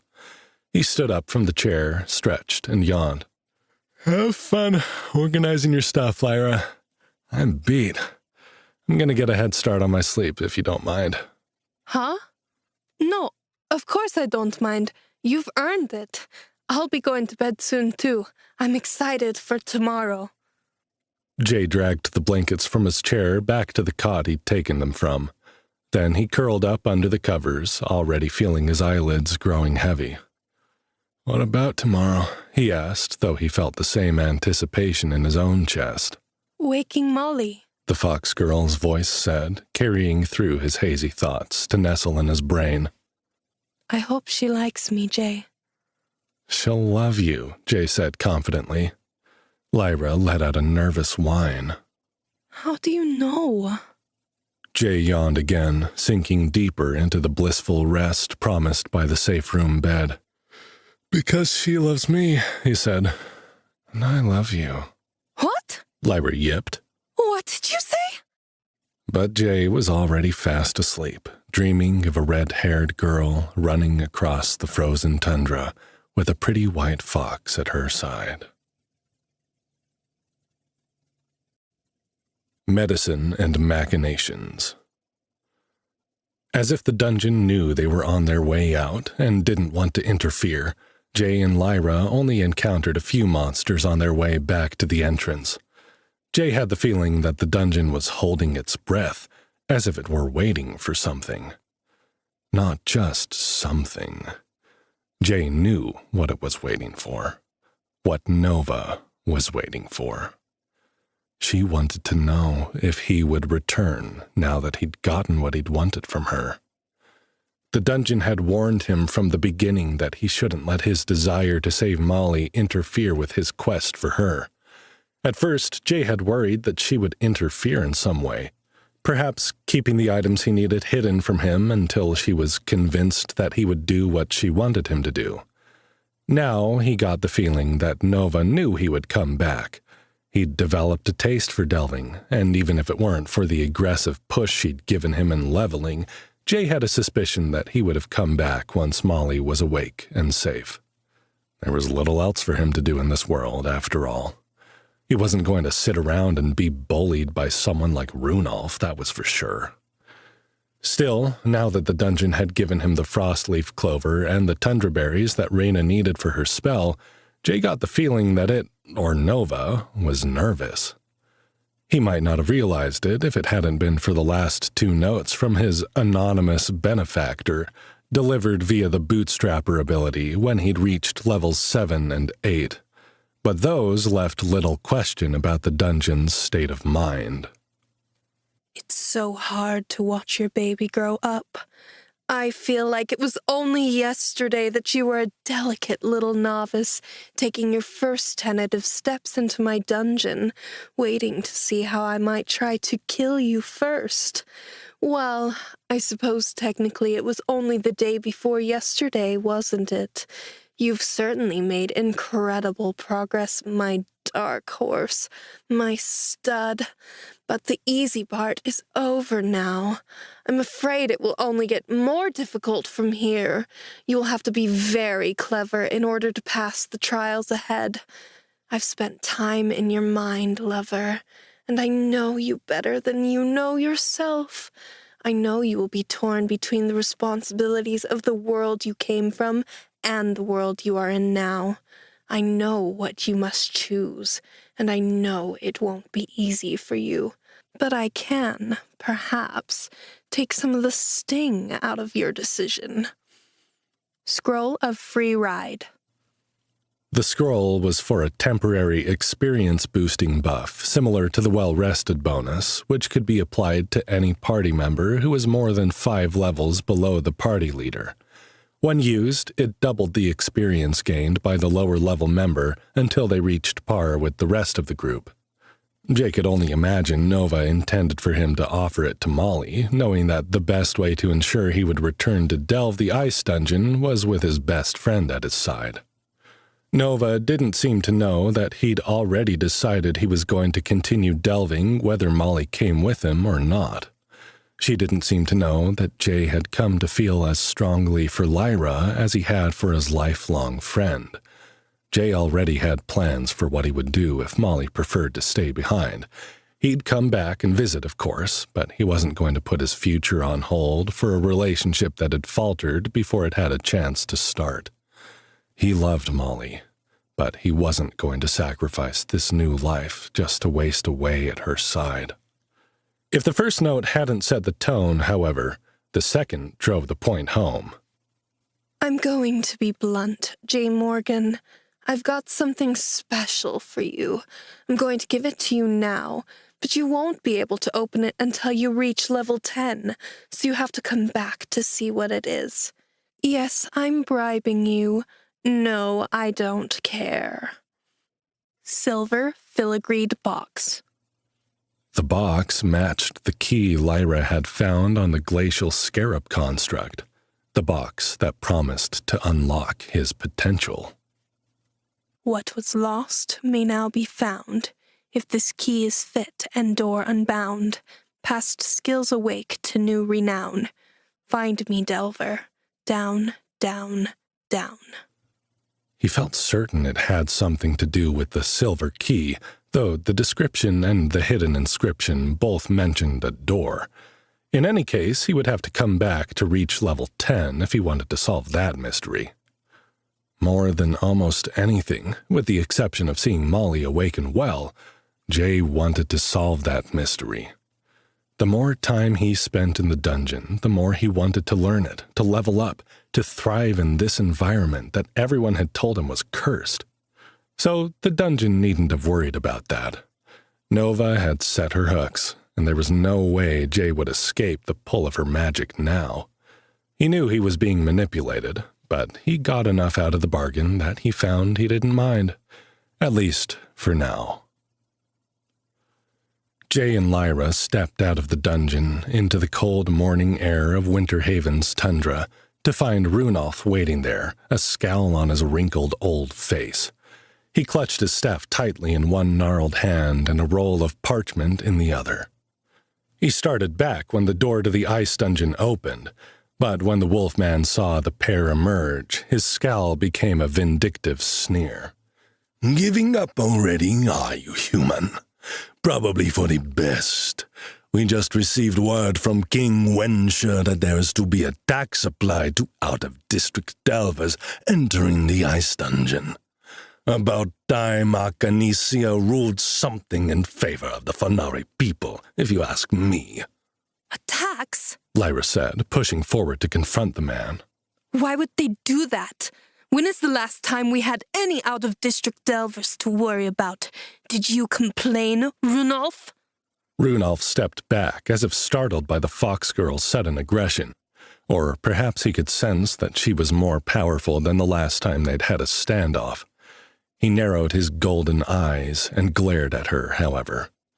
Taking care of the people of Winterhaven is not complaining, outcast. You should be pleased that I haven't also made a request to ban exiles of the Fanari clan. I am not an exile, Lyra snarled, her eyes blazing. You may be the leader of Winterhaven, Runolf, but even you must put such a decision to the vote of the people. You might be surprised to find I have more allies than you think I do. Powerful allies, Jay added, moving to stand beside Lyra. The pair advanced on the ancient wolf man, forcing him to take a step back. Jay could feel the man's alpha's command power pressing at him, but it was barely a tickle against his mind. Runolf might be a higher-level delver than Jay and Lyra were, but the two of them together were a force he couldn't deny. We'll see about that, Runolf said, baring his pointed yellow teeth.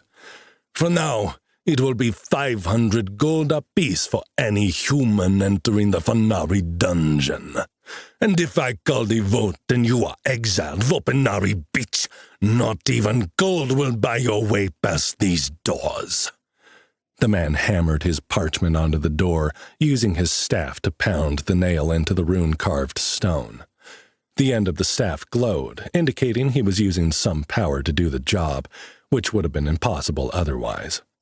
Then he spun sharply and marched away from them, his hunched shoulders making the move less intimidating than it might have been. Still, Jay worried what might happen if they pissed the old man off too much. He clearly had political connections, and he wasn't shy about tugging on them. 500 gold? Lyra hissed at Jay once Runolf was out of earshot. That's a fortune! It will basically mean that once you go into the dungeon, you won't be able to come out again. And what about Molly?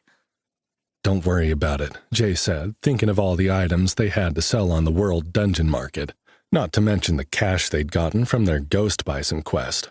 We'll find a way around it. And if not, well, let's just say I don't think the dungeon will approve of Runolf's methods. I have an idea for settling this matter on neutral ground if it comes to that. Lyra took his arm and squeezed. I hope you're right, Jay. Come on, Jay said, taking her hand and tugging her forward. There's someone I want you to meet. Reyna did not look as surprised to see them as Jay had expected her to. She met them at the door of her medicine tent, opening the flap just as they approached, as if she'd been waiting for them. The older wolf woman stood aside, motioning for them to enter without saying a word. Jay and Lyra entered the tent to find a fire burning in the central pit, Molly laying peacefully on her cot, just where they had left her. The only difference was a shock of white hair growing at the front of her soft red curls. Jay immediately went to kneel beside her, touching her face with his fingers to turn it, looking at the white hair. What happened? There are physical effects to remaining in the dream state for extended periods of time, Reyna said in her familiar low growl. It is nothing to worry about, providing you were able to find the ingredients I requested. We found them, Lyra said. Sooner than expected, actually. She managed to suppress a laugh as Jay removed the items from his inventory and passed them to the witch doctor. Reyna raised her eyebrows at him. You are not using a satchel, she said. You have an inventory menu? I do too, Lyra practically squealed, suddenly unable to contain her excitement. And look at this. She spun to model the enchanted fur armor, which Reyna inspected with a grunt of appreciation. Impressive, the wolf woman said, collecting the frostleaf clover and tundra berries and bringing them to her workstation, a cluttered desk that looked somewhere between a scientist's laboratory and an apothecary. I had a feeling you would be able to do what others would not, however. I have been preparing your friend for your return. We may begin the ritual immediately. Jay took Molly's hand and squeezed it. What have you done to prepare her? I have spoken to her, Reyna said simply. She pulled out a stone bowl and tossed a frostleaf clover into it. Then she poured something from a smoking vial into the bowl and began to stir it with what looked like a finger bone. If you recall, I told you that those in Porter sleep here and know everything that goes on around them, though they often report fighting their own challenges within the dream state. I took the opportunity to explain to Molly about our world, the Fnauri, the ice dungeon, and the troubles that have been brewing in Winter Haven ever since Runolf and I returned from the 10th floor of the dungeon. Jay glanced at Lyra, recalling their last encounter with the wolf man. Lyra's ears drooped, and she nodded, as if encouraging him to tell Reyna what had happened. Jay did. Then he added, Is it true that you were married to him once? It is true, Reyna said with a sigh. She plucked a handful of blood-red berries from the tundraberry plant and set them in a smaller bowl. Then she began plucking the white leaves, which she added to the frostleaf clover mixture.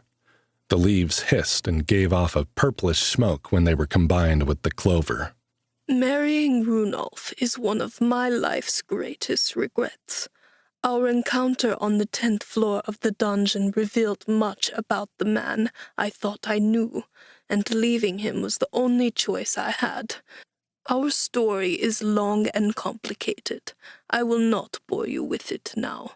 But you should know that it is my fault Runolf has been elected the leader of Winter Haven, and because of that, I will do what I can to aid you in thwarting this nonsense about the taxes.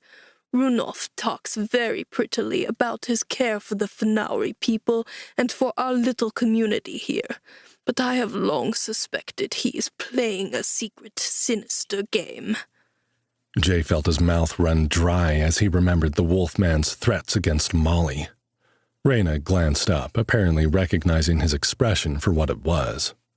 You have no need to fear for her life while she remains with me, young man, she said.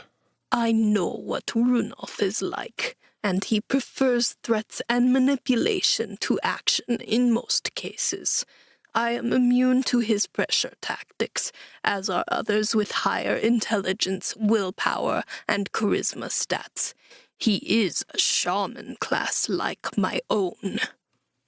Jay gave Molly's hand a final squeeze, wishing he had some sign that she really was there and listening. He sat with his back against the cot and motioned for Lyra to come sit next to him. She glanced at Molly, her blue and gold eyes nervous. Then, with her ears half flattened into her hair, she crept forward and sat beside him. Jay took her hand in his. I believe you would do everything you could to protect her, Reyna, Jay said. But I wouldn't trust Runolf half as far as I could throw him. Reyna grinned at him, her pale yellow eyes flashing with humor. You are right to be wary of him, she said.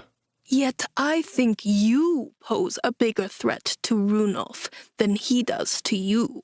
It has taken him many years to achieve what he has in the Ice Dungeon and in Winter Haven. He is easily threatened by those who advance more quickly than he does. Part of the reason he has been so hard on our little Lyra here. The death of Runolf's son was a shock to the entire village.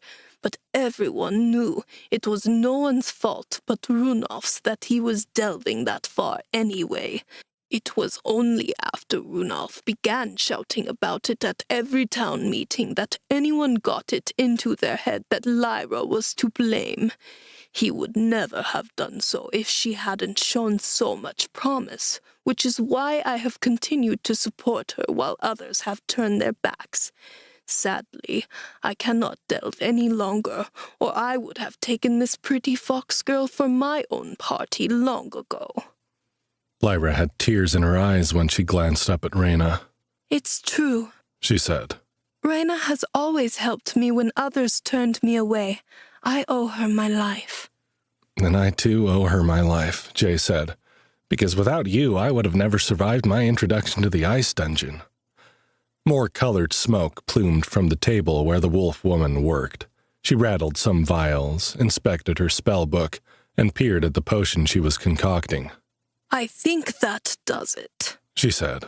Only it needs to ferment for a few hours before we can give it to Molly. She came out from behind the table and sat down in a chair opposite the fire. Please, Reyna said.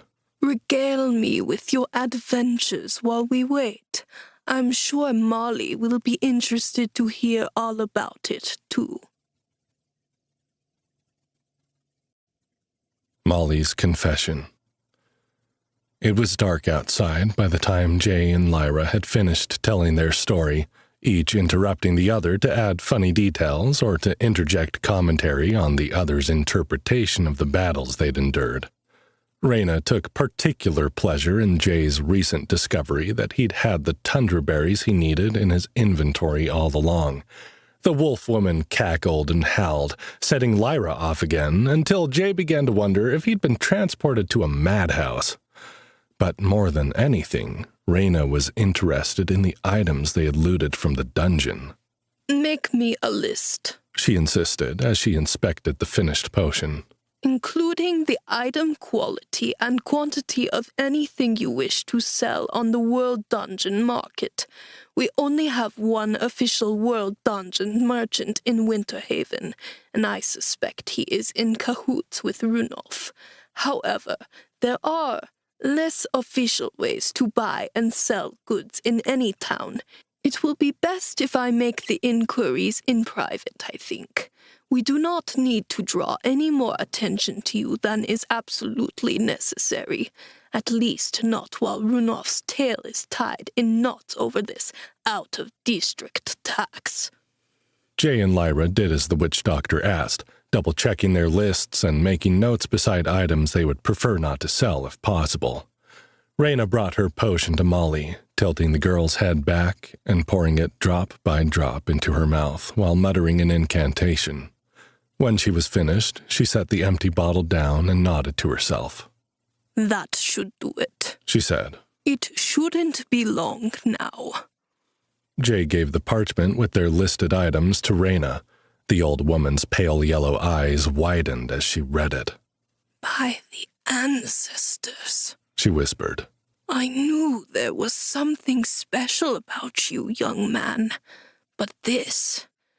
When you said you'd received some interesting loot, I did not think. She was interrupted by a moan from the cot. Jay whirled around so quickly he nearly knocked Lyra sideways. Watch it, lover boy. The foxkin archer chastised him, a slightly perturbed expression on her face. You still need me, remember? I'm not chopped meat just because your girlfriend is awake. I'm sorry, Lyra, Jay said. Molly moaned again and stretched her hands up over her head as if she were awaking from a long and restful sleep. Jay? She mumbled. Is that you? I had the strangest dream. Lyra shoved Jay out of the way and grabbed Molly by both shoulders. It wasn't a dream, Molly. You're really here. I'm really here. Jay's somewhere over there. Will you come delving with us? Please, please, please, pretty please, with magical cherries on top? Molly's bright sea blue eyes shot open, and she stared at the pretty fox girl, shouting excitedly into her face. Lyra Goldeneye? She said. You're real? You look just like you did in my dream. Wait, am I still dreaming? Yes, I'm real, and I really, really want you to join our party and come into the dungeon, okay? Don't let Jay talk you out of it. He worries too much about everything, but you're going to be great. I can tell already. Jay, shocked by Lyra's sudden enthusiasm, could do nothing but laugh. Here, I thought you were going to be shy when you met her, he said. Now I'm worried you're trying to replace me. Lyra reeled back from the bed, breathing heavily. Her cheeks were flushed bright pink, and her two-toned eyes were wide with embarrassment. What? No! I want you to be together so that I... Her blush deepened, and she backed away from the cot. You know what? Never mind. I should let you two get caught up. I'll go with Reyna if she's going to see the Merchants Guild. Reyna was standing now, a smile barely concealed on her thin lips. She bowed regally to Molly. It's nice to meet you, Molly, she said. My name is Reyna. I've been caring for you while you were in the portal sleep. Molly sat up, her red curls falling around her shoulders. She gazed around the tent in wonder, staring at the fire, the shelves filled with magical ingredients, the witch doctor's workstation. She paused as she looked at Lyra and Reyna with their Fonari features and their odd way of dress. Then her gaze fell on Jay, and she burst into the biggest, happiest smile he'd ever seen. He thought he could feel his heart melt in his chest when her little nose crinkled. Jay, this is crazy, she whispered. I'm so glad you're really here. My dream, everything I heard and saw in my dream was real? That's what I understand, Moll, he said, tears welling unexpectedly in his eyes. I hope it wasn't too bad for you in the portal sleep.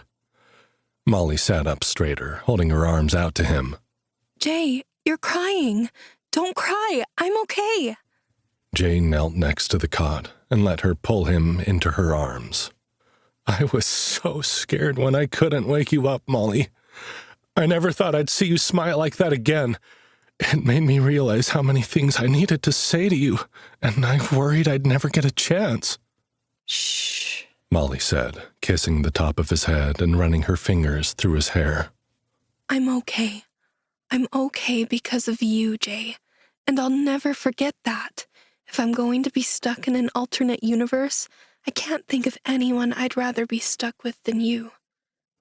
Lyra cleared her throat awkwardly, and Reyna made her way toward the tent door. We'll leave you two alone for a bit, the fox girl mumbled as Reyna flashed her long, sharp-toothed grin. Thanks, Lyra, Jay said, moving to sit next to Molly on the cot. Wait, Molly said, glancing between the two of them. Lyra, you should stay with us too. No, Lyra said, flattening her ears. I think Jay wants to talk to you alone. I don't want to... Molly blushed so deeply that even her freckles changed color. Please? She said. I know what he wants to talk about. There are things I need to say too, but I want to talk to you too.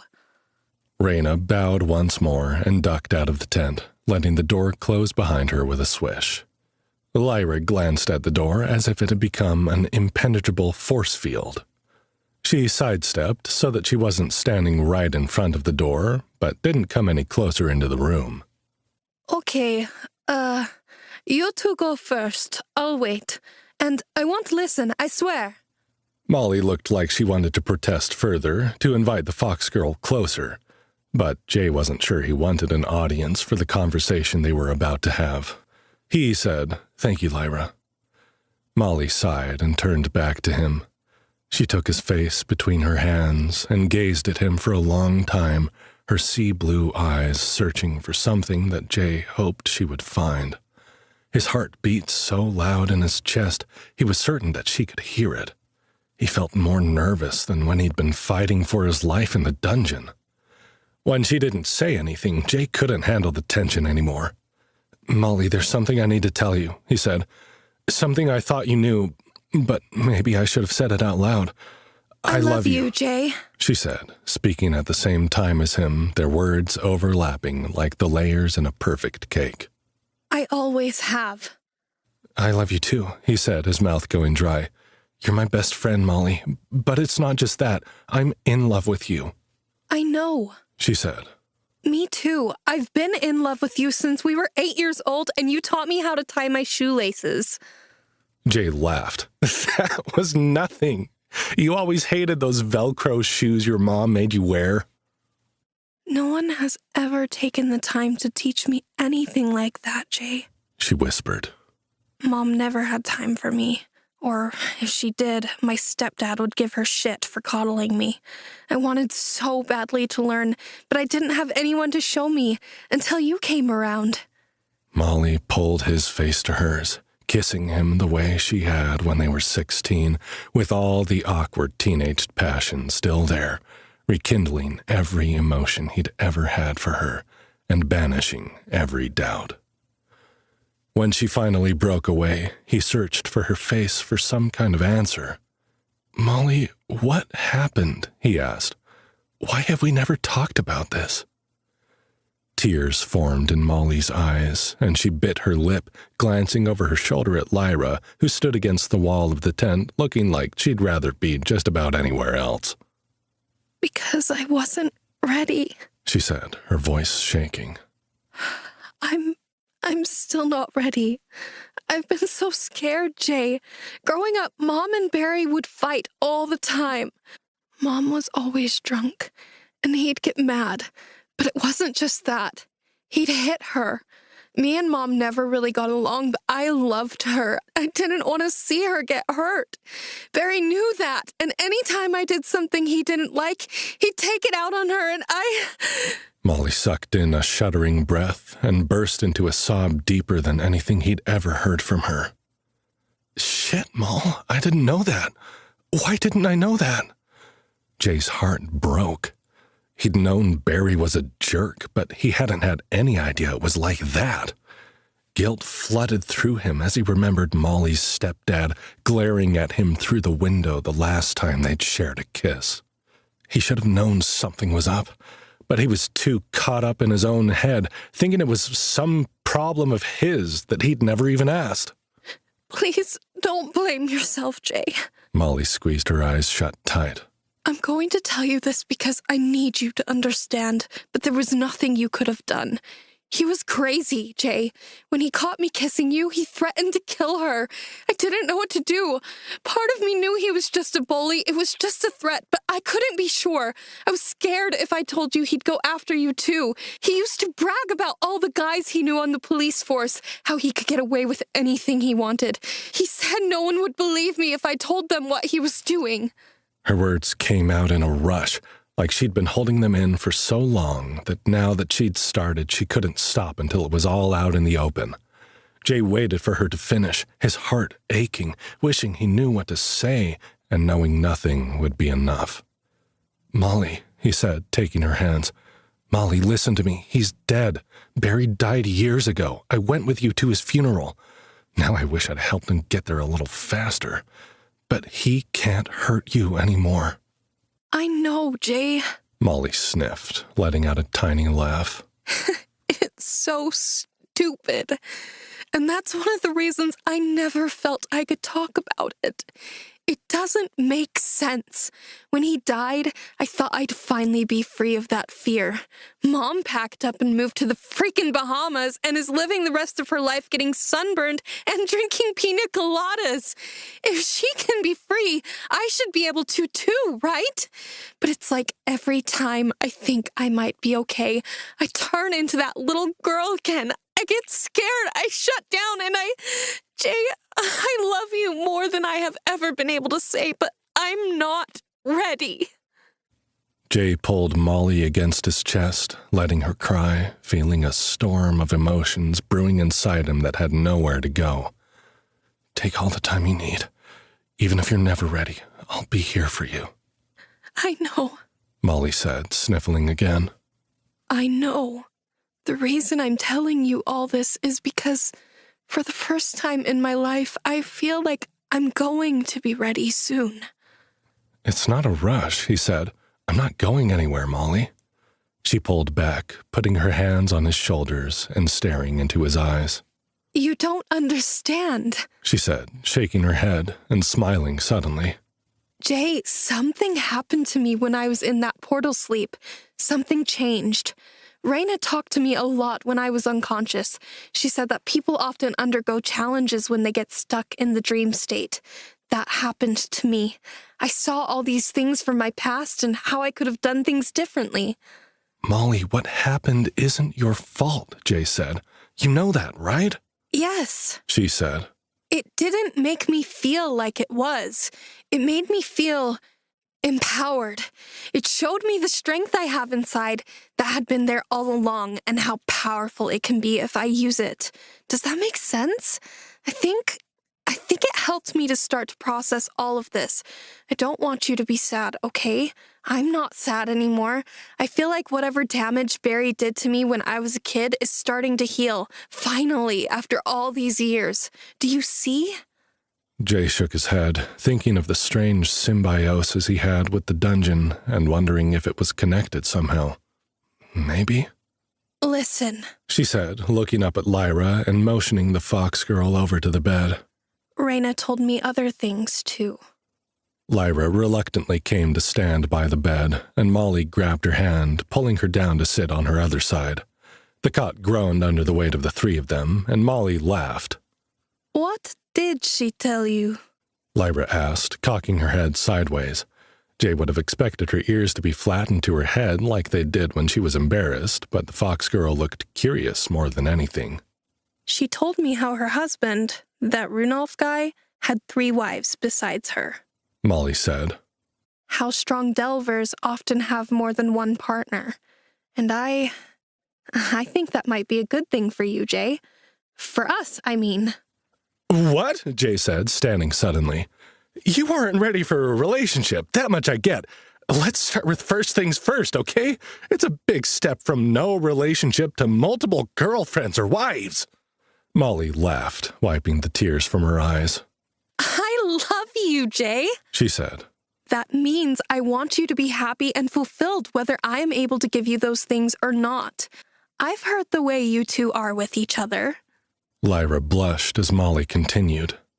I know you care about each other a lot, and that's okay. That actually makes me feel better about taking the time I need to heal because I don't feel pressured to just get over it for your sake. Jay shook his head. Molly, I would never want you to feel that way. I know, she said, reaching for his hand. I know. It's me who would make me feel that way. I don't mind waiting, Lyra said. I do care about Jay a lot, but I already told him he should be with you. I don't mind sharing if you're okay with that and if that's what he wants. But if he's been in love with you for years, and if you feel the same way, I don't want to intrude on that. You wouldn't be intruding, Molly insisted, taking her hand and pulling it into Jay's so that all 3 of them were touching. You are cordially invited, Lyra. I listened to your stories about the dungeon. Jay wouldn't be here if it weren't for you. So, in a way, I owe it to you that we've been able to have this conversation at all. I have some things to work through, and I think delving might help me to do that. So I would like to join your party if you really want me to. And Jay, if you want to be with Lyra, I want you to have that.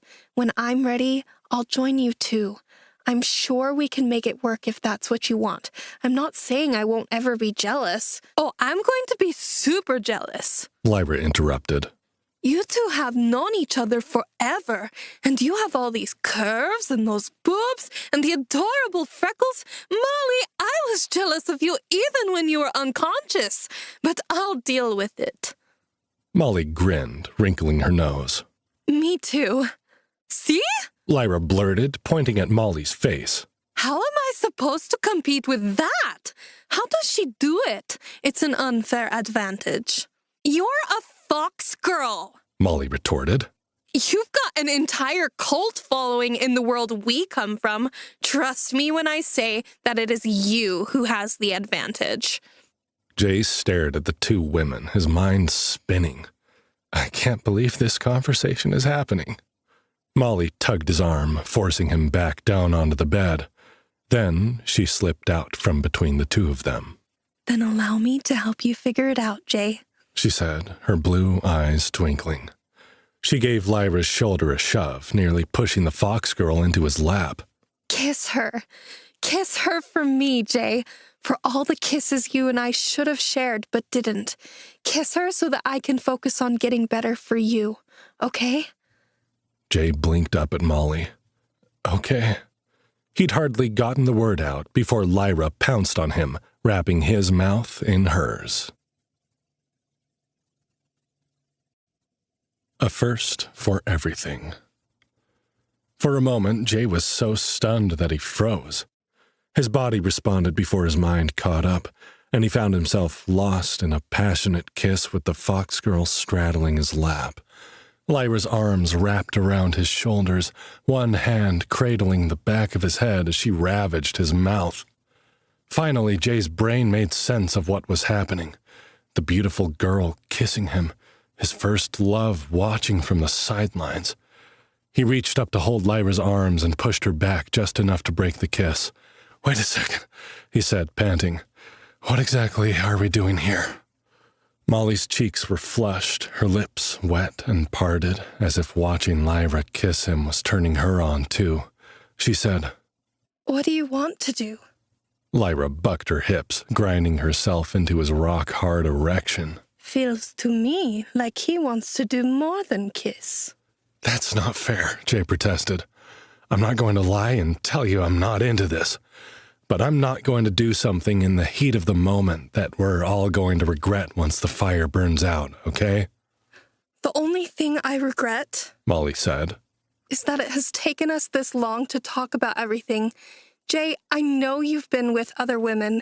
I've never been upset with you for that. You probably thought my lack of a reaction to your hookups was apathy, but it wasn't.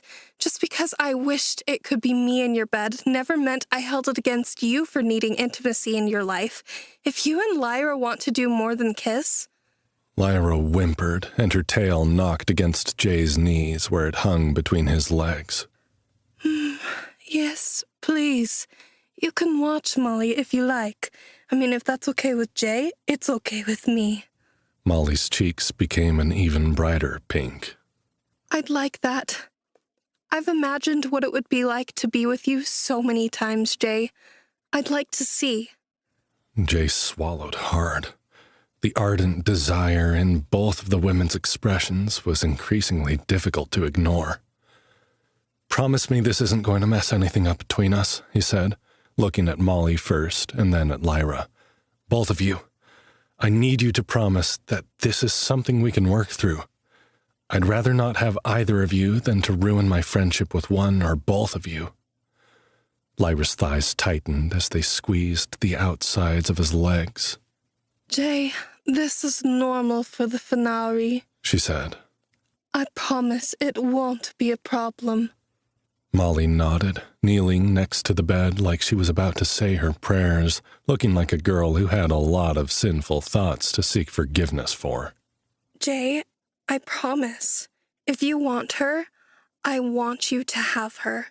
Someday, when I'm ready, I want you to have me too. Please." Jay picked Lyra up from his lap and set her on the cot. He stood, covering his face with his hands and rubbing fiercely, trying to wake himself up if this was a dream. He paced to the other side of the tent and then back again. When he didn't wake up, and both Molly and Lyra were still watching him with those flushed, glassy-eyed expressions, he sighed in defeat. "Well, I'd have to be fucking crazy to say no to this," he said. "So, I guess we're doing this." The firelight flickered off the girls' faces as they glanced at each other with expectant looks. The fox girl's ears flicked to attention. She grinned at Molly. Molly grinned back and nodded. "Quick!" Lyra shouted, launching off the cot toward him. "Get him out of those clothes before he changes his mind!" Molly laughed breathlessly and followed her. The women began tugging at his clothes, pulling the beetle-black scarab armor off his body with such ease that Jay wondered if Nova had designed them to be stripped off quickly. Hands stroked him as his skin was bared, fingernails left gentle scratches, hot breath seared his flesh, leaving trails of goosebumps. Soon both girls knelt at his feet, gazing up at him like they were admiring a museum piece, man with raging hard-on. Jay would have felt ridiculous if they didn't look so fucking sexy that his brain had ceased firing in the critical thought sector. Then Molly turned to Lyra. Your turn, she said, her voice husky with desire. Jay couldn't tear his eyes from the pair as Molly slowly began to undress the fox girl. First, she removed the fur shoulder armor, laying it like a gift at Jay's feet, her eyes darting up to him to ensure that he was watching, as if his eyes could have gazed anywhere else. Molly slid her hands up Lyra's midriff, over her sides and under the cropped leather top. Lyra lifted her arms and allowed Molly to pull the garment over her head, and Jay's breath caught in his throat as the redhead's wrist grazed Lyra's nipples, causing them to harden. Molly didn't touch the fox girl any more than she had to, as if acknowledging that Lyra was meant for him. Though Jay had admired Lyra's naked form before, having her presented to him in this way felt intensely more erotic. His mouth felt dry as he attempted to swallow his desire when Molly pulled the fox girl's leather skirt down. Lyra stepped out of her boots once she was naked and turned in a slow circle so that both Molly and Jay could admire her. Molly moaned in the back of her throat, and Jay couldn't tell if it was jealousy or desire, but either one felt charged with more sexuality than his best friend had ever let show in his presence before. Molly took Lyra's hand, then Jay's, and tugged them back toward the cot. They followed.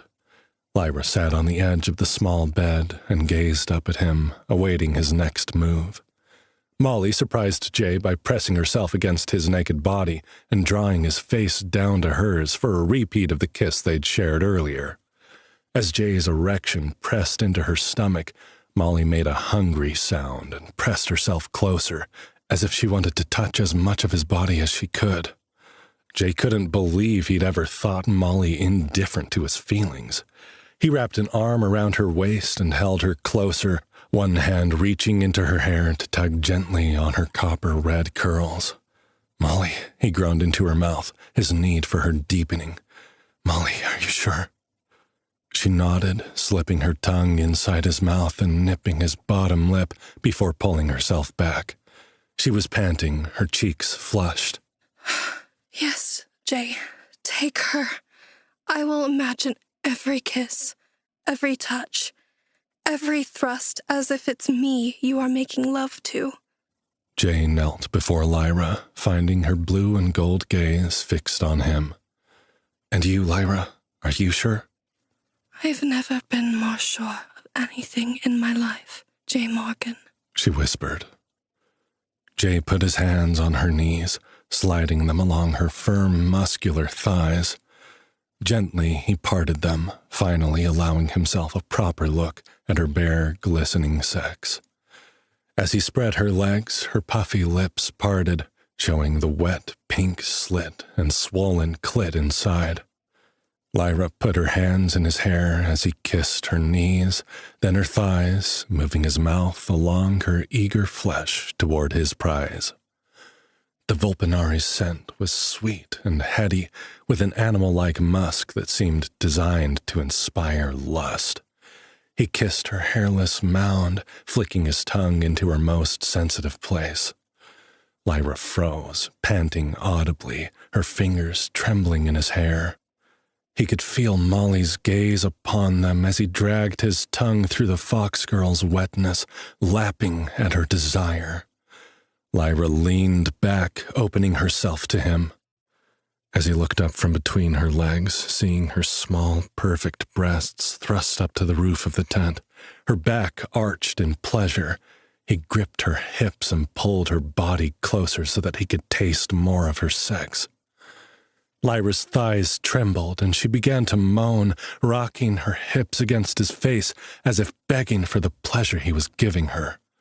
Jay brought her as close to the brink as he dared before pulling back, leaving her panting and flushed. She leaned back on her elbows, her legs spread wantonly. Jay, don't stop. I need more. Lyra's blue and gold eyes swam with desire as Jay stood and approached the bed. "You'll get more," he said, "when Molly says so." Me? Molly gasped. I'm just watching. Jay glanced at his red-haired friend, who was nearly as drunk with lust as the naked fox girl. A hand had slipped between her thighs, and she didn't think to remove it when he pinned her with his gaze. "And touching yourself, I see." Molly bit her lip and whimpered, either with embarrassment or desire, but she kept her hand where it was. Yes. I always think of you when I touch myself. Now I can't help myself. "And what do you want to see while you are watching?" he asked, getting into the idea of his best friend being a voyeur. With Lyra's excitement evident, there seemed little reason to be prudish about the situation now that they'd gotten started. Besides, Jay found the idea of being watched by Molly sexier than he would have imagined. Molly tore her desperate gaze from Jay and swallowed audibly. Take him in your mouth, she whispered shakily to the fox girl.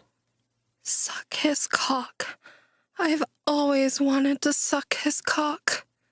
Lyra sat up immediately, eager to obey Molly's command. It was as if she knew Molly had seniority in whatever this arrangement was becoming, and she didn't want to be ungrateful. As the fox girl grasped his shaft, guiding Jay's length into her mouth, he let his hands wander to her hair, stroked her silken ears. Lyra began to moan as he massaged the base of her ears. As she began to suck, Jay joined the chorus. "Fuck, Lyra, that feels so good." In response, she bobbed her head, taking him deeper and letting her tongue slide against the base of his shaft. He managed to pull his gaze from the fox girl to see Molly watching them hungrily with her lips parted.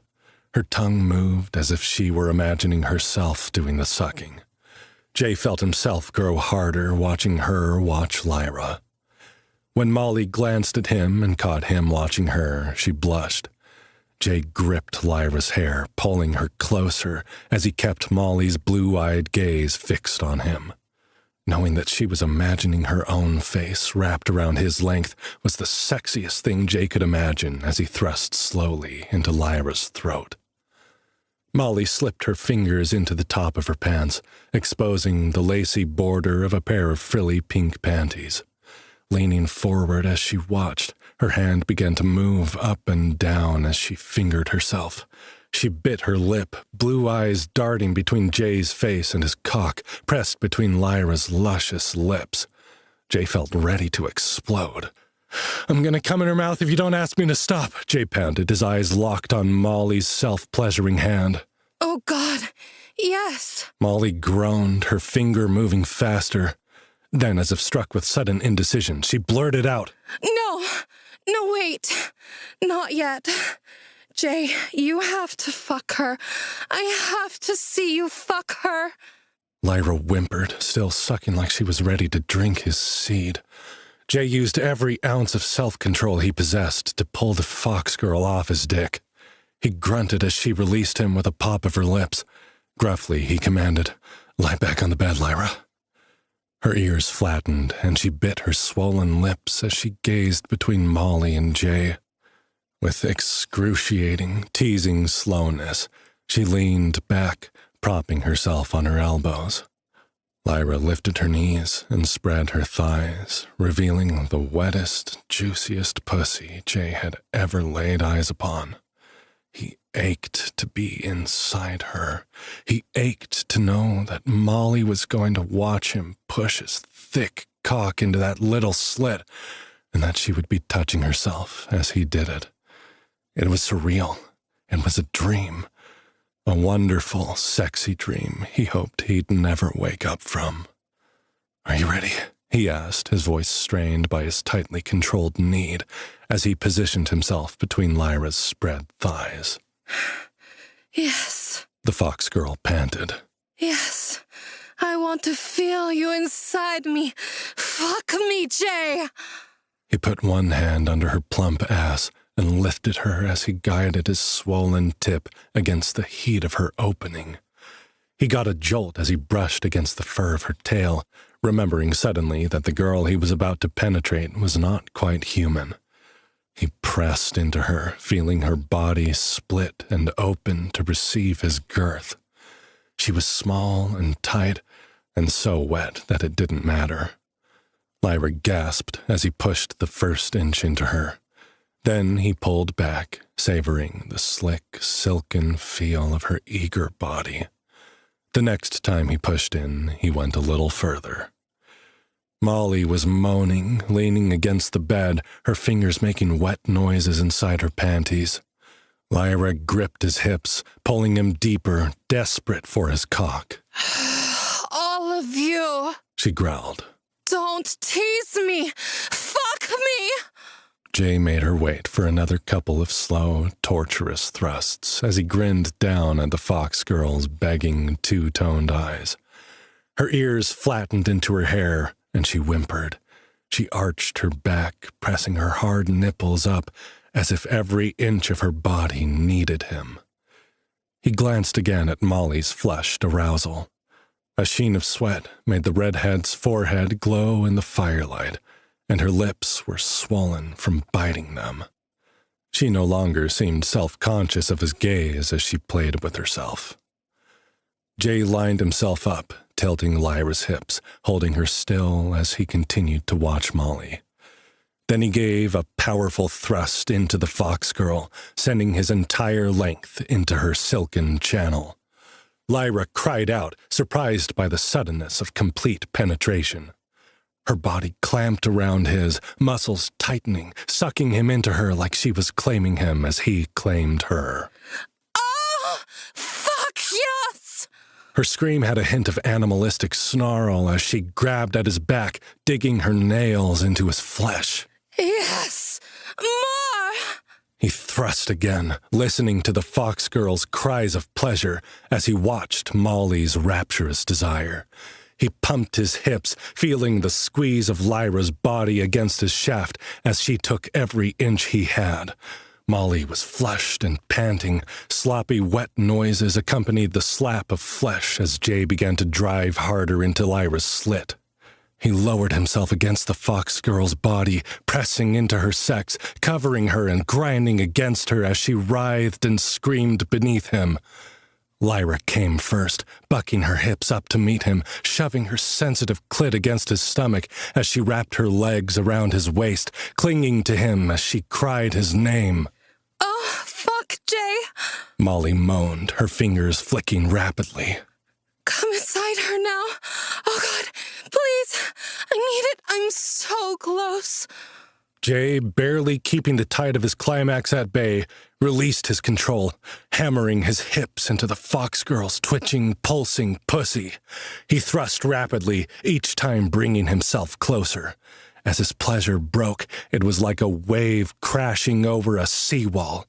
Groaning, he pumped his desire into her, hot spurts of cum that filled Lyra like a vessel until her slit overflowed with his seed. "Oh, God!" Jay gasped, hit with another wave, his eyes still fixed on his best friend, who was lost in her own pleasure. "Molly, come for me. It's so fucking hot." Molly cried out, collapsing against the side of the cot, as if she'd only been waiting for his command. Jay pulled out of the fox girl's channel just in time to release another final rope of cum that splashed over her bare mound and up her belly, leaving a sticky white trail on Lyra's sweaty, glistening skin. Jay. Lyra moaned, scooping up the semen with her fingers and bringing them to her mouth. You taste incredible. Jay dropped himself down on top of her, nuzzling the side of her neck and leaving nipping kisses along her throat and over her collarbones and down to her pert, teasing nipples. Lyra giggled and squirmed beneath him. Jay laughed, pinning her to the mattress. "Don't squirm so much, or I might have to do that again." Promise? Lyra asked, her blue and gold eyes half-lidded with warm, sleepy desire. Jay looked up at Molly, who was leaning against the cot, watching them with a small smile on her full lips. "You okay, Moll?" he asked, suddenly worried about all of the things he'd forgotten about in the moment. "You want to come up here with us?" Molly's smile stretched wider. I don't know if the cot will hold all three of us. "If we break it, I'll buy Raina another one," Jay said, picking Lyra up and rolling her over his side. He laid down in the middle of the narrow cot, one arm holding the fox girl's naked body next to his. His other arm reached for his beautiful, copper-haired best friend. "Come here, Molly, please." Molly stood shakily, her clothes slightly askew. Then she lowered herself onto the cot, which groaned beneath the weight of the three lovers. But it held. She lay down on Jay's other side, her head on his chest, her hand on his stomach. Lyra flipped one leg over his, staking her claim. Molly giggled and did the same. He could feel both of their hearts and his own beating in a steady rhythm. Thank you, Molly, Lyra whispered.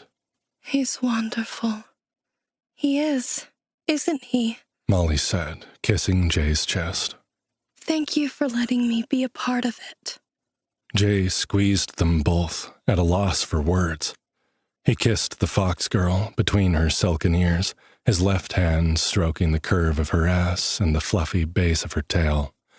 Lyra was so fresh and new and different.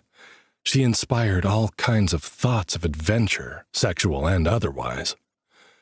Then he kissed Molly, whose soft herbal scent and copper-red curls were as familiar to him as his own hands.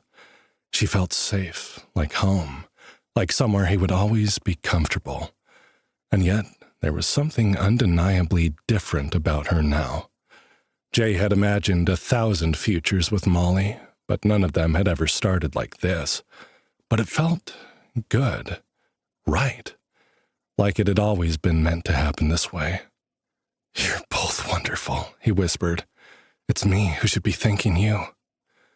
Lyra wriggled closer to him, making the cot protest loudly. Molly giggled.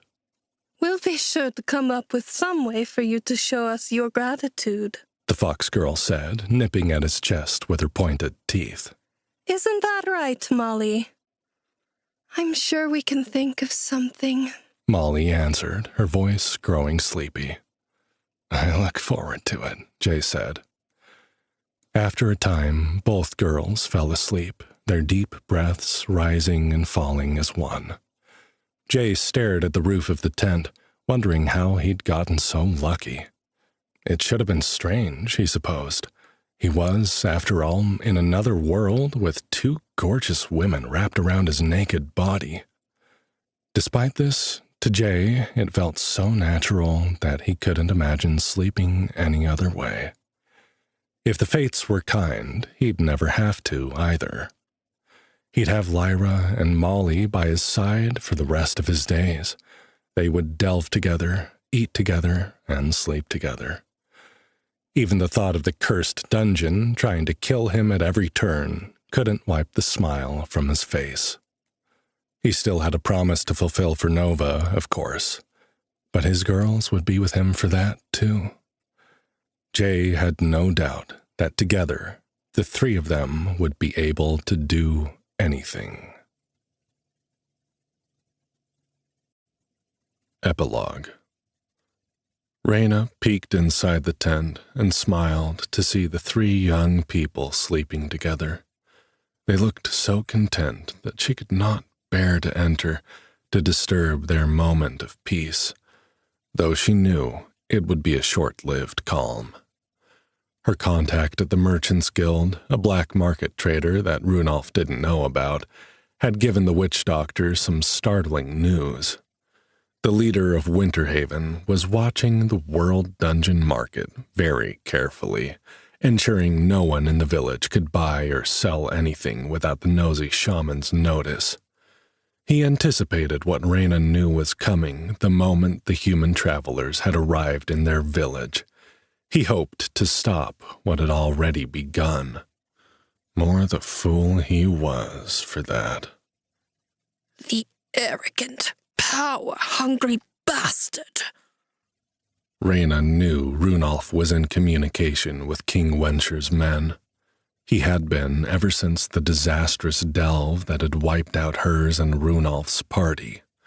All of Runolf's other wives had been killed on the 10th floor of the dungeon, and Reyna's love for Runolf had died with them.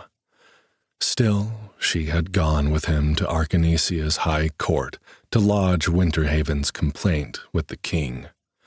The dungeon was cursed, Runolf insisted. He said it to any who listened, and most everyone believed what the Fenari leader had to say. There was no doubt that something was rotten in the village of Winterhaven, and the ice dungeon was in the middle of it all. But Reyna suspected the locus of the evil that had befallen them was much, much closer. Reyna knew that people whispered about the tragedy that had befallen her marriage. They spoke of how the dungeon had broken them. Their grief had torn them apart, people said. What they didn't know was that deadly, fateful delve had only been the beginning. It had been what Reyna learned in Wensher's court that had truly hardened her heart to the man she'd once loved. She didn't have proof of Runolf's corruption, but she knew. As his first wife, Reyna knew Runolf better than anyone else in Winterhaven. She knew when he began to change, and she'd known enough to hide her suspicions, unlike his other wives, those sadly lost to the cursed dungeon. Tears pricked Reyna's eyes as she watched Jay with his women, sleeping peacefully without a care in their hearts, not knowing the tragedy that threatened to befall the community that relied on the ice dungeon. Somehow, Jay Morgan was at the center of it all, not the cause of their troubles, but perhaps Reyna dared, for just a moment, to let herself believe. Perhaps he would be their retribution. She had given up her place beside Winterhaven's leader, but she was not powerless. Reyna had allies and contacts that Runolf, for all his snooping and spying on their people, had yet to discover. She was prepared to do whatever it took to help Jay and his women when the time came. As the old wolf woman closed the tent flap behind her, slipping into the cold night air, she felt a shiver pass over her head that had nothing to do with the tundra winds. Change was coming to Winterhaven. Change was coming, far swifter than any yet realized. Continued in Arcane Arctic 2, coming June 2024. Please enjoy a sample of the Royal Guard Publishing title, Game of Castles, written by Marcus Sloss and performed by Christian J. Gilliland and Raya Kane today. Chapter 1.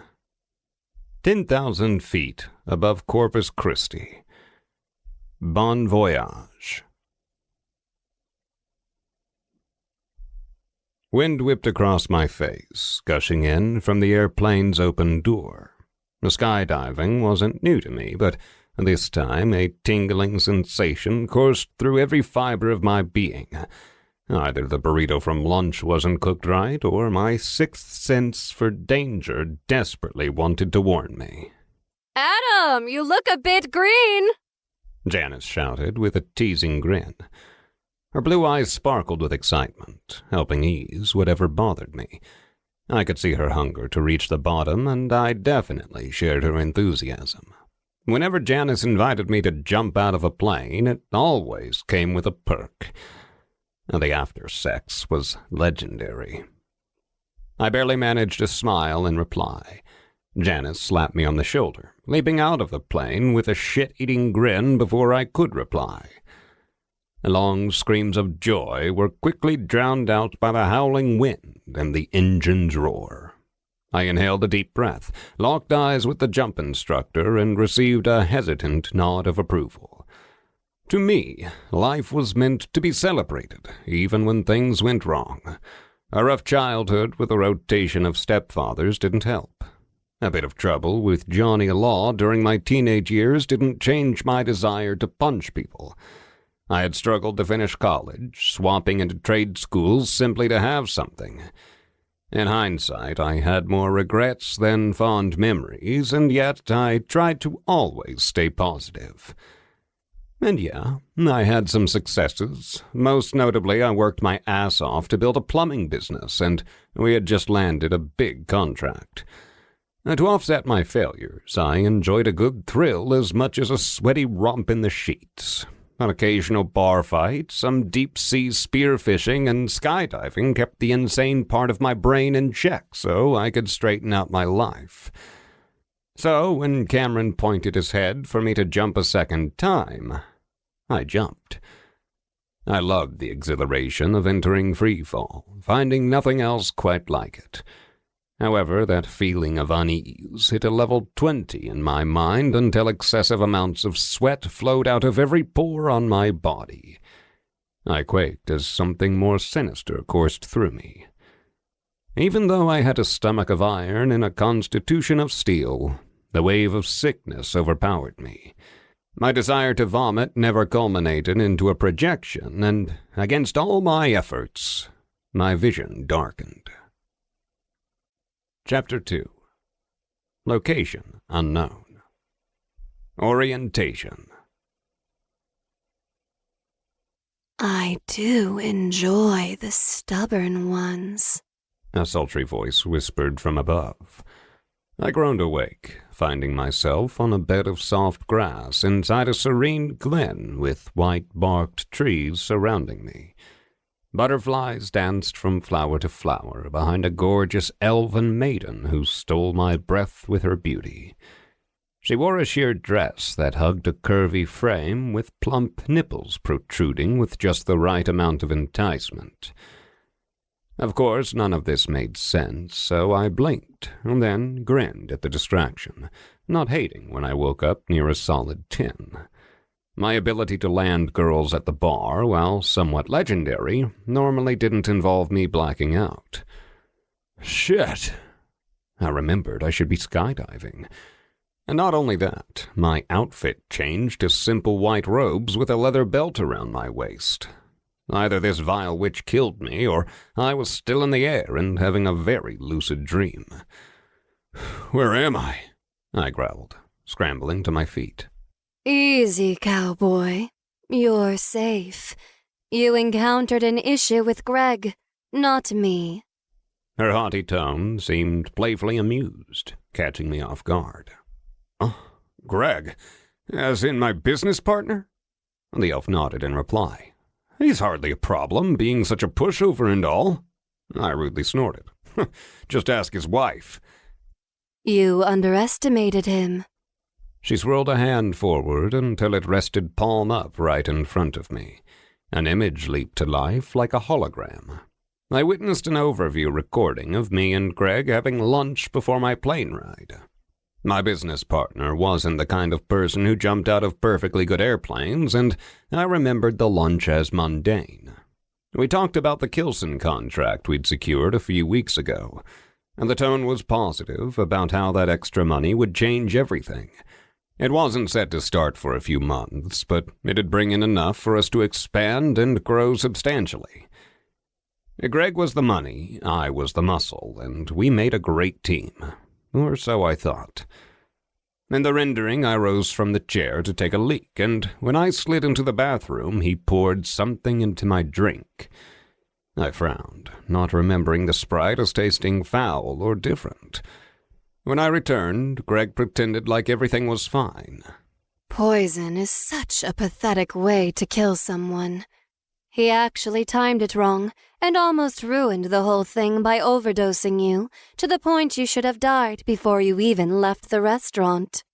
Luckily for him, your constitution is off the charts, and it all worked out. You should have died seconds after exiting the plane, never opening your chute. Should have. Correct. That never happened. I actually plucked you from the sky, saving your life, and swapped you out with a fake body to splatter on the ground. She curtsied with pride. You're welcome. Fuck me. She nonchalantly shrugged. I don't dabble with mortals. I rolled my eyes, feeling charmed by her wide smile and batting eyelashes. You cured my poison, I asked, and she nodded. And took me away from Earth. Yep. She popped the P, her tone filled with excitement. So back to this betrayal. Did Greg pay? The lovely elf tossed palms up in the air with a sly smile. She did this to make her tits jiggle, succeeding in softening the blow of my unexpected near-death experience. It wasn't lost on me that she'd saved my life, and, yeah, I was thrilled that I wasn't a clone or something. She continued. A funeral will happen tomorrow, and Greg will be there pretending to be sad. The coroner, a friend of the flight school, claimed you died of a heart attack based on the reports from the instructor, who said you were green with the sweats. While a panic attack into a heart attack sorta made sense, the truth is, Greg poisoned you to take your share of the Kilson deal. He's a snake.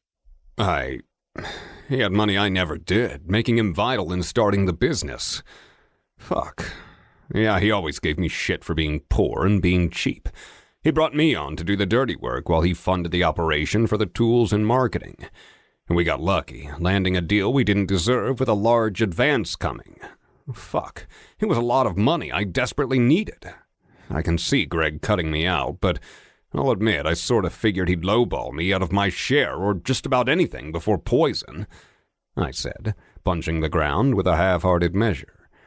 While I did have emotions at times, I didn't like letting them rule me, and a broken fist was never fun. His loss is my gain. No one can predict everything, and based on your history, you show real fight, the lovely elf said. I glanced around the glen, finding no hint as to where I was. So who are you and where am I? You're on Lemar, a planet much like Earth with a few differences. No moon, slightly longer days, milder winter, cooler summers, and instead of polar caps, they're the oceans. As in, a massive band of land encircles the planet with a horizontal strip of ocean in between two continents. As for who I am, I'm the Creator, an all-powerful being who brought you to this realm of mine. I built the planet a few million years ago, seeded it with the most interesting human variants from around the multiverse, then let it fester with war. She squealed in delight, relishing the word. For immortals, conflict, games, and challenges are delicacies. Lemar's one of mine that I use to challenge my minions. Starting here soon, 10 of my gods will fight over this planet in a competition of sorts. You'll enter a draft of sorts. Hopefully one of the 10 will select you. If not, I'm afraid you'll be discarded since your life as you know it is over. I huffed in and out, forcing a fake smile to cope. Please continue. If selected, you'll receive a short overview with your god so you can understand what is about to happen. But basically, you're going to compete in the game of castles against other champions. Who the gods select is paramount, and this is a way of testing their abilities to read individuals. In addition, it's exhilarating to watch and bet on, which is something us immortals with powers do for fun. I tossed my hands on my hips with a shrug. I'm not really huge on gaming, but I'm happy to be alive. Honestly, I'm more of a go to a bar and play pool kind of guy. I know. A morally gray ladies' man who likes hunting in the woods and used to be a natural leader for the cool kids clique. Exactly what Lemar calls for. Let me ask you something. Can you swing a sword? Sure, I guess. How hard can it be? It is hard. Shooting a bow is harder, but you've killed deer with a bow before, correct? I shrugged, figuring she knew the answer. Sure, you sit in a tree, wait for your prey, and then let loose. I've always... Hit the heart. Yes, you've shown an affinity for archery, even if you've never taken it to competitions or become a die-hard enthusiast. I say this because you will need to realize the cozy life on Earth is over. You'll become embroiled in danger, and it's good for me to set expectations. Nothing is given besides the basics. Everything is earned, the Creator said. I smiled. Hey, that's how my whole life has been. My life on Earth as I know it is over. You brought me to Lamar, and I have to work to make a life. Okay, I'm interested. What can you tell me? The god who picks you will brief you on the details, but I'll generalize briefly. When you kill stuff, nothing happens until you're out of combat. Once you're safe from danger, which requires going all the way to your base sometimes, you'll advance just as if life were a video game.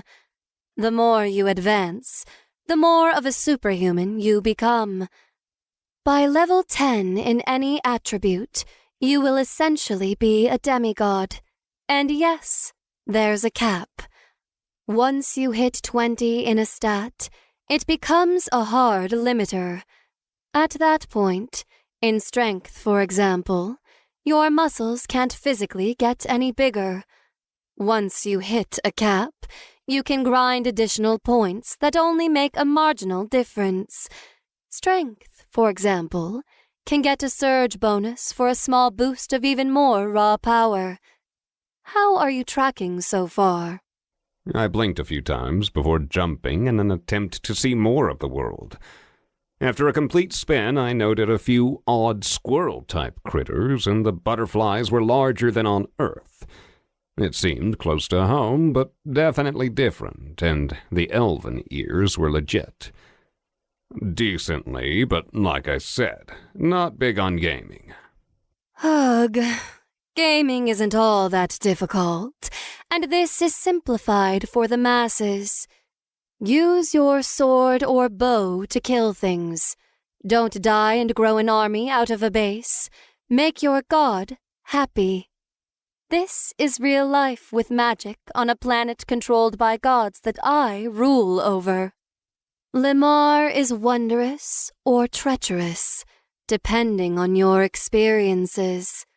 Oh, and if you die, you die. The premise of Game of Castles is simple. Establish a base, rescue or recruit help, amass armies, exploit the environment for your people, and conquer your enemies. I held my palms outward. Okay, I'm listening, but not fully understanding. Don't die makes sense. Nothing is too crazy besides, I paused with a grimace. Everything is magic. I held up my palms. Get a home, build it up, and use magic. Is this a generated thingy? Procedurally, not proceeded. But I understand. Yes and no. There's a lot to conquer already there. And yes, sometimes we generate threats to awaken the competition.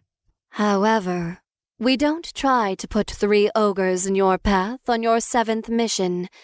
Instead, a festering ogre problem may prohibit your movement. It may never do anything of note, or it might attack a random outpost you wanted to absorb. Think of it in that sense instead of the controllers directly interfering. Lamar is ripe with challenges while having countless years of established lore and history. And yes, this is rushed a bit because no one wants to spectate 40 hours of you handling orientation. The planet is a cesspit of a place. A real degenerate's haven in some areas, while a bastion of hope in others. Part of why I picked you is because you're an unknown. Maybe good, maybe evil. Makes the selection process that much more interesting. What do you mean by a cesspit of a place? I asked. Oh, you know. In many regions, it's about as grim dark of a world as it gets. I raised an eyebrow at this. Fine. You're a big boy. Evil abounds. Civilized society is topped down with brutal wars over constant territory disputes. Outside the cities, monsters use the fairer races as slaves with rape, torture, mutilation, food, and worse. Either you blend in, or create a bastion of hope, or become a monster of the monsters. I frowned. Right. Kill bad things, get rewards. Some bad things are really bad. However, I have one final thing to tell you before I send you to God selection. This is not Earth, and while there are many champions, each of them will stand out to other champions, and to regular people through your feats as well as gains. You'll never know true peace or tranquility. While we call it the game of castles, there is no cozy castle building. You will be on campaigns and in fights far more than you will ever be behind a castle. If you accept this, state your name, and you go to selection. I puffed out my cheeks before releasing a long exhale. I, Adam Clear, agree to go to Lamar to compete in a brutal world. Or is it on? On. Wonderful. And with that, I hope you don't get Kirgo. He hates humans.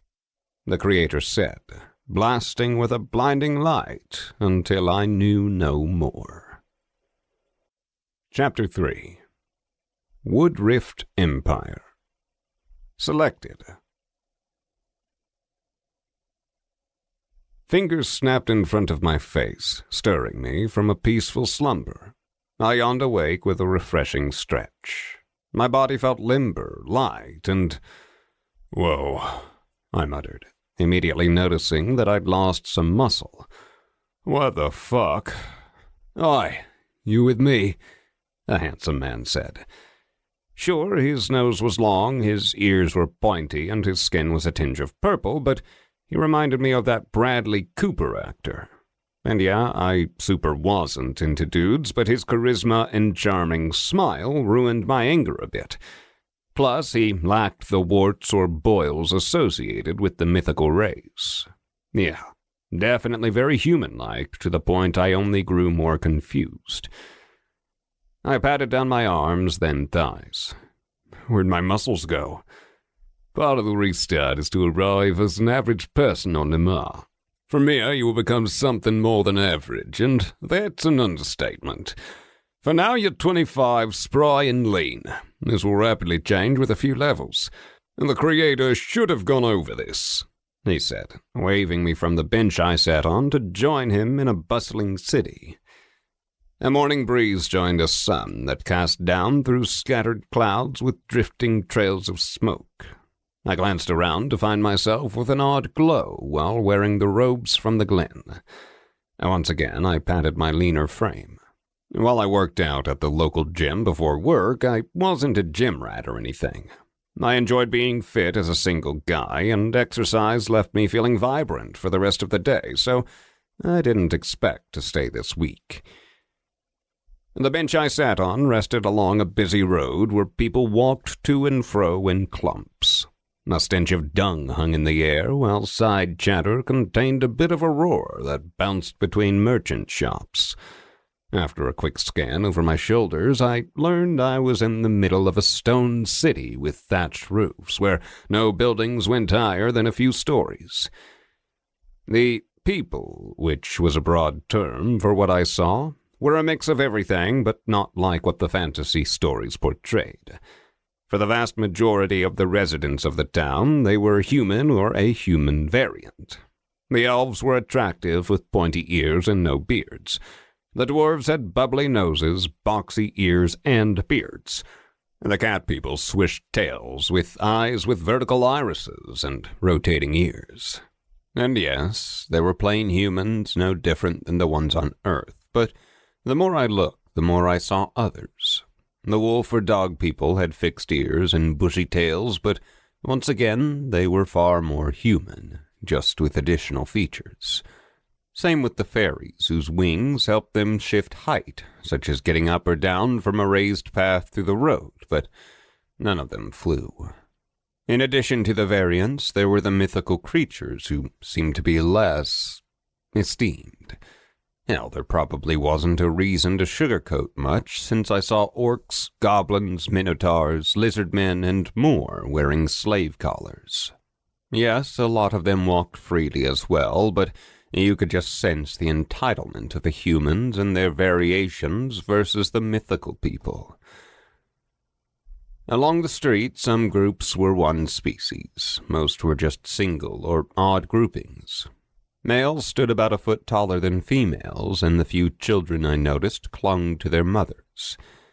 Attire seemed to be a mix of wool on the poor and silk on the wealthy, with cloth being an in-between. Everyone carried a weapon, to the point even the mothers had daggers. A few cart animals ferried goods on small wagons, and a nice carriage probably hauled someone important. Absolutely nobody glanced at me, even when I waved at a kid who looked right at my bench. "You're invisible. Starting you here would be very unwise, and that's not how this works," the goblin said. I did notice a slight sheen to my skin. Instead of asking why, I needed to know who I was dealing with. Who are you?" "That's me, the god of barter. Mind you, I hate bartering, but that is what my worship has called me, and it kinda stuck. I'd always take a clean deal that's a win-win over needless haggling." He gestured to traffic in the street. "I'm also the god who selected you as one of his champions. Right now, you're in Woodrift, one of the nicest towns in Lemar." I scoffed. "This is nice. Well, nicer than I expected. There's sewage in that alley, but the people seem healthy and happy, almost as if there is order amongst the chaos." "Indeed. Those burly fellows with the fancy domats and padded cloaks are enforcers. Emperor Marvo is big on rules that only apply to his lands. If you get out of line, you rot in a cell for a few weeks or you hang. Then turn for the harsh but fair rule, and this city and this realm prosper." Asmi pointed to a pregnant mother with 2 happy kids in tow. "Yeah, they seem content, but..." I wagged a finger at a child who followed an elven mother with a father who swished a cattail. None of the kids looked like half-breeds. "The mother matters. Elven women birth elven babies. Who the father is only affects the looks, not what species is born. That is also why dwarves are a bit taller than Earth myths. Same with goblins being taller than you might assume, and why minotaurs are shorter. We normalize the species to allow better unity, even if clumps of similar groups form regardless. But that is basic stuff you can learn later. I have limited time, so please follow me." Asmi walked through a fearsome-looking man with wolf ears without any hesitation. I stepped through a group of elven women who held their heads down low to avoid eye contact with others. They chatted, seeming happy, but their diminished height and smaller frames meant they had to be mindful of others. "Patriarchy is the name of the game here. It is everything. No, and I'll use some Earth lingo since it's a favorite vacation spot of mine. The only species with larger females and males are the minotaurs, and they are big, passive babies who crave affection," Asmi said with a head-shaking scoff. "None of them know about this game of castles?" I asked, hopping over a pile of horse dung as if I needed to. Esme chuckled, guiding us onto an elevated walking path in the middle of the road. Keep up, keep up. Yes, it's in their history, but from a forgotten time. And no, not like you will. You're special. There are legends of the game of castles from past competitions. Inside those legends will be tales of rising threats in the wilds, or areas outside civilized bastions like this city. Right now, for them, it's an average Tuesday, which, you get 7 days of the week. 12 months a year, 24 hours a day, plus or minus a few minutes. All of it is different than on Earth, but to keep your brain focused on where it needs to be, survival, the translation and integration provided by the Creator will make life on the Maw smooth. We shifted right at an intersection, passing a large water fountain the populace used to fill buckets with. Animals drank straight from the water that people hauled to their homes, and, my stomach turned a bit. An older mage with a long beard cast a swirling blue spell. He pulled thickening tendrils of water magic from the air, growing the creation. The crowd watched him, not nearly as enthralled as I was. A flaring vibrance glowed off the magic until it condensed in a large bubble. He shot the spell into the middle of the fountain, adding to the water and creating joy for the children. Magic comes in many forms, most of it relatable to natural elements. That was a master mage performing a master spell that would seem rather basic to a champion. For that mage, he spent decades to attain that level, never being able to cheat by killing wildlings in the woods or conquering dungeons of danger. Asmi said, leading us around the fountain to stop at a section of town that seemed to be the start of an industrial or service area. What magic do I have? I asked. We'll find out after orientation. Believe it or not, it's based on a dice roll that all champions are subject to. All right, here are 2 shops. 2 doors rested near a road that split them. The buildings were 2 stories tall, wide, and exceedingly long. On the left is a carpenter, and on the right is a stonemason. Follow me, Asmi said, walking through the wall instead of using the carpenter's door. Passing through a wall felt oddly satisfying and incredibly strange. On the inside of the shop's entrance, 3 waiting chairs faced a small shop. A homely dwarven woman stood behind the counter, showcasing furniture schematics for a werecat woman who wore a fancy summer dress. The floor was covered in a fine layer of sawdust, while a scent of freshly cut wood filled my nostrils. We passed through the counter and beyond a back wall, arriving in a long workshop. All sorts of tools and raw wood were neatly organized on the outskirts, while a team of crafters created products in the middle. A set of stairs led to a second floor with a small balcony area that had simple banisters. 6 children watched the workers from between railings, while their mothers ensured they stayed out of trouble. This business is run by Uzak, that ugly orc right there. He pointed to an orc with gray and black hair who instructed an older elf how to finish an edge. Uzak was born a free orc who started crafting chairs in this very shop just like this little fellow, Asmi said, pointing to a young lad of about 12 years who had a mouse tail and ears. He inherited the shop legitimately after his boss failed to pay the local underlords their bribes. Uzak pays them, earning his place in the hierarchy of Lamar. To most he scrounges by, but he has open books and takes a small cut for his 5 wives. I scoffed. 5 wives? Who has time for that? Successful men draw women to them on Lamar. It is a patriarchy at its finest. 2 of his wives are former slaves he bought and freed. They're happy, and Uzak works tirelessly to provide for his growing family. I brought you here to showcase that and more. Most young males join the military, marching off to war for their lords and dying on the field of battle. Most females don't fight, well, some do. Because of potions and healing magic, mothers have children with low mortality, while battlefield deaths are high, creating an imbalance.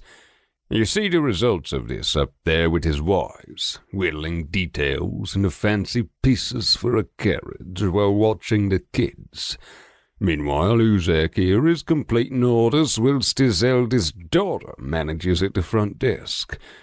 This comes into play because wherever you establish your base, you will have a game of castles table. On it, you can hire a carpenter, paying a fair rate that is preset. Now this, before you keep going, and I know everything is rushed. I held up my hands defensively. But I have a million questions. A few, hurry. What do I pay him with? Local coins that he desires, but in reality you pay with rewards from the competition that become coins. Lord points are your currency.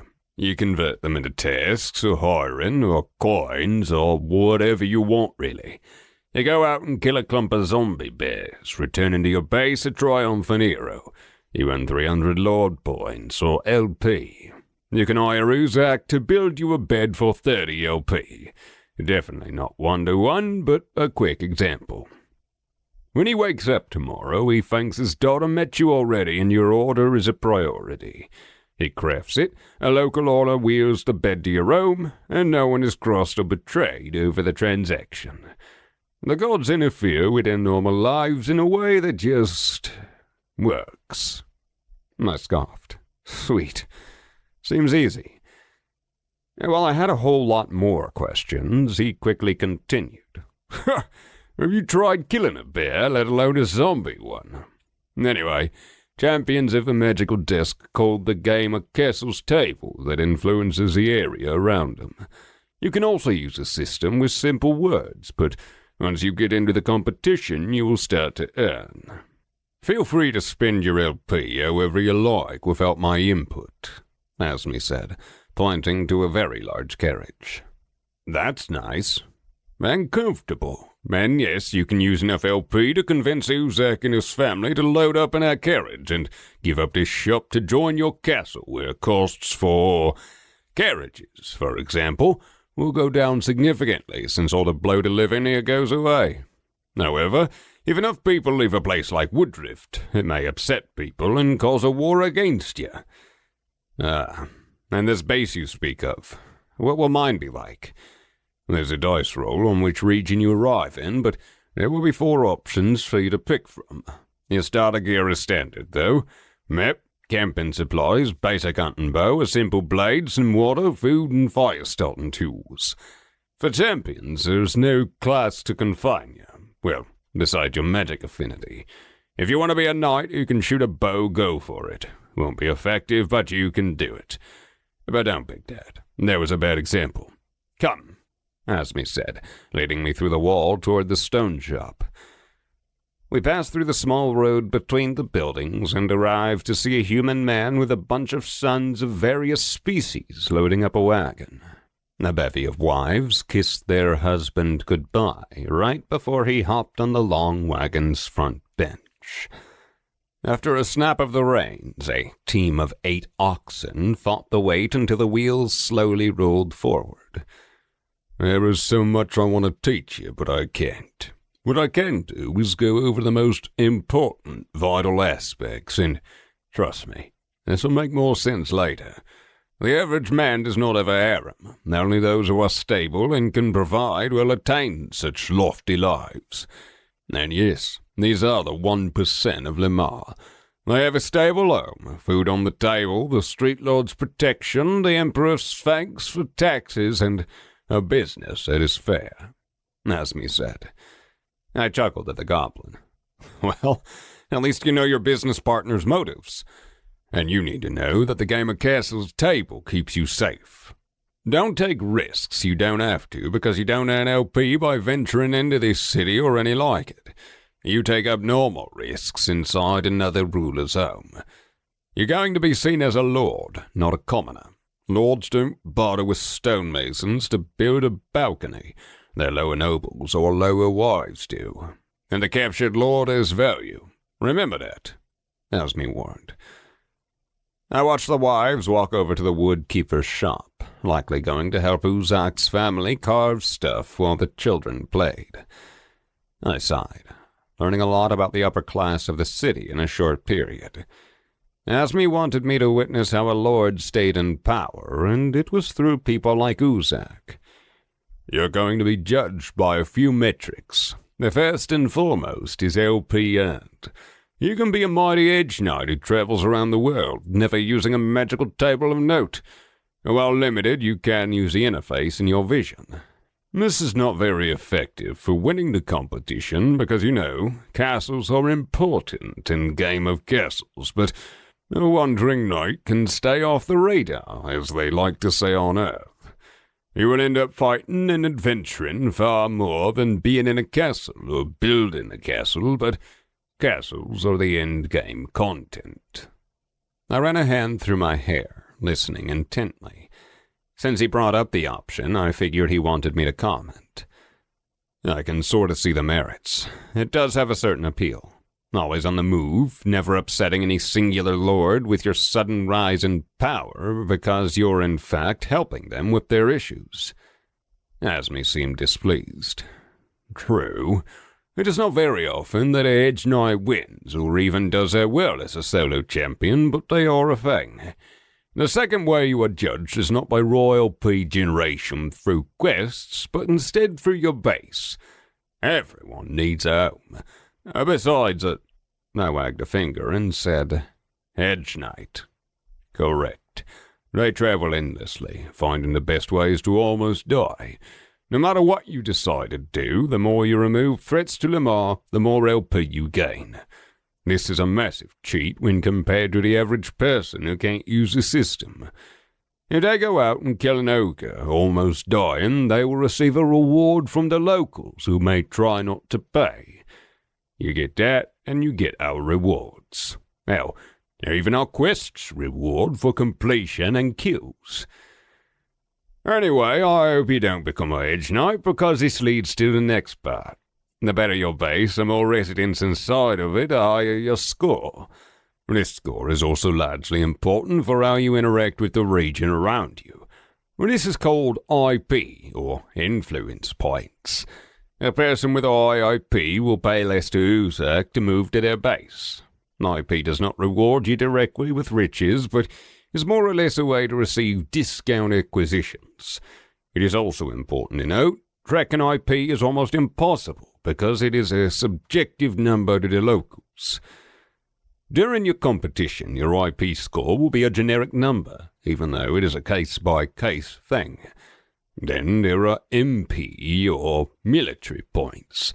This is the size of your army multiplied by their gear, training, and organization ratings. The higher the MP and the higher the IP you have in our region, the cheaper new recruits or mercenaries become. Finally, there are FP, or family points. As you've seen, a strong male with a large family is normal. This goes beyond that. A lord with unhappy nobles will face rebellions, betrayals, and sabotage. In addition, a happy family unit is just as important. With that said, not everything is about being nice. Fear works just as well because loyalty is what matters. The higher your FP, the more secure your rule is, making it harder for enemies to attack you from the inside. I snorted a headshake, folding my arms. I hear you. Kill things, build a base, raise an army, and bind a family unit to me to rule over my gains. And remember, almost everything has value. On Earth, a deer's heart, eyes, and tongue are discarded. On Lamar, you use them for all sorts of potions while the hide makes boots, not some kid in China. Asmi burst into a roaring laughter that only I heard. His joke wasn't exactly funny, and I suspected child labor was far worse here than on Earth. Okay, and what's the motivation for me? Why should I care if you win, and when does this competition end? How many champions are there? Can an opposing god convince his clergy I am a threat? He flashed a charming smile that did little to help. 10 gods, 10 champions each. In no way, shape, or form can I try to connect you to your potential allies. You are all sort of zoned into sections anyway, and Amor is incredibly vast in landmass compared to Earth, in addition to slow travel. As for a crusade against you, absolutely. Assuming you acquire a castle, build it up, and amass an army, you will have a religion. Barter will be yours, the god of death who has a bunch of churches a few regions over and whose champion died to a worm, can whisper in his cleric's ears to call for a crusade against you. But he can't promise immortality or special favors to assassinate me. Basically, who is going to want to kill me, and why am I competing? Assume everyone. I won't go into our rules for the game of castles because it goes back to assuming you will be targeted by everyone beside your closest ally. As for compensation, well, you're alive when you shouldn't be. But the competition lasts for 100 years with 100 contestants, and only I get rewards for winning it. I couldn't help but rudely scoff. Seems unfair. His index finger shot up. But you do get something for competing. Immortality. You're 25 years old, but champions don't have to age. For every child you have and raise to the age of 3, you will stop aging for a year. Have 10 kids tomorrow, stay in your 20s for a decade. Asmi said with a sly grin. Wait, the hedge knight sucks then? I said, not everyone likes kids, but in theory he can have many kids on his travels. Drop the edge knight thing. The goblin god sadly shook his head. I implore you. I rocked on my feet, eventually shrugging. Not sure why I can't just buy immortality with lord points, and yeah, I like having a home. Phew. There are 2 rules in nature, survival and reproduction. Prove you can do both. And with that, our time is up. When you spawn at your starting location, remember I had nothing to do with it. If you want to talk to me, use LP, or I may use some of my winnings to visit you, Asmi said, patting me on the shoulder. The world around me dimmed until I drifted off to a gentle sleep.